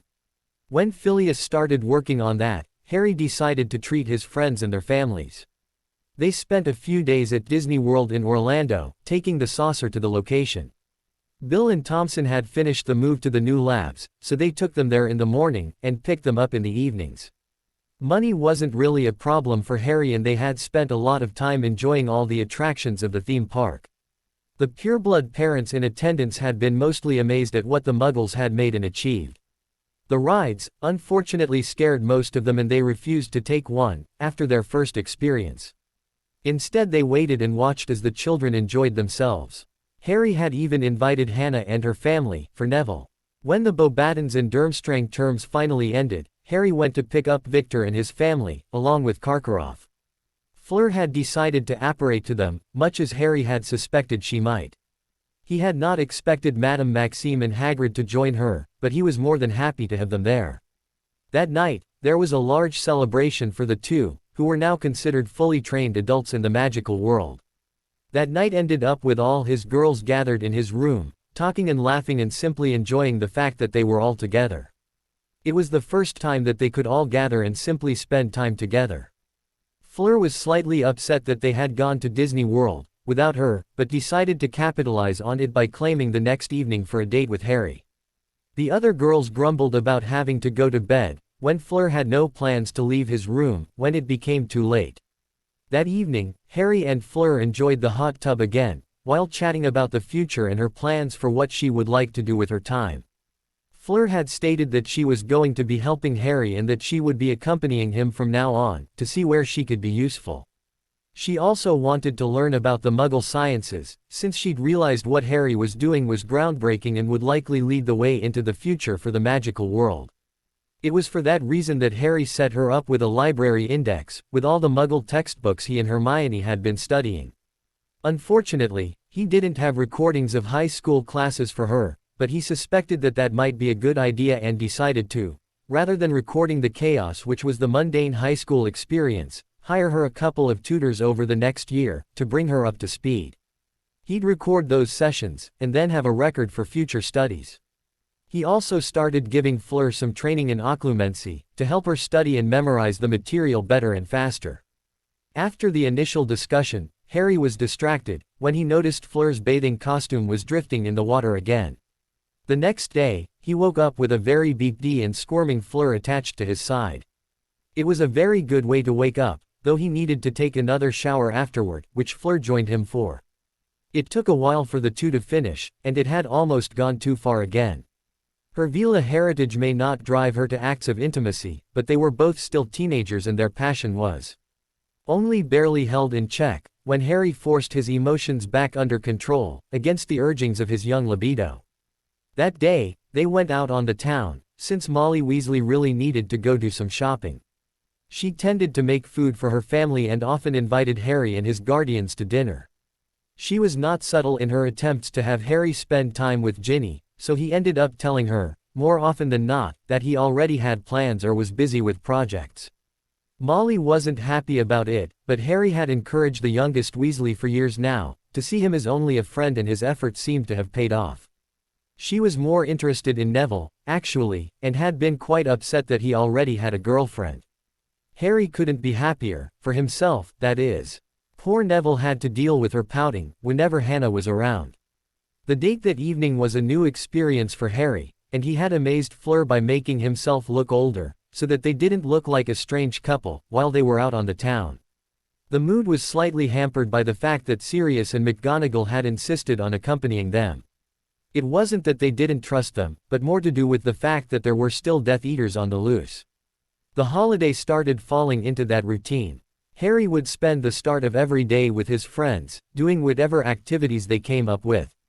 Then he'd go to the Prometheus, to work on his other projects and to help his people with their own projects, while his friends went about their own further studies, using his resources and the recordings from the higher year classes. He did not know that they were spending one day on magical learning and the other on mundane, with Hermione helping them through the material. Harry was very happily surprised when he had seen their labs for the first time. They had power and their machinery was working as it should, even in the highly magical environment. He needed to put the extension cords into ducting he transfigured for them, but that was a simple process and took negligent effort. Dr. Hawk had shown him the results of the experiment she had run with the box with the lights. It seemed that she had worked a rune cluster that converted the magical energy into electrical energy, which was funneled into a battery. It wasn't stable or efficient, yet, but it showed great promise. If they could figure out how to cleanly convert magic into power, it could impact their lives greatly. Dr. Hawk and Pike had also been designing her telescope. Harry was disappointed to realize they had already taken his ability to expand space into consideration, so he couldn't surprise them with that. Then again, if they couldn't plan with knowledge they'd gained about the magical world, he'd be disappointed as well, so he helped them construct it during that first week. Dr. Pike had been working on another side project that would use his ability to manipulate the structure and space of an object and using strengthening charms to make solar panels. Harry had needed to learn the entire concept, but was happy to learn that with them nearly out of the atmosphere and with the influence of magic, the solar panels would be more efficient than anything the mundane world had. That project took only 2 days, with the help of Dr. Pike, who really knew her stuff. The longest part of the project had been planning the route that the conductive cabling would take to enter the ship. The runes at work on protecting the hull was not meant to ever be disabled, and Harry doubted he could affect them with how much work had gone into them.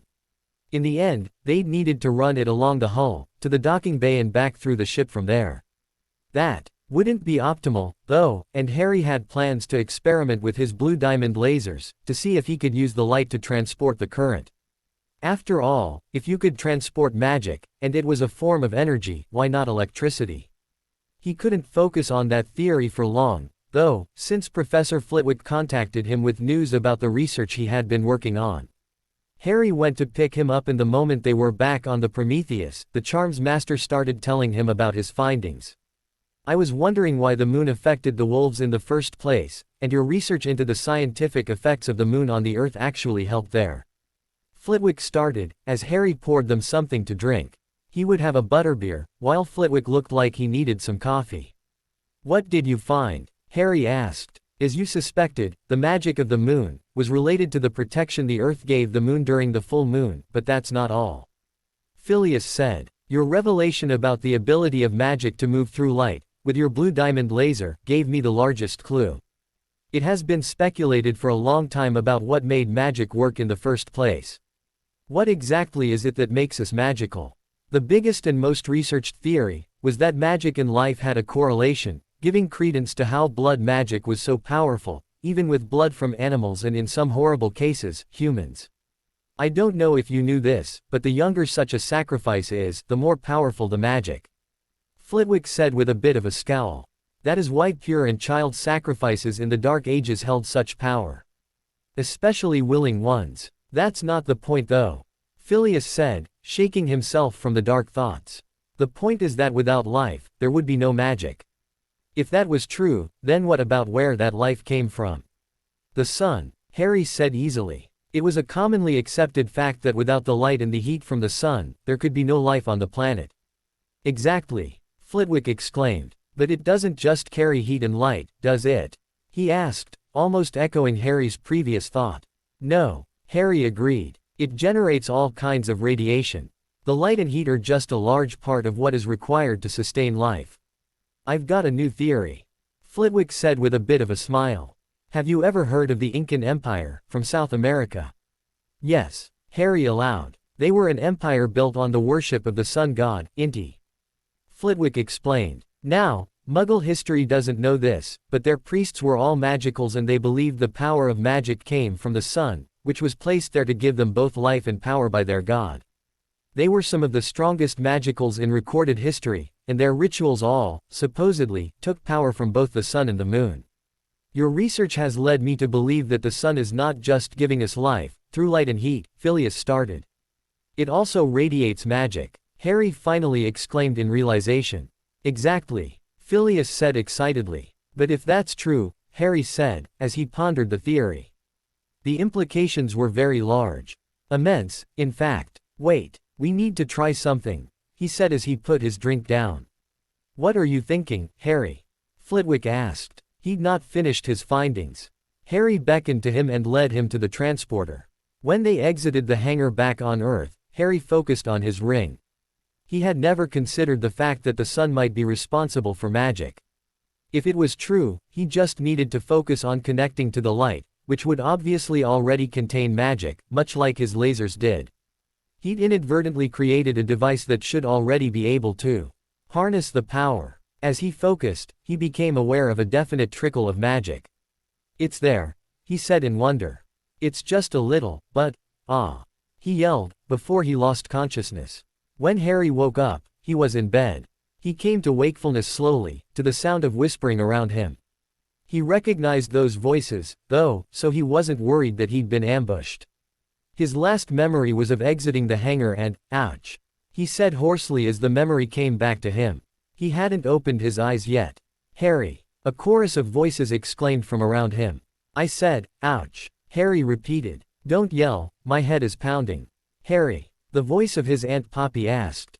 What happened? Phileas doesn't know what you did, so we didn't know how to help you. Information overload, Harry said as he opened his eyes for the first time. I'll need to organize and file the information away, before my headache goes away, I think. But what happened? Hermione persisted. Who all are here? Harry asked, as he closed his eyes again. Everything seemed too bright. Only people you trust. Pansy said. You can speak freely. I've put up privacy charms. Remus's voice added. Thanks Remus. Harry said, with a sigh. Can I have a headache potion, please? He asked the matron. She had apparently been prepared, and handed him a vial, which he downed gratefully. The moment his headache lessened, he opened his eyes again. He saw all his friends, his guardians and a few professors. How long was I out? He asked. It's been a couple of hours. Flitwick said. He looked relieved, but there also seemed to be a hard cast to his eyes. Don't blame yourself, Phileas, Harry said. This would likely have happened sooner or later, knowing what I do now. I did this. Flitwick castigated himself. I should have insisted that you tell me your plan. What happened? He asked again. Fine. Harry relented. Have you told anyone of your findings? I'd rather not, in case something like this happens again. Flitwick said. If anyone else had the same idea, or capability, like Hermione, he'd rather not risk it. It couldn't happen, Harry refuted. You'd need a very specific tool, to do what I tried, he said, as he touched his finger to his ring, which became visible for a moment. The problem with my telling you all this, is that it's connected with a family magic discovery, so you'll need to keep it to yourselves. There were a chorus of nods. Nobody would betray his confidence. Tell us. Fleur insisted. I recently discovered that magic can be carried through light. Harry started. Not just any light, though. It had to use a special process I came up with. My ring has some of that built into it. Phileas theorized, correctly I might add, he nodded at Flitwick, that the sun is the source of not just life on the planet, but the magic for it. I used my special means, to try and connect to that. I discovered a very small amount of power flowing through the light. If it was a small amount, why did you pass out? Dumbledore asked. This was a very interesting discovery, but the boy's health was more important to him, just now. I have other theories that work on the transport of magic through light. Harry said. I stupidly cast a detection spell into the magical trickle and it traveled to the sun instantly and from there tried to tell me everything the sun's light touches. There was silence at that statement. King moron. Neville exclaimed, angrily. He had forgotten his company for a moment. He wasn't the brightest of students, but even he knew what was being described was not intelligent in the slightest. His anger was directed at the fact that he knew his parents were in their current state, because their minds couldn't take all of that pain. All of that sensory information drove them mad. You can't do things like that. You've got people that care about you. Harry was taken aback at the exclamation from the normally calm and friendly boy. He didn't know his thoughts, but he suspected. He started. Neville is right, Hermione interrupted. Don't say sorry. You are supposed to know better. Harry didn't know what to say to that, so he held his tongue. Most of the occupants in the room looked angry at him. Dumbledore looked saddened. Luna spoke up though. He made a mistake, she said. He wouldn't have done this, if he knew the consequences. She didn't ask it. She said it, like a statement. Her faith in Harry had him smile at her. That doesn't mean I'm feeling better, though, she added, her dreamy smile completely absent from her face. You shouldn't do these things without discussing them first.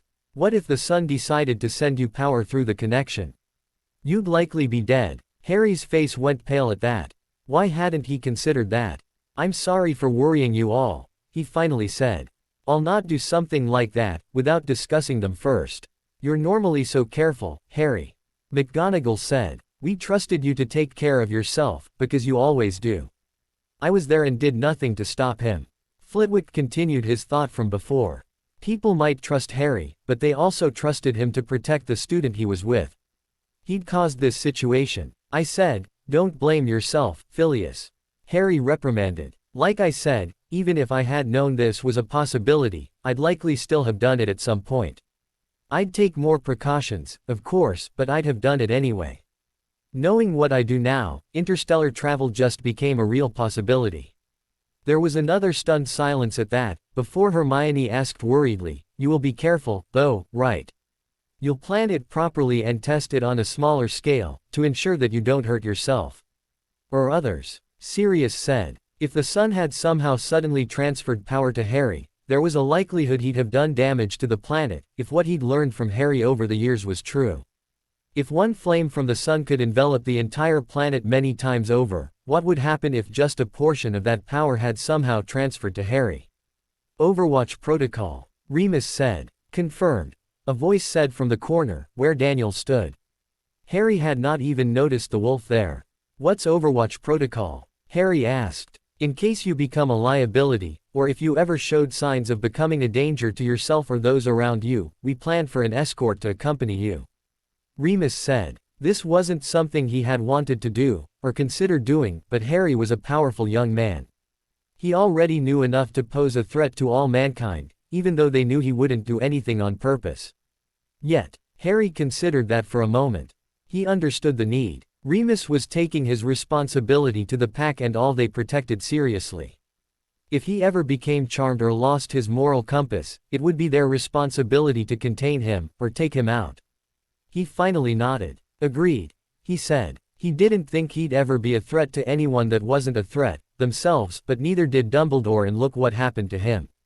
Remus sighed in relief. A small part of him had expected an outburst. He was relieved that Harry understood the need. Good. He said. Daniels will assign someone to you. Please don't make it a girl. Luna asked. I've got enough sisters, she said, her smile coming back. Just like that, the tension of the moment was broken, as a bit of laughter escaped those watching. You know what? Harry asked. I think I have enough girlfriends as well. Good. Daphne said. I don't want to share you with more people. I was considering placing Tonks on duty with him. Daniels said, dubiously. He knew of her metamorphagus abilities. That would be a great asset. She was one of those who came to them from the Aurors, without being let go. Since Marauders Inc. was becoming a much more effective force than the Aurors, who were quickly becoming a laughingstock after the breakout, many people had applied for positions with the Wolves. Tonks goes with Remus, Harry said instantly. When Remus made to object, Harry said, Overwatch Protocol. Confirmed. Daniels said again. He liked the idea. Tonks was a good recruit and the Alpha could do with some extra protection. Remus narrowed his eyes at Harry. He knew what he hoped would happen. He didn't necessarily have a problem with the idea, but he disliked being manipulated, even if it was out in the open. Fine. He finally relented. The conversation from there was lighter. People still wanted to know what Harry had experienced, but every time he tried to think of it his headache came back, so Madame Pomfrey forbade the subject, until Harry had had time to sort the memories through and to process everything. When the adults and Neville left, Harry was left with his girls. "I really am sorry," he said again. "Don't be sorry," Padma said. "Be careful," Parvati finished. "Don't start doing the twin speak thing, as well," Harry asked, with a bit of a smile. "Why not, Harry?" they asked together. "That's just weird," Harry said. "Did you figure out how the Weasleys do it?" he asked. "It's actually a simple trick," Padma said. "We were able to do it as children, but when we found we had different interests, that diverted some. Where you are concerned, we feel the same though," Parvati said with a nod. "It's easy to fall back into the right mindset. I wish I had a twin," Pansy said. "Someone to take the fall for you, when you commit a heinous crime." Daphne asked with a smirk. "No, so I can have someone to go clothes shopping for me, while I take care of our betrothed," Pansy said, as she sat down on the bed next to Harry. "Speaking of which, is there anything we can do for you?" she asked as she placed her hand on his shoulder. "You don't happen to need a sponge bath, do you?" Daphne asked, smirking at him now. "Why would I need a bath?" Harry asked with a raised eyebrow. "It's only been a few hours. Actually, I am getting a little hungry."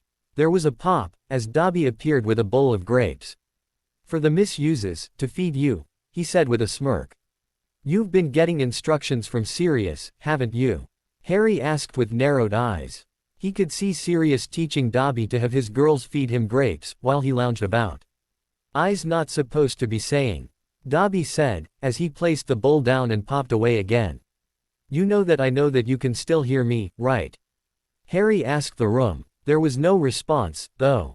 Harry laughed at the silence, anyway, imagining Dobby's nervous smile at hearing that. "Cheeky bugger," he muttered good-naturedly. "He's a good assistant," Daphne said. "Can he say it correctly, or does it still sound like something dirty?" "Oh, I'm sure he could, if he wanted to," Harry said. "I personally think he likes to say things wrong. I've heard him say the same sentence two different ways, messing up different parts of the sentence and saying the other parts right. Sometimes he refers to himself in the third person and other times he has no problem with I. He does it on purpose," Hermione asked. "He's free to talk how he likes. Always has been," Harry said, with a shrug. "I'd not force him to speak differently. It's probably one of the first freedoms he ever had." The girls spent some more time with him, until it became late again. Nobody stayed behind this time, but they urged him to rest, or to work through the memory of the day, so that he could join them the next day, mentioning a bit of sunbathing as incentive. Imagining them all in their swimming costumes definitely motivated him, so he closed his eyes and delved into his memories. It took a few hours, before he was finished, but when he was astounded at what he had discovered. He'd need to show this to Dr. Hawk. She would no doubt be amazed. Unfortunately, he had to remove a lot of what he found. It was simply too much, and the ring was still trying to feed him more results, until he purged the magic still in the ring.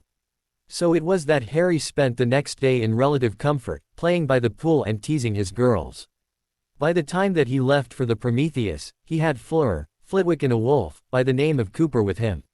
He was apparently also a Marine, the American kind, though. He had served for only a few years, before his infection and was forced to retire. Marauders Inc. had given him the chance to serve again and Thompson told him that even though the man was relatively average-looking, his senses were his strongest trait. He was a tracker, with great reflexes and a natural ability to spot traps, even before he was turned into a werewolf. They arrived in the lab section, only to find Bill and Thompson wheeling a large piece of equipment out of Dr. Pike's lab, on their way to the transportation room. "Hey guys, why are you removing the Stirling engine?" Harry asked. "Unnecessary," Dr. Pike said from the door. "The solar panels are generating all the power we need and Bill helped us implement the planned upgrade to have the panel tilt with the sun. With our batteries up and running, we no longer require power at night, either, so we're good without that taking space in my lab. But we only implemented the solar panels a few days ago," Harry said, in confusion. "Surely they couldn't have figured it all out. She's been running us ragged," Bill said. We really need more magicals on the ship, Harry. I'm knackered and she's been having me work with my magic in space. You know how tiring that can be. When did you start working on the upgrade? Harry asked. He had had Sirius and Remus prepare space suits for the crew, so he knew that the crew could exit the ship safely, though he suspected they'd used the saucer while they worked. Yesterday. Bill said tiredly. You've not let them rest all this time? Harry asked. I was here yesterday. You had us finish the telescope first. He was working all this time. Innovation waits for no man. Dr. Pike said. Or woman. We've got a lot of work before our labs are up to our current potential, she added.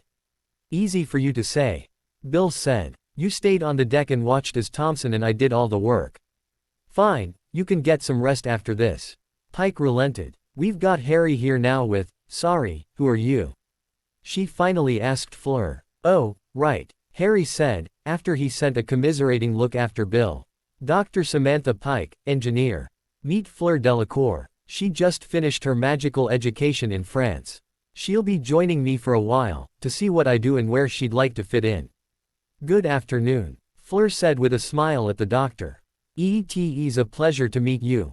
Ari, as mentioned you. You're Z1 with too many jobs. I'm always busy with something. Dr. Pike agreed. Call me Sam. A friend of Harry's is a friend of mine. I've seen how you treat my friends. Harry said, pointing to the closed transporter, where Bill and Thompson had just disappeared. Maybe it's better that I tell you that Fleur is one of my girlfriends, so no running her ragged. I like her beautiful and vivacious. You are so sweet. Fleur beamed at him. But I am not a weak man. I can handle as much, if not more than the average man. Oh, I like her. Sam said with a smile. And once she's up to speed, I'll be testing that stamina she's boasting. She's not educated in the mundane sciences. Harry warned. Oh, well that's too bad. Sam said. I'll just have to demonstrate things to her, like I have to with Bill. Why do normal magicals think that education is unnecessary? Watch out. Harry warned. She's one of the winners of the Triwizard Tournament. Best of her school. She's more educated than most magicals and learning my secrets on top of that. I wouldn't anger her either. Her people are said to have vicious tempers. Her people? Sam asked, with a frown. That is not important, Fleur said with a deceptively pretty smile. And I only beat Ari because he tricked me and Victor into winning. That sounds like him, Sam said. You've met Professor Flitwick, Harry said, indicating the man. This is my bodyguard, Corporal John Cooper. He's new, a new voice said. Dr. Hawk had stepped out of her lab. Why do you need a bodyguard here? It's to protect the world from me, Harry said, with a smirk. While it was technically also true, he'd rather not discuss that. He's going to shadow me from now on. I did something slightly less than thought out yesterday and almost blew my mind. He means that literally, Flitwick said. Fool tried to use, can I say these things in front of Mr. Cooper? Cooper is loyal to the Marauders, Harry said. Marauders first, Marauders forever, Cooper said vehemently. He'd been with the company for almost 2 years. He really liked the job. He got to hunt down real criminals and terrorists. They were all magical, but still. Things had gotten slow recently and he was only slightly upset that he was taken from his squad to bodyguard the cub, but most of the other wolves were jealous of hearing his new placement, seeing as how everyone knew Harry was the one that allowed Marauders Inc. to happen in the first place, so he took solace from that. The significant pay increase helped. The wolves are never in question, Phileas, Harry said. If you don't want to discuss something in front of Cooper, that's fine, but I trust Daniels and he trusts Cooper. And I trust you to know who to trust, Flitwick said. Your mental acuity, on the other hand, is still in doubt. What did he do? Dr. Hawk asked, with some actual concern in her voice. Even if the boy didn't become a scientist, he was doing so much for the world, she couldn't but start to care for him. He used the sun as a focus and cast a detection charm. Phileas said, resigned. What? Dr. Hawk asked. It's slightly more complicated than that. Harry defended himself. I had a theory that the sun was the source of magic. Phileas explained. It was part of my theory from the work I was doing to assist Harry with the werewolves, considering we were discussing the effect of the moon and the way it affected the wolves. Anyway, Harry had the bright idea to go and see if it was true, considering he had developed a way to channel magic in light. The lasers, Dr. Hawk said in realization. They never discussed the kind of laser or the gem used in it, since that was a major discovery, which was still being researched. They kept that discovery secret, even in the presence of people who knew some of the secrets. Exactly. Phileas said. He used the light to cast a detection spell and somehow the magic connected to the sun and went out from there, detecting everything that the light of the sun touched. But, that's billions of light years, Sam exclaimed. Well, my mind couldn't hold all that information, so it overloaded and I passed out, gaining information till just past Saturn. Harry said. Those rings are largely made of water and their refraction made the light travel in all kinds of directions, creating a cascading effect for anyone stupid enough to try and see the universe. Dr. Hawk said in understanding. She was both impressed and slightly jealous, but her overwhelming emotion was anger at the stupid boy. Before she could explode about it, Harry spoke up. I don't need you to reprimand me, he said. I've already been raked over the coals and, as you can see, I'm not going anywhere without supervision anymore. He pointed with a thumb at Cooper, over his shoulder. Hi, the wolf said, with a small smile on his face. Both the doctors wanted to still point out his stupidity, but had to relent, when they realized the boy had suffered the consequences of acting without thinking. Dr. Pike, however, decided to add a little warning. Now you know why we are always careful, why we ask so many questions before we try something new with magic. Yes, Harry nodded. I won't do it again. Seriously, how many people will be going off about this? You cannot blame Z people who care for you, Ari. We will always be worried for you if you are not careful. Fleur said. Harry sighed and decided to rather just walk into Dr. Hawk's lab. The rest followed him as he walked through her lab and to the observation deck, where a large telescope stood, mounted to the circular platform on a pedestal. The platform had been modified to have the telescope in the center of the room, so they had added steps down to the lowered platform. When they were all gathered there, Harry closed his eyes and concentrated, drawing forth the memory of the sensory information he had gained with the spell, projecting it out as an illusion. What the gathered people saw was a large representation of the sun, which became smaller and smaller until they saw the Earth fly into the room from off to the side, after Mercury and Venus flew by from different locations. Harry then halted the representation of the half-orbs. The light only ever touched the one side of the planets. Such detail, Dr. Hawk said, as she looked at the planets. Never before had anyone seen the full illuminated sides of the inner planets in all their glory like this. When the planets were on the other side of the sun, they could get a partial view of them, but never this clearly. Could you make this into something we can use? She asked Harry. That'll have to be another project. Harry countered. I don't have all the details and I definitely don't want to ever cast the spell directly again. If we can find a way to buffer it, through some kind of system, that would be preferable. Can you show us the rest? Dr. Pike asked. Harry obliged and the representation zoomed further out. First Mars, then Jupiter, then finally a partial view of Saturn and its rings. Is this to scale? Cooper asked, for the first time. The Earth seemed small, compared to the last two planets. Yup, Harry said. Out of the 9 planets, we're the 5th in size. 4 bigger, 4 smaller. At this point in time, Pluto was still considered a planet.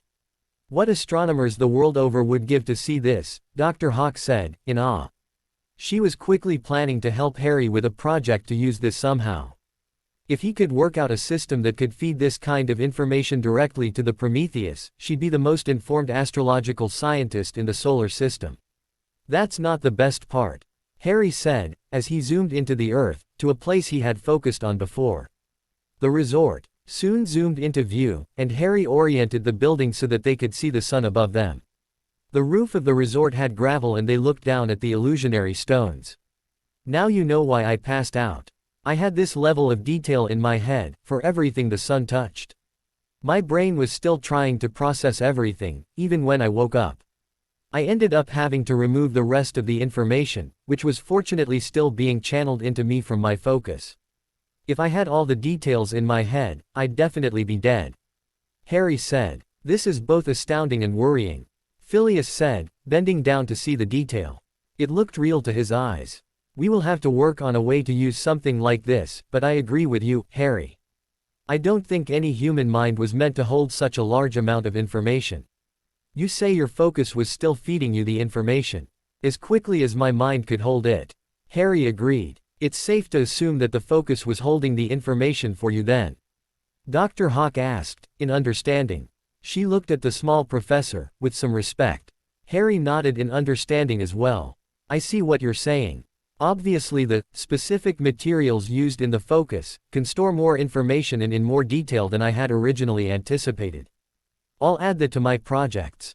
If this form of storage works better, we may have found the best storage medium magically attainable. Flitwick nodded. We'll still need to modify the charm, to hold, or filter the information and then be able to feed certain information only to whatever system you work out, he said. The wolves still take precedence. Harry said then, as he allowed the illusion to fade away. Of course, Flitwick said, nodding in acceptance. Maybe today you'll allow me to finish with my findings, he asked with a raised eyebrow. Harry nodded at the man. If you'll excuse us, he asked the doctors. Of course, Dr. Hawk said. She looked at the wolf. Do keep him out of trouble. I think he still has much to contribute, before he blows himself up, trying something else untested. That's why I'm here, ma'am, Cooper said with a nod, before he followed the other three from the room. You do realize what the PM would say if he knew about this, right? Sam asked Sydney, once the others had left the room. He'd be very interested in the capabilities of such a system. Dr. Hawk said. Thank goodness we can't tell him about this, since it's covered by the contract. We'll still need to report part of this. Sam replied. We'll just underplay its capabilities. Sydney said. We can't have the government turning this discovery on the world, like they did with so many other scientific discoveries. Not that they'd be able to use it without Harry's say-so. Sam said. That boy still shocks me around every corner. She smiled broadly then. I can't wait to see what he comes up with next. Sydney just nodded along. That boy, if he could harness this discovery, he could likely detect things as far away as another solar system. If that was true, his plans to explore the universe just became a little more attainable. Such potential, she said. When Harry and the other two were in his lab, with Cooper waiting by the door, Phileas finished his report on the findings.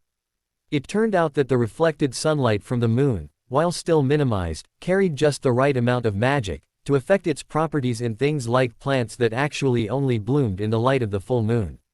That light carried the magic, but the light itself wasn't the issue, it was the effect of what happened on the surface of the planet, when the magic of the moon mixed with the magic on the planet. If they could isolate how the magic was affected, so that its effect stopped reacting to those plants, they could change the charm, to only stop the negative side effects, while still allowing normal magical recharge.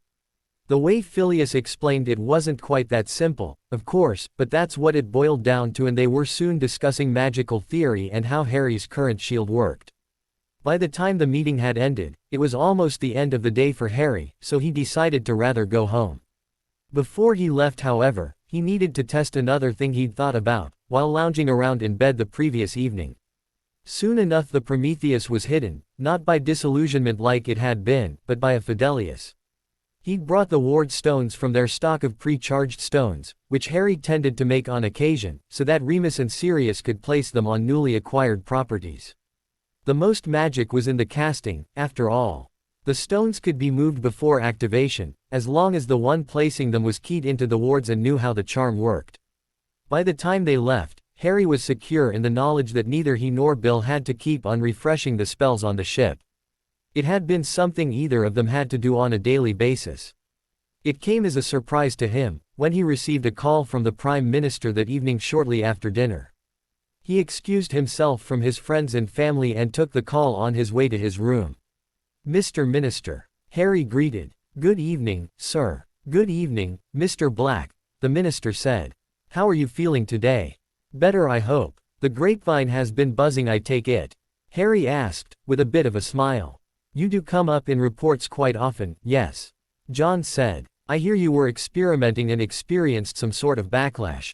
Harry sighed. Now he knew the reason for the call. I was unprepared for something that occurred, yes. Unfortunately, I can only blame myself for the consequences. There was silence for a moment, before the Prime Minister replied. While I'm happy that you were not permanently injured, I do hope that you will take proper precautions from now on. He asked. Of course, sir, Harry said. He was really hoping that this would be the end of people telling him to be more careful. He'd learned his lesson, after all. Mr. Lupin was very concerned and activated a protocol that the wolves came up with, which places me under the care of a bodyguard whenever I leave the resort. Good, John said. Harry could hear relief in his voice. We wouldn't want you to have any more accidents. It is a good idea to have you under protection anyway. If you were one of my staff, I'd have had a team on your protection detail a long time ago. I appreciate the thought, sir. Harry said. It's not only my thought, Mr. Black. John said. Her Majesty has been kept in the loop about the happenings in your world as they are reported by the wolves. She was slightly upset that you received a knighthood from the French, before she could bestow the honor on you, for all your company has done for not just her kingdom, but the world at large. Dr. Hawk and Pike have also been very talkative about the CETA. Harry was shocked to hear this, but pulled himself together as he exited the elevator onto his floor. The title is just an honorary one, for Beauxbatons, the French premier school of magic. There is no actual knighthood, sir. He paused for a moment, before he asked, is the Queen really all that interested in the happenings of Marauders Inc.? Most certainly. John said. All of her people are assured more security through them.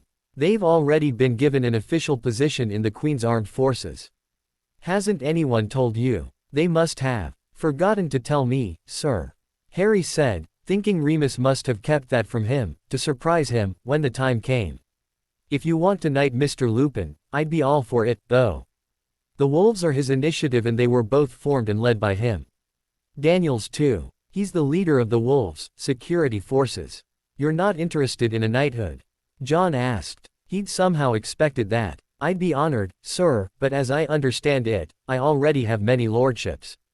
Harry denied. Remus Lupin, on the other hand, doesn't have any hereditary titles and I personally think he deserves the honor, for all he has done. Humble as always, I see. John said, with some humor. If the Queen does offer you one, however, do me a favor and accept it graciously. She's very proud to know one of her own is doing so much to help the world. She's already aware of the efforts of Remus Lupin, and I'll pass your recommendation along.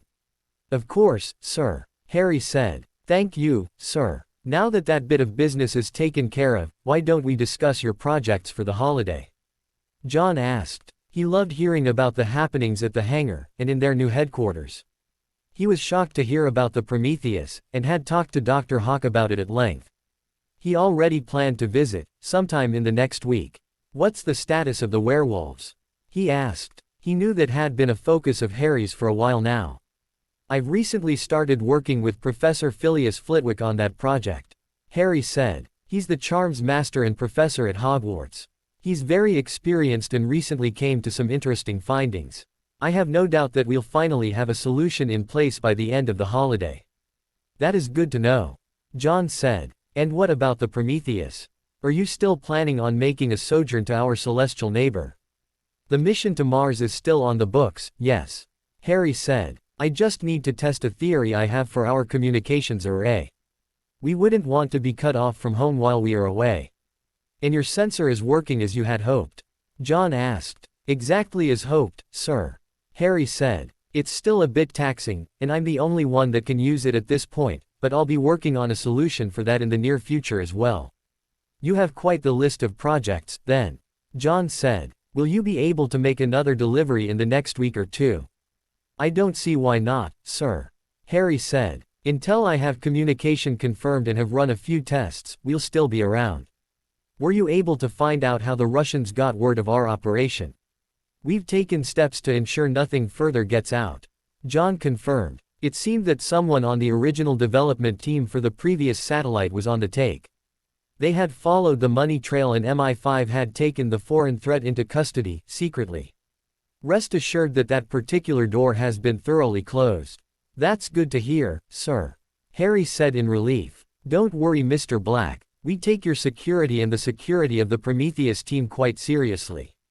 John said. Prometheus team? Harry asked. We needed a name for the team and I thought your ship had the right name for it. John said. Do you mind? He asked. Harry thought about it. He'd named the ship, for the cultural reference. Prometheus was the Titan, who stole fire from the gods, to give to humanity to survive the winter. He intended the ship to be the place where his own attempts to save humanity would be based from. Having the team and the ship categorized together, made a certain amount of sense. It works for me. Do the team know? He asked. I've told them that I'd discuss it with you. John said. They were of the opinion that the team didn't really need a name, but Thompson liked the idea. He suggested that we get a uniform. The doctors do not like that idea at all, though. I'm still considering doing it, for when new recruits join the project. New recruits? Harry asked. We've got a few more people that are interested in joining. John said. They are still being trained, and I understand that you need a few more hands on deck. We'll have to see about that, sir. Harry said apologetically. The Prometheus isn't a government vessel. I intend to keep exposure to a minimum. Anyone on it needs either my permission or a contract to protect my secrets as well. I don't want to risk exposure at this point. We're still not ready for the magical world to find out what we're doing. Surely you could use a few more people to help with your projects. John asked. I've got a few candidates that I'm sure you'll like on your team. I have a scientist, with intimate knowledge of the elements and all of their permutations, and a few crewmen to help build things for engineering and to help maintain the ship. The ship is maintained magically. Harry denied. He'd not really mind a scientist, but he'd still rather not divide his attention this much. With how much time he was spending, working on projects with the current crew, he was kept quite busy already. If he had another scientist, at this point, before the current crew had their own projects going, without needing him, he didn't see that changing. I'd love to have the scientist on board, but not at this time. I'm still working on settling the current crew in with projects that don't need my attention. Maybe once Fleur has found her place, I'll find I have more time, but until then, I doubt I have the time to work with another person. John was disappointed, but knew not to push. Fleur Delacour, he asked. I was told that you have a new companion, who joined you on the ship. Is she planning to work on the ship, going forward? She's still exploring her options. Harry said. Until she knows what she wants to do, she'll be accompanying me to the ship. My other girlfriends are also boning up on their mundane educations, and I suspect that by the time they finish at Hogwarts, the ship will have more than enough crew. They are as intelligent as Miss Granger. John asked. Nobody is as smart as Hermione. Not even me. Harry denied. But the girls are all at the top of their classes, after Hermione and myself. I don't know that they'll catch up as quickly as she did, but I have hope that I'll have a group of magicals that will want to go where the Prometheus goes. And their families? John asked. They are being kept safe as well. Harry said. I don't know that they'd enjoy being kept there for an extended period, but I'm hoping that we'll have the convicts all recaptured soon.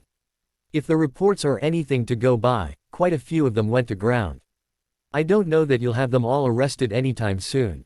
John denied. You'll have to take other precautions if they decide to leave the protection of the resort. You'd know more about that than I do. Harry allowed. But thank you for your input. I'll start thinking of redundancies. Good. John said. Well, I think that's everything covered for today. Is there anything you need from my side? He asked. If you could get me a mobile phone, that would be appreciated. Harry said. You have a need? John asked. Actually, I was hoping to make you one that didn't stand out so much. Harry said. I can open the one you give me, or use it as an example to base something new on. It's just a precaution, you understand. Good idea. John said. I'll have my people get you a few, so that you can equip any non-magicals in your circle with them, to keep us all safe. Thank you, sir. Harry said. Goodbye, Mr. Black. John said. And good luck with your projects. Thank you, sir. Harry said. Goodbye. Harry had made it to his room, as he talked and was standing at the balcony, just enjoying the view and thinking about the things that the PM had discussed with him, when there was a knock at the door. Come in. Harry called back, not leaving his position. Harry heard a few sets of feet walking in and turned to see his girlfriends. Hey, sorry for the abrupt departure. I had to take a call. What did the Prime Minister want to discuss with you? Hermione asked. How did you know? Harry asked, turning back to the view. You only ever leave the room to talk to him. Daphne said. Right, of course. Harry said in realization. He's happy that I didn't get hurt permanently and asked about my projects. Anything interesting? Pansy asked. Mostly just interest and concern. Harry said. Everyone keeps on reminding me about my mistake. He also wanted to ask about another delivery. Delivery? Fleur asked. Harry has the easiest way to deliver satellites into orbit. Hermione said. They started Harry's scientific department with people for that purpose. Not that they stayed that, after they met Harry. Daphne said. Now they work for Harry on all the projects you saw on Prometheus. That conversation ended with all of them in Harry's jacuzzi, discussing his projects and the possible applications for the theories currently in the air. Hermione was contributing quite a bit of theory and possibilities for Harry's plans, and he took mental notes as they went. The next morning, Harry spent time with the girls again, before he went to Prometheus. He needed to focus on his own work, but Fleur still accompanied him and they started poring over the Book of Family Magics, to start working on the ritual they would need to add an infectious curse to the wolves, which would spread with the lycanthropy. That would take a few days to set up, and Harry had not heard from Phileas since he departed the previous day. Presumably, he was working on his magical isolation charm. He had mentioned a charm that would work to activate the moon-blooming flowers and using that as the basis for his own research. That was the trend for the next 2 weeks. He was finally happy with the ritual magic and started working on Phileas's charm with him. He'd made some progress, but he still needed to wait for an actual full moon, to try and confirm his findings. That would only be in a couple of days, though, and Harry was informed that the Prime Minister had finally found time to join them on the Prometheus for the tour. The tour went as expected, with the PM expressing awe at the achievement, which was the Prometheus. He was specifically very excited about the observation deck, realizing he was probably the first Prime Minister to make it this far into space. The reports on the things he was seeing was nothing like experiencing it himself. Before leaving, he tried to convince Harry again, to take on some more crew. Harry had had time to think about it and finally relented to allow the scientist, a chemist, to join them. When they went to Mars, such an individual would likely be a useful addition. The PM was very happy to arrange for the man to join them. He was a reasonably young man, too. Smart, driven and well-educated, even though his experience left a slight bit to be desired. That would actually count in his favor, though, since it would allow him to be flexible in his learning about the possibilities introduced by magic. The man would be joining them in the next few days, shortly after the next full moon, which Harry suspected the PM had done on purpose, to allow them to finish their work on the wolves. The day of the next full moon finally arrived and Phileas was almost certain that he had figured out how to do what he had been challenged to do. Harry had looked through his findings and couldn't deny that it looked like a better solution than he would have come up with. The charm, if it worked as designed, would allow the wolf to recharge normally, throughout the full moon, without ever being exposed to the risk of transforming. Remus had volunteered again, but Daniels had blocked it, saying that he really shouldn't be exposed to risk, no matter how small. He didn't volunteer himself either. He asked one of the other wolves, a woman who had wanted to be cured of the affliction, when they still thought that was a possibility. She had instantly agreed. Remus and Daniels were there, along with Cooper, but they were placed under the original shield, so that they could safely observe and step in should it be necessary. They took the saucer to the moon again, with the woman in a cage, much as Harry had done with Remus the first time. The shield on the cage was the new one Phileas had come up with, along with Harry's normal one. When they were all ready, Harry dispelled his own shield and the woman seemed completely unaffected. She was still just herself. "How are you doing, Abigail?" Daniels asked. "I'm fine," the woman, Abigail, said nervously. "The wolf is confused, I think. It doesn't know how to react. It's like the wolf is there and not, all at the same time. That's different from what I experienced," Remus said. When Harry removed the shield, the wolf was instantly trying to come out until he blocked it again. Then it was suppressed and I could feel it there, but it also couldn't come out, like it wanted to. "It's strange," Abigail said again. "I've never felt this before. It's like the wolf is tamed. It's not mad anymore." "What do you mean?" Harry asked. "I don't know how to explain it," Abigail said. "Before, the wolf was dominant. It wanted nothing more than to come out and kill and run and hunt. Now, it feels like a scolded dog. It's like it's afraid to try anything." "That is interesting," Phileas said. "Perhaps the moon was also the cause for the madness, which made the wolf such a monster." he theorized. Until we know for sure that this is a good fix, I'd rather not take any risks. Harry said. No, Remus denied. You've spent too much time on this. Put me in a cage and let me see what she's talking about. Sir, Daniels tried to object. No, Daniels, Remus said. The pack is my responsibility. I should have been the one in the cage in the first place. I know what should be happening and I will be able to understand this better. I am the most educated with dark creatures anyway. He transfigured a cage for himself and stepped in. Professor Flitwick, if you would please. He asked. Phileas relented and cast the spell over the cage after adding an imperturbable charm. Shield is up, he said. Harry, please remove yours.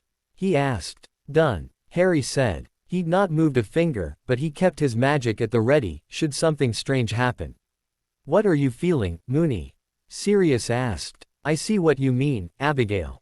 Remus said. This is different. He closed his eyes for a bit and concentrated on what he felt. A minute later, his eyes shot open. Merlin, he exclaimed, a smile spreading on his lips. Okay, I'm going to try something. If I try to get out of the cage, subdue me. Remus, what are you doing? Harry asked. Trust me, Cub, I need to try this first. If I'm right, this will be huge. Remus said. He closed his eyes again, and focused. Everyone watched in suspense, and then shock as the man started to transform. It wasn't the normal transformation, though. It didn't seem like he was in pain. Rather, it looked more like an animagus transformation, as Remus doubled over and landed on his hands, which quickly turned into paws. Big paws. His body soon followed and in under 10 seconds, a large wolf stood in the center of the cage, looking himself over. The large wolf lifted his head up and howled. The sound was animal, wild, but also, somehow, beautiful. Then the wolf looked back at the people in front of him, sat down on his haunches and looked at them quite calmly. Remus, Harry asked, are you in control? The wolf, to their surprise, nodded, before his mouth opened up and his tongue stuck out the side, in the equivalent of a wolfish grin. Then it stood back up, and, quicker than before, transformed back into Remus. That was fantastic, he exclaimed. The wolf is calm, because it's under control. This was what was always supposed to happen. The wolf was never supposed to be a curse. Once the madness was gone, all it wanted was a chance to be itself. Are you sure that's what is happening? Harry asked. The wolf isn't trying to trick you or something. I am the wolf, Harry. Remus said. The wolf is part of me, like an animagus form. That's why werewolves could never become animagi before. The wolf takes its place, but the curse is incomplete. Was incomplete. This is the answer you've been looking for. We'll still need to make sure that the ritual works. Harry said. We're not taking chances. Of course not. Remus said. Only, now I'll be the one in the ritual. I'm not letting anyone take this from me. Sir, I must insist, Daniels tried. Silence. Remus said, with an animalistic tint to his voice. I'm Alpha. I'll not be told what to do by any of my pack.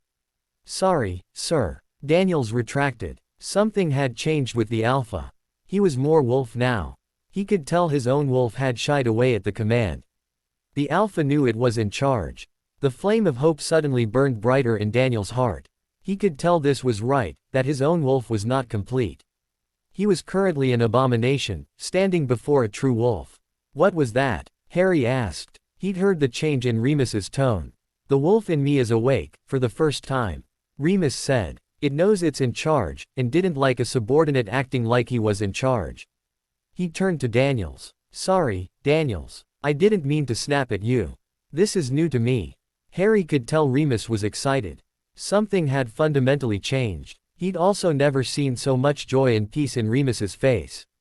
So, we're good? He asked. Why can't I transform? Abigail asked. I studied the animagus transformation with my friends, while they were learning to transform. Remus said. It will still take some effort and training for someone who didn't practice the skill. So, I won't be able to become a wolf? Sirius asked. He already had an animagus transformation. Either that, or you'll lose your current one. Remus theorized. But that's not fair. Sirius objected. Wolves have enhanced senses in their human forms. I didn't get anything like that. But dogs can be in public and not be instantly attacked. Harry pointed out. Sirius just grumbled. Are you sure this is what you want? Phileas asked. He hadn't foreseen this, but then, he didn't expect anything like this. They should have felt nothing. They should just be themselves. There must be a factor that they had not considered. This is natural, Professor Flitwick. Remus said. I've never felt so at peace with myself. It's like the wolf is at peace too. It was just as cursed as I was, or am. Could you add the spell to me, without the cage? Phileas nodded and did as requested. Remus then opened the door of his cell and walked out quite calmly. I can't wait for this to be how I always feel, he said, in slight awe. Well done, Professor, Harry said as he slapped the man on his shoulder. You did it. Phileas smiled happily. I couldn't have done it without you, Harry, he said. Let's not get too carried away, Remus said, sobering up. We need to do that ritual. When can we do that? He asked. We need a couple of hours to set it up, Harry said. We can go to one of the branches where it's morning right now and set up everything. Let's do that, then, Remus insisted, as he walked to a seat and buckled in, as Phileas cast the temporary shield on the woman and allowed her out of the cage.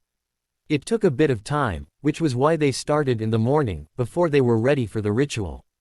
When they were ready, Remus entered the center of the ritual chamber and everyone else vacated, except for Phileas and Bill. Phileas for his input, and Bill, because he had earned the knowledge. Fleur had wanted to stay, but understood that this was a family matter. The ritual was reasonably involved, and took a bit of work and quite a bit of power, but Harry had studied everything and had double and triple checked everything, along with ensuring he could reverse the effects, should that be necessary. Just in case, Remus was asked if he was certain he wanted the ritual done, and he responded formally, like one did with a family curse. When Harry was certain everything was ready, he activated the last part. The runes involved was what made the ritual affect the person permanently. The potions were what affected his biology, making the ritual's effect be able to be transferred. Finally, there was an element of blood, as many of these kinds of rituals were. The sacrifice of one's blood was what allowed everything to work together. Remus needed to cut the palm of his hand with a bone dagger, in the center of the ritual circle. The moment his palm was cut and his blood spilled onto the floor of the ritual circle, a bright light exploded upwards and Remus couldn't be seen, and the people present needed to divert their eyes. There was no scream of pain or shaking ground. Instead, they heard the distinctive cry of a wolf, and then many more as a chorus of hundreds of wolves joined the call. When the light finally vanished, Remus was found kneeling in the center of the circle. You okay, Remus? Harry asked. He hadn't expected the wolf call, nor the blinding light. I am not fine, Harry, Remus said, looking up and smirking at Harry. I'm King Fantastic, he exclaimed. So, you think it worked? Harry asked, smiling back. I know it worked, Remus agreed, as he got up and walked out of the ritual circle. But better than you had apparently been prepared for. He quickly approached Harry and hugged him very hard. Thank you, Cub. You have no idea what you have done for me, and the pack, as well. I don't suppose you can tell us what that light show was all about? Phileas asked. It seems the ritual was either similar, or contained enough similarities to what caused the first werewolf to be made, that it connected to the original curse. Remus said. I don't know how I know, but when the ritual finished, it reached through me, as the alpha, and went to all those below me in the pack. When I howled, they all joined me in celebration. This could be bad, Bill said frowning. Harry spun around and looked at him. What do you mean? He asked urgently. If you affected the original curse, you may not be able to undo what you've done. Bill theorized. He was the curse breaker, so Harry nodded in understanding, knowing what Bill said may just be true. Don't worry, Remus said. I don't think this will be a problem. We are what we were always meant to be. Just then, Daniels ran into the clearing, where the ritual was performed. He ran up to Remus and kneeled before him. Alpha, he said respectfully. You did it. Get up, Daniels, Remus said, bemusedly. I'm still the same man, even if I'm not the same wolf. I'll never want people to show me such deference. What's going on? Harry asked, looking between Daniels and Remus. My wolf is very grateful to the Alpha, Daniels said. He wants me to treat the Alpha with respect. He wants me to treat you with the same respect. It's different now. It's more connected, more natural. Remus nodded in understanding. My wolf feels the same. He's no longer caged. The madness has left it. It's like it can finally rest for the first time since it came into being. They left the ritual site, after Harry secured it in another Fidelius. It would need to be studied, in case something still went wrong. It didn't take long for Harry to receive a call from the PM. It seemed the wolves on duty with him had also howled out and he was worried about the cause. Hearing that the wolves would be leaving for the night, like they would have anyway, but possibly for the last time, left the man with a big smile on his face. He congratulated Harry on his work, having no doubt that Harry had succeeded, before hanging up, to go tell his people to allow the release of the wolves, who had willingly surrendered their wands, to show no aggression, while the PM made the call to check. That night, before sunset, the wolves had all gathered, for the first time since they were formed, having been called into their various safe locations and transported from there to one of the largest resorts they had, which just happened to be in Texas. There were many hundreds of faces, which Harry had never seen. He looked out at the excited faces of the pack, as they watched the moon rise. He had with him his family and friends, and those professors that were in the know. All of them had portkeys out of there, just in case, which they carried with them. When the moon was risen, completely, there was a howl of celebration from the crowd, as one of the people in attendance turned into a wolf. Apparently Remus wasn't the only one to study the animagus transformation. Many of those gathered looked at the large, but normal-looking wolf. No longer was there a half-transformation, with a human shape and mad eyes. Now it was a wolf, as they were always meant to be, calmly sitting on its haunches and howling into the sky. Harry thought he saw tears flowing from the eyes of the wolf. Then he noticed that there were many more tears, as relief flooded the gathered wolves. Many of the wolves had lived with the affliction most of their lives. Having suddenly been freed from the madness that had always lurked within, gave them a peace they had never thought they'd have. It wasn't long before most there were howling at the sky, singing their wolfish delight into the night. When the chorus of howling was complete, some few turned to where the alpha stood with his cub. First one, and then many, and then all, bent a knee for the alpha, who had finally set them free. They had all had faith in him, and when the ritual completed, a question had come to all of them, asking if they trusted the one who had brought them together and created their new lives for them. Not one wolf had hesitated to agree instantly, and then they had felt the change. They had not known what was happening, but they knew that something had fundamentally changed. They were soon standing again at Remus's urging, but their wolves were still very respectful and grateful to both the alpha and the cub, knowing he had been instrumental in their freedom. "Thank you all, for the respect you have shown me," Remus said, once he had them all standing. "Again. But I will not be asking you for anything that you haven't been doing for the Marauders already." "Marauders first. Marauders forever," came the chorus from all the wolves. It was so loud and sudden, Harry almost fell back at the exclamation. Remus smirked at them. "That being said, tonight we celebrate.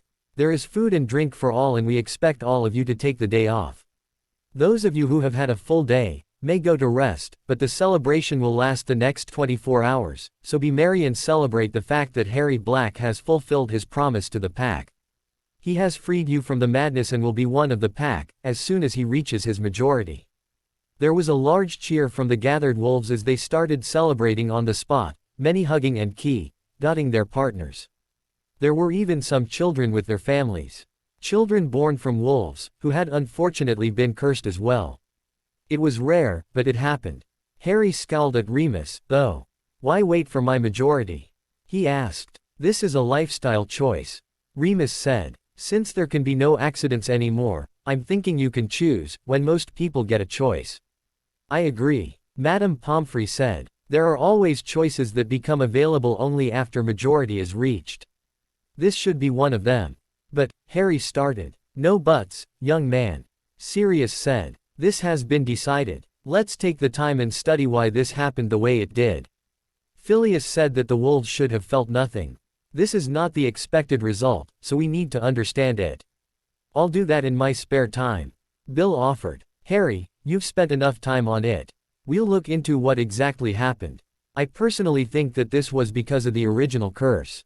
Perhaps this was what werewolves originally were, but they were cursed afterwards, or something went wrong when one clan of wolves tried to give their gift to another clan or people from outside it."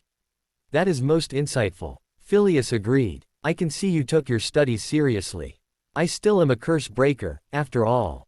Bill agreed. Harry felt a hand on his shoulder as he was patted there. Well done, my boy.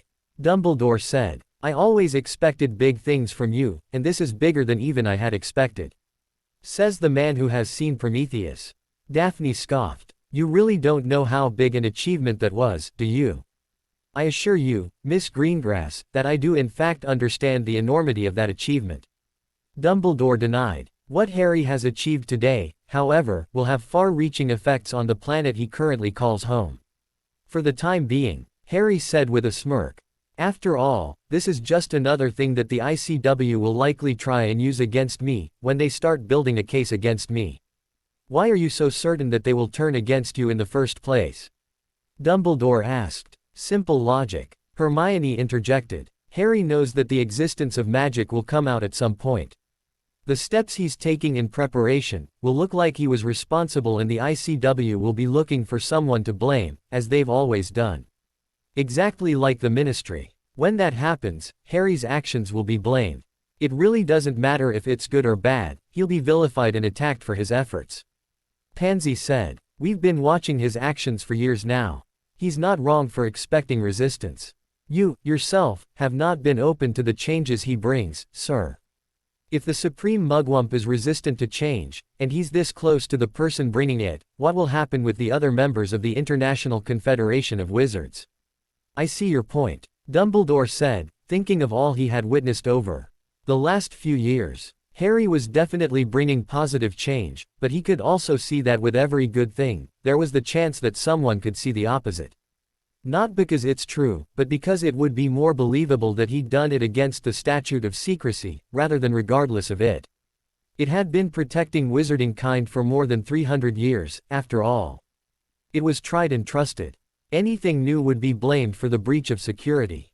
Then there's also the fact that there are those who prefer to maintain the status quo, despite the benefits of advancement. Harry said. People that claim tradition, who have been secretly using the mundane world for their own gain. They won't want to admit their breach and will try to look for someone to blame for their need to change their lives. People steal and cheat, take liberties with people and make them forget. People so drunk on their own power that they don't see the harm that they are causing. Some people might honestly not know that they are causing harm. Neville said, playing devil's advocate. If someone doesn't remember, who's to say they did something wrong, after all? He quickly lifted his hands in defense, as his friends looked at him incredulously. Not that I agree with the actions of those people. I'm just saying that people might have been raised to believe that they are allowed to do what they can get away with. It's disgusting, but it's also likely. There's no excuse for abusing your power. Dumbledore denied. While I do see what you are saying, Mr. Longbottom, I have to disagree with the statement in general. Any person with even the smallest level of empathy should know instinctively that they are causing harm. And the wolves will not stand for such abuses going forward. Remus rejoined the conversation. We have been given the full backing of the Crown to proceed with operations within Her Majesty's lands, even in the Muggle world. As such, our operation, currently known as the Wolf Brigade, as a civilian branch of Her Majesty's army, will be moving on any intelligence about any such abuses, be they mundane or magical. You should have told me. Harry said. It caught me by surprise, when the Prime Minister mentioned it to me. It was meant to be a surprise. Remus said, slightly sad that Harry already knew. Either way, we've been discussing how to move forward and we were hoping to get some items produced for us, so that we can better fulfill the role. What did you have in mind? Harry asked. They discussed what they needed and were hoping Harry could give them, and he agreed readily, thinking that some of it was a really good idea. He'd be able to produce what they needed in just a few days too.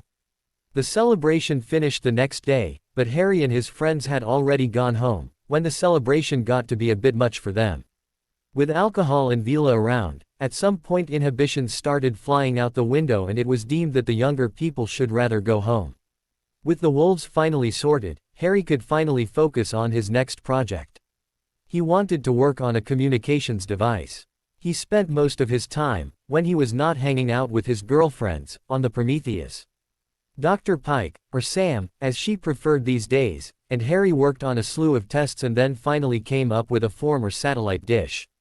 It wasn't very large, but it was very accurate and had the potential to connect with and maintain communication through a satellite dish, which had both a blue diamond laser for the connection and reflective surface to bounce signals back to a central connection. The idea was to use the magical light to create and maintain a tether, of sorts, to and from the Prometheus and Earth. This would ensure no delays in communication and allow for, hopefully, instant travel between the locations, once a base of operations has been established.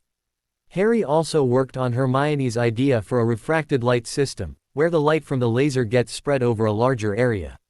At first it didn't seem to work, with the magic fading as it was spread over a larger area and the glass interfering with the spell, until he modified the detection spell he used as well as magical means of refraction. Suddenly, he could get the same detail of scan, without needing to wait for a laser to move over an area. The success of the refracted detection system, or RDS, led Harry to try and buffer the input through a recording and projection system, which worked like magic. Literally. The intent behind the design seemed to transfer into the creation, and before Harry knew it, he had a full display of anything that the light of his RDS system touched, projected in 3D, right in front of the co-pilot's seat. It was easy to track and apply a way to see how far away things were from there as well. Using the same principle from the RDS, they upgraded the communication array, to search for and connect to a linked device, before narrowing the beam to increase the strength of the signal. They tested the system, by connecting the moon house directly to the paired unit on Earth, through which they suddenly had full communication and even received television signal, with no detectable loss. When that was done, Harry set Tom up with a way to see live television. A simple magical remote system, which Bill had designed for Hermione's parents, with the same wards as on his seat, allowing him to press the buttons on the control and both change the channels and volume of the television projection. The control was built into the throne, since Harry didn't trust Tom with anything he could hold and potentially bash or throw at him. Harry was glad for the change, since now he didn't need to go back to Tom to change things again. Harry could still control things to speak to the lunar prisoner, from the basement of Moon House. With all the required hardware produced and the plans for Mars in place, all they needed to do was set a date. So, when will suit you guys to go on the mission to Mars? Harry asked his friends one morning after breakfast, after he'd had enough time to implement most of his plans, with a few surprises thrown in. It was only 2 weeks before school was set to start again. The Prometheus crew had already installed a new satellite for the PM, and he'd even gotten a few other jobs for them, having used Harry's plan to sell the space on a rocket that had gone up, more than one time. The fact that they had covered some of the cost for shares in the companies meant that any profits gained would now also provide a steady income for Marauders Inc. outside of their own business dealings. "You're taking us with you?" Hermione asked. Harry hadn't told them that that was the plan. "You'll be staying on the Prometheus when we go down to establish a base of operation on the planet itself, but I assumed you'd like to be part of it," Harry said, smiling at her. "What about our families?" Daphne asked. "They are more than welcome to come along," Harry said. "Will we be able to communicate back home?" Pansy asked. "We finished the communications array a while back," Harry said. "We'll need to confirm stability, but we've had no loss to the moon since it was put up. We even tested a transport room to the moon and it worked fine, with the connection established. It seems magic can flow easily through the tether, as long as it was designed to use it." "So, you're planning on setting up transport between Earth and Mars as well?" Padma asked. "Of course," Harry said. "Well, between the Prometheus and Mars, to begin with. That makes sense," Hermione said. "Why make it so indirect?" Parvati asked. "To protect our interests," Harry said. "This is our technology. We're not ready to establish a colony on Mars, but we want to be in control of who goes there using our methods. The safest way to do that is by ensuring only our people have access. Only our people can get to Prometheus, so only our people can get to Mars." "And the new scientist?" Hermione asked. Harry had mentioned the new addition to the Prometheus crew. "He's still playing catch-up," Harry said. The man, a chemist, by the name of Robert Edwards, or Bobby, as he preferred to be called, was reasonably young at the age of 25. He was quickly taking all the information he was given and expanding on possibilities and making notes on everything he'd like Harry and the team to try. He had not been told of the Mars mission. Harry wanted to see how quickly he adjusted to the idea when they went there. He's been open-minded, Hermione asked, suspecting she knew what possibilities magic might make possible for the man. What a chemist might be able to do with what Harry had done with the Sita could be enormous. He's excited about the possibilities. Harry agreed. And you want us to help you decide when to go? Fleur asked. I'm ready right now, but I want you all there. Harry said. If I can arrange it, I want a location set up on the planet before school starts. I want to set up protections and a couple of cedar arrays to start producing resources we might need. Water and breathable air, a place to deposit those resources and so on. You'll be wanting to secure a place that won't be affected by the global sandstorms then. Hermione speculated. A canyon with a sandy bottom, close to the equator would likely be best. You can add a shield with your wind shielding ward worked in. And also a large distortion field to increase the sun's radiation, yes. Harry nodded along. He'd already planned for something just like that. They'd need to look for a good spot when they were on the surface. Distortion field? Pansy asked. The sun is further away on Mars, so I plan to put up a bit of magic that works like a magnifying glass. Harry said. Not enough to burn us, of course, but enough to make the place a bit warmer and to trap the air, for a bit of a greenhouse effect. Ooh, that's clever. Hermione nodded. I'm assuming you already have something for that. I worked it out to apply your idea to the refraction of the sensor. It actually works a lot like the disillusionment spell, where it bends light around an object. Harry said, with a nod. Using actual glass interfered too much. I'm glad I could help. Hermione beamed at him. More than you know. Harry confirmed. Thanks to that one idea, we've made considerable progress on a few fields. This wouldn't have anything to do with your idea for a spell to search for specific information, would it? Luna asked. Didn't I ever show you guys that? Harry asked. You told us you had an idea, but never what it was.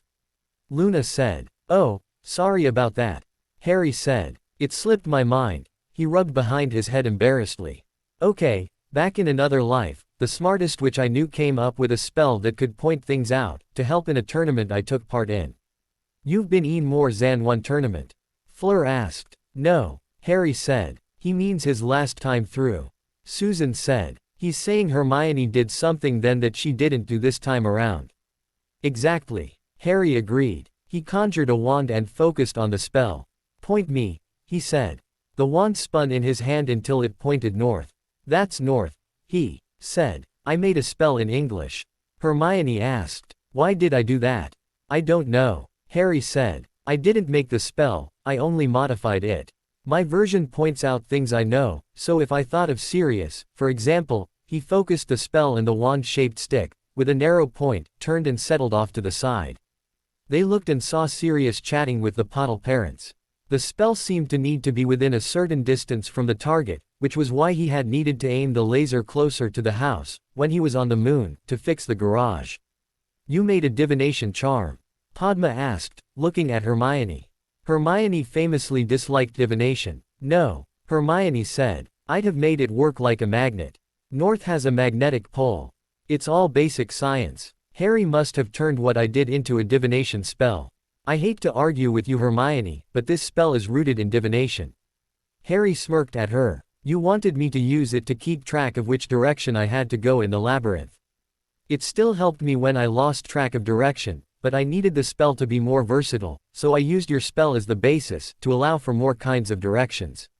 Are you saying you can use that spell to find objects? Hermione asked, ignoring that fact that she had dabbled in divination in a previous life. She'd never admit it. I've used it to find the house in Texas, from the moon, to reconnect the garage, when it was broken by magical backlash. Harry said. Can you use it to find other things, besides living creatures and magical buildings? Luna asked. I've used it to find a book or two once. Harry said. I've never gone as far as looking for specific information, since you need to know what you were looking for the spell to work. But if we learned the spell, we could try and modify it again, to get us more specific results. Daphne said in realization. That would be so useful. Do you think you can teach us? She asked. I could, or you could start from scratch, knowing the results you want and create something new. Harry offered. Why would we want to do that? Susan asked. If we're biased in our attempt, we may lean toward one option, rather than considering all of them. Luna said. It's a principle in spell creation. It's supposed to be better to start from different angles. 10 different people starting at 10 different starting locations have 10 times the chance to succeed, rather than everyone starting at one point and coming to all the same dead ends. Statistically speaking, your chances increase exponentially, so your chances go up way more than 10 times, in that equation. Hermione corrected. It was basic maths. Also, collaboration after we have our initial ideas down, would increase our chances further. Luna shrugged. She still thought her explanation was better. It was something her mother often said. Either way, Harry said, I could teach you what I know, but you're less likely to succeed. That's all I'm trying to say. That, or you can wait for everything to be digitized, another voice said. It was Dr. Pike. Sam, what are you doing here? Harry asked. We decided to take you up on your offer for a visit. Sam said, pointing over her shoulder at Bill, who was taking David to the bar, where he likely intended to introduce the man to his girlfriend. Those two had bonded quite well and Harry was happy for both of them, since they didn't have many friends that they saw with any regularity. Dr. Hawk was chatting to Luna's father. Harry chuckled at that. The strange man would likely drive the logical woman insane if they talked too long. Luna's mother had apparently gone back to work. She was still a spell researcher, but her employers were very secretive and she wasn't allowed to tell anyone who she worked for. What were you saying about digitizing everything?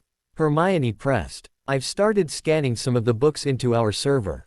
Sam said. Your runes texts have so many strange and interconnected laws that I tend to forget them and I wanted to search for things more easily. Optical character recognition software turns scanned text into actual digital letters, rather than just pictures of pages. It's easier to put everything into context once you can do a word search. That's brilliant, Harry exclaimed. I didn't know you could do that. Of course you didn't, Sam said smugly. There are more things in heaven and earth, Harry, than are dreamt of in your philosophy. Hamlet, Hermione said. Good quote. It fit. Sam shrugged. You magicals know so little about the advances of the mundane world. If you learned a bit more, you'd likely be like our benefactor, here. She indicated at Harry. With just a bit of knowledge, he's been capable of feats only dreamt of by scientists. He's done things never dreamt of by magicals. Bill said as he walked over, leading Thompson and a confused-looking Dr. Hawk. Okay there, Sydney, Harry asked her. She was speaking to Daddy. Luna said with a smile. She likely doesn't understand half of what was said. If that much. Dr. Hawk scoffed. No offense Miss Lovegood, but your father is strange. We're all strange in our own ways. Luna said. I blame the Nargles, she whispered conspiratorially. Don't ask, Harry said, before she could inquire about what Nargles were. So you decided to come get me? He asked instead. Not in the slightest, Thompson said. We were hoping to meet whoever you decided to take on the mission. Us, Pansy said. And our families. So many civilians. Dr. Hawk asked. You forget, Sydney. I'm a civilian, Harry said. But you're also the head of the Prometheus project and the mission director. Dr. Hawk shrugged. Your participation is basically, until we've got more processes figured out. You're expecting me to teach someone else how to run the missions? Harry asked. I expect you will get tired of exploration at some point, while you work on newer and better things. Dr. Hawk corrected. The first time we go to a new star or galaxy, you'll be all excited, until you find out there aren't aliens waiting for you. Then you'll start looking into other things, since you love discovery so much. Then you'll have other people to do the work, like teaching Lieutenant Thompson how to fly, for example. Sam agreed. You barely did anything on the last installation, she pointed out. Well, I had to see if David knew his stuff, didn't I? Harry asked. It helps now that you've made an actual airlock on the saucer. Thompson said. Before that we had to have you there. I thought it might help. Harry shrugged. If you can do the menial things, I can focus on, oh, I see your point, he said to Dr. Hawk, who was smirking at him victoriously. Either way, until we've had time to figure out how to travel by starlight, I won't be able to give those missions to other people. Travel by starlight? Hermione asked, her eyes opening wide, as she looked at Harry in awe. That's a plan you have. Well, Considering we know that the sun's light can transfer magic directly, and it's had billions of years to shine out into the cosmos, why not use the system that it inadvertently put in place for us? Harry asked. We're still theorizing application, Dr. Hawk said. We're really hoping you girls catch up quickly. Harry can use the help. He's had years to work on things, but he tells me he considers many of you smarter than himself. If he's right, I can't wait for you to join us, so we can put him away to start using the new, smarter models. Sam smiled. Hey, what am I, last year's model? Harry asked indignantly. Maybe next year. Hermione joked along. Until then, I'm helping my friends catch up. So you'll be helping us set up shop on Mars? Thompson asked. They'll be staying on the Prometheus, while we set up the wards in a proper location. Harry denied. They'll be joining us on the surface once we know it's safe. I'll help with any plants you want to plant. Neville offered. Oh, that's right, Sam said. You're the local green thumb. He's been known to get the most difficult of plants to grow, where all of ours die. Hermione groused. It's not my fault, I understand the plants better than you. Neville said. You can't be the best at everything, you know. I can try. Hermione argued, but she didn't seem angry at least. While she knew why her plants died, she simply didn't have Neville's instinctual knowledge of how to handle the plants correctly. Where's Edwards? Harry asked. Bobby is still not up to date. Sam said. He wanted to join us, but considering what we're discussing, and your request that we keep him in the dark, where Mars is concerned, we decided to leave him with a challenge. He's currently contemplating how to use the CETA to extract hydrogen and oxygen from the air separately. But we can already do that. Harry said. He doesn't know that. Sam said. It's also a good way for us to encourage him to think of the applications of the CETA. Dr. Hawk said. The more he understands and the more questions he has to ask, the more useful he will be to us in the long run. He actually helped me come up with an ingenious design for a mask, which would do exactly what the bubblehead charm does. Sam said. It transfigures whatever air is around into the correct levels of gases, before mixing them and bringing them to your face. What you breathe out doesn't matter, since the transfiguration lasts long enough for your body to use. Don't do it, Hermione said, instantly. If you breathe something in that turns onto a solid later, or which is radioactive, or poisonous, and it circulates in your lungs, you're asking for trouble. It's one of the first laws of transfiguration. Padma nodded. Don't transfigure gases. But Harry's arrayed is just that. Sam pointed out. But my system is also completely isolated and on Earth, where we know what's in the air. Harry said. It also only focuses on carbon dioxide. Taking whatever is in the air is a bad idea. I did do my research before I started playing, after all. Fair enough. Sam sighed. Then she smiled at Hermione. I see what he sees in you, she said. You're a quick one. She turned to Padma. You too. It will be a pleasure to work with you someday. Dr. Hawk agreed. If they decide to come work on Prometheus. Harry corrected. They may decide to work for Marauders Inc. or with the Wolves. Or we may decide to become healers and work in a hospital. Pansy said. She'd not really considered it, but the idea had bounced around her head enough, since the day on the moon, that she felt she should mention it. Though chances are, if we decide to go that route, we'll be working for the medical section in Marauders Inc. We do have quite a few people in that sector already. Cooper said, from off on the side. He wasn't really eavesdropping, but with the wolfish hearing, as Remus had once said, it was sometimes difficult not to hear something. Either way, they may decide to take other paths. Harry finished. Not me. Hermione said. I want to go to the Prometheus, after my other studies. I'm not wasting any time though. She's already excited about sitting in on some college classes next year. Harry said. You're leaving Hogwarts? Dr. Hawk asked. No. Hermione denied. Harry will be setting up some magical recording devices in the mundane world, to record college classes so that we can start studying more advanced things. Since we're both done with high school, I'm struggling with my higher learning, with everything else I'm doing. Harry admitted. That's a brilliant idea. Dr. Hawk nodded. I'll give you some names, so you can get the recording devices at the right schools, for the best teachers.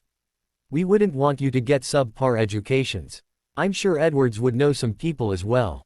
Sam said. I'll teach you myself, if you're still interested in engineering. I taught myself the best parts of my profession. I hate to admit it, but Dr. Pike is at the head of her department.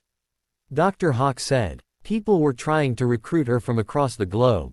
Couldn't very well pass up the opportunity to do work with magic, could I?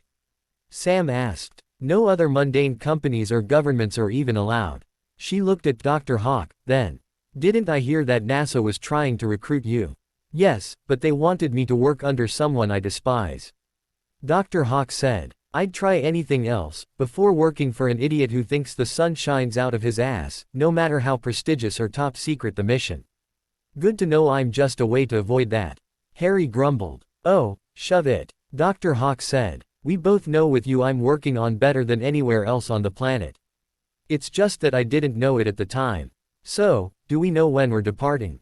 Sam asked. I was just waiting for the girls to let me know what suits them. Harry said. I can't believe we're talking about the first mission to Mars and we're waiting on the mission director's girlfriends to approve the departure time. Dr. Hawk said, disbelievingly.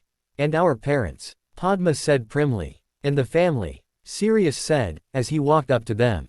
I may not have the wolves' hearing, but I know a monitoring charm or two, to make up for it. You've been eavesdropping? Harry asked. Only when your scientist showed up. Sirius said. I don't want to be left out of the planning, after all. I think I speak for all of us when I say, we can go whenever you're ready. Luna said. We just need to inform the parents and maybe give them a tour of Prometheus. Okay, then. Sirius said excitedly, as he turned around and walked back to the Pottle parents. Where's he going? Padma asked. He's going to call the parents together, right now. Harry said. He doesn't do sitting around. He's kind of impatient. I don't like things hanging over my head. Sirius called back. You still have your monitoring charm up, don't you? Harry asked at a normal volume. Sirius just turned and grinned at him. Bloody fleabag. Harry said, smirking back. It took very little time for Sirius to get the parents and professors together. He didn't stop at the parents of Harry's girlfriends, though. He called in the Crumb family as well. Victor had been taking the holiday easy, but took to the gym, where there was training equipment, so that he could stay in shape. He also commuted to Bulgaria, where he trained with the team, but he always returned to the resort and carried an emergency portkey. His family was under threat, due to his friendship with Harry. Harry didn't mind bringing them along, but they did need to sign a contract to protect Harry's interests. They followed Victor's example, though, and signed easily, when they saw Victor's excitement. Harry made a portkey to the hangar and walked them into the large building, and to the transporter. They exited into the lab section, where they were led to. The observation deck. Seeing where they were, shocked most of the magicals. Hermione's parents, having been on the saucer, along with Harry's other girlfriend's parents, smiled and started asking questions. It took Harry half an hour to explain the plan for the trip to Mars. He was disappointed that not all of them wanted to go with, but he had to concede that it would sound dangerous to people who didn't understand everything they had done in preparation. He gave them the tour anyway, using the transporter to move from room to room, showing them some of the materials he had brought with him to start building the Martian establishment. Neville was excited at the seeds and saplings he had purchased and asked questions Harry didn't know to ask himself. Apparently he'd not thought to acquire the best dung for the different kinds of plants, nor was he storing everything properly. Who knew? The Lido deck, as the astronauts called the common room, was a bit of a surprise for most. Harry had added on a fitness center, where gym equipment was located, having realized that he would not be able to keep in shape otherwise, though his secret exercise routine would definitely be blown when he started using it. The only people that really knew were Fleur and Victor. He'd also added a small pool and a 12-man jacuzzi, which was located in a private section, complete with a connection to the cinema, so that they could have something to watch while they enjoyed the water jets. He could also activate a number of scenes, which could play in a loop, of nature scenes and some interesting sights, which Harry had the wolves record for them, in places that they traveled. The sleeping quarters were quickly discussed and an unused compartment was quickly toured, to show the people what they could expect if they joined them. Harry had also added a medical station, knowing that Auntie Poppy would definitely be coming with them. It was stocked with both magical and mundane medical equipment and potions. Severus was very happy to have received a commission from Harry to stock the medical stores. It was a profitable time for the man. Poppy even had her own quarters attached to the medical bay and, since it was located right by the bedrooms, he doubted she'd mind taking up temporary residence there. The command deck, which was the bridge of the ship, was the last part of the tour. Harry demonstrated the controls and showed them what a scan of the moon looked like with his long-range sensor. It showed in great detail, every bump and crater, without him even needing to focus an ounce of power into the system. It was completely disconnected from him, now, which was the idea. He didn't have to focus on it to have it work. It would be his and his company pilot's duty to stay on the bridge to ensure they avoid anything that they were approaching, if they ever flew the ship that way for extended periods. Fortunately, the sensors could sense things very far away, so they only needed to check on it once every hour or so. At their current max speed, which had a theoretical upper maximum of Mach 2000, or 2.4 million kilometers per hour. How long will this trip take? Hermione asked. She didn't know the speed and shuddered to ask, considering Harry had told her this ship was capable of more than 10 times the original speed. Well, I'll want to test the maximum speed with normal movement at some point. Harry said. Taking the trip at those speeds should take us anything from 3 days to a week, if my calculations are correct, and considering the current position of the planet. For now, I intend to send a new device, a probe of sorts, ahead of us using a portkey. The probe will then establish a tether and we'll send another probe to it to test that it works. If it does, we travel there by instant transport, using another portkey connected to both the ship and the probe. You've considered everything that can go wrong?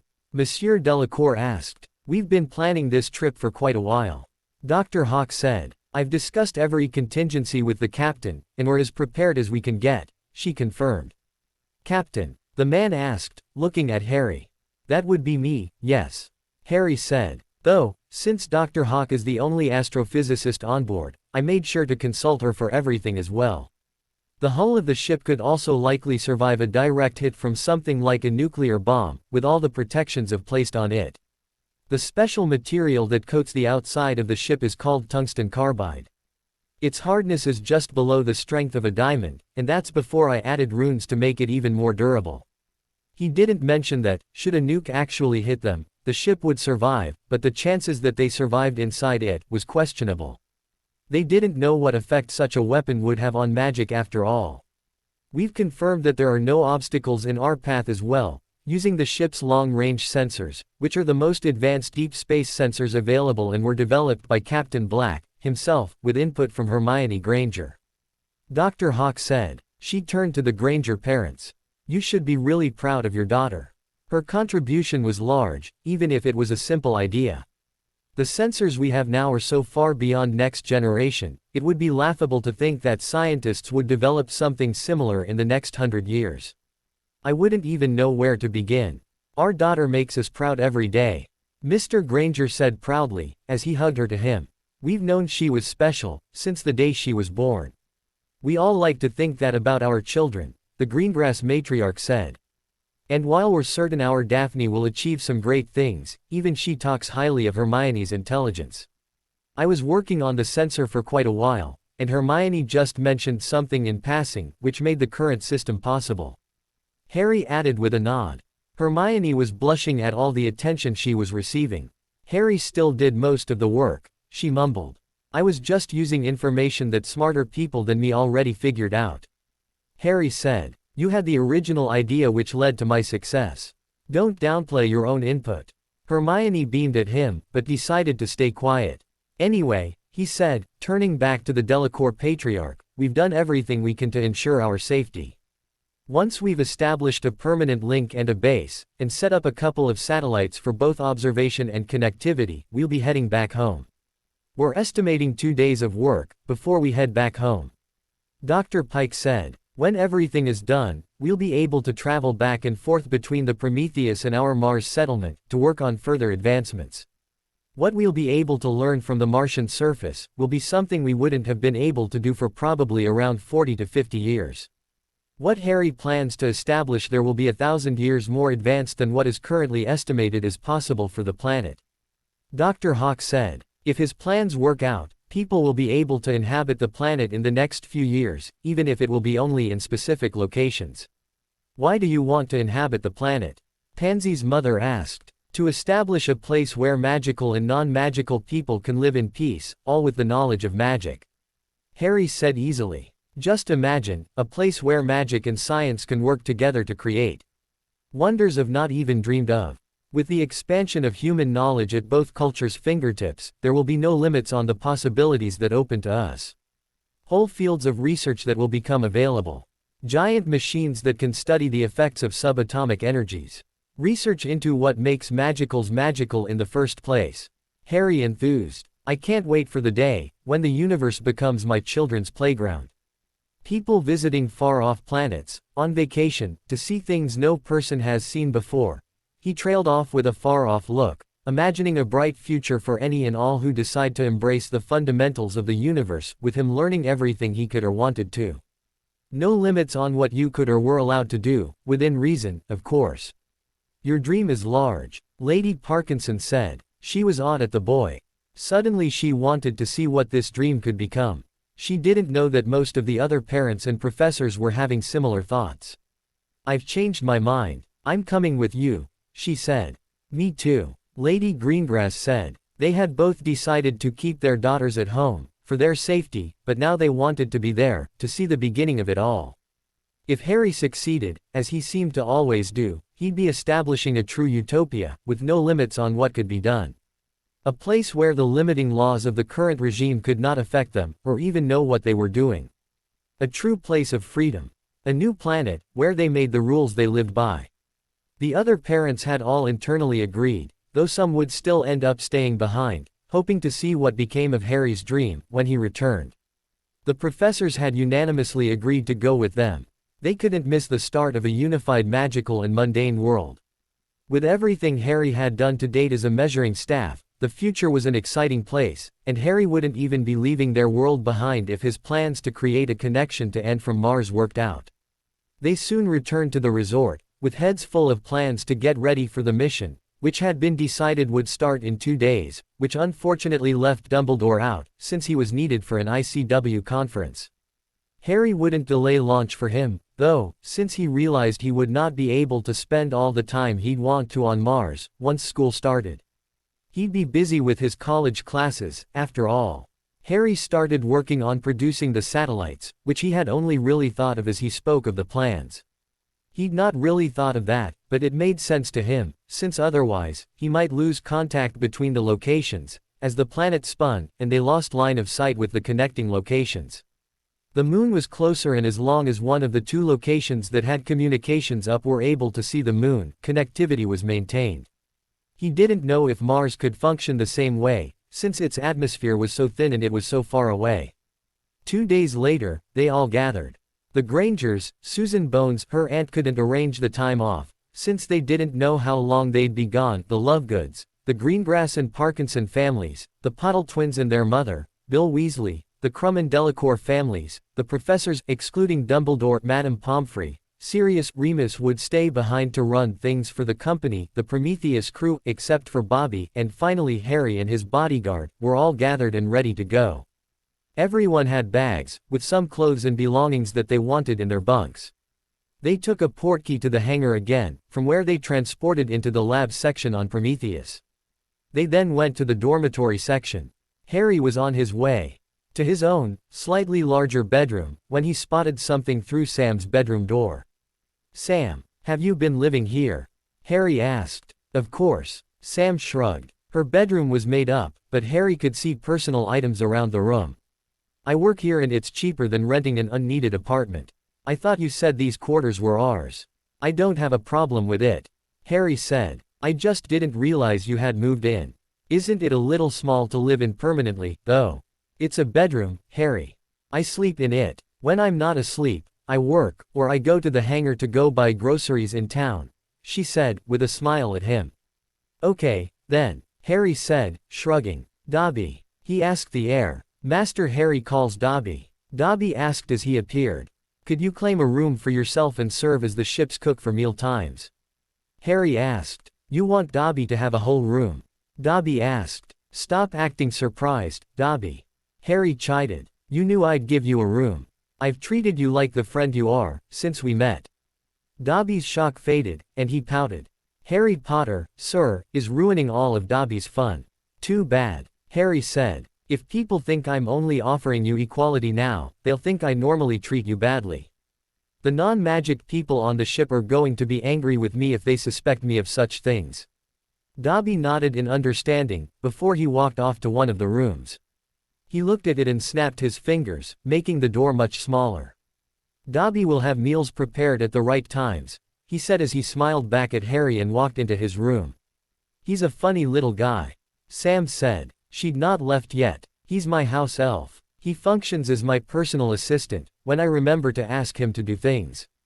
Harry said. How strong is he? Magically, I mean. Sam asked. I don't know, but I've seen him do some nifty things negligently. Harry said. Maybe he can help us out when you're not available. Sam asked. Dobby tends to be where I am.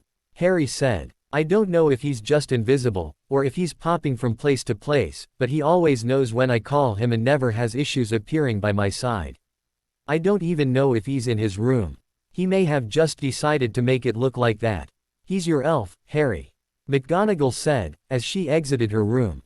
He's likely the strongest elf in existence, since he's bonded to you.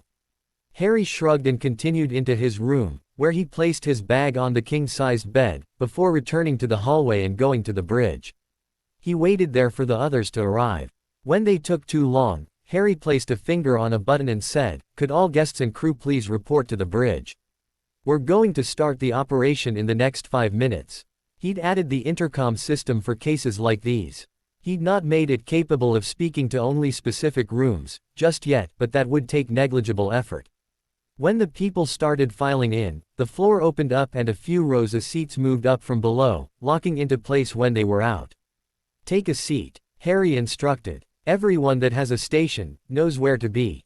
Let's get this party started.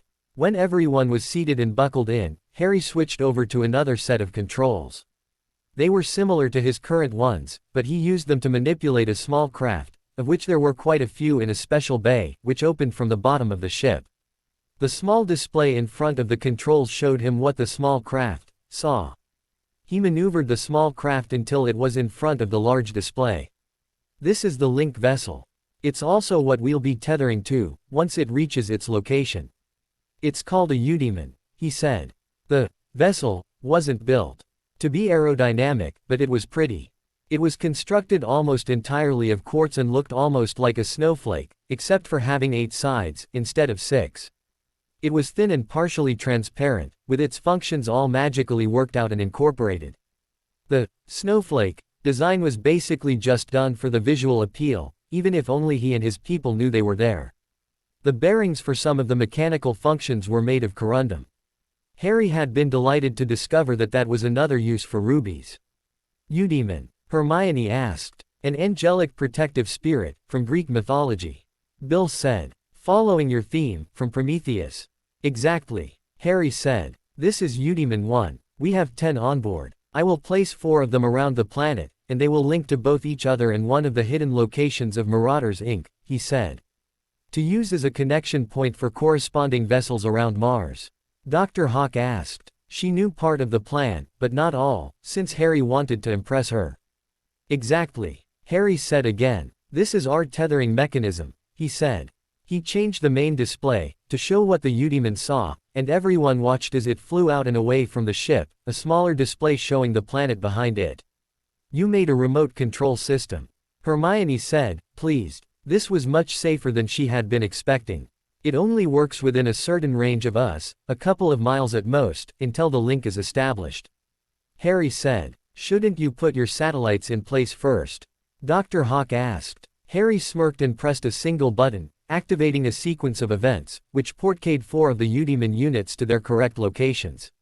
A display popped up in front of the astrophysicist, showing a 2-dimensional image of the planet, with 4 representations of the 4 Eudemon, who had just appeared in location. A line then appeared between 2 of them, as one connection was established. Then another and another, until the 4 devices were linked. Finally a last beam connected to the planet and the entire representation turned green. Well done. Dr. Hawk said. I assume the Eudemon are in geosynchronous orbit. Nope. They are suspended, using the same system I have on the Prometheus, as well as being connected to each other. Harry said. They are also hidden and unplottable. We don't want anything accidentally knocking them from position. If one connection is interrupted, the other connections will keep it in position and in contact. If the main tether to the Earth is interrupted, one of the others has a failover to connect to a secondary location. Redundant systems. Sam nodded. Perfect. Now for the big one. Harry said as he focused on the large screen again. The Udemon 1 had come to a standstill, awaiting the activation of the portkey. There was a reason the Prometheus hadn't moved yet.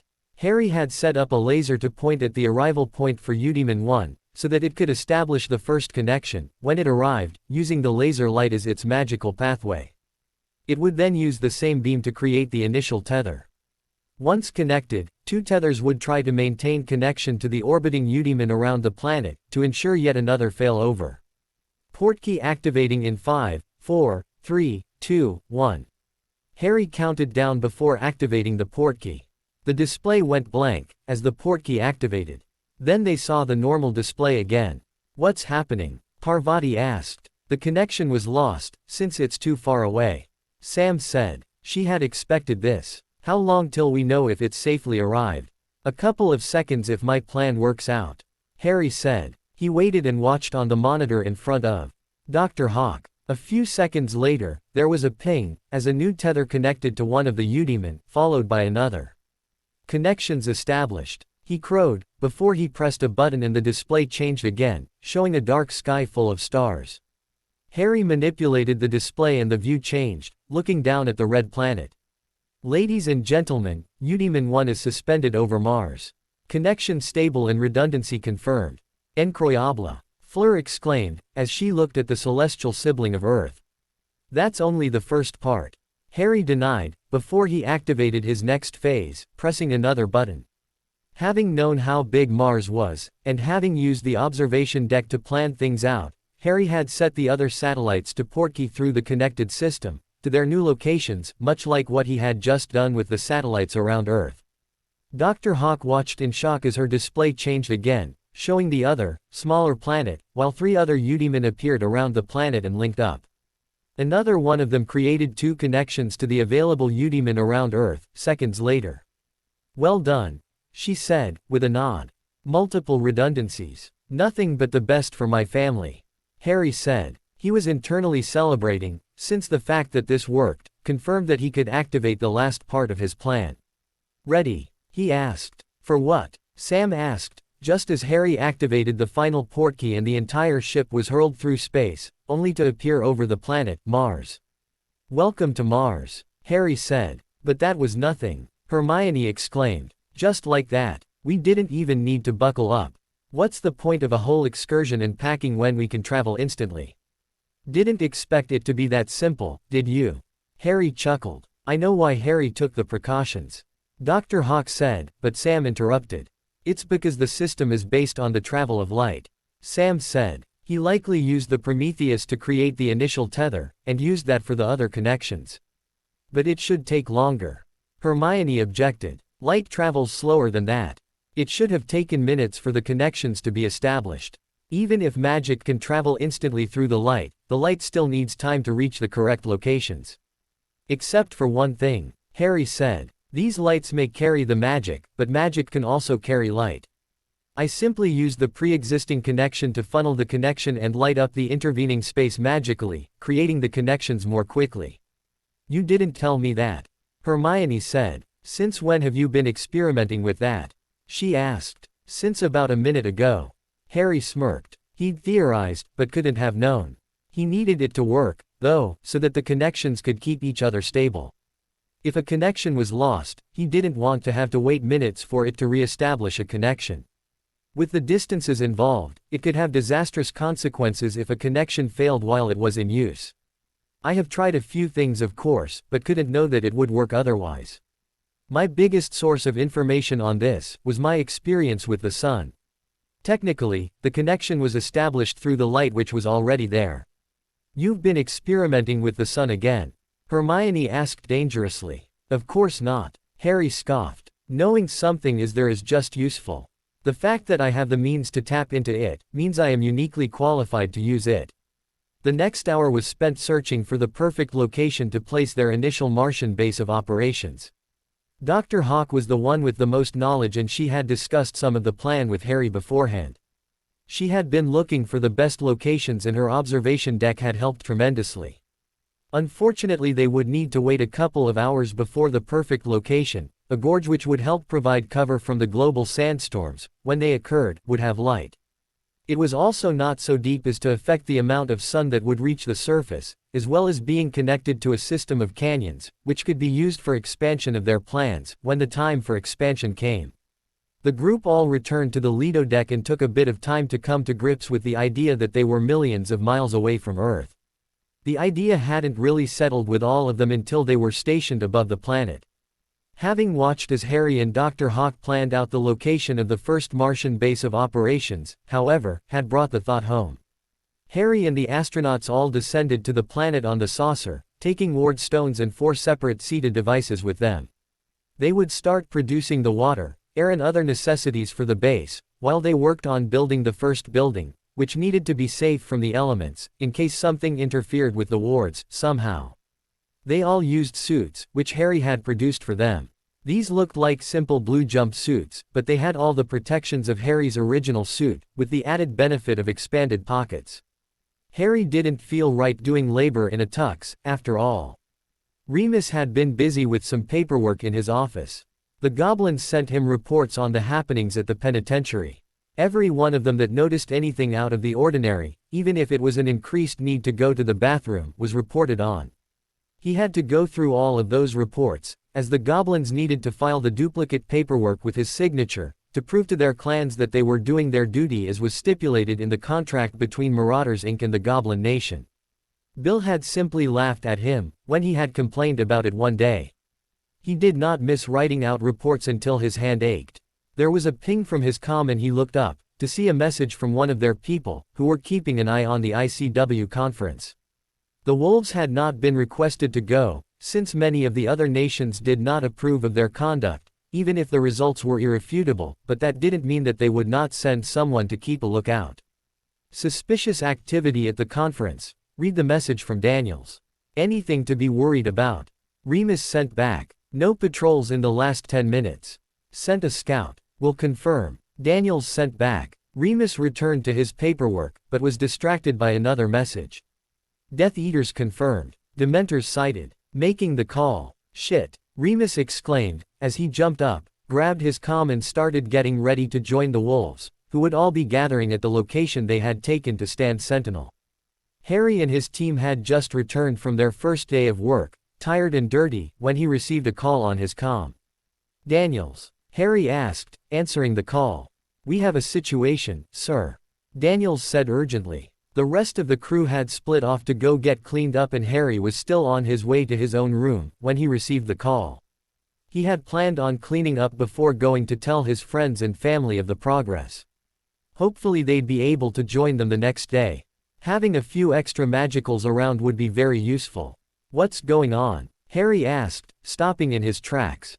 The missing Death Eaters have come out of hiding, and apparently decided to attack the ICW conference. Daniels said. Harry swore, as he turned around and ran to the closest transport room, to get to the bridge more quickly. Where is the conference being held? Harry asked as he went. Geneva, sir. Daniels said. There's a dedicated building 2 kilometers west of the outskirts of the city, which is only visible to magicals. What are you doing? Harry asked as he took a seat in the captain's chair and pressed a button for the intercom. All hands, please note that we'll be transporting back to Earth in 10 seconds. Please brace yourselves. Daniels heard the words and sighed to himself. The wolves have taken up posts and have been containing the dementors that have surrounded the building. Operation Black Light. Harry asked. We've set it up. Daniels confirmed. We'll need you for the last phase, though. A few of the dementors have strayed. A couple of the wolves are corralling them back towards the building. Harry activated the portkey and immediately on arrival set course for Switzerland. We're back. I'm on my way. Where's Remus? He's with the scouting team, using the new tools to see what's happening inside the building. Daniels said. Okay. Harry said, nodding to himself. I'll be there in a few minutes. He finished as he ended the call. Not putting the comm away, he said, call Albus Dumbledore. The comm rang for only a moment, before it was answered. What's the situation? He asked. He knew the man was meant to be at this meeting. There was silence for a few moments, before a voice was heard, faintly. What was that? The female voice demanded. Dumbledore's voice was then heard, saying, what did you hear? To Harry he sounded calm, with even a bit of humor in his voice. Don't play with me, Dumbledore. The same voice said, I know I heard something. Bellatrix, surely you can't expect me to know what you are hearing. Dumbledore asked. He didn't sound condescending, but the implication was clear. Dumbledore must have taken the call, to end the ringing. Now he was keeping the connection open so that Harry could hear what was going on. Harry had to hand it to the man. He was quick still, even at his advanced age. He quickly muted the connection from his side, just in case something was heard. He was lucky to have muted it in time, as that's when the rest of the passengers made it to the bridge. Harry, Sirius exclaimed, what's going on? We weren't meant to come back for a few more. Be quiet, Sirius, Harry said quickly. I'm trying to listen, he said, holding up the comm. The rest of the people, while confused and slightly worried, all kept quiet as a voice was heard again. Don't, Bellatrix spat. You will be the first to die, once I've found my cousin. Sirius, Dumbledore asked, is that why you've sealed us all off in separate locations, with half of us in the second council room on the 3rd floor? Do you think this will draw him out? I won't tell you again.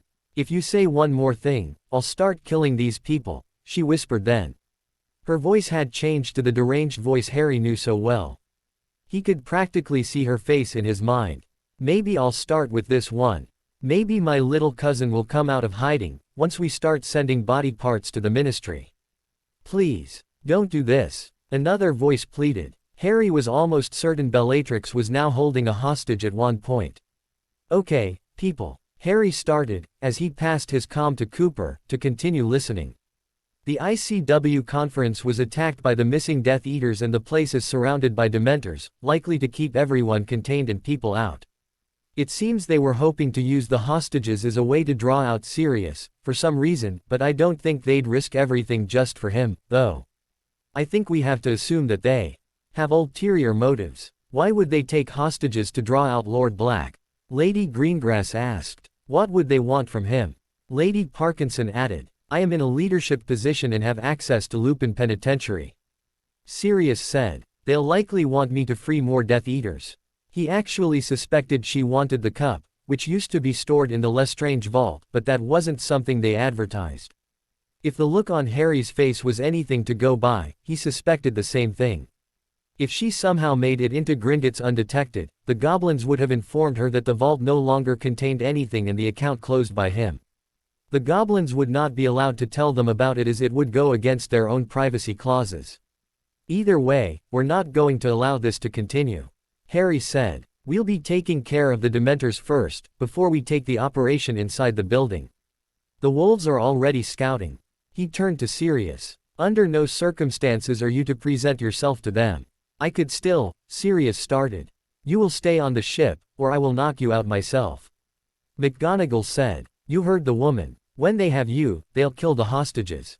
It's a good thing Neville's Gran insisted that he stay behind. Harry said, if he was here, you'd not be able to stop him from going to face those people. Hermione agreed. The whole group knew what happened to his parents. Harry was still flying them to the place. He had a general idea of where to go, but his long-range sensor was very useful in this regard. Only having an inkling of where to go helped Harry focus on the sensor to detect the wolves, since they all carried comms. It took them a few more minutes before they arrived on site. Cooper had informed Harry that the Death Eaters were still looking through the building for people who may have hidden. Dumbledore was expertly getting the crazed witch to feed them information, all the while sounding like he was trying to talk her down from starting to kill hostages. What's the plan, sir? Cooper asked, as they came to a standstill 100 meters over where Harry had detected the largest concentration of comms, and well away from black light, which he could see. We're going down to activate Project Black Light. Harry said, we'll work our way from there, since I don't know what is happening inside the building. Remus and the scouting team are on site as well, looking into what's going on. With any luck, the hostages will be out soon. They will have transport magic blocked. Hermione said. Not this kind of transport magic. Harry denied, even as he went to the closest transporter, taking them all to the docking bay, where he entered the saucer and waited for everyone who was going to board. It turned out that most everyone was going, even though it seemed the parents were reluctant to take their children into a conflict. They didn't have much of a choice, though, since the girls all looked like they would need to be subdued to keep them from going with Harry. Fleur's and Daphne's mothers and their youngest were still on the ship, with Sirius and McGonagall, who was keeping an eye on him. Luna had elected to stay with her parents as well. As Harry closed the hatch, he asked for Hermione's comm, since Cooper was still listening on his. "Call Rubeus Hagrid," he said. "Hermione." Hagrid answered his own comm. It had been a gift from Hermione, thinking she could likely help him if he had issues with his studies. "Hey Hagrid," Harry said. "Harry here. Listen, we have a problem." Remus was still watching as the cacodemon were piloted through the halls of the large building, when Harry and a group of his friends and their parents, along with a few professors, turned up. The 8 stations, where the pilots sat maneuvering the tiny flying devices, were clearly visible to all. Every now and then, they'd say, "Checkpoint," as they pressed a button, before they turned a corner and continued their search. "What's the situation?" Harry asked. "Black light is prepped," Remus said, instead of greeting. "The last of the Dementors have almost been driven back. Once they are in position, you can activate." "Good," Harry said. "Half the hostages are on the 3rd floor." "How do you know?" Remus asked. "Our detection magics couldn't pass their wards. We have Dumbledore on my comm," Harry said. "He's been talking to Lestrange, feeding us information. The woman has left to speak to one of the other captors." Cooper spoke up, from where he held the comm to his head. "The headmaster is whispering to the people not to worry and that help is on the way. There are others in the room, watching the hostages. It's still useful information," Remus said, even as he watched the cacodemon moving to the indicated floor, flying over many heads of searching Death Eaters, who seemed unable to detect the devices. "How are you seeing inside?" Hermione asked. "The cacodemon is what I created for the wolves. It functions almost exactly like the Eudemon. It's very small and capable of 1 or 2 other nifty things, including working as a portkey and creating connections that can't be blocked by wards," Harry explained. It was what Remus had requested, after the situation where they had rescued Ginny. Had they had one of these then, they'd have been able to retrieve her without needing to send anyone into an unfamiliar situation. Soon the cacodemon arrived at a door, where they could see Bellatrix speaking to another Death Eater. It floated closer and they heard her voice. "Taking so long?" She was asking. "We spotted some people outside talking on those comm things and blocking the Dementors with Patroni," the man said. "We're not certain, but we think the wolves are gathering. We've been focusing on the wards, to secure the location first." Bellatrix smiled at the man, then. "It was not pretty. If I find out that you missed one person, I'll make sure the Dark Lord knows of your incompetence when he's back. I'm sure he'd let me play, then." The man did not need further encouragement, as he turned and ran, screaming for people to finish looking for stragglers. Dumbledore had been silenced, but he'd countered that magic the moment that Bellatrix left the room, even without his wand. He whispered under his breath, at the people around him. Hopefully Harry had heard everything he'd gotten from Bellatrix. He'd not seen the call, but he'd answered it and heard Harry's voice. Unfortunately the Lestrange woman had heard it too. It had taken a bit of doing, but she'd soon dropped the subject, after he made her doubt her sanity. It was risky, but it was necessary. "Albus, do you hear me?" Harry's voice asked from next to his head. "Don't speak. Just nod." Dumbledore turned his head fractionally, but saw nothing. He sincerely hoped the boy hadn't infiltrated in his invisibility cloak. He nodded anyway. "Good. We're outside and we're about to make our move. We need you to get all the hostages to hold hands. We're about to portkey you out." Bellatrix had been shocked to find out her rescue had been planned and executed by none other than the Minister of Magic himself.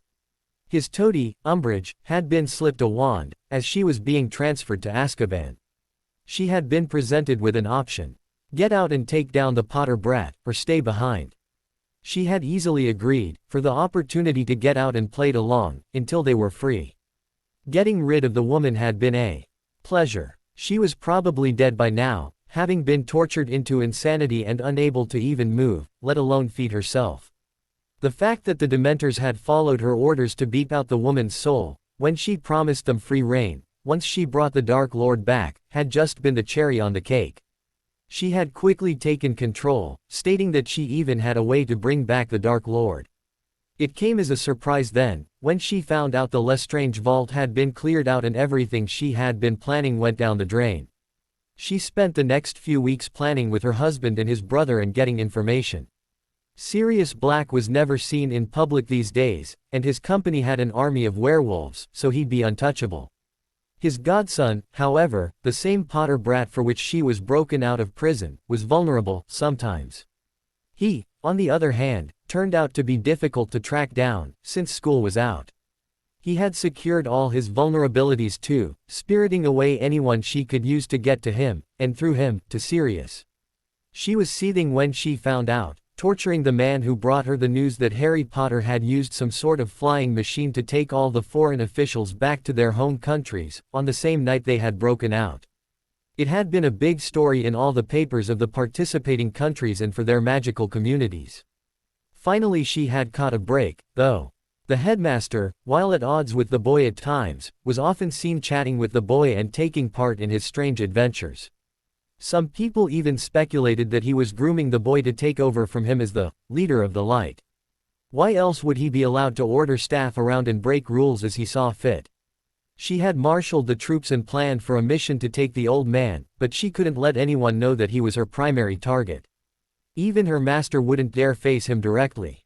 Fortunately, bleeding heart that Dumbledore was, meant that he wouldn't try anything while she held hostages, so she had split them up and had them held in different locations.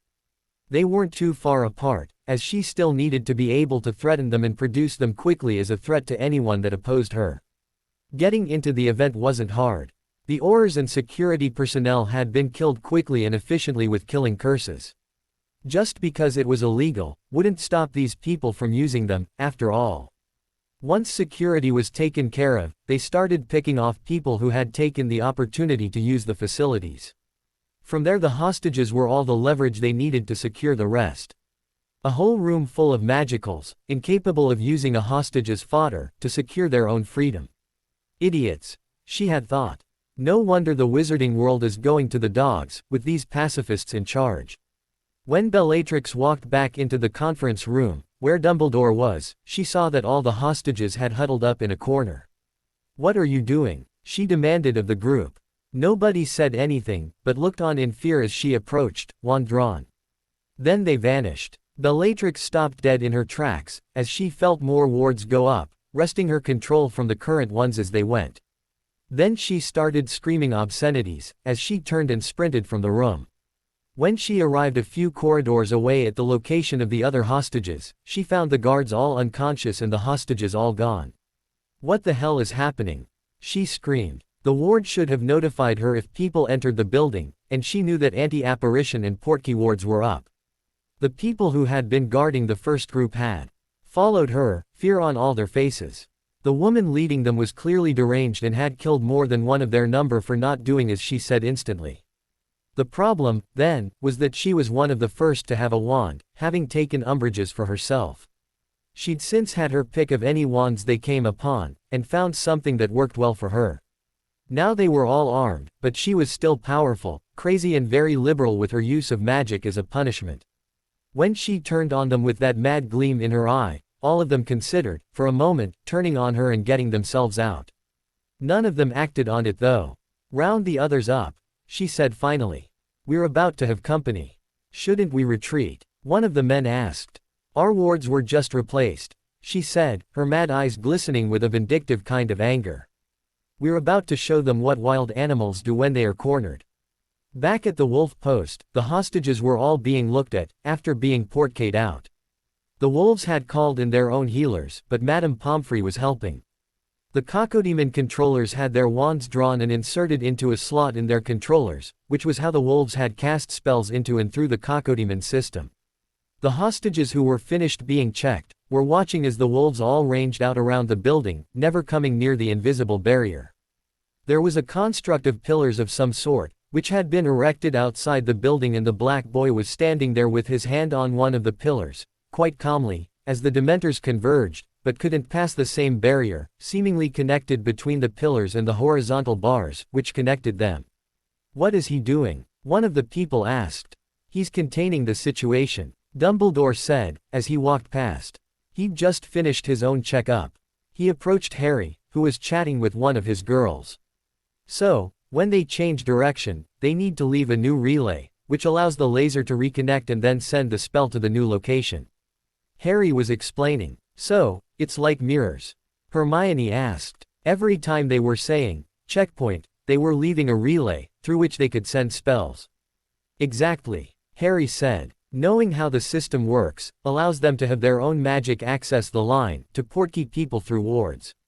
As long as the light passes, it carries the magic, exactly like how you can pass a ward that would normally block magic, but you don't need to leave your own magic behind." "Is that how you got us out?" Dumbledore asked, as he joined the conversation.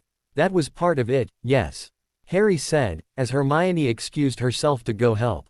"How are you doing, Albus?"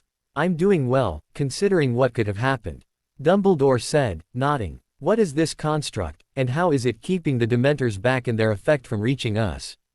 Harry indicated to the pillar. "Touch it and see for yourself," he instructed. Dumbledore looked at the Dementors for a moment, before reaching out and touching the pillar.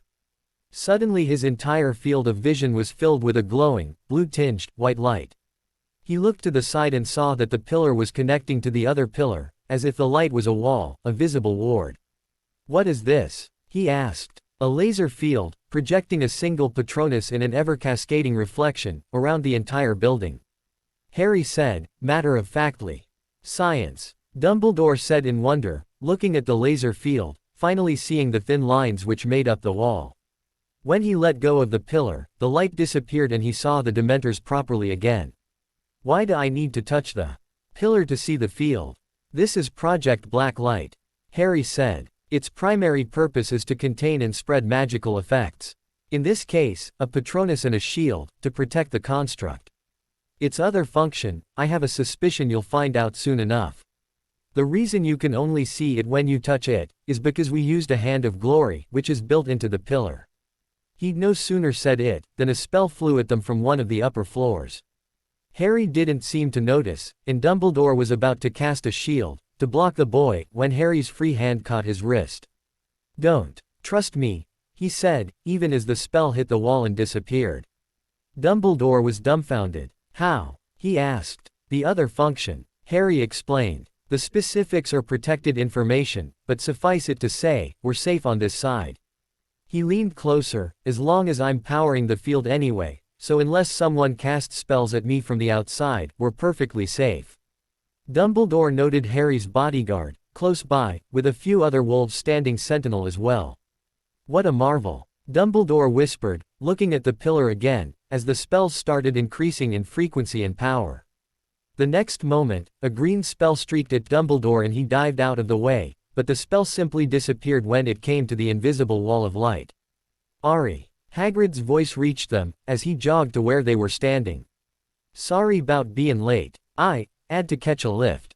"I understand, Hagrid," Harry said with a smile, even as he saw Madame Maxime walking over to Madame Pomfrey, where his girls were already helping make the wizards and witches more comfortable, to see if she could offer any help.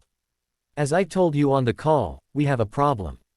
"Many problems, if what I'm seein' is right," Hagrid said, as he watched the Dementors wearily, even as spell fire continued to fail to reach them, similar to how the Dementors' effect was somehow negated.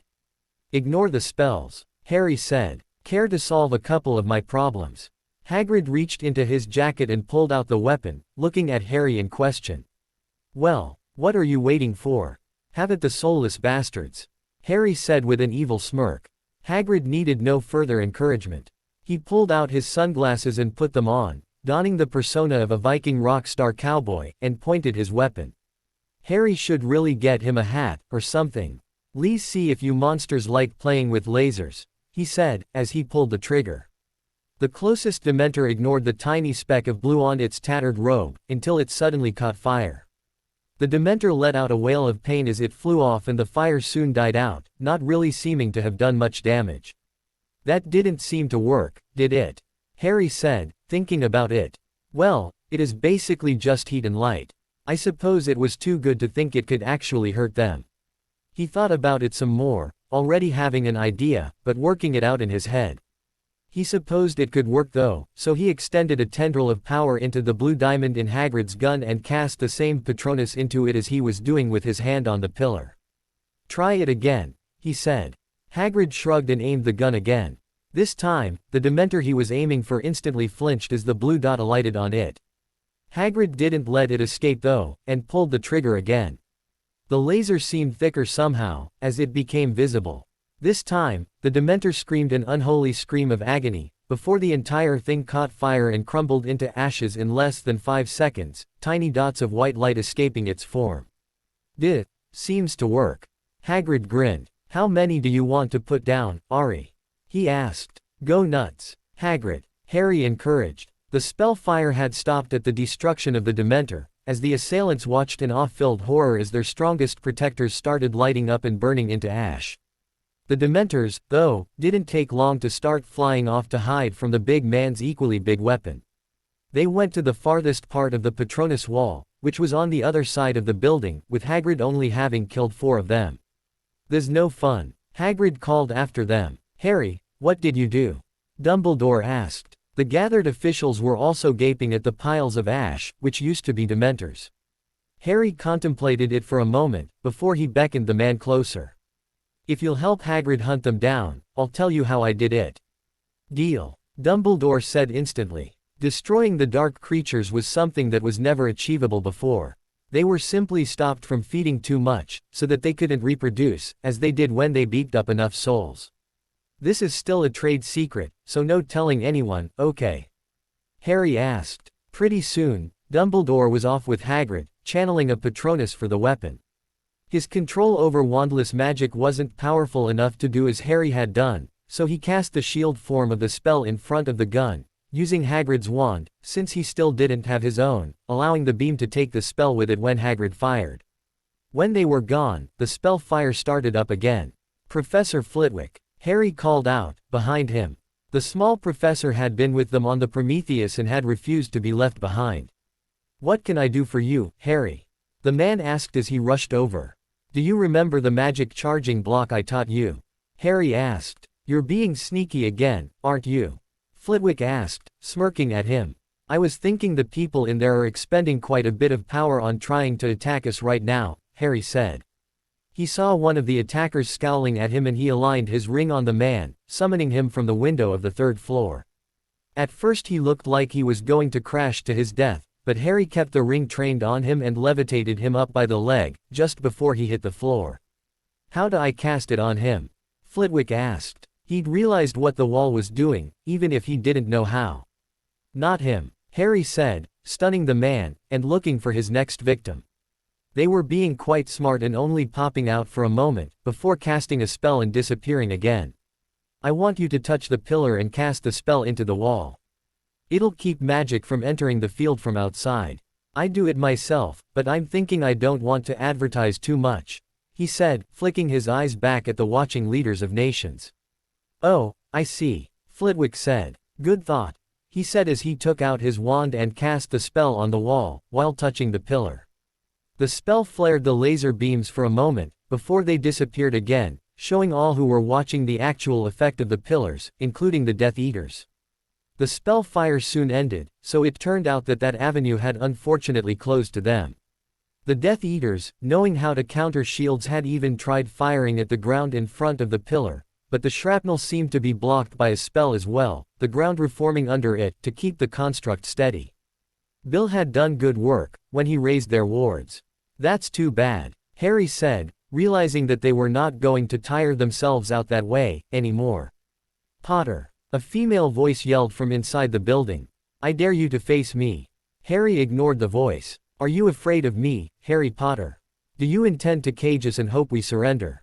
You're a coward, hiding behind your walls of magic. You're the cowards," someone from the crowd behind them called out. "Why don't you come out and face us?"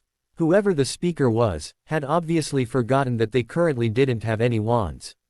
The wolves wouldn't do something like antagonize the enemy, well, except for the ones that were alone, who were currently being dropped by the cacodemon still in the building. This is just going to drag out, Harry said, as the Dementors came flying into view again, trying to escape the death which awaited them in Hagrid's gun. He decided to show off a bit, anyway. He had better things to do. He'd hoped Hagrid would be able to pick them off quickly, but the creatures had some sort of self-preservation instinct. He pointed his ring on the ground on the other side of the wall with a Lumos and cast another Patronus, corporeal this time. The dot, where the light touched the ground, being the point of origin, made it look like the Patronus jumped out of the ground, before it started chasing the Dementors back toward where Hagrid was waiting. Not being able to stand the presence of the powerful Patronus, they fled to their doom, with the Patronus giving chase. What Harry had not expected, was for half of the Dementors to flee into the building. Soon screams of fear started coming out of the building as the Dementors turned on the people who had brought them to their doom. Harry chuckled at hearing that. Served them right, in his opinion. Damn you, Potter. Bellatrix Lestrange screamed as she ran out of the building followed by two men, who Harry suspected were the Lestrange brothers, Rodolphus and Rabaston. There were still screaming people in the building, but they were becoming fewer and fewer, very quickly. Hey, I'm not the one who decided to attack the world's leaders, Harry said easily. How many people did you kill, just so that you could take over this place? As Harry said it, the security wolves were ranging close around him. The Lestranges did not like their odds, nor did they know what the barrier did. Rabaston's nerves were frayed though, and at the last of their people's screams, he bolted, running toward the barrier. It had to be safe, right? After all, it stopped the Dementors before. Surely it could protect him, now. I give up. Save me, he screamed, as he ran, throwing his wand down as he went.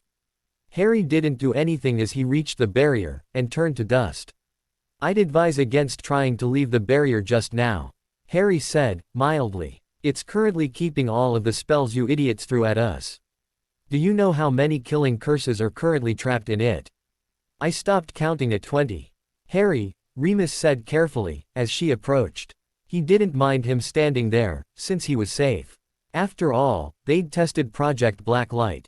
Now, however, Harry was acting very cold, even nonchalant at the death of a fellow human being. Maybe I should take over, here, he offered. I'm just keeping a shield up, Remus, Harry said, still in that cold tone. If they want to kill themselves, let them try. Sir, we have them, Daniels reported. The wolves report a total loss on the enemy's side and Mr. Hagrid has just finished off the last Dementor in his side.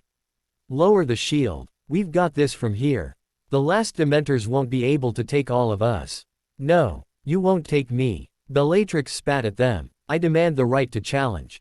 What right? Harry scoffed. You stole from me. Bellatrix screamed shrilly, her madness driving her coherent thoughts to scatter and her arms flailed.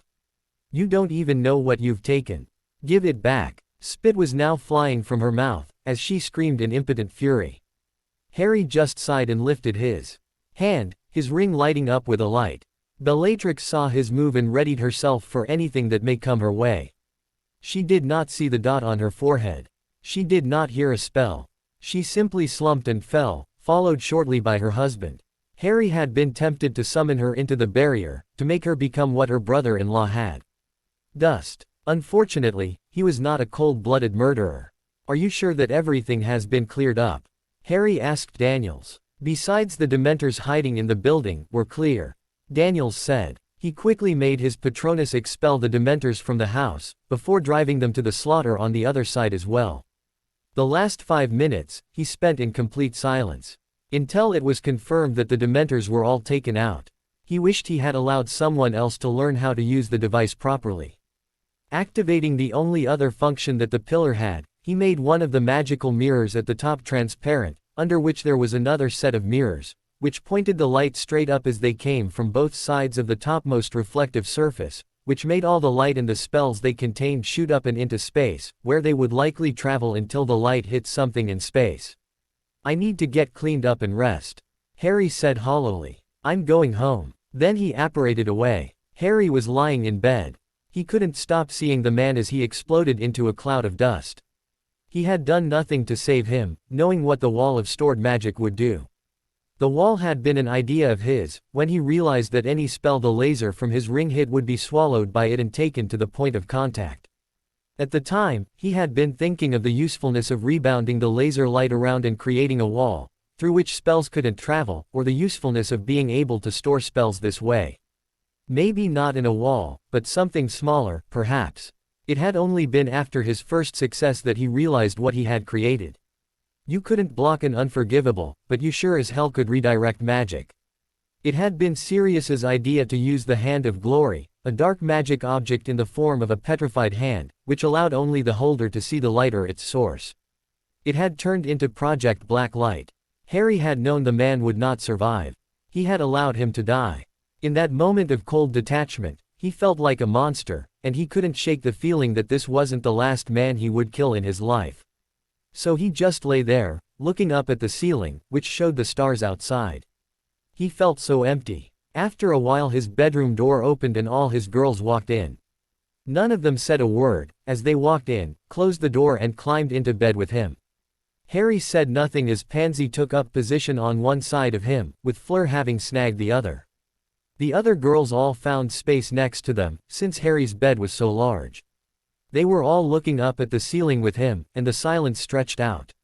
"I'm sorry I left you girls there." Harry apologized. Finally. "We understand, Harry," Pansy said. She did not elaborate. She just squeezed his arm. Finally Harry didn't feel quite so empty anymore, and he slipped into an exhausted, troubled sleep. To be continued. I hope you enjoyed this story. Also remember to subscribe and like this video. See you in the next video.